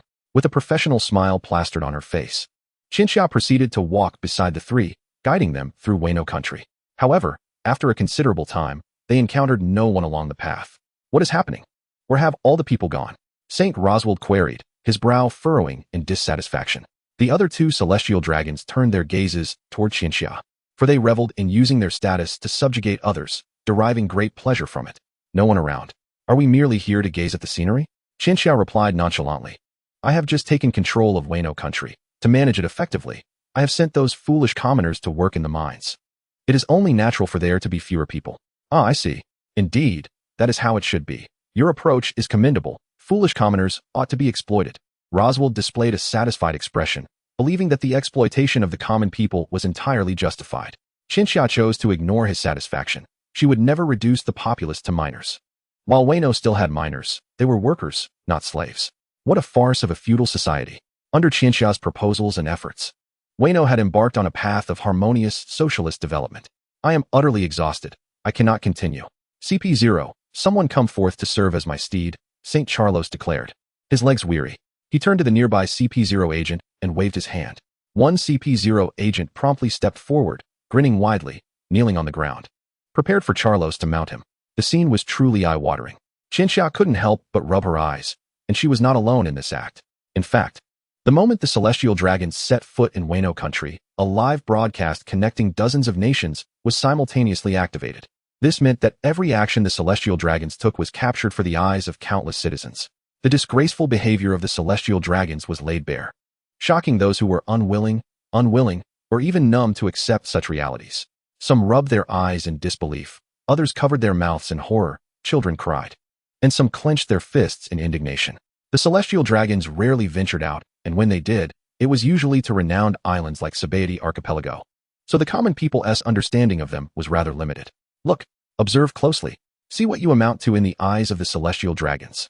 They are unworthy of walking upon your heads. The world government is not worthy of your allegiance. They do not genuinely protect you. It is merely a form of enslavement. Though Qianxia said nothing in the virtual screen, it felt as if she had spoken volumes. The sea was eerily silent, quieter than ever before. And this silence heralded the impending storm that would soon engulf the world. At the Navy headquarters. Bang! What on earth is happening? Celestial dragons? Wano country? Neo. Akainu gritted his teeth, shattering his desk into splinters with a single punch. Green Bull, witnessing this, rushed to Akainu's side. Admiral Sakazuki, outside. I already know. Akainu snapped. What shall we do now? Should we head to Wano? Go to Wano? To save a few celestial dragons and deliver ourselves to death? Akainu's gaze was serious as he stared at Green Bull. Green Bull, equally irritable, was more reckless than Akainu. He frowned and replied, Admiral Sakazuki, I do not see this as a death sentence. With both of us, one admiral and one vice admiral, two formidable commanders, what is there we cannot handle? Upon hearing this, Akainu was enraged, glaring at Green Bull, nearly losing his composure as he grabbed Green Bull by the collar. Two admirals have already gone to Wano and returned with no sign of life. I have confidence that I am stronger than Kizaru. Do you have the same assurance that you are stronger than Sabo, who entered this line of work alongside you? Green Bull was rendered speechless by Akainu's outburst, unable to utter a single word. Meanwhile, on Amazon Lily, Empress Hancock clenched her fists, the slave mark on her back pulsing with pain. They had once been slaves to the celestial dragons, and although they eventually escaped, those memories would haunt them for a lifetime. Interesting. This Enio has boldly declared war against the world government. It seems I must engage with Enio in the future. Across the vast ocean, countless commoners and powerful beings were watching the movements of the celestial dragons in Wano country, including him, seated upon the throne in Mariehua. Chapter 158, Taking Action. In a tavern located in a coastal town on a certain island, dozens of formidable pirates beheld the unfolding scene. Hey, they truly went ahead with it. Boss, what shall we do next? The declaration of war seemed to indicate a significant resolve on their part. Boss, should we lend a hand? The murmurs of the pirates coalesced around a man with red hair and a severed arm. Shanks, the red-haired. There's no need to rush. It's better to arrive at the right moment than too early. Let us wait and see. This spectacle is bound to be captivating, especially since that fellow won't be able to sit idly by. Shanks, sipping his drink, gazed at the image with palpable excitement. Who was this fellow he referred to? One could easily deduce that it was none other than him, seated upon the throne. However, Shanks was not the only emperor of the sea focused on this imagery. Whitebeard and his crew were also watching intently. Mirroring Shanks's reaction, Whitebeard bore a broad smile. Has someone finally taken up what Roger could not accomplish? It must be a member of the D clan, Whitebeard exclaimed, his laughter echoing as he raised his head in joy. Marco beside him was nearly terrified and hastened to caution, Dad, take care of yourself. Ha ha ha. Joyous occasions warrant hearty laughter. Were it not for my age, I would relish the opportunity to join that young lad in dismantling the world government. Despite his jovial demeanor, Whitebeard's health was far from robust. Past injuries compounded by an unidentified ailment had significantly diminished his strength. While he could temporarily summon peak power, such an outburst would inevitably herald his demise. The crew aboard the Moby Dick fell into a contemplative silence, and Whitebeard, sensing their unease, waved his arm and declared, whoever wishes to assist may do so. I shall not restrain your freedom. With Enio's actions set in motion, a cascade of reactions unfurled like a single drop of water igniting a tsunami in the vast ocean. Him understood that he must intervene. In Wano country, Chica accompanied 3 celestial dragons to the highest peak of Wano, the very site where Kaido had been vanquished by Chica. The surroundings were vast and unobstructed, allowing for a panoramic view that could only be described as breathtaking from any angle. Well, it's not that magnificent, compared to our holy land. I would rate it a mere 20 out of 100. Haha. By comparing the outside scenery to our own, you have already praised its beauty. In that case, I shall award it a 21. St. Charlos and St. Roseward, father and son, shared hearty laughter, while St. Charlos raised her head slightly and approached Chica with a smile. So, have you made your decision? Becoming my personal slave is a matter of great honor. Not only will you reside with me in the Holy Land, but you will also command those beneath you. You need only obey my orders. As she spoke, St. Charlos even extended a finger, subtly indicating the CP0 agents standing nearby. Observing this, Chica could not suppress a soft chuckle. The CP0 believed themselves to be directly subordinate to the Celestial Dragons, considering their status as noble and superior.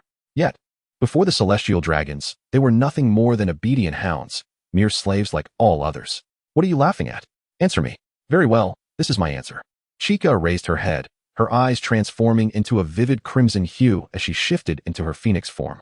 At the Marine headquarters, Akainu immediately recognized Chica in this form as the world's most dangerous criminal, the one he had previously fought. Inyo Admiral, world's most dangerous criminal? In that instant, a flash of red light illuminated the scene, and St. Charlos found an arm severed from her body, her mind swirling in confusion as she emitted a piercing scream. What is happening? Why has she not faced retribution for breaking the contract? The CP0 agents, in a panic, turned to the pale-clad CP0 who had facilitated the contract with Chica, but he was equally oblivious to the cause. The contract is absolute. It cannot be violated. The pale CP0 mumbled in disbelief, while the others rushed to St. Charlos's side, whisking her away to safety. It hurts. It hurts. Kill her. Kill her. St. Charlos's face contorted in agony, blood gushing uncontrollably. This was precisely the effect Chica desired. A swift kill would have been too merciful for her adversaries, who would not extend such kindness to their slaves. Feeling pain, are we? That's the point. After enduring this for so long, you have finally stepped into the optimal broadcasting zone, capable of transmitting your plight in 360 degrees. Quite impressive, isn't it?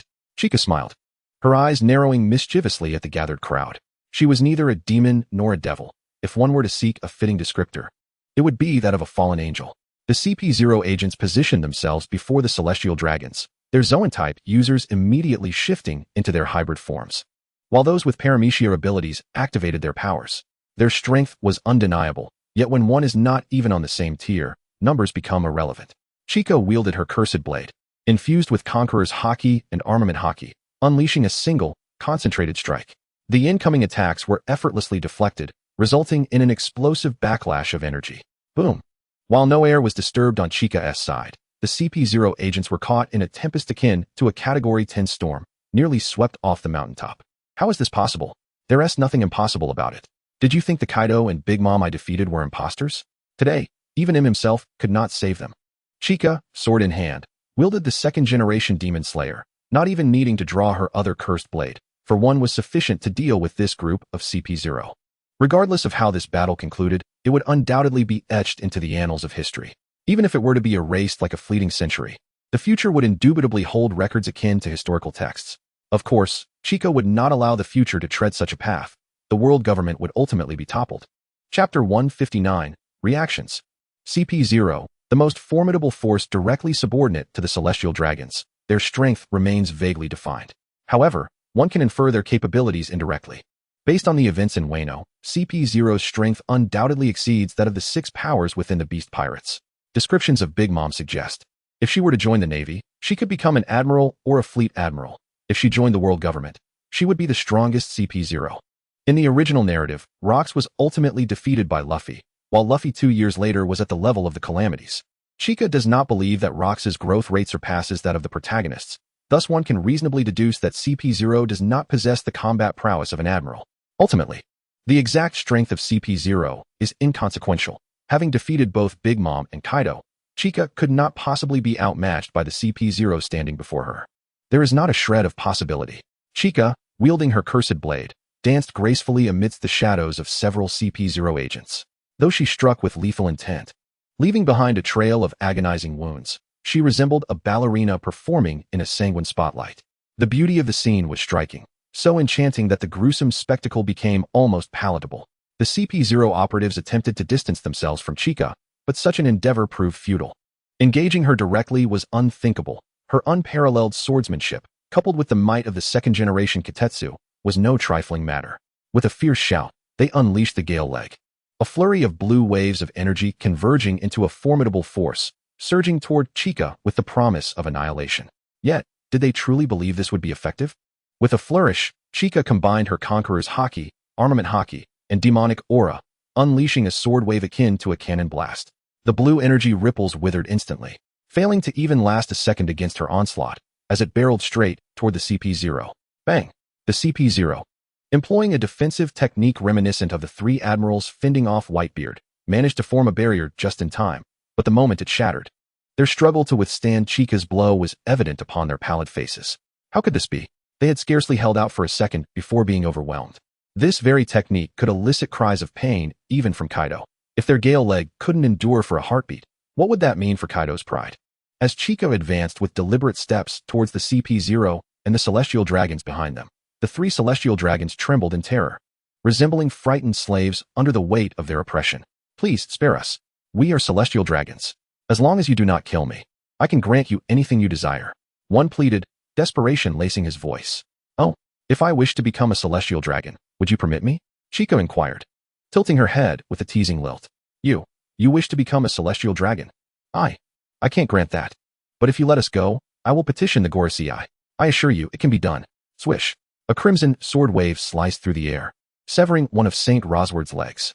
One daughter lost a hand, and the father a leg. What of the bumbling son left behind? Perhaps I should relieve you of your third limb as well, Chika mused, drawing ever closer as the Celestial Dragons emitted desperate cries for mercy. Their grotesque visages broadcast across the vast seas. The most fervent reactions emanated from Sabaody Archipelago, a favored destination for the Celestial Dragons. Here, upon laying eyes on them, one was compelled to kneel, unable to lift their gaze. Countless souls had been executed merely for daring to raise their heads. Infuriatingly, the Celestial Dragons treated Sabaody as a factory for slaves, a selection ground for potential wives. Women deemed pleasing were abducted, with countless others swept away by the Celestial Dragons. Those fortunate enough became their wives, while the unfortunate were discarded after a single use, reduced to mere slaves of the Holy Land. Ultimately, there was little distinction between the two fates, as everything outside the Celestial Dragons was deemed subservient. Now, as these Celestial Dragons cried out in despair, one could not help but recall their own past pleas for mercy. Yet, the outcome was well known to all. Amidst a cacophony of sentiments, a singular proclamation emerged. Well done, Golden City. Even in the world's largest gambling metropolis, the raucous cries of gamblers had ceased. For an image was being projected here as well. Gamblers, transfixed by the events unfolding in Wano, found their avarice quelled beneath a wave of astonishment.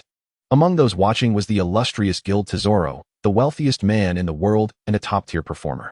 Have you the audacity to plead for mercy? The suppressed emotions and memories within Tesoro surged forth like a tidal wave. Born into a life of poverty, he had been ostracized by friends. Yearning for the entertainment he glimpsed from afar.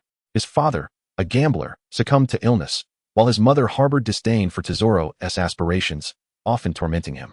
Ultimately, he fled from home. He survived by gambling. But fortune was not a constant companion, and he found himself ensnared by human traffickers. Miraculously, he escaped, and in his flight, he met a slave girl named Stella. Tesoro fell deeply in love, vowing to change his ways, dedicating himself to earning enough to free her. Yet, before he could amass the necessary funds, the Celestial Dragons appeared, purchasing Stella with overwhelming wealth, dragging her away before his very eyes.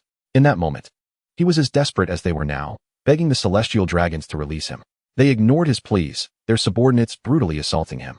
In a bid to rescue Stella, he became a slave to the Celestial Dragons himself, hoping to find her in the Holy Land, only to discover that she had perished, a victim of their cruelty.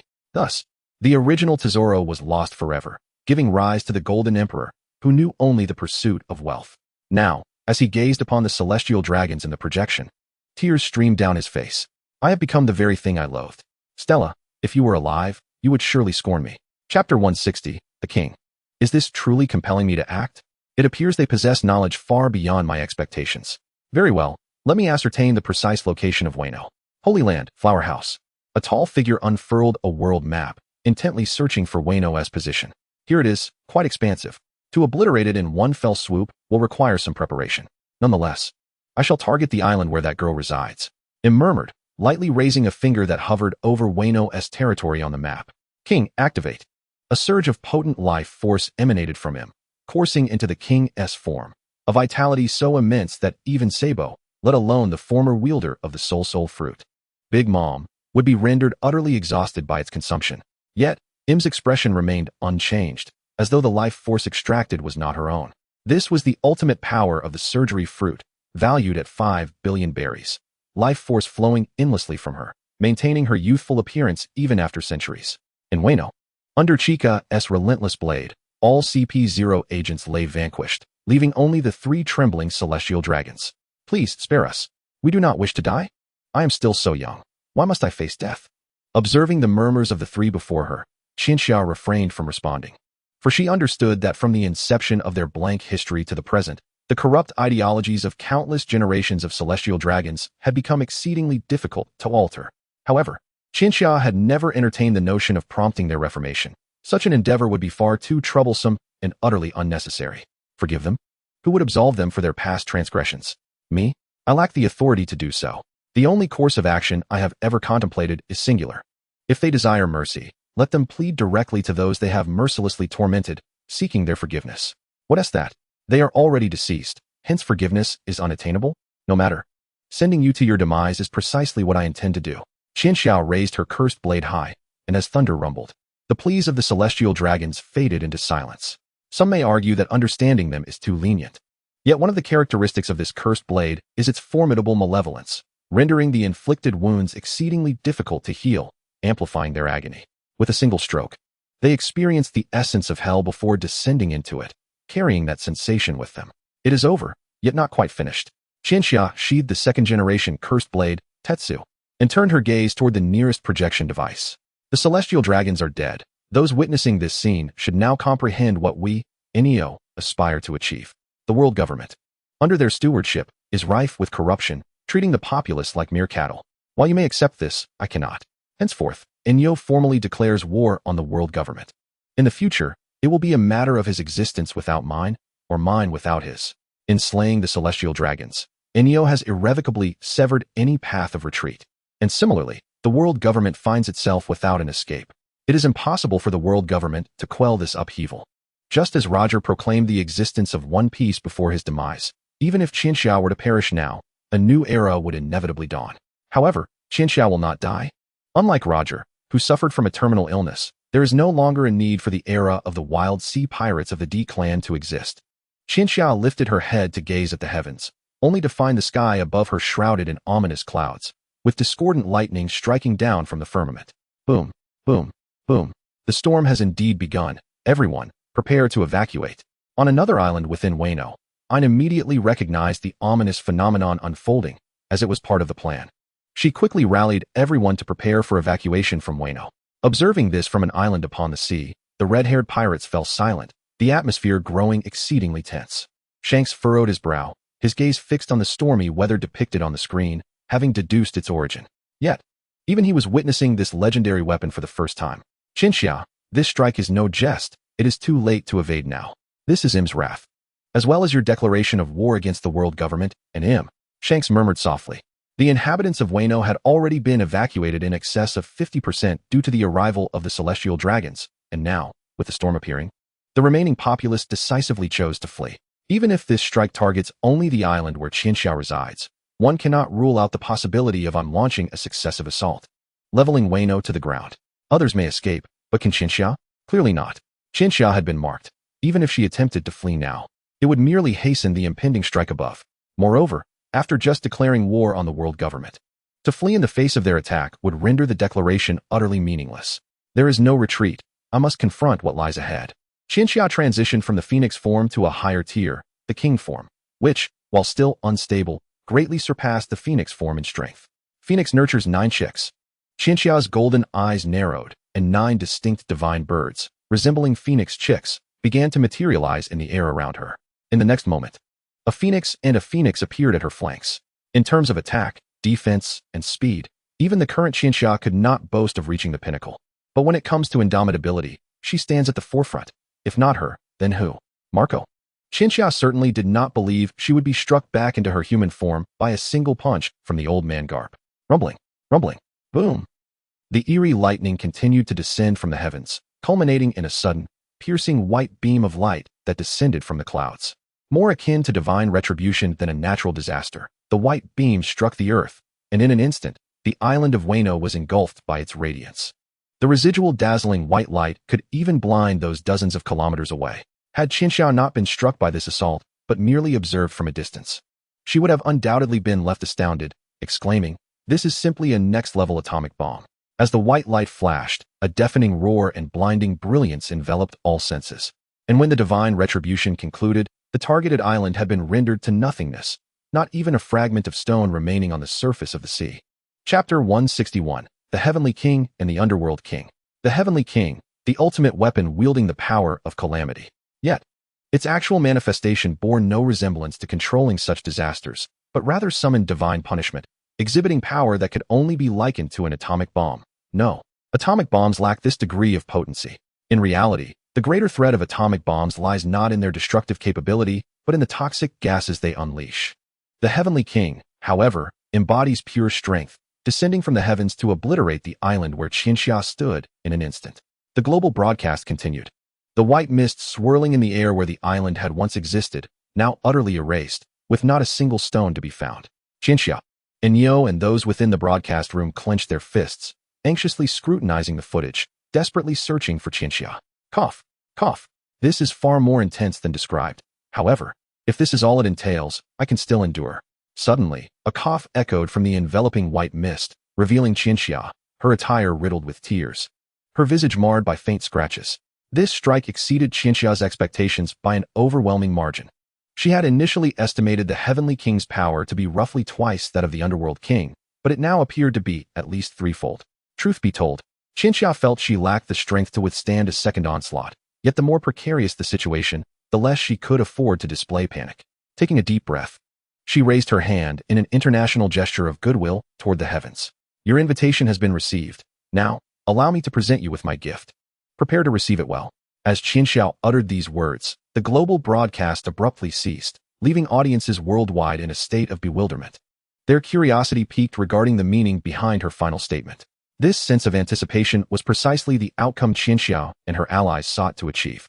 The global broadcast could not continue indefinitely. This abrupt halt would yield the most effective impact. As for the meaning behind Chinchilla's last words, there was no need for the global broadcast to relay that message. It would soon spread across the world. Holy Land, Mariehua, furrowed her brow slightly. Her finger, which had been poised to strike Wano, was halted. On one hand, the absence of imagery made it difficult for him to ascertain Chica's location. On the other hand, Im was equally intrigued by the meaning behind Chica's final words. However, within a mere minute, the significance of Chica's utterance became abundantly clear. With a resounding roar, the entirety of the Holy Land Mary Geos trembled violently, as though it were on the verge of submerging into the depths of the ocean. The source of this formidable power was the Pluton. Several dozen kilometers away from Mary Geos, the Pluton warship hovered gracefully above the water's surface, its colossal cannon at the center exuding intense heat and white steam. Standing aboard the warship, Sabo gasped for air, his hard-won vitality once again drained by the force of the cannon fire. After unleashing the devastating shot, Sabo swayed unsteadily, nearly losing his footing, when an Inyo warrior beside him quickly grasped his arm to support him. "Are you all right, Sabo?" "Why, yes, I'm fine. That shot had considerable power, wouldn't you agree?" Mary Geos should have been thoroughly obliterated, Sabo replied, panting yet smiling as he inquired. Meanwhile, another Inyo warrior aboard the ship peered through a telescope, observing the distant Mary Geos. Surrounding the Holy Land was a thick, swirling mist, while the sea surface churned in various directions, creating whirlpools. Yet, Mary Geos remained unscathed. It appeared as though a barrier of sorts had forcibly withstood the onslaught of the Pluton. Fruitability? Impossible. The barrier fruit is with the rooster-headed one, and his barrier cannot expand to such an extent. The remaining possibility was singular. Beach punk. Indeed, it is I? I have engineered an ultra-high-spec defensive barrier that provides continuous protection against external impacts, designed specifically to withstand the Pluton. Even the Pluton cannot shatter it with a single shot. Witnessing this scene, even the highly composed Sabo couldn't suppress his urge to express his frustration, though he managed to hold it in at the last moment. Never mind. At least we have achieved our initial objective. Let us retreat. Understood. In the end, the Pluton warship had to turn back. But this could not be termed a fruitless endeavor, for they had gleaned insight into just how insidious Punk truly was. Perhaps, in comparison to him, Punk warranted greater apprehension. Regrettably, he was shrouded in even more mystery than him, making it exceedingly difficult to investigate his true nature. Prior to Chica's reincarnation, her knowledge of anime had failed to include any information regarding Punk, and historical texts offered no insights on him either. He possessed knowledge that transcended centuries, wielding an epoch-defining level of black technology, making him the most intelligent man in the world. In Punk's laboratory, the adolescent form of Punk paused her work, stretching her limbs with vigor before turning to gaze at the various solution tanks in the corner of her lab. Finally completed. Compared to you all, the pacifists can be entirely eliminated. You may emerge now. As the words of the young Punk echoed, the solution tanks before her opened one by one, revealing a procession of youthful figures who stepped forth. They were diminutive, with dark skin and wings that resembled ashes sprouting from their backs, all wearing confident smiles. The ultimate weapon, the Seraphim. Utilizing Punk's groundbreaking technology, these beings were enhanced through the fusion of the genes of the celestial race and the warlords of the sea. In addition to possessing basic abilities such as flight, fiery armaments, and laser vision, they also bore the corresponding powers of the warlords. For instance, the young Hawkeye exhibited impressive swordsmanship, wielding the strength capable of cleaving mountains. In the original narrative, the Seraphim even posed a challenge to Blackbeard, who, as a user of the Dark and Quake fruit, was undeniably a formidable figure of the Yonko caliber. Of course, Blackbeard likely did not take the matter seriously, but this sufficiently underscored the notable prowess of the Seraphim. Furthermore, the most daunting aspect of the Seraphim lay not in their combat capabilities, but in the fact that once successfully developed, they could be mass-produced with ease. This ominous power signified the potential abolition of the warlords, subtly shifting the scales of victory in the impending clash between Neo and the world government. Chapter 162, Boa Hancock. With Chica's ostentatious declaration of war, the sea was in a state of chaotic upheaval, almost as if it had erupted into a boiling frenzy. Red-haired Shanks had once remarked, "Merely possessing the strength to rival a Yonko is insufficient." Chica recalled his words vividly. Indeed, one was not enough, and even 2 or 3 would prove inadequate. Fortunately, Neo was not limited to just 2 or 3 individuals, as nearly all of the Marine headquarters, aside from Akainu and Green Bull, had aligned themselves with her cause. Chica's only concern resided in the hands of him and the Seraphim engineered by Punk. The Seraphim alone could adequately compensate for all combat power below the level of Admiral, and considering the 5 Elders, the world government, and other clandestine units like CP0, Chica had prepared herself for the worst-case scenario. In the Neo base, within her office, she sat at her desk, her gaze drifting down towards the drawer. If given the choice, she would prefer not to proceed in this manner. Yet, there was no turning back. As the saying goes, life is but this. Muster some backbone. Chica? Huh? What's wrong? Startled by Ein's calls, Chica snapped out of her daze. You don't seem well. Did you overexert yourself with that last use of the Pluton? You should lie down and rest. I'm fine. I'm a phoenix, and I recover swiftly. Chica waved her hands dismissively, responding with a smile. Ein remained concerned for Chica, knowing her tendency to overexert herself, yet gazing at Chica's resolute demeanor. She sighed and ultimately refrained from pressing further. Amidst the tumultuous sea, the Revolutionary Army seized the opportunity to recruit numerous formidable warriors, significantly bolstering their ranks. If the combined forces of Neo and the Revolutionary Army were unleashed upon the world government, it would transcend a mere revolution, evolving into a world war. Even in victory, the aftermath would bring suffering to the populace, leading to widespread devastation. Thus, the primary utility of these forces lay in preemptive measures and morale boosting. As Chica and her allies ultimately hoped to launch a surprise assault on the Holy Land, the Pluton's power was immense and far-reaching. So if the battlefield were situated at the Holy Land, even if the activation of the Pluton could not be contained, the extent of its impact could be mitigated. Reducing the scale of combat would also conserve forces, for in such high-stakes warfare, the competition fundamentally hinged upon the might of the top-tier warriors. The ominous sound of the telephone snail pierced the silence of the office. Ein was the first to rise, reaching for the device. Yet Chica's reflexes proved slightly quicker. I'll take it. Ein puffed her cheeks and swiftly snatched the telephone snail from Chica's grasp, connecting the call. This is Ein. Feel free to convey your message directly. As Ein spoke, she stepped out of the room, not wishing for Chica to overhear the contents of the call. She briskly exited the office, and with a resounding slam, the door closed behind her. Chica paused momentarily, then let out a wry smile and shook her head. Having grown accustomed to the situation, I shall take charge. Chica stood up from her seat and approached the full-length mirror in the office, engaging in a moment of self-appreciation. She began to fantasize about how she might appear with silver hair instead of her usual dark locks, pondering, that could indeed be appealing, after all. I possess a solid foundation. Silver hair and crimson eyes are reputed to be quite popular. As she mumbled to herself, she playfully stuck out her tongue at the mirror and struck several cute poses. In that moment, she bore no resemblance to the fierce warrior she transformed into during battle. Just as Chica was lost in her reverie, the office door swung open, and Ain stepped inside, inadvertently catching sight of Chica mid-pose. I can explain. I'm not trying to be cute, Chica stammered. Ain responded, oh, it's nothing. Chica, you are indeed adorable. And about this, I'm afraid I cannot assist you. With one hand covering her slightly flushed cheek, Ain extended the Den Den Mushi to Chica. Curious, Chica accepted the Den Den Mushi and spoke softly, this is Chica. How may I assist you? Chica, you are the commander of Inyo, correct? I am Boa Hancock. Would you be interested in a conversation? A stunning woman, perched upon a giant red snake, held the Den Den Mushi, conversing with Chica from the shores of Wano country. Surrounding her were several stone sculptures of Inyo warriors. Yet she had not inflicted any permanent harm. With but a thought, they could be restored to life. The pirate empress, Boa Hancock, once a slave of the celestial dragons. She wields the powers of the Mero Mero no Mi and reigns as the sovereign of Amazon Lily. Her prowess is formidable, having dealt significant damage to the character Barrett in the theatrical adaptations with her devastating Mero Mero no Shuriken. Among the 7 warlords of the sea, only Dracul Mihawk is definitively stronger than Hancock. Others may not necessarily surpass her. In this world, the strongest female is Chica, followed closely by Yamato, with Hancock undoubtedly claiming the 3rd position. What's the matter? Do you not wish to converse with me? Hancock's voice was imbued with an enchanting allure, affecting even Chica, who, despite being a woman herself, felt an undeniable impact. Chica gently patted her cheek, revitalizing her spirits as she replied to Hancock through the Den Den Mushi. Of course. I would love to. You are currently in Wano, correct? Just stay where you are for a moment. I shall be there shortly. After hanging up the Den Den Mushi, Chica adjusted her attire, preparing to meet the most beautiful woman in the world. Observing Chica meticulously refining her appearance in the mirror, Ain puffed her cheeks in annoyance. It's not like you're going on a date. A quick tidy-up will suffice. Hurry up. Oh, Ain, what a devilish analogy. Ain strode over to Chica, pushing her out of the office.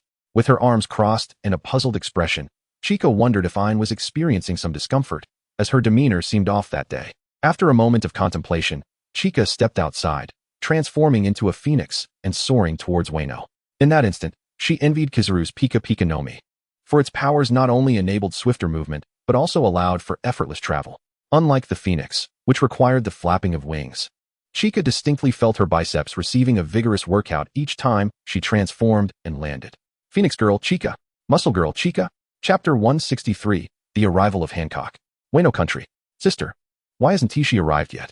Is she perhaps standing us up? Indeed. The air here is dreadful, and it's exceedingly dull.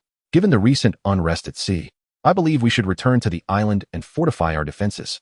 As time ticked by, Hancock's 2 younger sisters voiced their discontent. These sisters were a curious amalgamation of Oda's comedic traits. Despite their sister Hancock's striking beauty, they fell short in comparison. Perhaps it was due to the effects of their devil fruits, but regardless of the python or cobra fruits they consumed, which could have been designed to retain their usual appearances, their lack of conventional beauty did not diminish the bond between the 3 sisters. Hancock, listening to her sister's grumbling, gently shook her head and replied, it has only been 10 minutes. I can wait another 10. Upon hearing their sister was willing to wait, the younger sisters felt it inappropriate to voice further complaints, as it was ultimately Hancock's decision. If Chico were present to witness such obedient sisters, she would undoubtedly comment on the stark contrast between the concepts of sisters and brothers. During the wait, Hancock sat gracefully atop her beloved red snake, her eyes closed in silence. Renowned as the world's most beautiful woman, while there were certainly others who could rival her in sheer physical allure, it was her unique aura of regality that elevated her above the rest, creating a synergy that was greater than the sum of its parts. Affirming her title as the world's most beautiful woman, another 10 minutes passed, totaling a 20-minute wait, a duration Hancock and her sisters had not experienced in quite some time. Sister, the time has come. Hancock raised an eyebrow. She was inclined to wait a while longer, but recalling her earlier commitment to wait only 10 minutes, she sighed and gracefully descended from her snake. Very well, it appears I am fated to be without her. Back to 9 Snake we go. Wait just a moment. Suddenly, a flash of red light illuminated the sky as the phoenix that was Chica descended, landing gracefully before Hancock and her sisters. As the flames dissipated, the unadorned, natural version of Chika emerged before them. "You are the commander of Inyo? You look quite different from what we had imagined." The sisters remarked in astonishment at Chika's barefaced appearance. How does makeup affect one's appearance? Is it truly like being two different people? Chika, hands on her hips and grinning, replied, "Mine skills are simply exceptional." The sisters were taken aback, while others donned makeup to conceal flaws and enhance beauty. Chika seemed to diminish her own allure with it. Nevertheless, they acknowledged her beauty. Typically, the sisters refrained from complimenting others, as they held their sister in the highest regard, believing no one could compare to her. Yet, Chika possessed an undeniable charm that set her apart from typical beauties, including the Empress Hancock, shining with a unique radiance. "Perhaps the Mero Mero no Mi would yield even better effects for you," Hancock praised Chika. Chika's eyes widened in surprise. Did Hancock truly just compliment someone? "Oh my. Hancock, you are far too modest. I cannot fathom the Mero Mero no Mi being more effective on me than it is on you." As Hancock and Chika locked eyes, Hancock realized that Chika's words were sincere, devoid of any pretense. What an intriguing woman, Hancock mused, feeling a surge of emotion akin to her feelings for Luffy in the original story. In the original narrative, Hancock first regarded Luffy with newfound admiration upon hearing of his audacious confrontation with a celestial dragon. However, witnessing the scene firsthand through global imagery, especially as Chika delivered a resounding thrashing to one of those tyrants, left her profoundly astonished. With one hand pressed against her chest, Hancock took a deep breath and earnestly gazed at Chika across from her. "As you have officially declared war against the world government, I presume you are in need of allies. Might I offer my assistance?" Upon Hancock's proposal, her two sisters trembled slightly, their expressions betraying their shock. They had not anticipated that their sister's visit to Chika would revolve around such a discussion. In contrast to Hancock's boldness, her sisters harbored an even deeper fear of the celestial dragons. Even Hancock occasionally awoke from nightmares of their childhood torment at the hands of these oppressors. Yet her sister's trauma was considerably more acute. "Sister, you wish to partake in this war?" "Absolutely not. That is far too perilous." "Are you truly unafraid?" One moment's lapse could spell disaster. The two sisters vehemently opposed Hancock's notion, recognizing the inherent danger. Should Hancock, even for a fleeting second, recall the harrowing experiences of her youth while confronting a celestial dragon, it could leave her vulnerable to capture or harm. Hancock had certainly contemplated this risk. Yet her thoughts extended beyond her sister's concerns. "I have recently heard whispers that the world government has developed some formidable technological marvels. As my identity as a warlord of the sea is soon to be nullified, do you not believe they will turn their sights upon us?" Hancock's words instantly quelled her sister's initial excitement and startled Chika nearby. "A remarkable technological marvel. Is it the seraphim that Vegapunk spoke of?" "So it has indeed been developed." Chika recalled the dissolution of the warlords, a narrative thread following the conclusion of the Marineford War, wherein the Navy introduced new weaponry to replace the unstable warlords. It appeared that this new weapon was undoubtedly the seraphim, yet it was now firmly under the control of the world government, particularly since the Navy headquarters had transformed into a base of water. After persuading her sisters, Hancock turned once more to Chika, contemplating the merit of taking the offensive, as they would inevitably be targeted by the world government.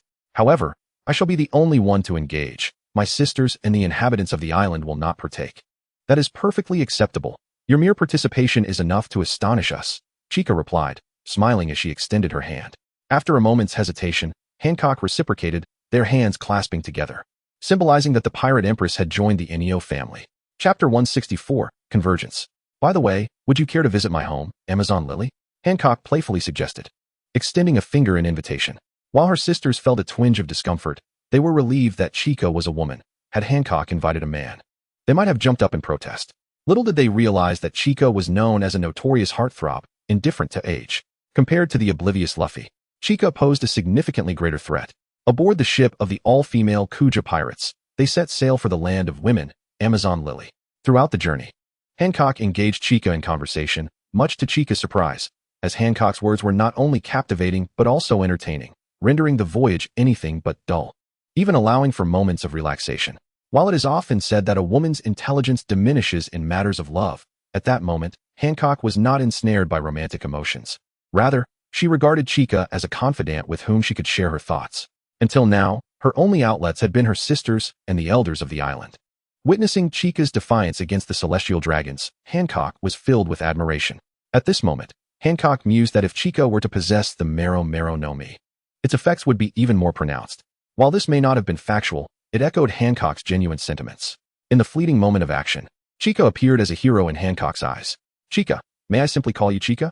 Hancock shyly stammered, causing Chica to pause momentarily, her face revealing a complex expression. Is that not permissible? No, it is fine. Of course, I was merely taken aback by the address. It is perfectly acceptable. Then you must call me Hancock. Leave off the miss.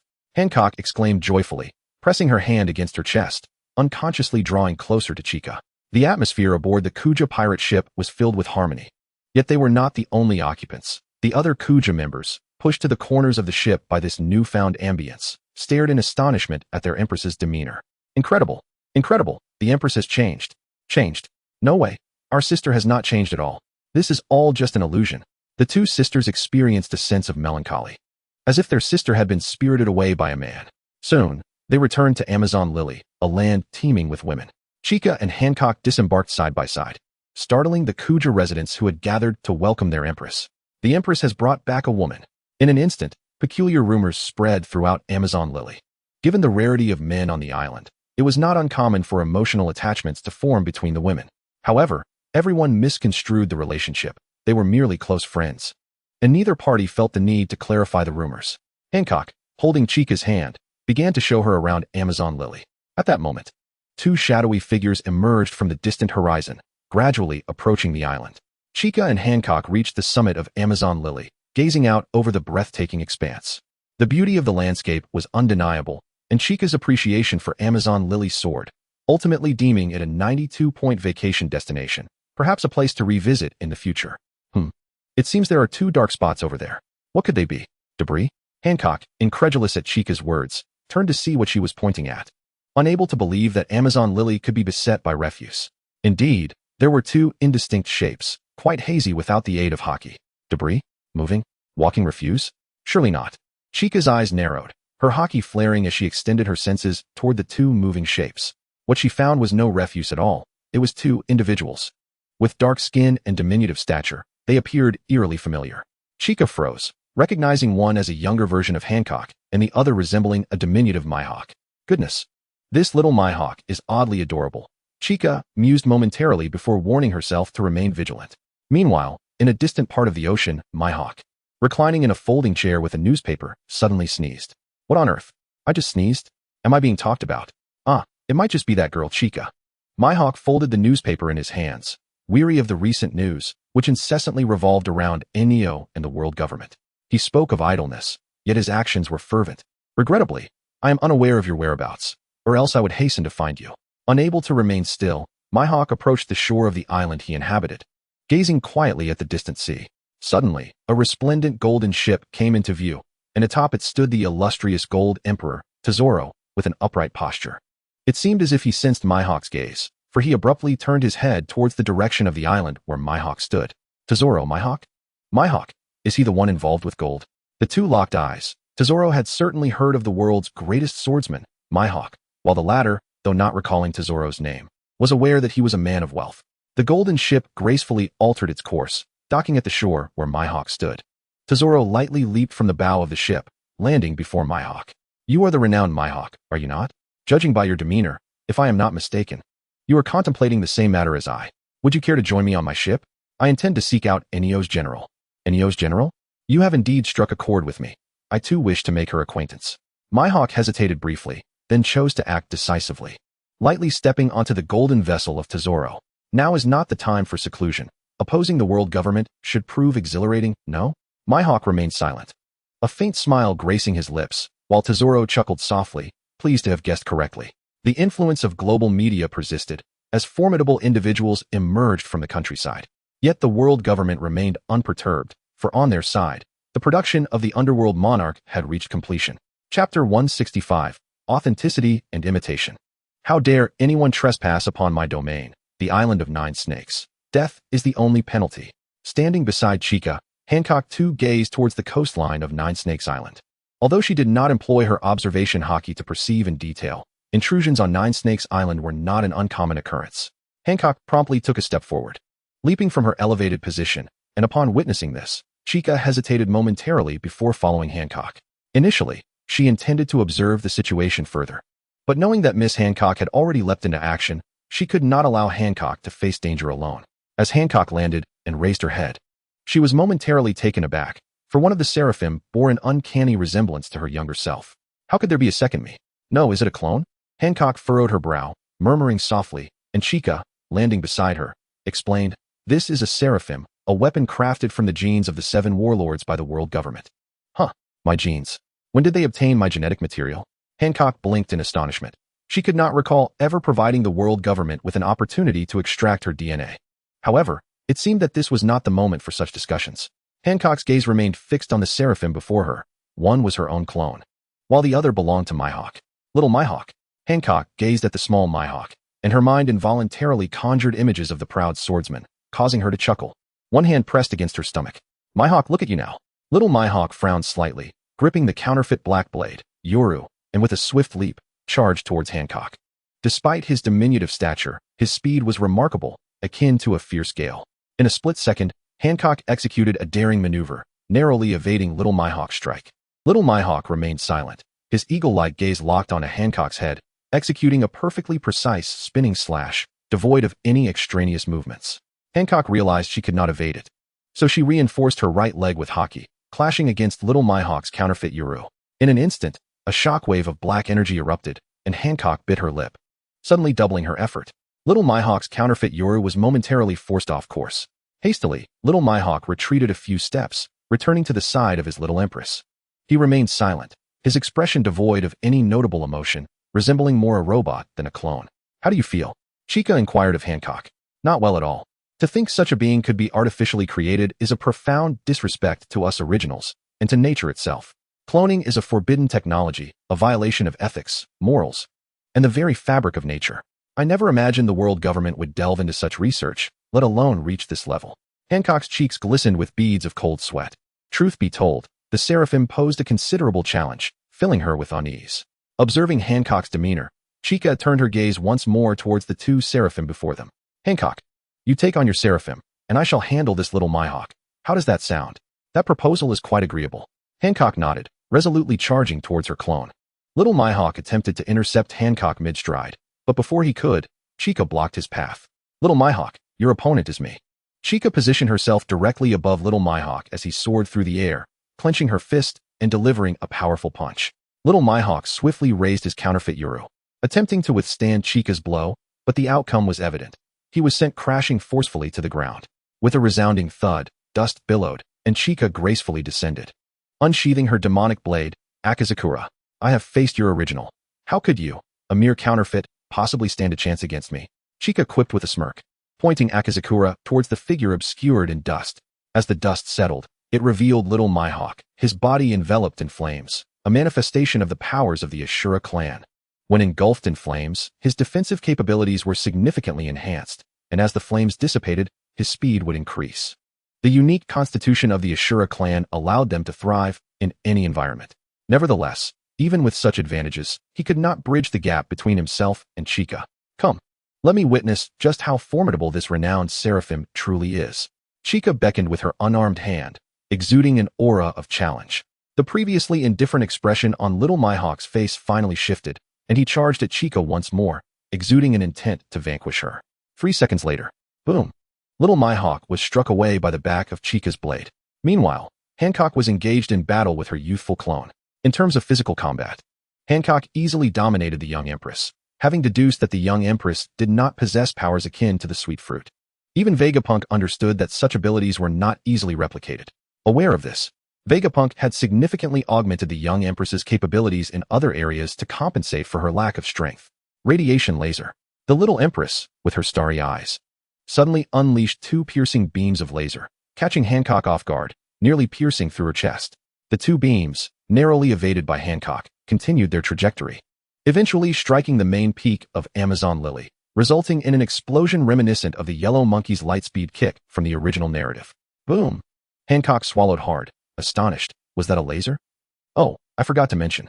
The Seraphim are uniformly equipped with the bloodline of the Lunarians and the abilities of the previous pacifists. Hence they can emit lasers, and they can also conjure flames. Facing off against the little eagle-eyed one, Chinxia hastily turned to remind Hancock, who felt that the warning came a tad too late. Hancock pivoted back to the little empress, only to see her engulfed in black flames, utilizing the unique powers of the divine race. Hancock took a half step back, one foot already gathering strength. As a clone of the original, she indeed possessed some prowess, but she mustn't become too arrogant. Hancock's gaze was grave as she scrutinized the smiling little empress. In the next moment, she vanished like a flash, appearing midair. The Great Fragrance Kick. Chapter 166. Confirmation of Joining. The Great Fragrance Kick. This was Hancock's ultimate strike, a move that in the film adaptation was said to have shattered Barrett's defenses, boasting immense power and speed. The little empress, witnessing this, quickly chose to evade, yet even if the kick did not directly strike her, the residual force alone was sufficient to send her reeling. With a resounding bang, the little empress was propelled away by the shockwave generated by the Great Fragrance Kick, and before she could regain her composure, Hancock unleashed a series of rapid kicks, ultimately seizing the little empress's head and forcefully slamming it to the ground. Do not let pride cloud your judgment. Do not forget who the original is. As Hancock exerted her powers, the little empress's body gradually turned to stone, and even the flames enveloping her could not halt this transformation. Within minutes, the little empress had become a stone statue. After resolving the little empress, Hancock exhaled heavily, turning her gaze towards another battlefield where Qianxia was engaged with the little eagle-eyed one. In stark contrast to Hancock's all-out battle, Qianxia appeared to be playing with the little eagle-eyed one. The speed was too slow, the force too light, and the sword energy fell short. Indeed, clones were merely clones, lacking the mastery of sword heart, rendering their strikes devoid of spirit. While teasing, Qianxia was handling the little eagle-eyed one's attacks. In truth, the little eagle-eyed one was not as inadequate as Qianxia suggested, but to her, he was merely a triviality. If she wished to finish him off, she could easily charge up a powerful blow of armed demonic energy, sending the little eagle-eyed one flying. Would he withstand it? Certainly not. He lacked that capability. Qianxia, stop toying around. I'm not playing. I'm analyzing data. There's too little information about the Seraphim. I must gather more insights, Qianxia replied with a smile. In reality, she was indeed playing. Though not the original, she bore the same visage, and teasing the little eagle-eyed one was tantamount to teasing the true Hawkeye. Qianxia chuckled, deftly flicking her sword to send the little eagle-eyed one soaring into the air. During his ascent, a verdant sword energy surged from the distant horizon, charging directly towards them. Qianxia barely had time to assess, initially mistaking it for another enemy, but immediately deciphered its nature through the fluctuations of the sword energy. She swiftly drew her other demonic blade and unleashed a swift black phoenix towards the incoming sword energy. The verdant sword energy collided with the black phoenix, resulting in a violent shockwave that swept through the vicinity, prompting Hancock to raise her arms to shield herself from the oncoming gale. After the clash, Qianxia fell silent for a moment before a smile broke across her face. So it's the real deal. I thought another Hawkeye Seraphim had arrived. With a grin, Qianxia sheathed her demonic blades and gazed towards the distant horizon. A golden ship emerged from the sea, with Tesoro and Hawkeye standing at the bow, the latter wielding the black blade, Yoru having unleashed that previous strike. Although Qianxia was perplexed as to how Tesoro, a character from the film, ended up alongside Hawkeye, it was hardly an issue, for Tesoro was not an enemy, or at least, he shouldn't be. Hawkeye, surprised by Qianxia's sudden intervention to block his strike, was not astonished that she managed to withstand it, but rather curious as to why she would. It turned out his earlier attack had aimed at the little eagle-eyed one, who was now incensed at seeing his clone. In a flash, he drew Yoru and executed a precise slash. Qianxia awkwardly coughed, realizing she might have overstepped her bounds. As for the little eagle-eyed one, he lay on the ground, having absorbed the residual force from the clash between Qianxia and Hawkeye. Even with the flame armor enhancing his defenses, he could not endure it. Sprawled face down, he had lost the earlier air of pride.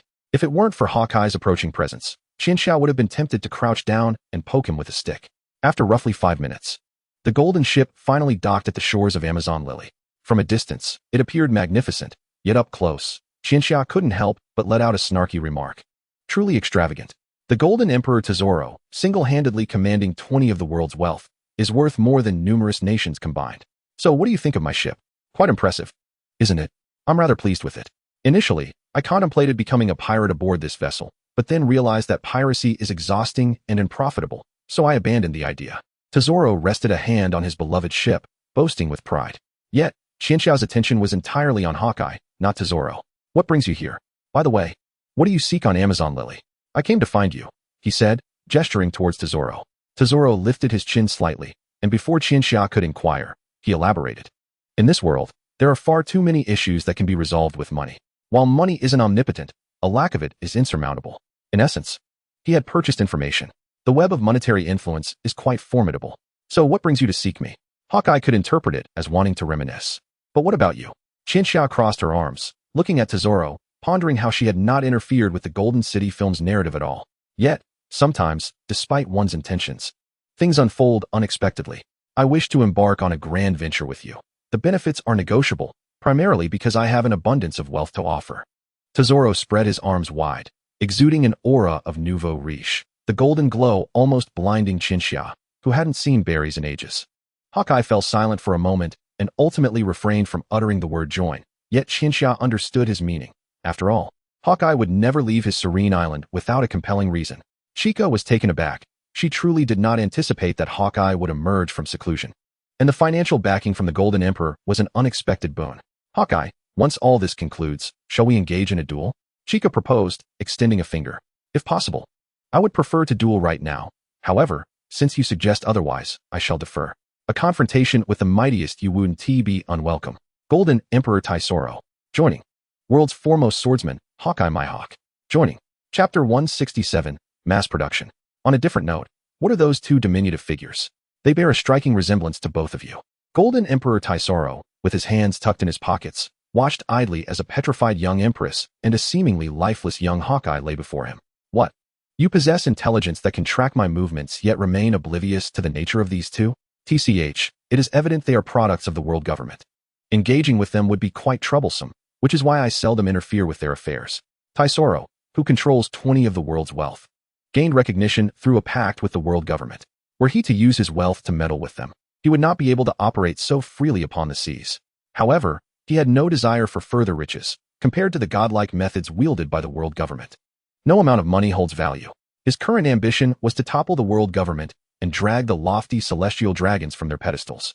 Subsequently, Chica relayed information regarding the Seraphim to the two, and though they expressed surprise, it indeed seemed like something the world government would concoct. Hawkeye also could not recall providing them with any genetic material. Moreover, could such a top-tier weapon as the Seraphim truly be created solely from genes? After all, strength is cultivated through training. Can a portion of one's power truly be replicated through genetics?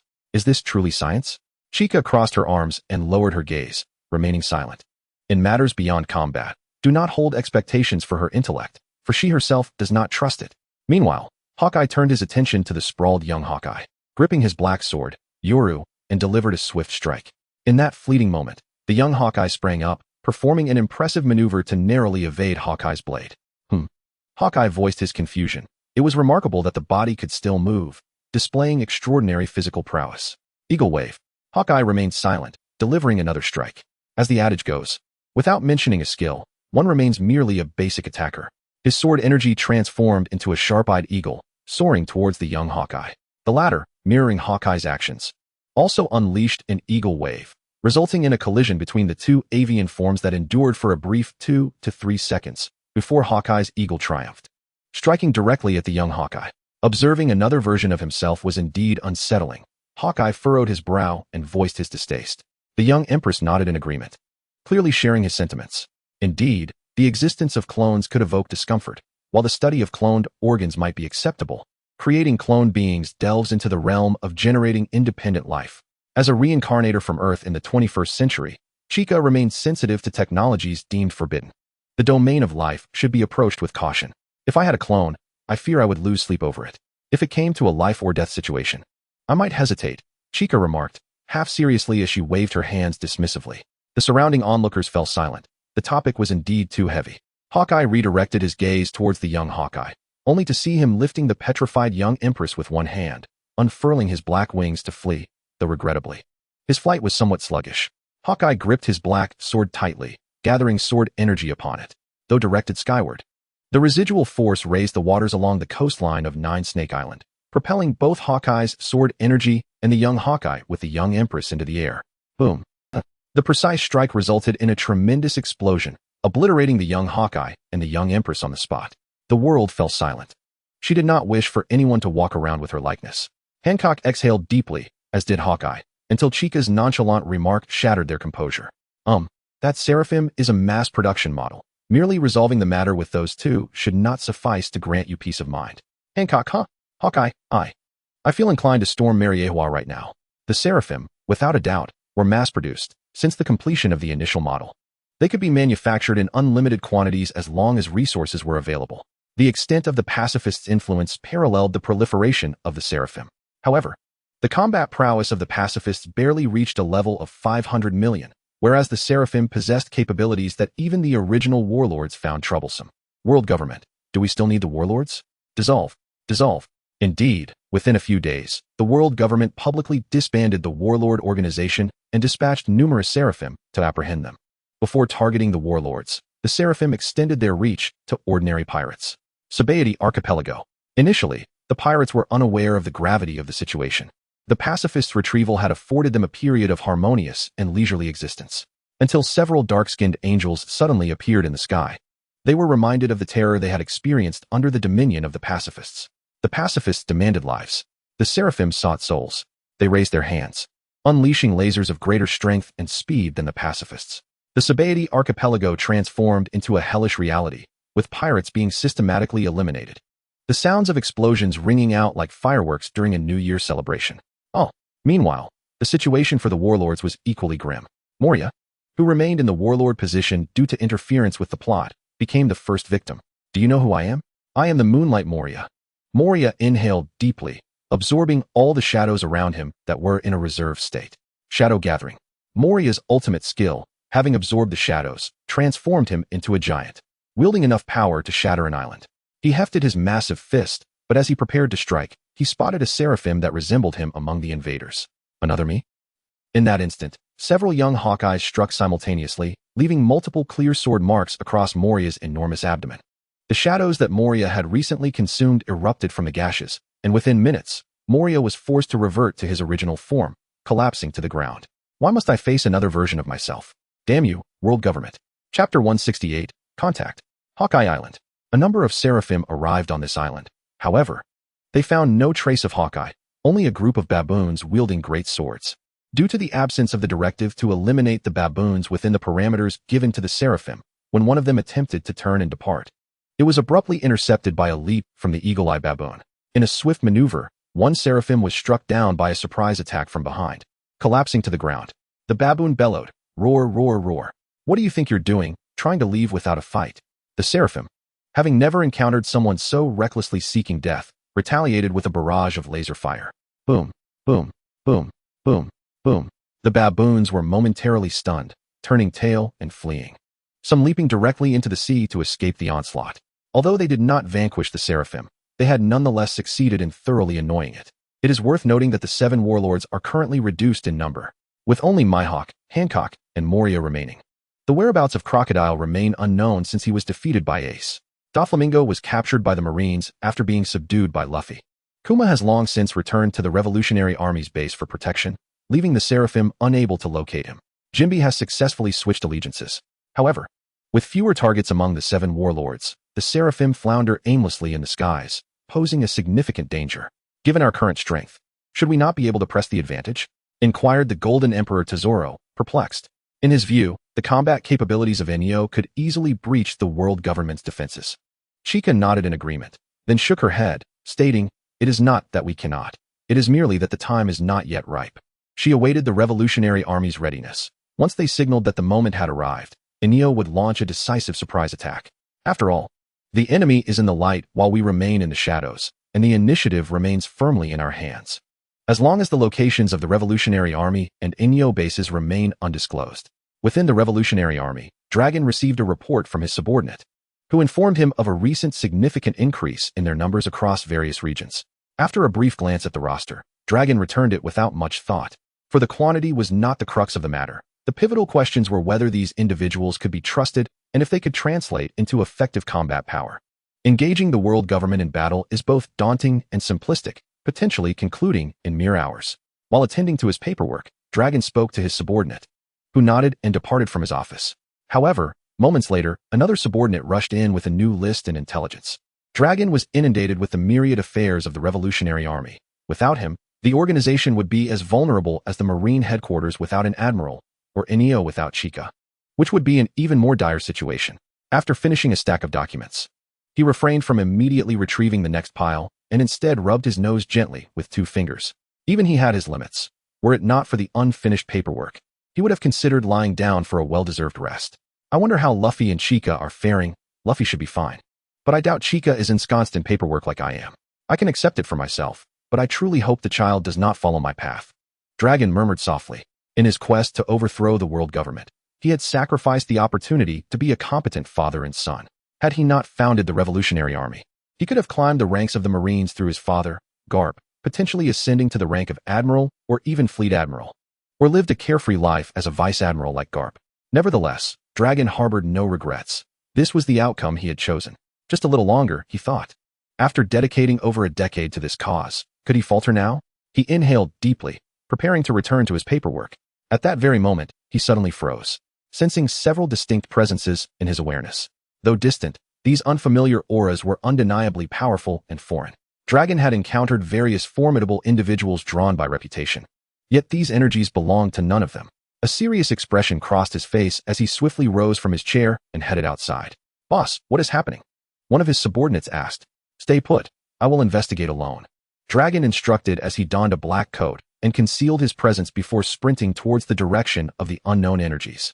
In the sky ahead, 7 seraphim hovered, reminiscent of the original 7 warlords. Upon spotting them, Dragon quickly found cover, well aware of the nature of the seraphim, having been informed by Chica. These weapons, modeled after the 7 warlords, had surfaced sooner than anticipated. He was uncertain of their precise capabilities and deemed it wise to avoid confrontation. Yet perhaps this presented an opportunity. Dragon pondered deeply. He and Chica had been waiting for a chance. The Revolutionary Army was vast, but its top-tier combatants were limited. Hence the responsibility for the assault on Mariewa would not fall upon them, but rather Enio. The role of the Revolutionary Army was to draw the forces of the world government, attracting as many as possible.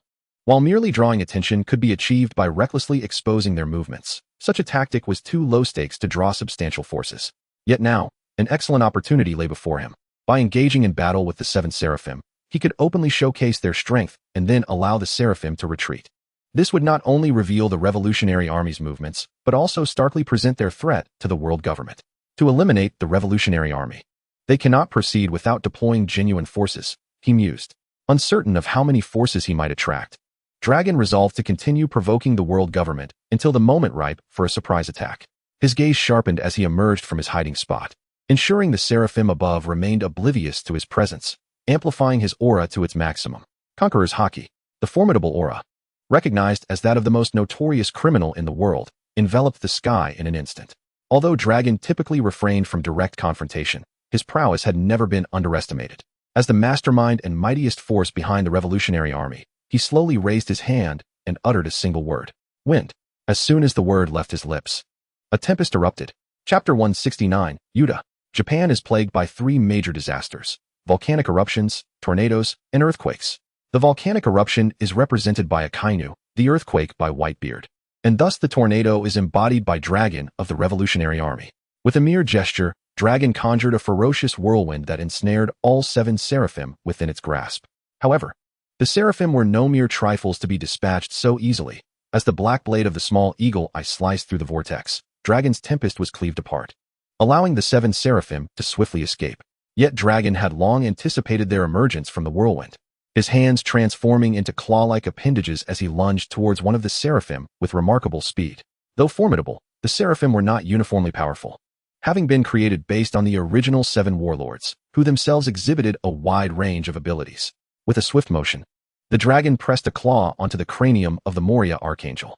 Despite Moria's immediate eruption of black flames for protection, the dragon's might was formidable. The dragon raised an eyebrow slightly, gripping Moria's skull and spinning it in the air a few times before hurling him downwards with the force akin to that of a bowling ball.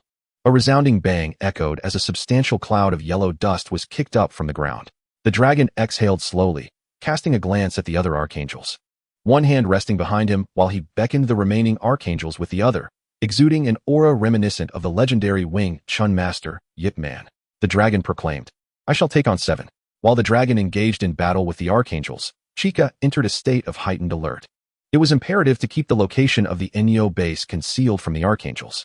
Should any archangel appear nearby, they would either hide or, if necessary, strike first. The generals, including Fujitora, decisively acted to eliminate any archangels on the spot. Ein remarked, "Chica, you must return swiftly. We are now on high alert, and your return carries the risk of exposure." Chica replied, "Understood. Please ensure your safety as well." Chika held no concerns regarding the combat prowess of Inyo, as the generals far exceeded the average strength. However, with the presence of the Celestial King, any exposure of the Inyo base could lead to total annihilation. After ending the call, Chika sighed helplessly, turning her gaze towards the ostentatious golden ship along the coast of Nine Snake Island. Is it not too ostentatious? Displeased? Very well. Allow me to make an adjustment. Taizoro chuckled as he approached his golden ship. After a few moments of unknown activity, the massive vessel astonishingly transformed into a transparent state. What in the world? Is this black technology? The power of wealth. Taizoro grinned, giving a thumbs up. While he couldn't procure a scientist of Vegapunk's caliber, no other scientist could withstand the barrage of his financial prowess. Speak up. Is there anywhere you are in need of funds? I am here to sponsor you. Taizoro radiated an aura of opulence. Had he existed on Earth, he would have likely brandished a hefty stack of black bank cards while making such statements. Chika, resting her chin on her hand, pondered for a moment before crossing her arms with a smile, replying, "It seems there isn't anything particularly demanding in terms of finances. Money may not be omnipotent, yet a lack of it is utterly prohibitive. However, as long as there is enough, Chika genuinely couldn't think of any areas requiring exorbitant expenditure." Upon hearing this, Taizoro's enthusiasm waned as he lowered his head, momentarily feeling unworthy of standing there, especially since he was far more confident in his financial strength than his combat abilities. Of course, Taizoro's prowess was not insignificant. It could be equated to that of Doflamingo, both having been defeated by the second gear. Though his defeat was somewhat hasty, considering Luffy's invincibility in the film, Taizoro's strength remained commendable. If one disregarded Luffy's film invincibility, a certain individual known as the World Destroyer and another man comparable to Roger and Whitebeard would undoubtedly express their grievances. The World Destroyer, Wald, possessed the ability of the Momo Momo no Mi, amplifying the physical strength and speed of anything he touched tenfold, with his strength at least surpassing that of the Empress. As narrated, he was defeated by Luffy's second gear, Rubber Fire Punch. The Golden Lion Shiki, renowned alongside Roger and Whitebeard, wielded the Fua Fua no Mi ability. And despite his legs being incapacitated, his performance in the film, dragging numerous islands, was astonishing, yet he too fell to Luffy's non-hockey second gear. Chika approached Taizoro, placing a reassuring hand on his shoulder. Although she spoke no words, it felt as if she conveyed everything in that moment. In the New World, at a maritime concert, a girl with two-toned hair, red on the right and light pink on the left, stood backstage, adorned in oversized winter attire, wearing headphones. Taizoro, the Golden Emperor, was a world-class artist. And Yuta, the songstress, was acclaimed as the world's foremost diva. At just around 20 years of age, she had attained immense fame, drawing attention comparable to that of notorious pirates featured on bounty posters. Yet, within the glory, Yuta harbored a poignant wish that troubled her deeply. This world knows neither peace nor equality. Her aspiration was akin to that of the Yonko Big Mom, albeit with distinct nuances. For instance, while Big Mom sought to create a utopian realm within reality, Yuta believed that such a transformation was impossible in the existing world. Prompting her to seek alternative paths, Yuta gently placed a hand over her heart, softly humming a melody. Just as she was about to prepare for her performance, several dark-skinned youths suddenly descended before her. Target, Faranga Yuta. Identity, daughter of the red-haired Empress, arrest them. The archangels fixated on Yuta, and she quickly discerned the danger they posed. Without hesitation, she turned to flee, but the archangels flapped their wings and, with a powerful leap, swiftly sealed off her escape routes. Just as they prepared to forcibly take Yuta back, a simple yet unadorned western sword flew through the air like a shooting star, instantly piercing the arm of the archangel attempting to seize her. Thud, thud, thud. The sound of heavy footsteps echoed from afar. The arrival was none other than Yuta's father, red-haired Shanks. Chapter 170, Truths and Confessions. This time, I ask you to grant me a favor. This was a classic line from red-haired Shanks, uttered amidst the chaos of the Marineford War. Faced with several archangels, Shanks made it clear that whether they granted him favor was irrelevant. He required none. Shanks strode towards the archangels with deliberate steps, exuding an aura of pressure even without uttering a word. The archangels, of course, recognized who stood before them, and under the influence of his conqueror's haki, they found themselves momentarily paralyzed. Meanwhile, the rest of the red-haired pirates were also present, having mobilized entirely to protect Yuta. Upon learning of the archangel's movements, Shanks had led his crew directly to Yuta's side. Being of celestial dragon blood, and although Yuta was his adopted daughter, she could easily be mistaken for a member of the Faranga celestial lineage. Better safe than sorry, fortunately. Shanks not only took the right gamble, but also arrived just in time. Yuta. Shanks gazed at Yuta before him, momentarily at a loss for words. They had been apart for so long, and there should have been countless things to discuss. In contrast, Yuta's eyes welled up with tears, reminiscent of childhood memories. Shanks, who should have cruelly abandoned her, evoked an entirely different sentiment upon their reunion. Dad, I'm here. Shanks contemplated numerous responses, yet at that instant, all those words condensed into 2 simple syllables. He embraced Yuta with one arm, and she could no longer contain herself. Tears streamed down her cheeks rapidly, her lips quivered. And ultimately, she let out a series of sorrowful cries. Initially, Shanks had abandoned Yuta to shield her from their entanglements, to protect her, a fact she was aware of. Yet, for the young girl she once was, the trauma inflicted upon her was immense. The reunion between father and daughter occurred through the intervention of the world government's Seraphim. Shanks had intended for Shinjo to check on Yuta's condition, but Shinjo had nearly forgotten about it by then. This can't be blamed on me. You know how busy I am, working 996. The Seraphim, present as an unwelcome third wheel, furrowed their brows. As they were faced with a dilemma offering 2 options. A. Fight to the death with resolute determination. B. Flee with the same resolve. With death as the only outcome, the Seraphim chose to escape. Black flames erupted from their bodies, their ebony wings tensed, and laser beams activated in all directions, creating an opportunity for flight. Alas, they were up against the entirety of the red-haired pirates, a crew far from the inept Blackbeard pirates. Renowned for their formidable reputation and the highest average bounty among pirate crews, each member a force to be reckoned with. While Shanks comforted Yuta, the remaining members of the red-haired pirates swiftly subdued the fleeing Seraphim, rendering them inoperative. Indeed, could mass-produced entities only reach such a level? Emu, observing the data and performance of the Seraphim from the Holy Land Mariawa, murmured softly.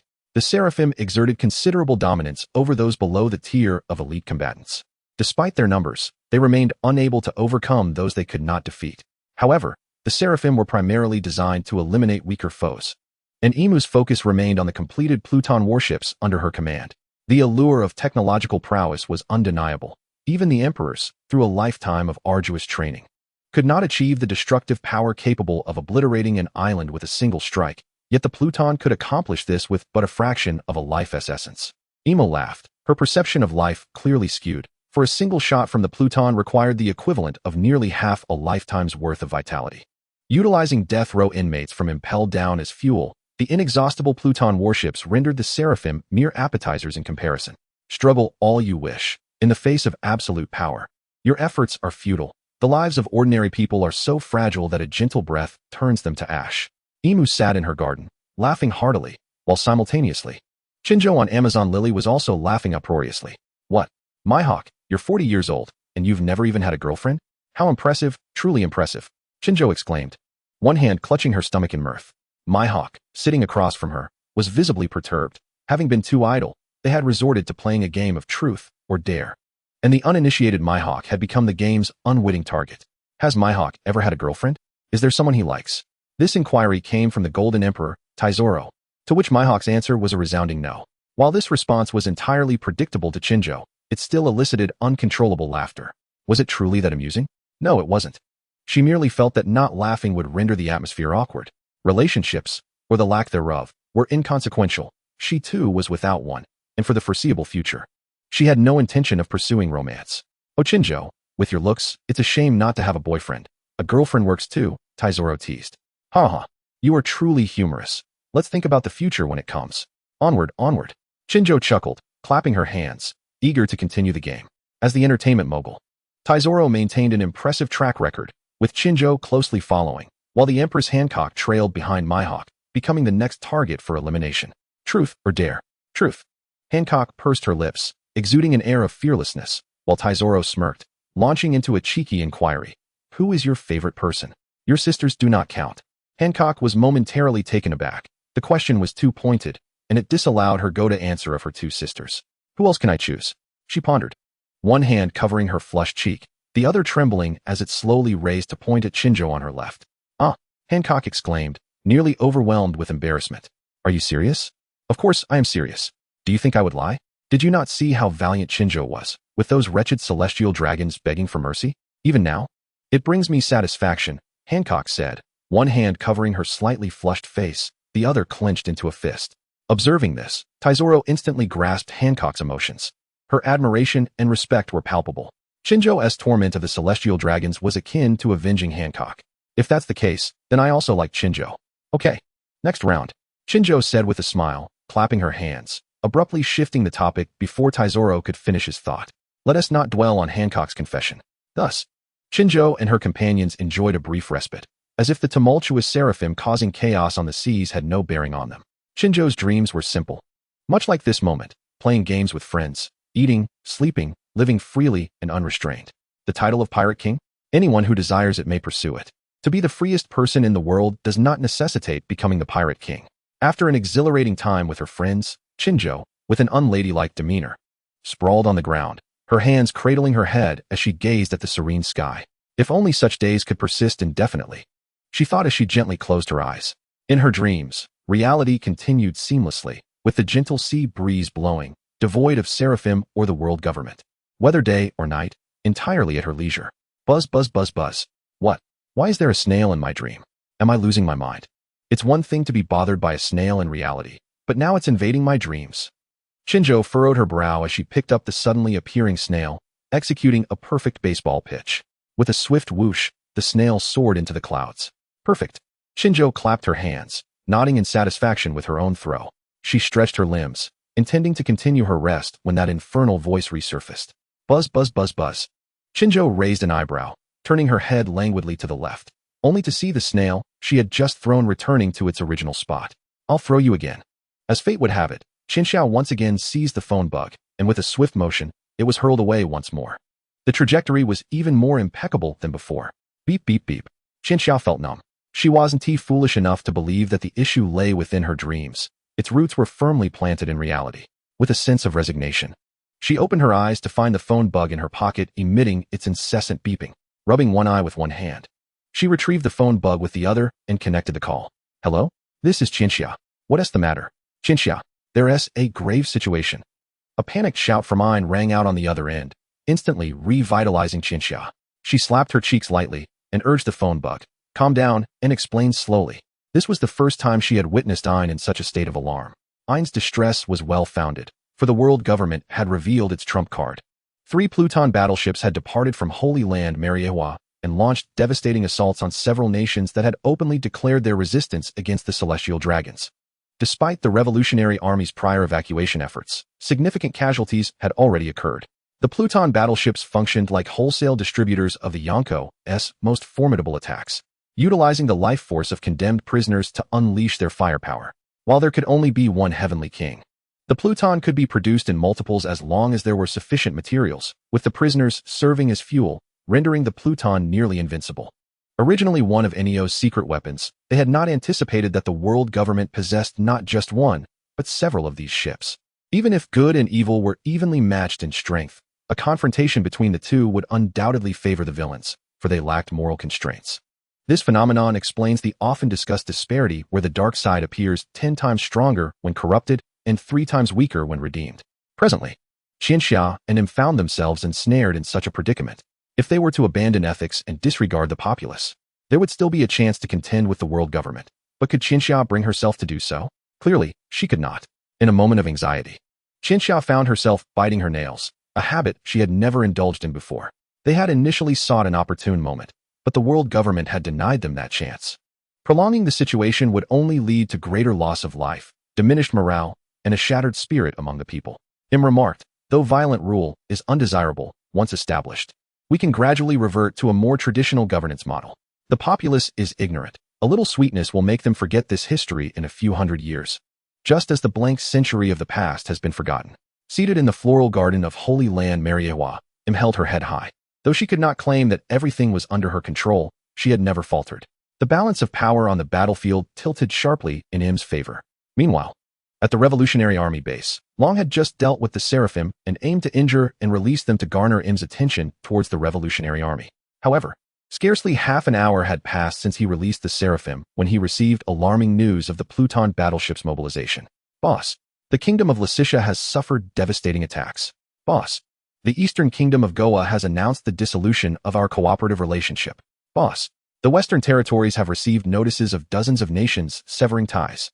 Boss, the northern regions report similar situations. The Heavenly King had not frightened them, but the Pluton, a truly mobile weapon capable of relentless fire, had successfully instilled fear in the nations. Some countries that had previously agreed to cooperate now sought to distance themselves, indicating a shift in alliances. Long, overwhelmed by the sudden influx of news, covered his forehead with one hand, revealing a look of dismay. This stalemate could not continue. A swift offensive was imperative, even if they were not completely prepared. With this thought in mind, Long turned to the phone bug beside him and dialed Qianxiao's number. Beep, beep, beep, beep, beep. The phone bug is currently in use. Please try again later. Qianxiao is on a call. Naturally, they are preoccupied as well. I shall contact someone else. After a brief moment of hesitation, Long altered the communication channel and dialed the headquarters at the NEO base. Beep, beep, beep, beep, beep. We apologize. The number you have dialed is currently in use. Please try again later. Long's brow twitched slightly. He was aware of whom Qianxiao was speaking with. With a resigned sigh, he temporarily abandoned the phone bug and shouted to his subordinates, initiate level 1 alert. Gather all individuals with a bounty of over 100 million and notify them in advance. Those who fear death need not come. We cannot afford to have cowards among us. Understood. At Long's command, his subordinates busied themselves, contacting those around the world with combat abilities exceeding 100 million. While some might deem this standard too low, at such a critical juncture, every ounce of combat strength was essential. Long prepared to mobilize all available forces to intercept the Pluton battleships. 2 hours later, the Revolutionary Army converged at the designated location from various directions. The number barely exceeded 100. Initially larger, the ranks had diminished under the shock of the Pluton battleships, compounded by the fact that many were not entirely unafraid of death. Thus, only a few had arrived. Draped in a black cloak, Long stood before them, raising his head slightly to meet their gazes. In that moment, no words were necessary. Their exchanged looks spoke volumes. Upon their return, it was uncertain if even 20 would remain, yet those standing here bore no regrets. My mother was once humiliated by the celestial dragons. That scene is forever etched in my memory. My father was beaten merely for casting a glance at the celestial dragons, and though he was still young, the doctors decreed he would spend the rest of his life confined to a wheelchair, leading him to take his own life. I was once a slave to the celestial dragons, sold into Mariehua as a child, where I truly experienced hell on earth. I escaped, but the mark of slavery remains with me for life. If I do not avenge this grievance, I am not a man. The crowd remained silent, but their eyes were filled with determination. They would not flee. If faced with the choice between death by beating or enslavement, they would unhesitatingly choose the former. Furthermore, they would not allow themselves to be easily defeated. Whenever the opportunity arose, they would raise their weapons to retaliate. Long surveyed the crowd and nodded slightly. Their resolve was commendable. He turned away, holding the phone bug as he dialed. Qianxiao, I am preparing to intercept the Pluton battleships. The situation at Mariehua will be entrusted to you. On the other end of the line, Qianxiao had returned to the NEO base. Their solitary Pluton battleship, along with several top-tier vessels, began to set sail, and all the formidable warriors of NEO emerged from the island, one by one boarding these ships. Akiji and Kazuru have been assigned to a warship headed for the Navy headquarters, tasked with persuading or forcibly compelling Akainu to return to his position as Fleet Admiral. Even if a battle were to erupt at the Holy Land, as long as Akainu, as the Fleet Admiral, refrains from issuing commands, the Navy would not proactively offer assistance. After all, the former Admiral Akiji and the current Admiral Kazuru are fully capable of entering the government building at Navy headquarters without engaging in combat, confronting Akainu face to face. Sabo, being the most crucial component of the ship, must accompany them. Although his stored vitality is only sufficient for a single shot, opportunities to absorb vitality directly on the battlefield may arise. The rest, Chika, Fujitora, Sengoku, Garp, Zephyr, and Mihawk, constitute the main force, poised to launch a surprise attack on the Holy Land, Mariehua. If they can land at the Holy Land, Chika is confident that their chances of victory would significantly increase. Before departing from Neo Island, Chika turned back to glance at the now somewhat desolate island, where only those with insufficient combat abilities remained. Chika, if you're feeling anxious, perhaps you could try drawing a character on your palm and then consuming it. It's a small superstition, but many have found it effective, suggested Sengoku, noticing her tension. Chika blinked in confusion, shaking her head vigorously like a cat shaking off water. What good is eating a drawing? It would be better to jot down all her worries and swallow them whole, allowing for a bit of chewing. Oh, perhaps you could give it a try? Sengoku coughed awkwardly, as he wasn't an advocate for such methods. These mystical approaches often yield variable results. Without hesitation, Chika decided to act. One hand open while the other quickly scribbled her concerns on the palm. After about 10 seconds, she paused. Finished? Not quite. My palm is too small to write everything. After several iterations, she finally consumed all her worries, though the effect was negligible. As the warship approached within approximately 20 kilometers of the Holy Land, it came to a halt. Jinbei patted his chest and leaped off the ship, swiftly approaching Mariewa from beneath the water's surface. The skies around the Holy Land were filled with many Seraphim guards, while the land borders were patrolled by numerous soldiers clad in attire akin to CP0, serving the world government. Thus, the safest reconnaissance route could only be underwater, where ability users were unable to submerge, and most non-ability users would be hindered by water pressure. However, Jinbei, being a fisherman, thrived in the depths, his strength only increasing in the ocean, which is precisely why Chika had rescued him from impelled down. He swiftly navigated through the waters, soon arriving at a point merely 5 kilometers from Mariewa. Expecting a straightforward journey, he suddenly halted, seeking refuge to conceal his presence. Someone is approaching. Jinbei concentrated on masking his aura while cautiously peeking ahead, recognizing the familiar silhouette in the water. Indeed, it was his very own Seraphim. This could spell trouble. Chapter 173, The Onset of Battle, 2. Is that my Seraphim? Jinbei's eyes widened, recalling the Seraphim created based on the 7 warlords. Yet, seeing one in person evoked a sense of wonder. His own dark skin and fishman physique, adorned with a pair of wings, bore a somewhat comical resemblance. Jinbei inwardly critiqued himself, thinking he wasn't that unattractive. Shaking off such thoughts, he refocused. Now was not the time for such musings, but rather to consider how to bypass these Seraphim. Wait, why bypass? A sudden epiphany struck him, leading to a complete shift in perspective. The Seraphim were modeled after him, sharing his genetic makeup and attack patterns. Knowledge of oneself and the enemy leads to assured victory. Was Jinbei not sufficiently knowledgeable about himself and his creation? The Seraphim had yet to detect him, and he had already recognized them. It was merely a matter of delivering a decisive blow. Nodding resolutely, he initiated his plan. The Seraphim patrolled the waters, blissfully unaware of Jinbei's presence, who skillfully manipulated the currents using fishman martial arts. The genetic overlap did not guarantee an outcome greater than the sum of its parts. The infusion of Lunelia blood would undoubtedly diminish the fishman's sensitivity to the currents, especially since Jinbei was the prototype. By the time the Seraphim sensed something amiss in the water, it was too late. Jinbei tightened his palm and yanked back, causing the Seraphim to surge toward him as if caught by a giant's grasp. Having gathered his strength, he unleashed a punch, a bubble forming around his fist, clearly visible even in the water. Fishman Karate, Water Stream Rock. Jinbei's fist struck swiftly at the Seraphim, who instinctively raised its arms in a defensive posture, an action Jinbei had anticipated. His other hand emerged, clenched into a fist, preparing for an uppercut. In an instant, the Seraphim's defense crumbled under the force of the uppercut, allowing Jinbei's Water Stream Rock to connect powerfully with the Seraphim's abdomen. This strike, even outside of water, could have sent a fused Big Mom flying, and underwater, its potency surpassed that. The Seraphim was pierced by the bubble of the Water Stream Rock, instantly losing consciousness. Bubbles escaping its mouth as it sank, eyes rolling back until it reached the abyss below. Quick, precise, ruthless. Jinbei exhaled deeply underwater, realizing that had he hesitated even slightly, the Seraphim would have sensed him. When did I ever reveal my genetic information? He pondered, then turned his focus back toward Mariewa, calming himself, concealing his aura, and swiftly swimming toward the Holy Land.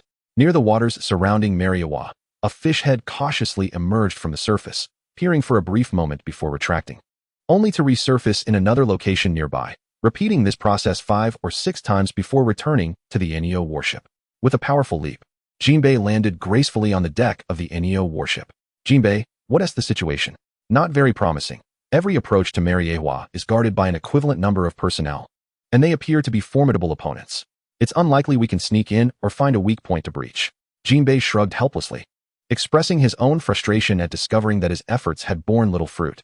Qianxia discerned the despondency in Jinbei's demeanor with a gentle smile. She approached him and lightly patted his shoulder. This was far from a futile endeavor. Rather, it constituted a highly valuable piece of intelligence. Given that Mariewa had not provided us with an entrance, we must resolutely carve our own path. We shall charge in. A fierce determination gleamed in Qianxia's eyes. She was not jesting. Upon hearing her declaration, Jinbei was momentarily taken aback, and once he regained his composure, he hurriedly inquired, "Charge in?" "Indeed. Thanks to your information, Jinbei, I was already inclined to rush in, albeit hesitantly, as I pondered potentially more prudent alternatives. However, with your intel in hand, I am devoid of any doubt. We must act decisively, for hesitation is our greatest enemy." After articulating her thoughts, Qianxia retrieved a Den Mushi and established contact with Sabo, who was aboard the merman battleship. Sabo, aim directly at Mariewa and unleash full firepower. Understood. Although Sabo was somewhat perplexed by the premature order to fire, he executed Qianxia's command without hesitation. Prior to this mission, he had replenished his vitality, sufficient for 2 shots from the merman cannon. First shot, loading.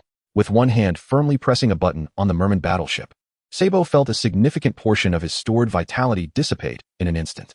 The vitality transformed into energy, elevating the cannon's muzzle as intense energy began to coalesce, expand, and then erupt. Boom!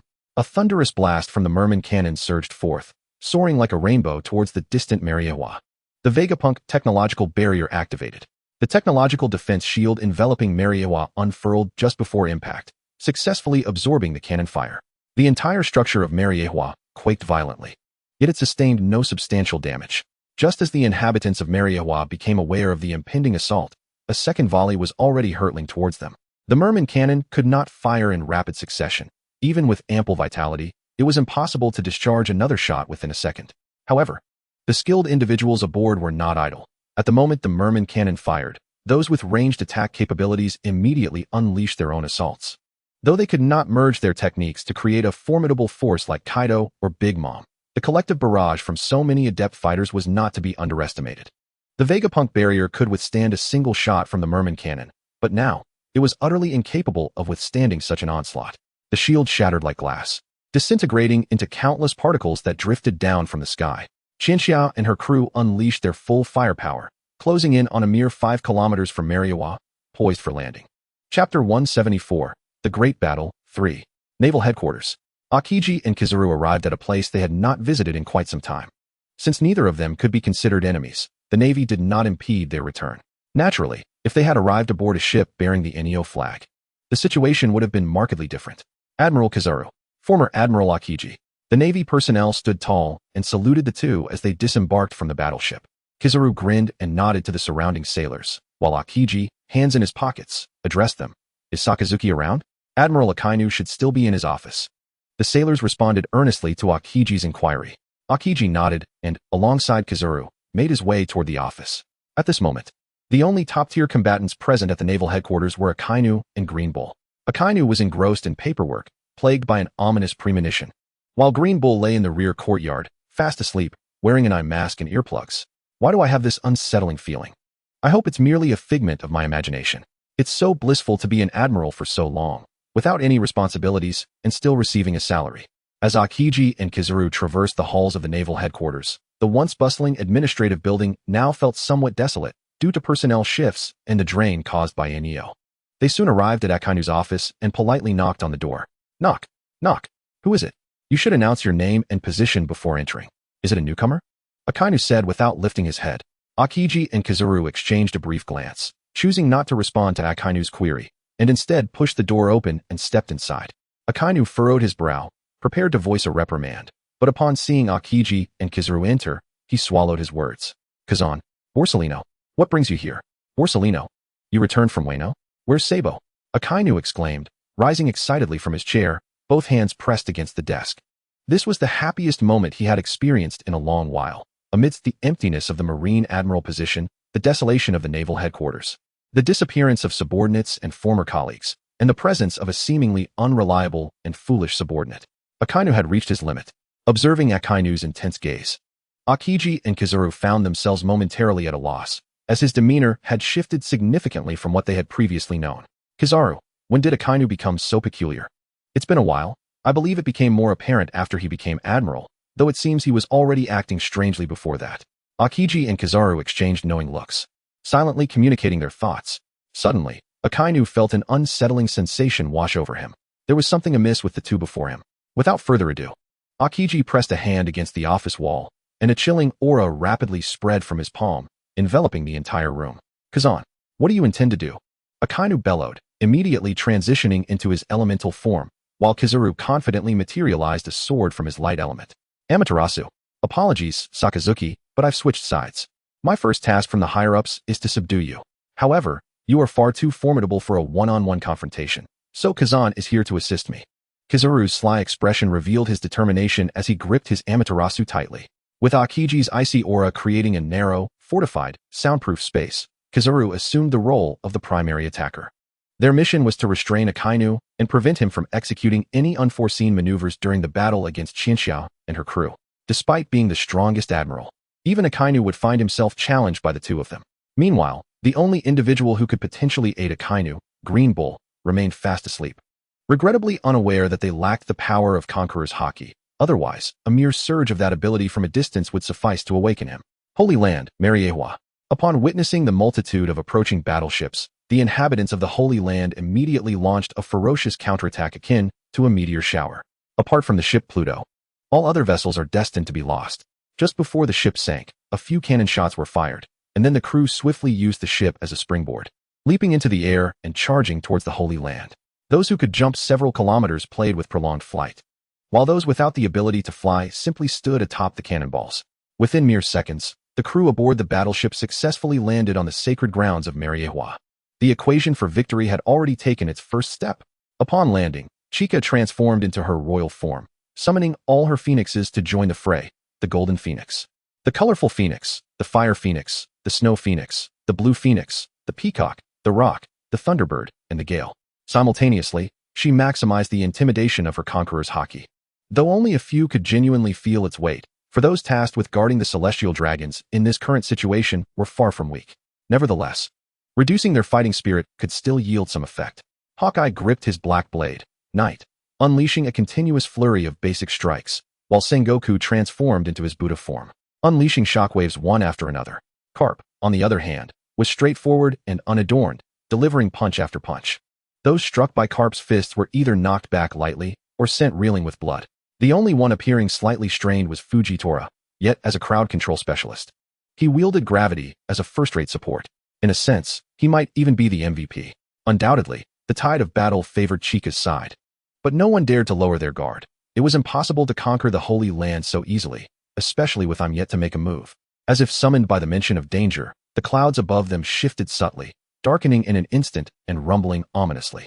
Witnessing this scene, the combatants momentarily froze.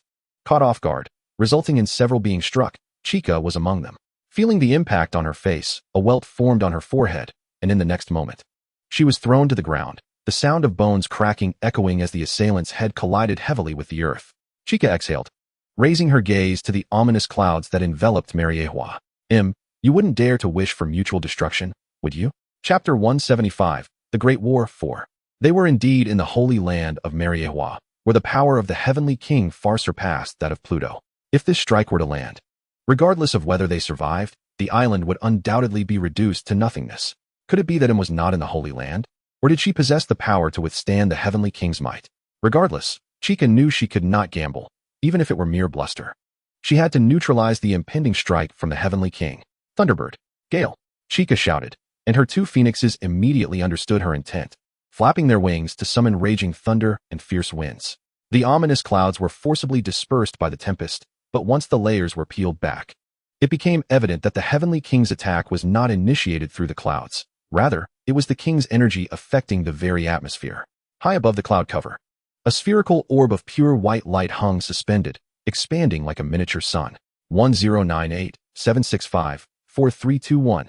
Everyone, protect yourselves, Chica cried, having no time for anything else.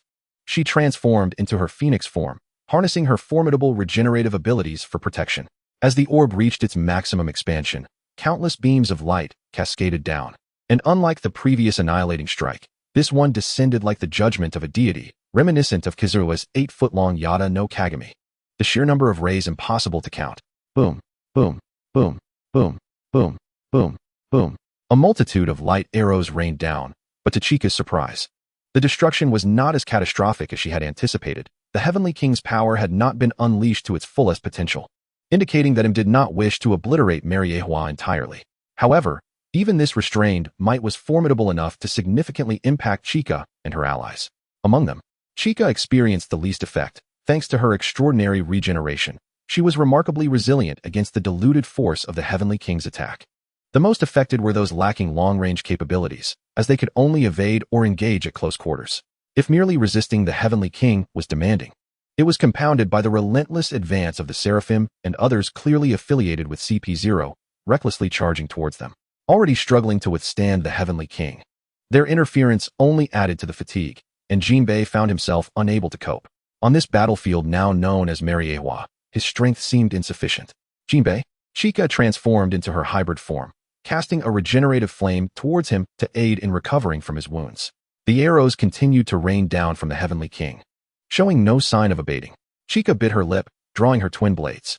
Just as she prepared to unleash a fusion of her demonic energy, armed haki, and Conqueror's haki in a cannon-like strike, a sudden surge of danger flashed through her observation haki. Instinctively, she pivoted, narrowly avoiding a shadow that zipped past her. When the shadow came to a halt, it revealed an elderly bald man clad in a white shirt, wielding a black-purple blade, which he swiftly sheathed. The fact that a surprise attack had failed to gain the upper hand only confirmed her suspicions. Truly, she was in the presence of the woman who had defeated that monstrous dragon, Kaido. Wouldn't it have been better to serve the world government well? Perhaps then she could have risen to prominence among figures like us. The bald man regarded Chica with sharp, weathered eyes, though she did not recognize him. An inexplicable sense of familiarity washed over her. Had she seen this character in a manga before her journey? Her demonic blade trembled with excitement. A resonance with a kindred spirit. Chica glanced down at her blade, and then back at the weapon in the hands of the bald man. It was of the same type as her second-generation Kitetsu, the first-generation Kitetsu. So it was the Five Elders?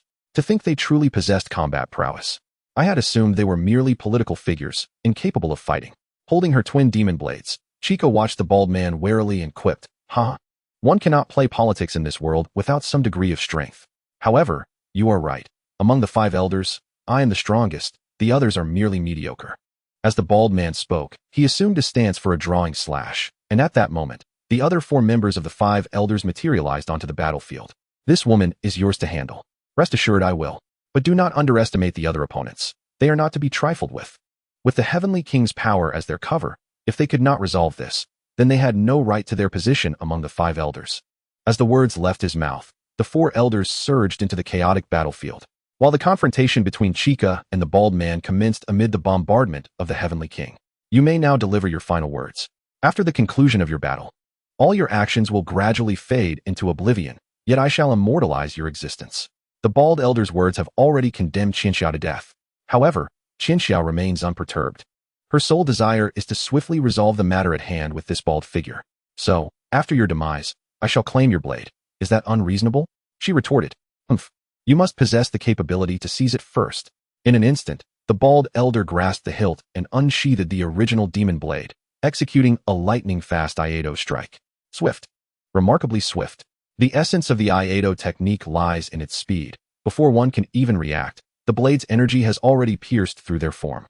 With the sword returned to its sheath almost instantaneously, the bald elder assumed this would be the case, yet reality proved contrary to his expectations. His swordsmanship was indeed rapid, arguably the fastest Qianxia had ever encountered, but regrettably, this energy was unleashed from a cursed blade. The wielder of such a blade possesses an acute sensitivity to its aura. The moment the cursed energy surged towards her, Qianxia instinctively evaded, resulting in the bald elder's strike merely severing a few strands of her hair. "How could this be?" she scoffed. "Old man, do not presume yourself the sole master of cursed blades. My sensitivity to their aura rivals that of anyone." A grave expression crossed the elder's face, yet he remained composed. Like Qianxia, he too was attuned to the cursed energy, enabling him to dodge her assaults. When swordsmen of similar caliber face one another, their techniques become futile, leaving only experience to determine the victor. In this regard, the bald elder was confident he would not be outmatched by a mere girl. To his surprise, Qianxia smiled, her lips curling upward as she sheathed the cursed blade. "I am not merely a swordsman. Why should I engage in a direct contest of swordsmanship? My true prowess lies elsewhere." The form of the Phoenix King, at full power, 9 fledgling phoenixes, along with 1 phoenix and 1 dragon, were summoned to Qianxia's side, ready to unleash a righteous onslaught. Qianxia was never a pure swordsman. To secure victory, she would even cast her sword aside, something neither Mihawk nor Zoro would dare to do. Thus, in terms of pure swordsmanship, she did not believe she could surpass Mihawk, though her potential exceeds that of the original male lead, Zoro. Qianxia did not aspire to become a pure swordsman, for the path of the sword is not singular, just as there are various styles such as 1 sword, 2 sword, 3 sword, and 9 sword techniques.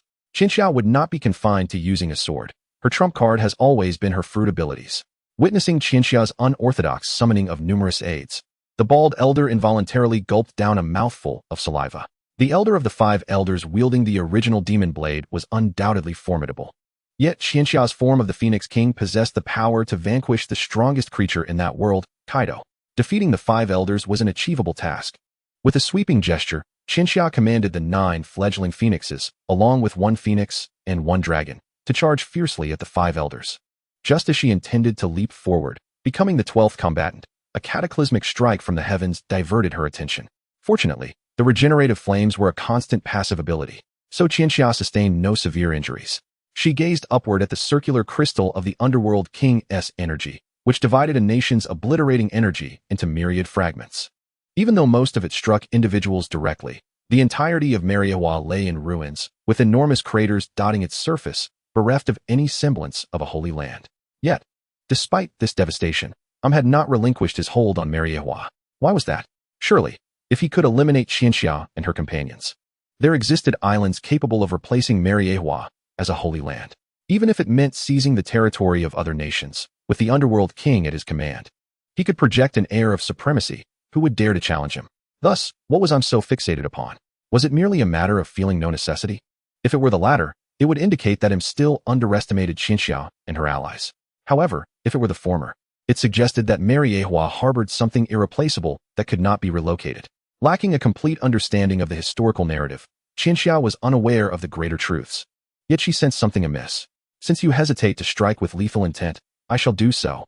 Xinxia retrieved a transponder snail from her pocket, contacting Sabo, who remained aboard the King of the Underworld's battleship at sea level near Mariawa. Prepare another shot, this time aiming for that white crystal in the sky. The white crystal? Understood. Sabo raised his head, surveying the energy crystals summoned by the King of the Underworld. Nodding, he noted that the cannon of the Underworld was nearly cool enough to fire again. He channeled every ounce of remaining vitality into the cannon. Underworld King, second shot load. Sabo inhaled deeply, placing his palm upon the cannon's activation button, quickly exhausting himself in the process. Fire! He shouted, breathless, as the cannon slowly ascended and targeted the energy crystal high above the clouds. A thunderous bang erupted, the Underworld's beam cutting through everything in its path, achieving a perfect strike. It was akin to the collision of explosives igniting one another. The magnitude of destruction could not merely be expressed as deafening. Even at a height above the clouds, the resultant shockwaves were perceptible even thousands of kilometers away, let alone to those directly beneath, inflicting harm upon the enemy while suffering losses in return. However, if they did not suffer these losses now, the repercussions would be far graver. Enduring the indiscriminate shockwave, Xinxia gasped, her previously summoned 9 fledgling phoenixes reduced to merely 3. Meanwhile, the bald elder of the 5 elders, who had been contending with the fledgling phoenixes, was similarly dazed by the chaotic impact, his body swaying unsteadily. Seizing the moment of vulnerability, a rogue maneuver. Apologies, I am indeed a rogue. A rogue is precisely who I am. Xinxia unhesitatingly launched a powerful strike, leaping directly in front of the bald elder. She refrained from using the curse blade, lest its aura provoke him and allow him to recover. Thus, she unleashed Xinxia Thunderous 8 Trigrams Iron Fist. Empowered by Xinxia, Kaido, and Garp, her mightiest punch struck forth as if Kaido and Garp themselves had possessed her, employing Garp's form and Kaido's domineering techniques to deliver a devastating blow to the bald elder's face. The impact resounded with a thunderous crash. The elder's visage was not nearly robust enough to withstand such force. Xinxia's strike sent snot, saliva, and teeth flying, causing him to crash to the ground with a thud, tumbling several times. In the distance, Garp observed this spectacle, having just pressed the celestial dragon's head into the ground, and promptly extended a thumb in approval towards Xinxia. Xinxia, well done. Truly the granddaughter of this old man. The legacy of Garp's Iron Fist transcended generations. Most present were well aware of Xinxia's combat style, and thus were entirely unfazed by her actions. Mihawk merely cast a glance before dismissing it. After all, he had suffered defeat at Xinxia's hands on 2 occasions. For the first time, she was startled by Chica's sudden throw of the snow walk blade, and the second time, she was ensnared by an illusion, blocking 2 demonic swords, but found her neck held by the snow walk that Chica had between her teeth. Chica's swordsmanship was indeed exceptional. At times, even Hawkeye would be astonished by his ability to grasp such a swordsmanship philosophy. After delivering a powerful punch to the bald celestial elder, Chica decisively approached his side, casting a glance down at him before unleashing a ball of fire upon him. A finishing blow. Who could tell what hidden reserves this old wretch might possess? Thus, a finishing blow was imperative, and it must be anything but ordinary. After hurling the fire, Chica was not yet finished. She lifted both hands, gathering an even more intense flame. Witnessing this, the other 4 celestial elders could no longer remain steadfast, one by one turning to rush towards Chica. However, before they could advance even a few steps, They were stopped in their tracks by Hawkeye, Carp, and others. Your opponents are us. Where do you think you're going?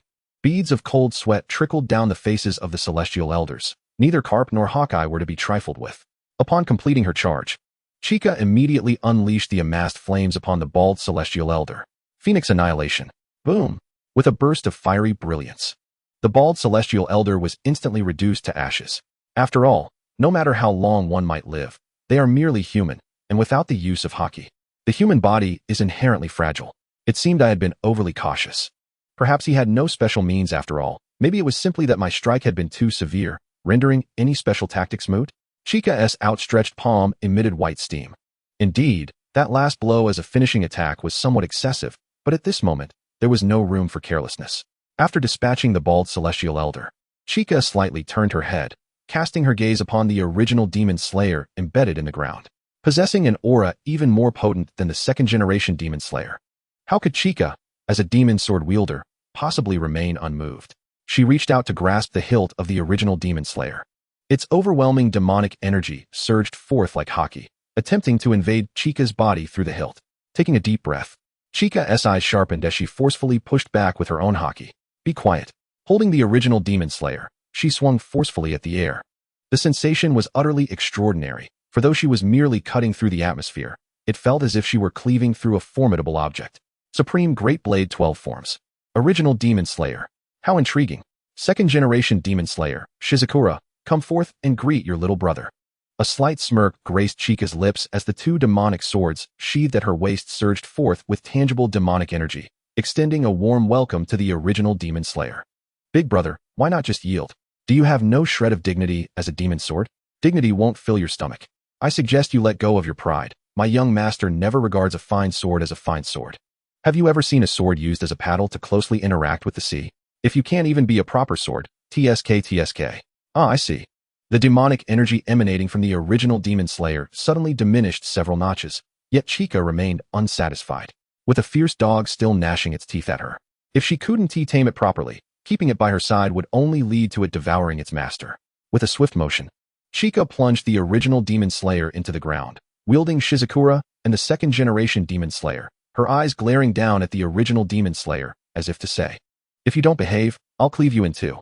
Chica was dead serious. She truly had the resolve to do so. The original demon slayer, embedded in the earth, began to tremble violently, its demonic energy fluctuating. Just as Chica's two demonic swords were about to strike the original demon slayer, the energy it emitted vanished entirely, transforming it into an exceedingly ordinary blade. Wouldn't it have been better to do this sooner? Chica returned the two demonic swords to their sheaths, drawing the original demon slayer with one hand, its demonic energy finally stabilizing. Maximum. As Chica murmured softly, the original demon slayer erupted with fierce demonic energy. In a swift turn, she executed a powerful slash, instantly bisecting the attacking Empress Seraph, causing an explosion. The celestial elders, witnessing this scene from afar, were left in shock. The original demon slayer was a blade that even they could not wield, yet here it was being perfectly controlled? Impossible. Just a mere girl. There's nothing impossible about it. To belittle Chica with the term girl only reveals your outdated mindset. No matter how the world changes, time always moves forward. Hawkeye, wielding the black blade Yoru, struck with a decisive slash, delivering a blow worthy of his title as the world's greatest swordsman. In his youth, many had underestimated him, and each time he triumphed over long-established swordsmen, there were always those who expressed disbelief, exclaiming, "This is impossible. He is so young." Hawkeye had often wished to ask them why they were so certain of their own defeat. The world evolves, and time perpetually advances, learning from the experiences of predecessors. The age of formidable warriors only grows younger. For instance, Newton discovered the laws of motion in his 20s. Yet future generations could easily absorb and master his knowledge by their teens. The principles you speak of hold no significance when faced with eternal existence. Whether they are useful remains to be seen. The fierce clashes continued, and suddenly a circular energy crystal from the Celestial King coalesced in the sky, signaling the onset of a new wave of attacks. Chica, head held high, gazed at the circular energy crystal above, her grip on the original demon slayer tightening with anticipation. She yearned to experiment, to see if she could substitute for Hades, using her sword energy to strike the energy crystal in the sky, thereby triggering an early detonation of the Celestial King. Just as Chica was about to attempt this, Sengoku, in his Buddha form, suddenly shouted, "Chica, don't mind us. If we don't deal with the Celestial King's master, This attack 1T cease. We can handle ourselves here.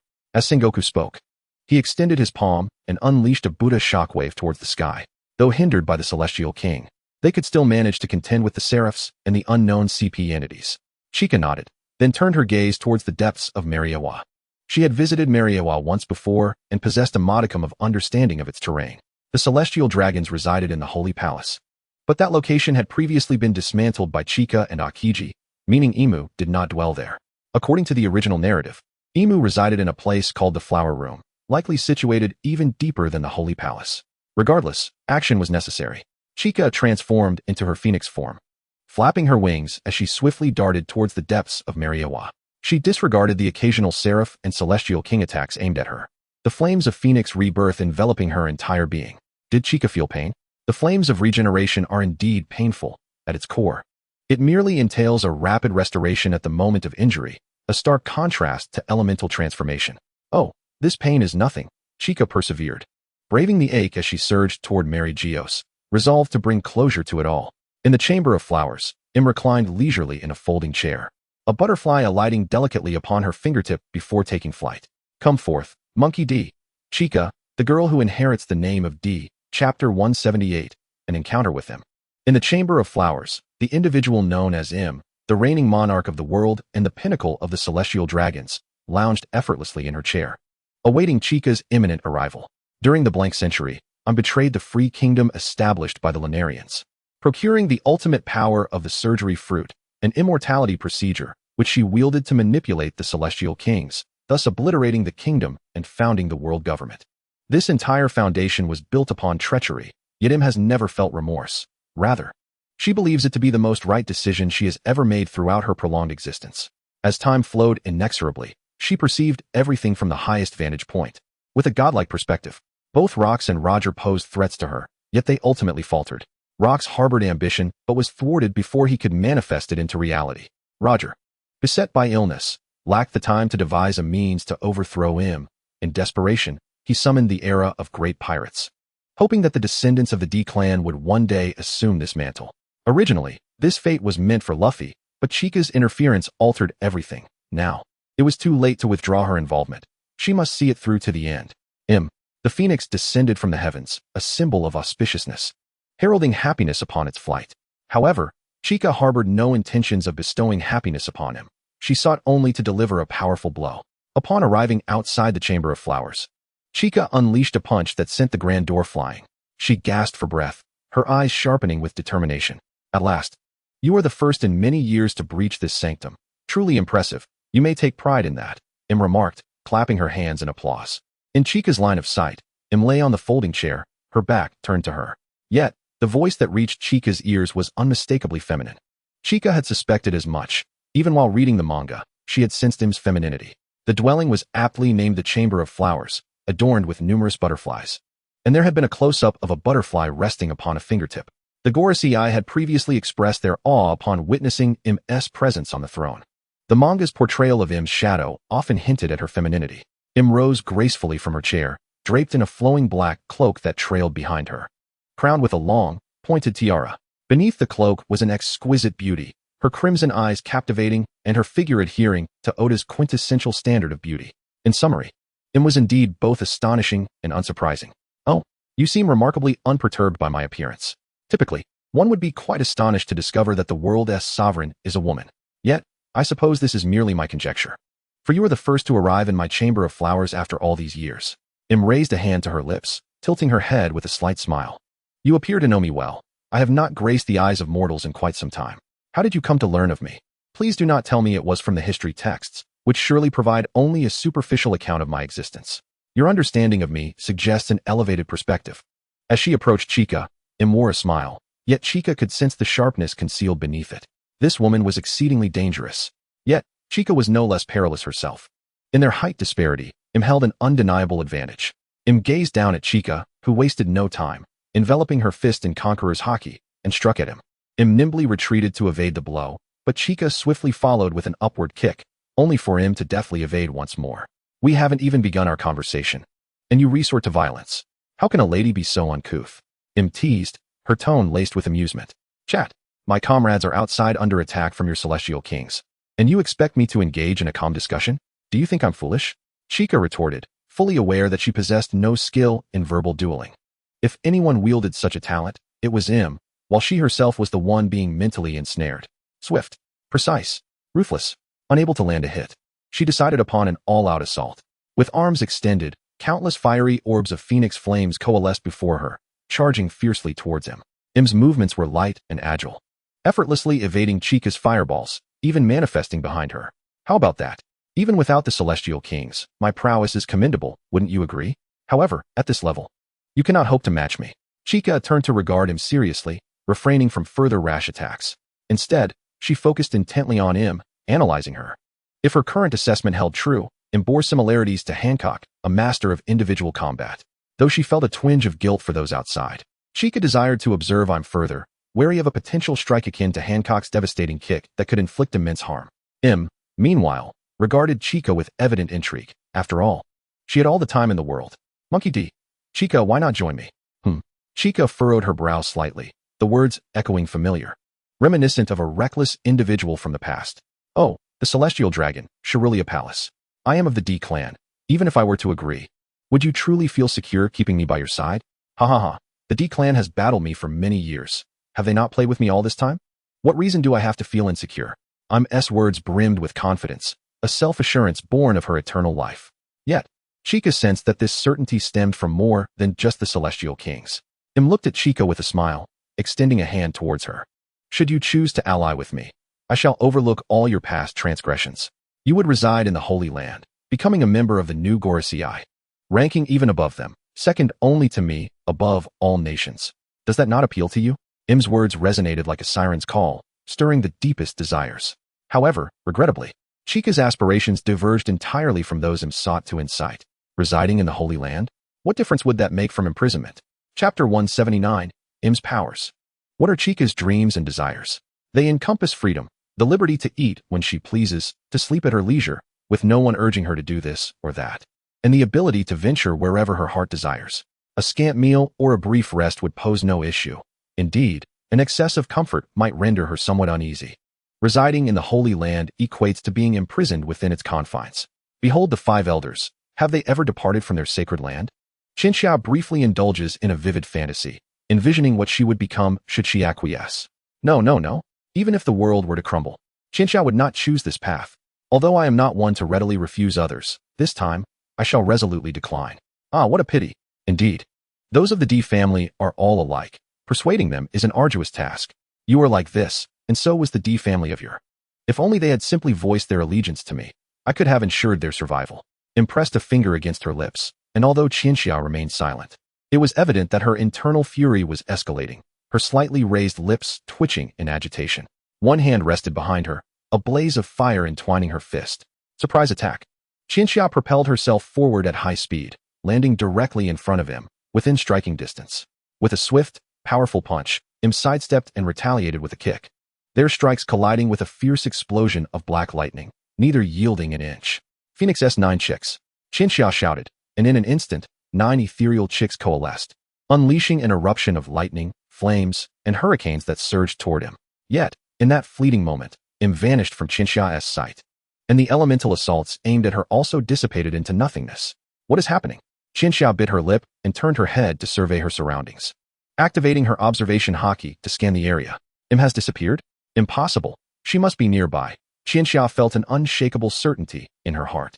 Suddenly, a powerful impact struck her back, sending Qianxia soaring into the air, flipping twice before regaining her footing on the ground.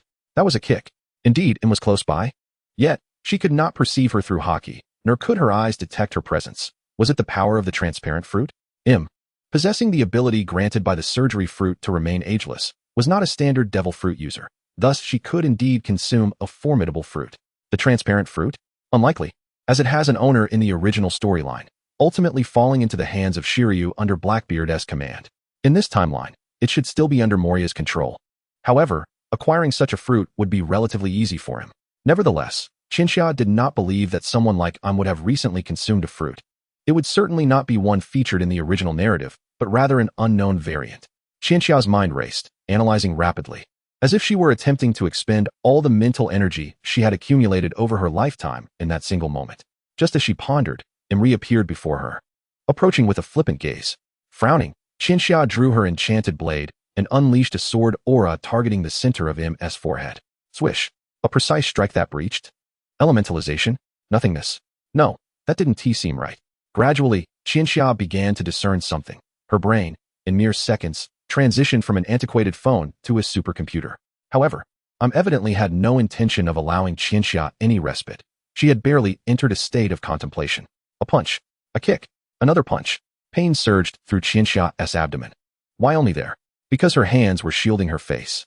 Ha ha ha. Indeed still a young girl, prioritizing the protection of her precious face in the face of danger. Yet, you are undeniably beautiful. Even I find it difficult to strike you.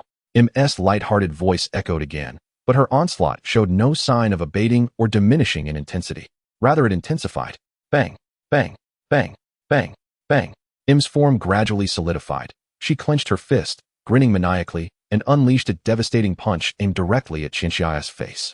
Bang. What? M's playful demeanor shifted as her outstretched fist was caught. If it had merely been caught, it wouldn't have astonished him. The crucial point was that this blow felt as though it were aimed at her face, yet in reality, it still targeted her abdomen. Qianxia tightened her grip around M's fist, gasping for breath, a triumphant expression on her face. Initially, I had expected some terrifying ability, perhaps something akin to nothingness. After all, as the ultimate boss, having formidable powers that could inflate one's combat prowess is understandable. Yet, if it is such an ability, then I might still manage to hold my own against you. With that, Qianxia gritted her teeth and swung a punch toward M's face. Did not evade. However, Qianxia's punch did not fully extend. It transformed into a body slam. Was sent flying, nearly losing her balance, her high heels proving a hindrance. You call me a young girl. You, an old woman, are no different. Fighting in high heels. I suggest you wield them in hand, wrap them in hockey, or perhaps try on some supreme high heels. That could be quite entertaining. Qianxia resumed her combat stance, panting heavily while not neglecting to hurl a biting retort at him. As for M's abilities, I had managed to glean their essence. They were neither cryptic nor bizarrely mythical. It was mental manipulation, M's power to control the minds of others, conjuring illusions and delusions, among other effects. Qianxia realized that M's punch, which had felt aimed at her face, was, in truth, directed at her abdomen. Her attack had merely passed through an illusion of M, not the real M herself. As the supreme ruler, opting for such an ability was entirely rational. Qianxia was not surprised. The pressing question remained. How should she respond? Qianxia felt as though her brain was ablaze. Chapter 180. Desperation? Huff, huff, huff. Qianxia gasped for breath. Having sustained so many blows from him due to her lack of clarity regarding the latter's abilities, the pain was indeed considerable. The phoenix's rebirth flame enveloped her, healing the injuries inflicted by him. Meanwhile, M furrowed her brow, observing Qianxia with confusion. How could her abilities have been deciphered so swiftly? Is this girl truly so astute? No, it is not mere intelligence. Instead, it is that peculiar sensation, like she is observing me from a vantage point above, looking down upon me. This is impossible. I am M, the sovereign of the world. No one stands above my station. M's pupils constricted, and the effects of her mental interference escalated to a new level. This caliber of mental manipulation, if applied to an ordinary person, would grant her the power to easily control their psyche, driving them to madness, brilliance, or stupor, and even altering their memories with ease. However, the effect on Chica was far from ideal. M felt as though she were attempting to provoke a colossal boulder, while Chica stubbornly persevered, expressing that the intensity of her pain was uncannily akin to being struck directly in the face by Teacher Kai's thunderous gossip. Chica extended 2 fingers to her forehead, unleashing her conqueror's haki, which then surged back into her own being, providing her with a modicum of relief. Yet it was insufficient. The malevolent aura was still overwhelming. Chica uttered a low growl, and the energies of her 3 demonic blades erupted forth, flooding her mental realm in a torrent. This was an exceedingly perilous undertaking, for such dark forces were inherently dangerous. A single misstep could render her mental state even more chaotic rather than aiding her. It is often said that when individuals reach the limits of certain situations, a revolving lantern of memories appears, allowing them to swiftly reflect upon their lives. This phenomenon is, in fact, a protective mechanism spontaneously formed by the brain, designed to help one discover means to navigate through crises. Clearly, Chica's lantern of memories was far more extensive than that of an ordinary person, given her reincarnation and the experiences of 2 lifetimes. Events previously shrouded in forgetfulness now crystallized with startling clarity. Having come this far, failure was not an option. Gritting her teeth, Chica plunged her two demonic blades into the ground, and the malevolent energy spread outwards like wildfire. Soon, the earth fractured, and the entire flower chamber crumbled into ruins amidst deafening roars. Im's mental interference was abruptly severed. She bit her lip and furrowed her brows as she gazed at the devastation of the flower chamber. Along with its destruction, the courtyard behind it was also affected, exposing a towering tree to the open air. Beside the majestic tree, a divine dragon coiled around it, its eyes closed and motionless. Were it not for the distinct rhythm of its breathing, one might easily mistake it for lifeless. The tree of devil fruits, one of the two ancient biological weapons. The King of Heaven. The holy land of the celestial dragons can be found in various places, but Mariewa is unparalleled, for it harbors the singular tree of devil fruits that elevated Im and the celestial dragons to the status of world aristocrats. Amidst the ruins of the flower chamber, as tiles clattered and boulders rolled, Chica slowly rose from the debris. She turned to gaze at the colossal tree and the king, and in that moment, everything fell into place. So that was it. It all made sense now, yet it remained within my expectations. Standing atop the ruins, she looked down at him with an air of feigned calm. In truth, her vision was somewhat hazy, the residual effects of Im's mental interference still lingering. However, she could not afford to show weakness. Mental abilities are akin to the formidable Big Mom. If one shows fear, life can be forcibly stripped away. A resounding shout of just a mere emperor would prove immensely effective. Even in her dazed state, Chica forced herself to maintain an air of composure, asserting that everything was as she had anticipated. This was not mere pretense. Prior to encountering him, Chica had meticulously recalled every possibility from her previous life's online encounters, categorizing and analyzing them. Thus, no matter what transpired, she would not be overly astonished. This was the ultimate advantage of being a reincarnator. After all, once this battle concludes, the significance of being a reincarnator would cease to matter. Under Chica's lofty gaze, Im lost the calm demeanor she had previously maintained. The secrets she had concealed for centuries were now fully laid bare before this girl. Who exactly are you? I refuse to believe you are merely a member of the D family. You feel more akin to the moon people who suddenly descended upon this world, as if you possess the knowledge of a deity. I am neither a moon person nor a god. My name is Monkey D. Chica. Beyond that, I have another name, though it has long been forgotten.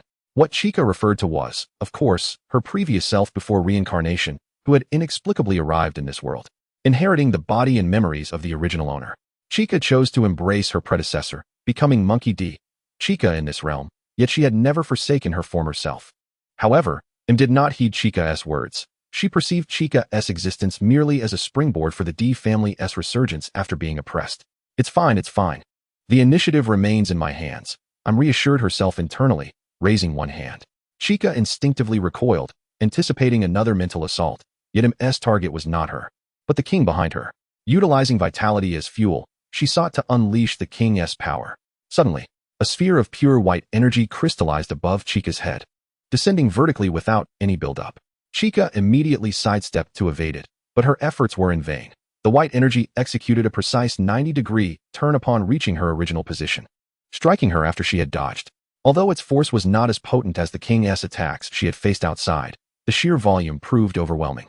After enduring this strike from the king, Chica swiftly utilized the rebirth flame to heal her wounds. She lifted her gaze toward the king, who had now opened its eyes, the white energy crystal hovering in the air and poised to initiate another mental interference. The scales of victory undeniably tipped in Im's favor. Chica hesitated as she reached into her pocket, uncertainty creeping into her mind. Could it be that she truly had to resort to that? Chapter 181, Awakening. Launching a direct assault on Mariewa was an exceedingly perilous endeavor. Although Chica had asserted that as long as she could land on Mariewa, the advantage would be hers, the reality was far less optimistic. The current circumstances were precisely as Chica had anticipated. Under the threat of the world government's Pluton warship, there was no time to further enhance her strength or strategize. Im had presented Chica with a deadly choice, to charge forward or to surrender. The longer one hesitated, the slimmer the chances of victory became, and normal individuals would naturally be inclined to hesitate. Chica and the dragon swiftly resolved to launch an attack, signifying that there was no time left for further strategies or enhancements. Raising her arm, with her palm directed at Chica, Im opened her eyes, surrounded by an accumulation of white light akin to a suspended cannon, alongside the king, who might or might not act. Desperation.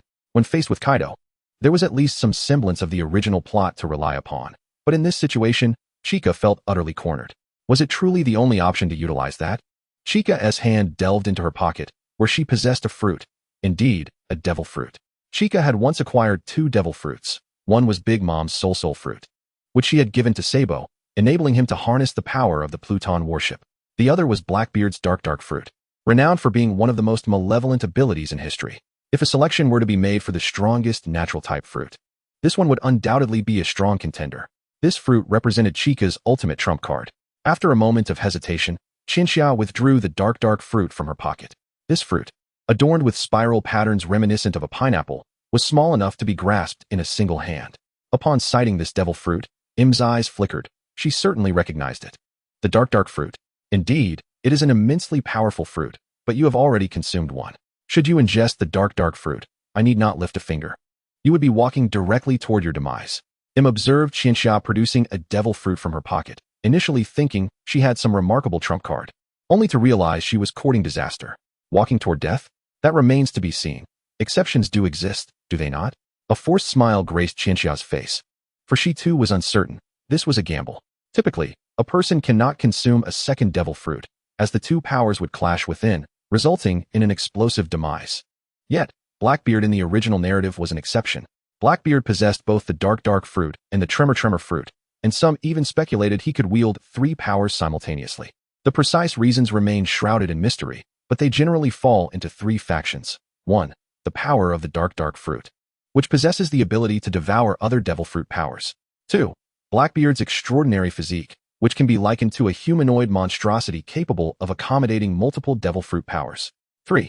Blackbeard's multiple personalities, with each soul within him able to harness a distinct devil fruit power.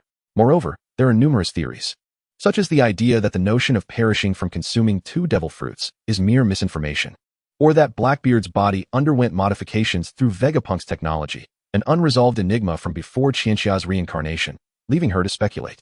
However, in the current predicament, did Qianxia have any other choice?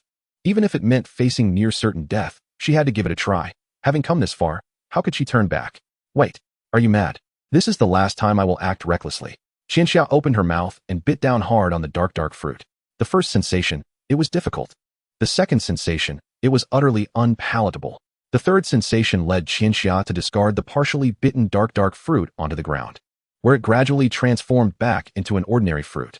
As she grimaced, her tongue hanging out in disgust, Qianxia suddenly felt a tremor in her pupils, the light within them fading, her body wavering before collapsing to the ground before him. 2 forces clashed violently within Qianxia, and although they were energy forms, she could distinctly feel the pain, as if being relentlessly battered by Kaido's club. Damn it, it hurts. This agony escalated, surpassing even the torment of being struck by Kaido's club, and within a mere few seconds, Qianxia lost consciousness, regaining it in a cycle nearly 10 times. Witnessing Qianxia collapse, her breath waning, Im let out a soft hum and lowered her raised arm. How foolish. I was genuinely a bit anxious. Yet now I find myself ashamed of my earlier concern, only to witness such self-destructive folly. Very well, let it be. Tenryubito, concentrate your fire and aim at those outside. Im lifted her other arm, commanding Tenryubito while a tremendous source of vitality surged into him from her body. At the outskirts of Mariehua, Mihawk and others were still engaged in battle with numerous formidable foes. However, shortly after Qianxia's departure, the interference from above diminished significantly, allowing them to gradually regain the upper hand on the battlefield. But now, rumble, rumble, rumble. Black lightning cascaded from the clouds above, the energy fluctuations visibly intensifying. And not by a mere increment. What is happening? Could it be that Qianxia has been defeated? Sengoku exclaimed, gazing at the swelling energy mass in disbelief. This is impossible. Damn it, Sengoku. I leave things on your end to you. I must go find Qianxia. Carp could no longer remain still. Though he did not believe his granddaughter would lose, should such a scenario arise, he would fight to avenge her, even at the cost of his own life. Mihawk, witnessing Carp's actions, instinctively turned to follow him, but just as they did, a beam of light, broader than any before, descended, sending them both flying several dozen meters away. Im declared, this game is about to conclude.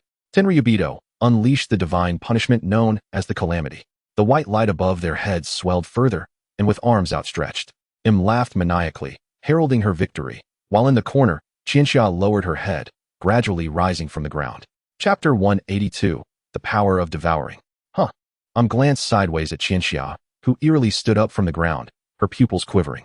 How can you still be standing? Though Qianxia stood, she swayed unsteadily. Her head bowed in silence, emanating an unmistakably unusual aura. The dark fruit had not harmonized with the phoenix fruit. It was merely forcefully confined within her body. How she achieved this, Qianxia herself did not know. She only understood that she must succeed, regardless of the cost. Suddenly, Qianxia raised her head, her eyes sharp and brimming with the resolve to fight with all her might. You are truly a madwoman. Im gritted her teeth, lifting her arms to attempt a mental interference against Qianxia, but Qianxia was quicker.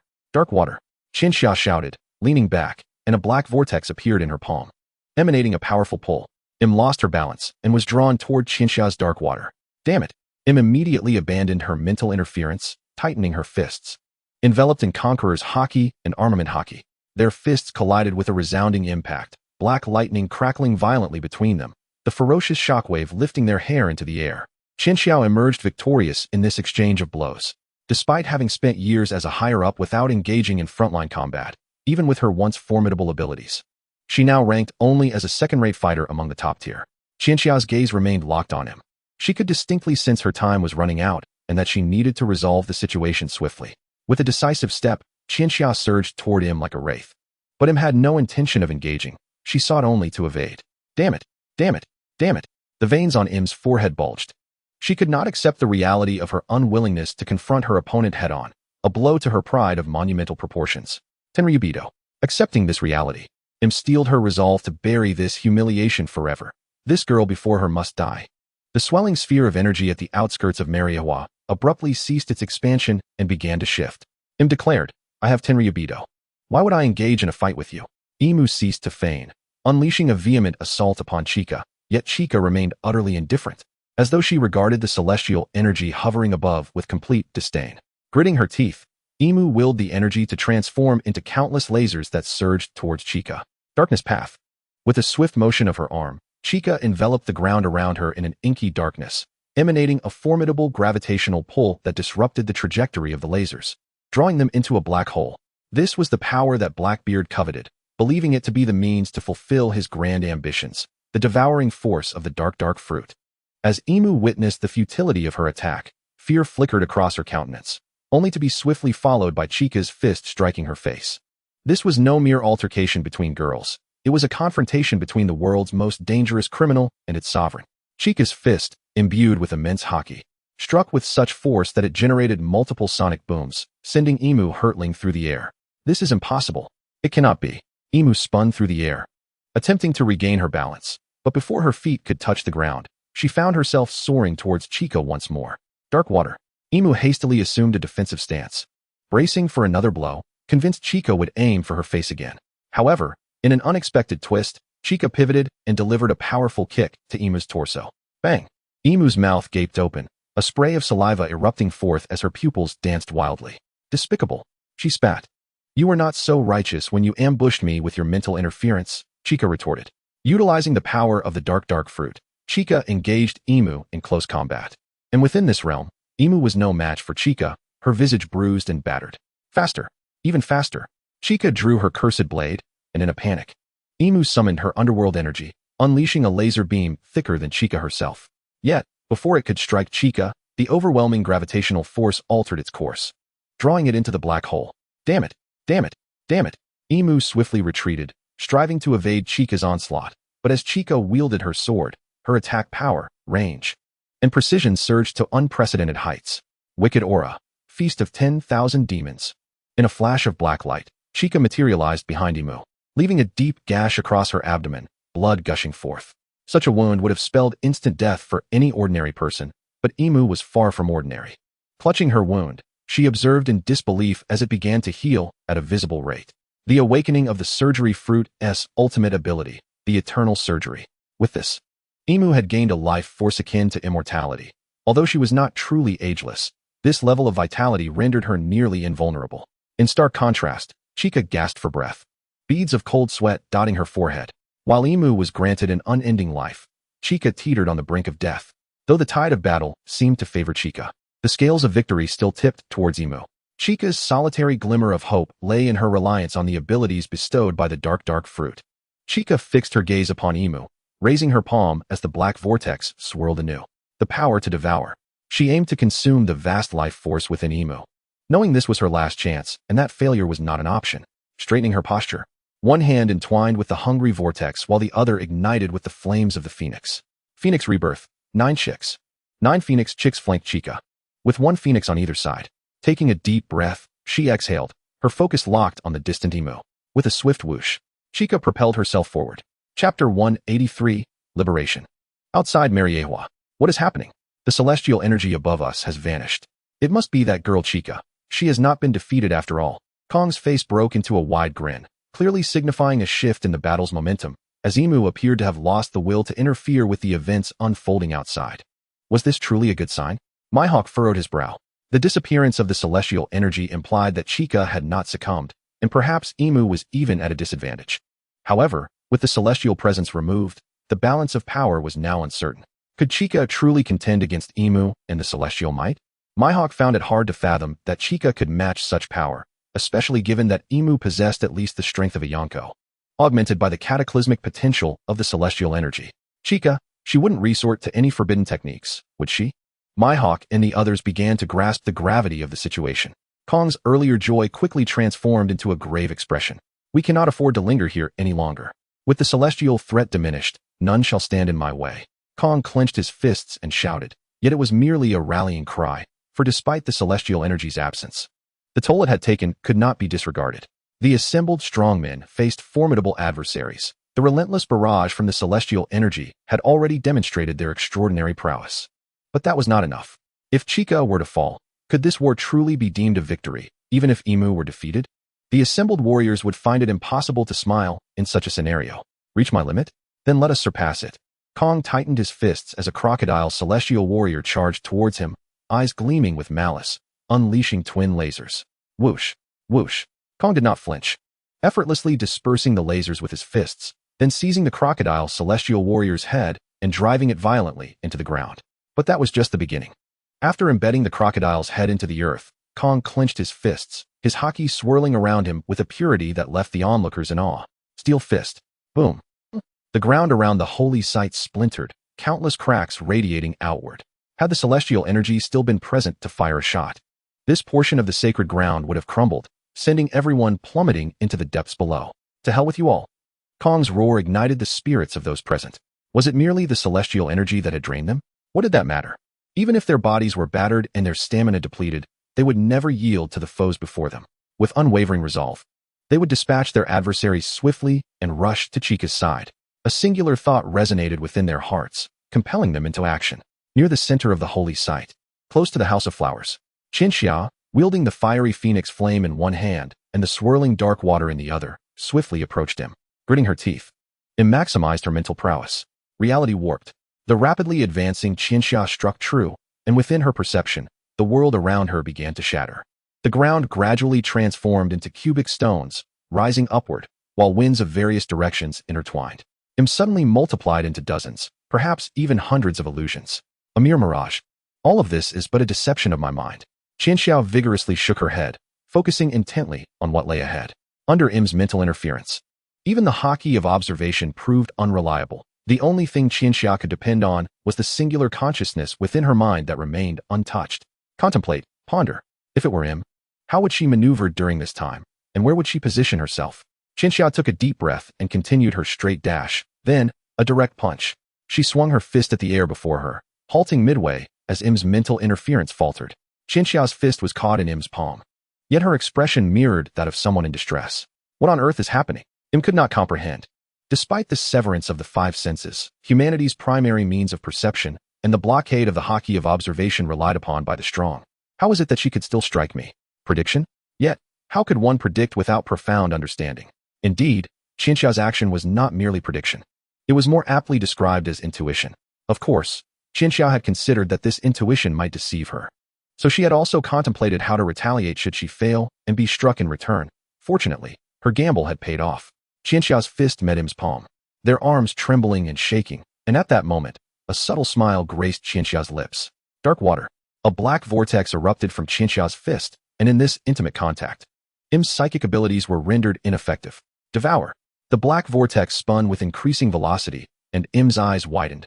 Not only were her powers sealed, but she felt her vitality being consumed as well. You truly are a lunatic. Go ahead, my vitality is boundless, while yours visibly wanes. How much of what you have devoured can possibly be returned to you? In the end, you will be the one to lose. Im laughed maniacally, even using her other hand to grasp Qinxia's, allowing her to dictate the flow.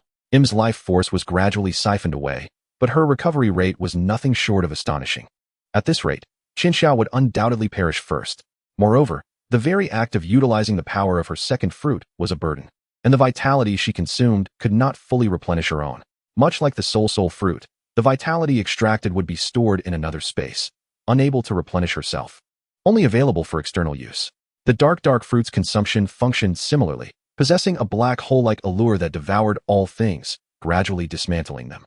The vitality currently extracted resided in another realm. Yet, Qinxia had never intended to absorb Im's vitality for her own gain.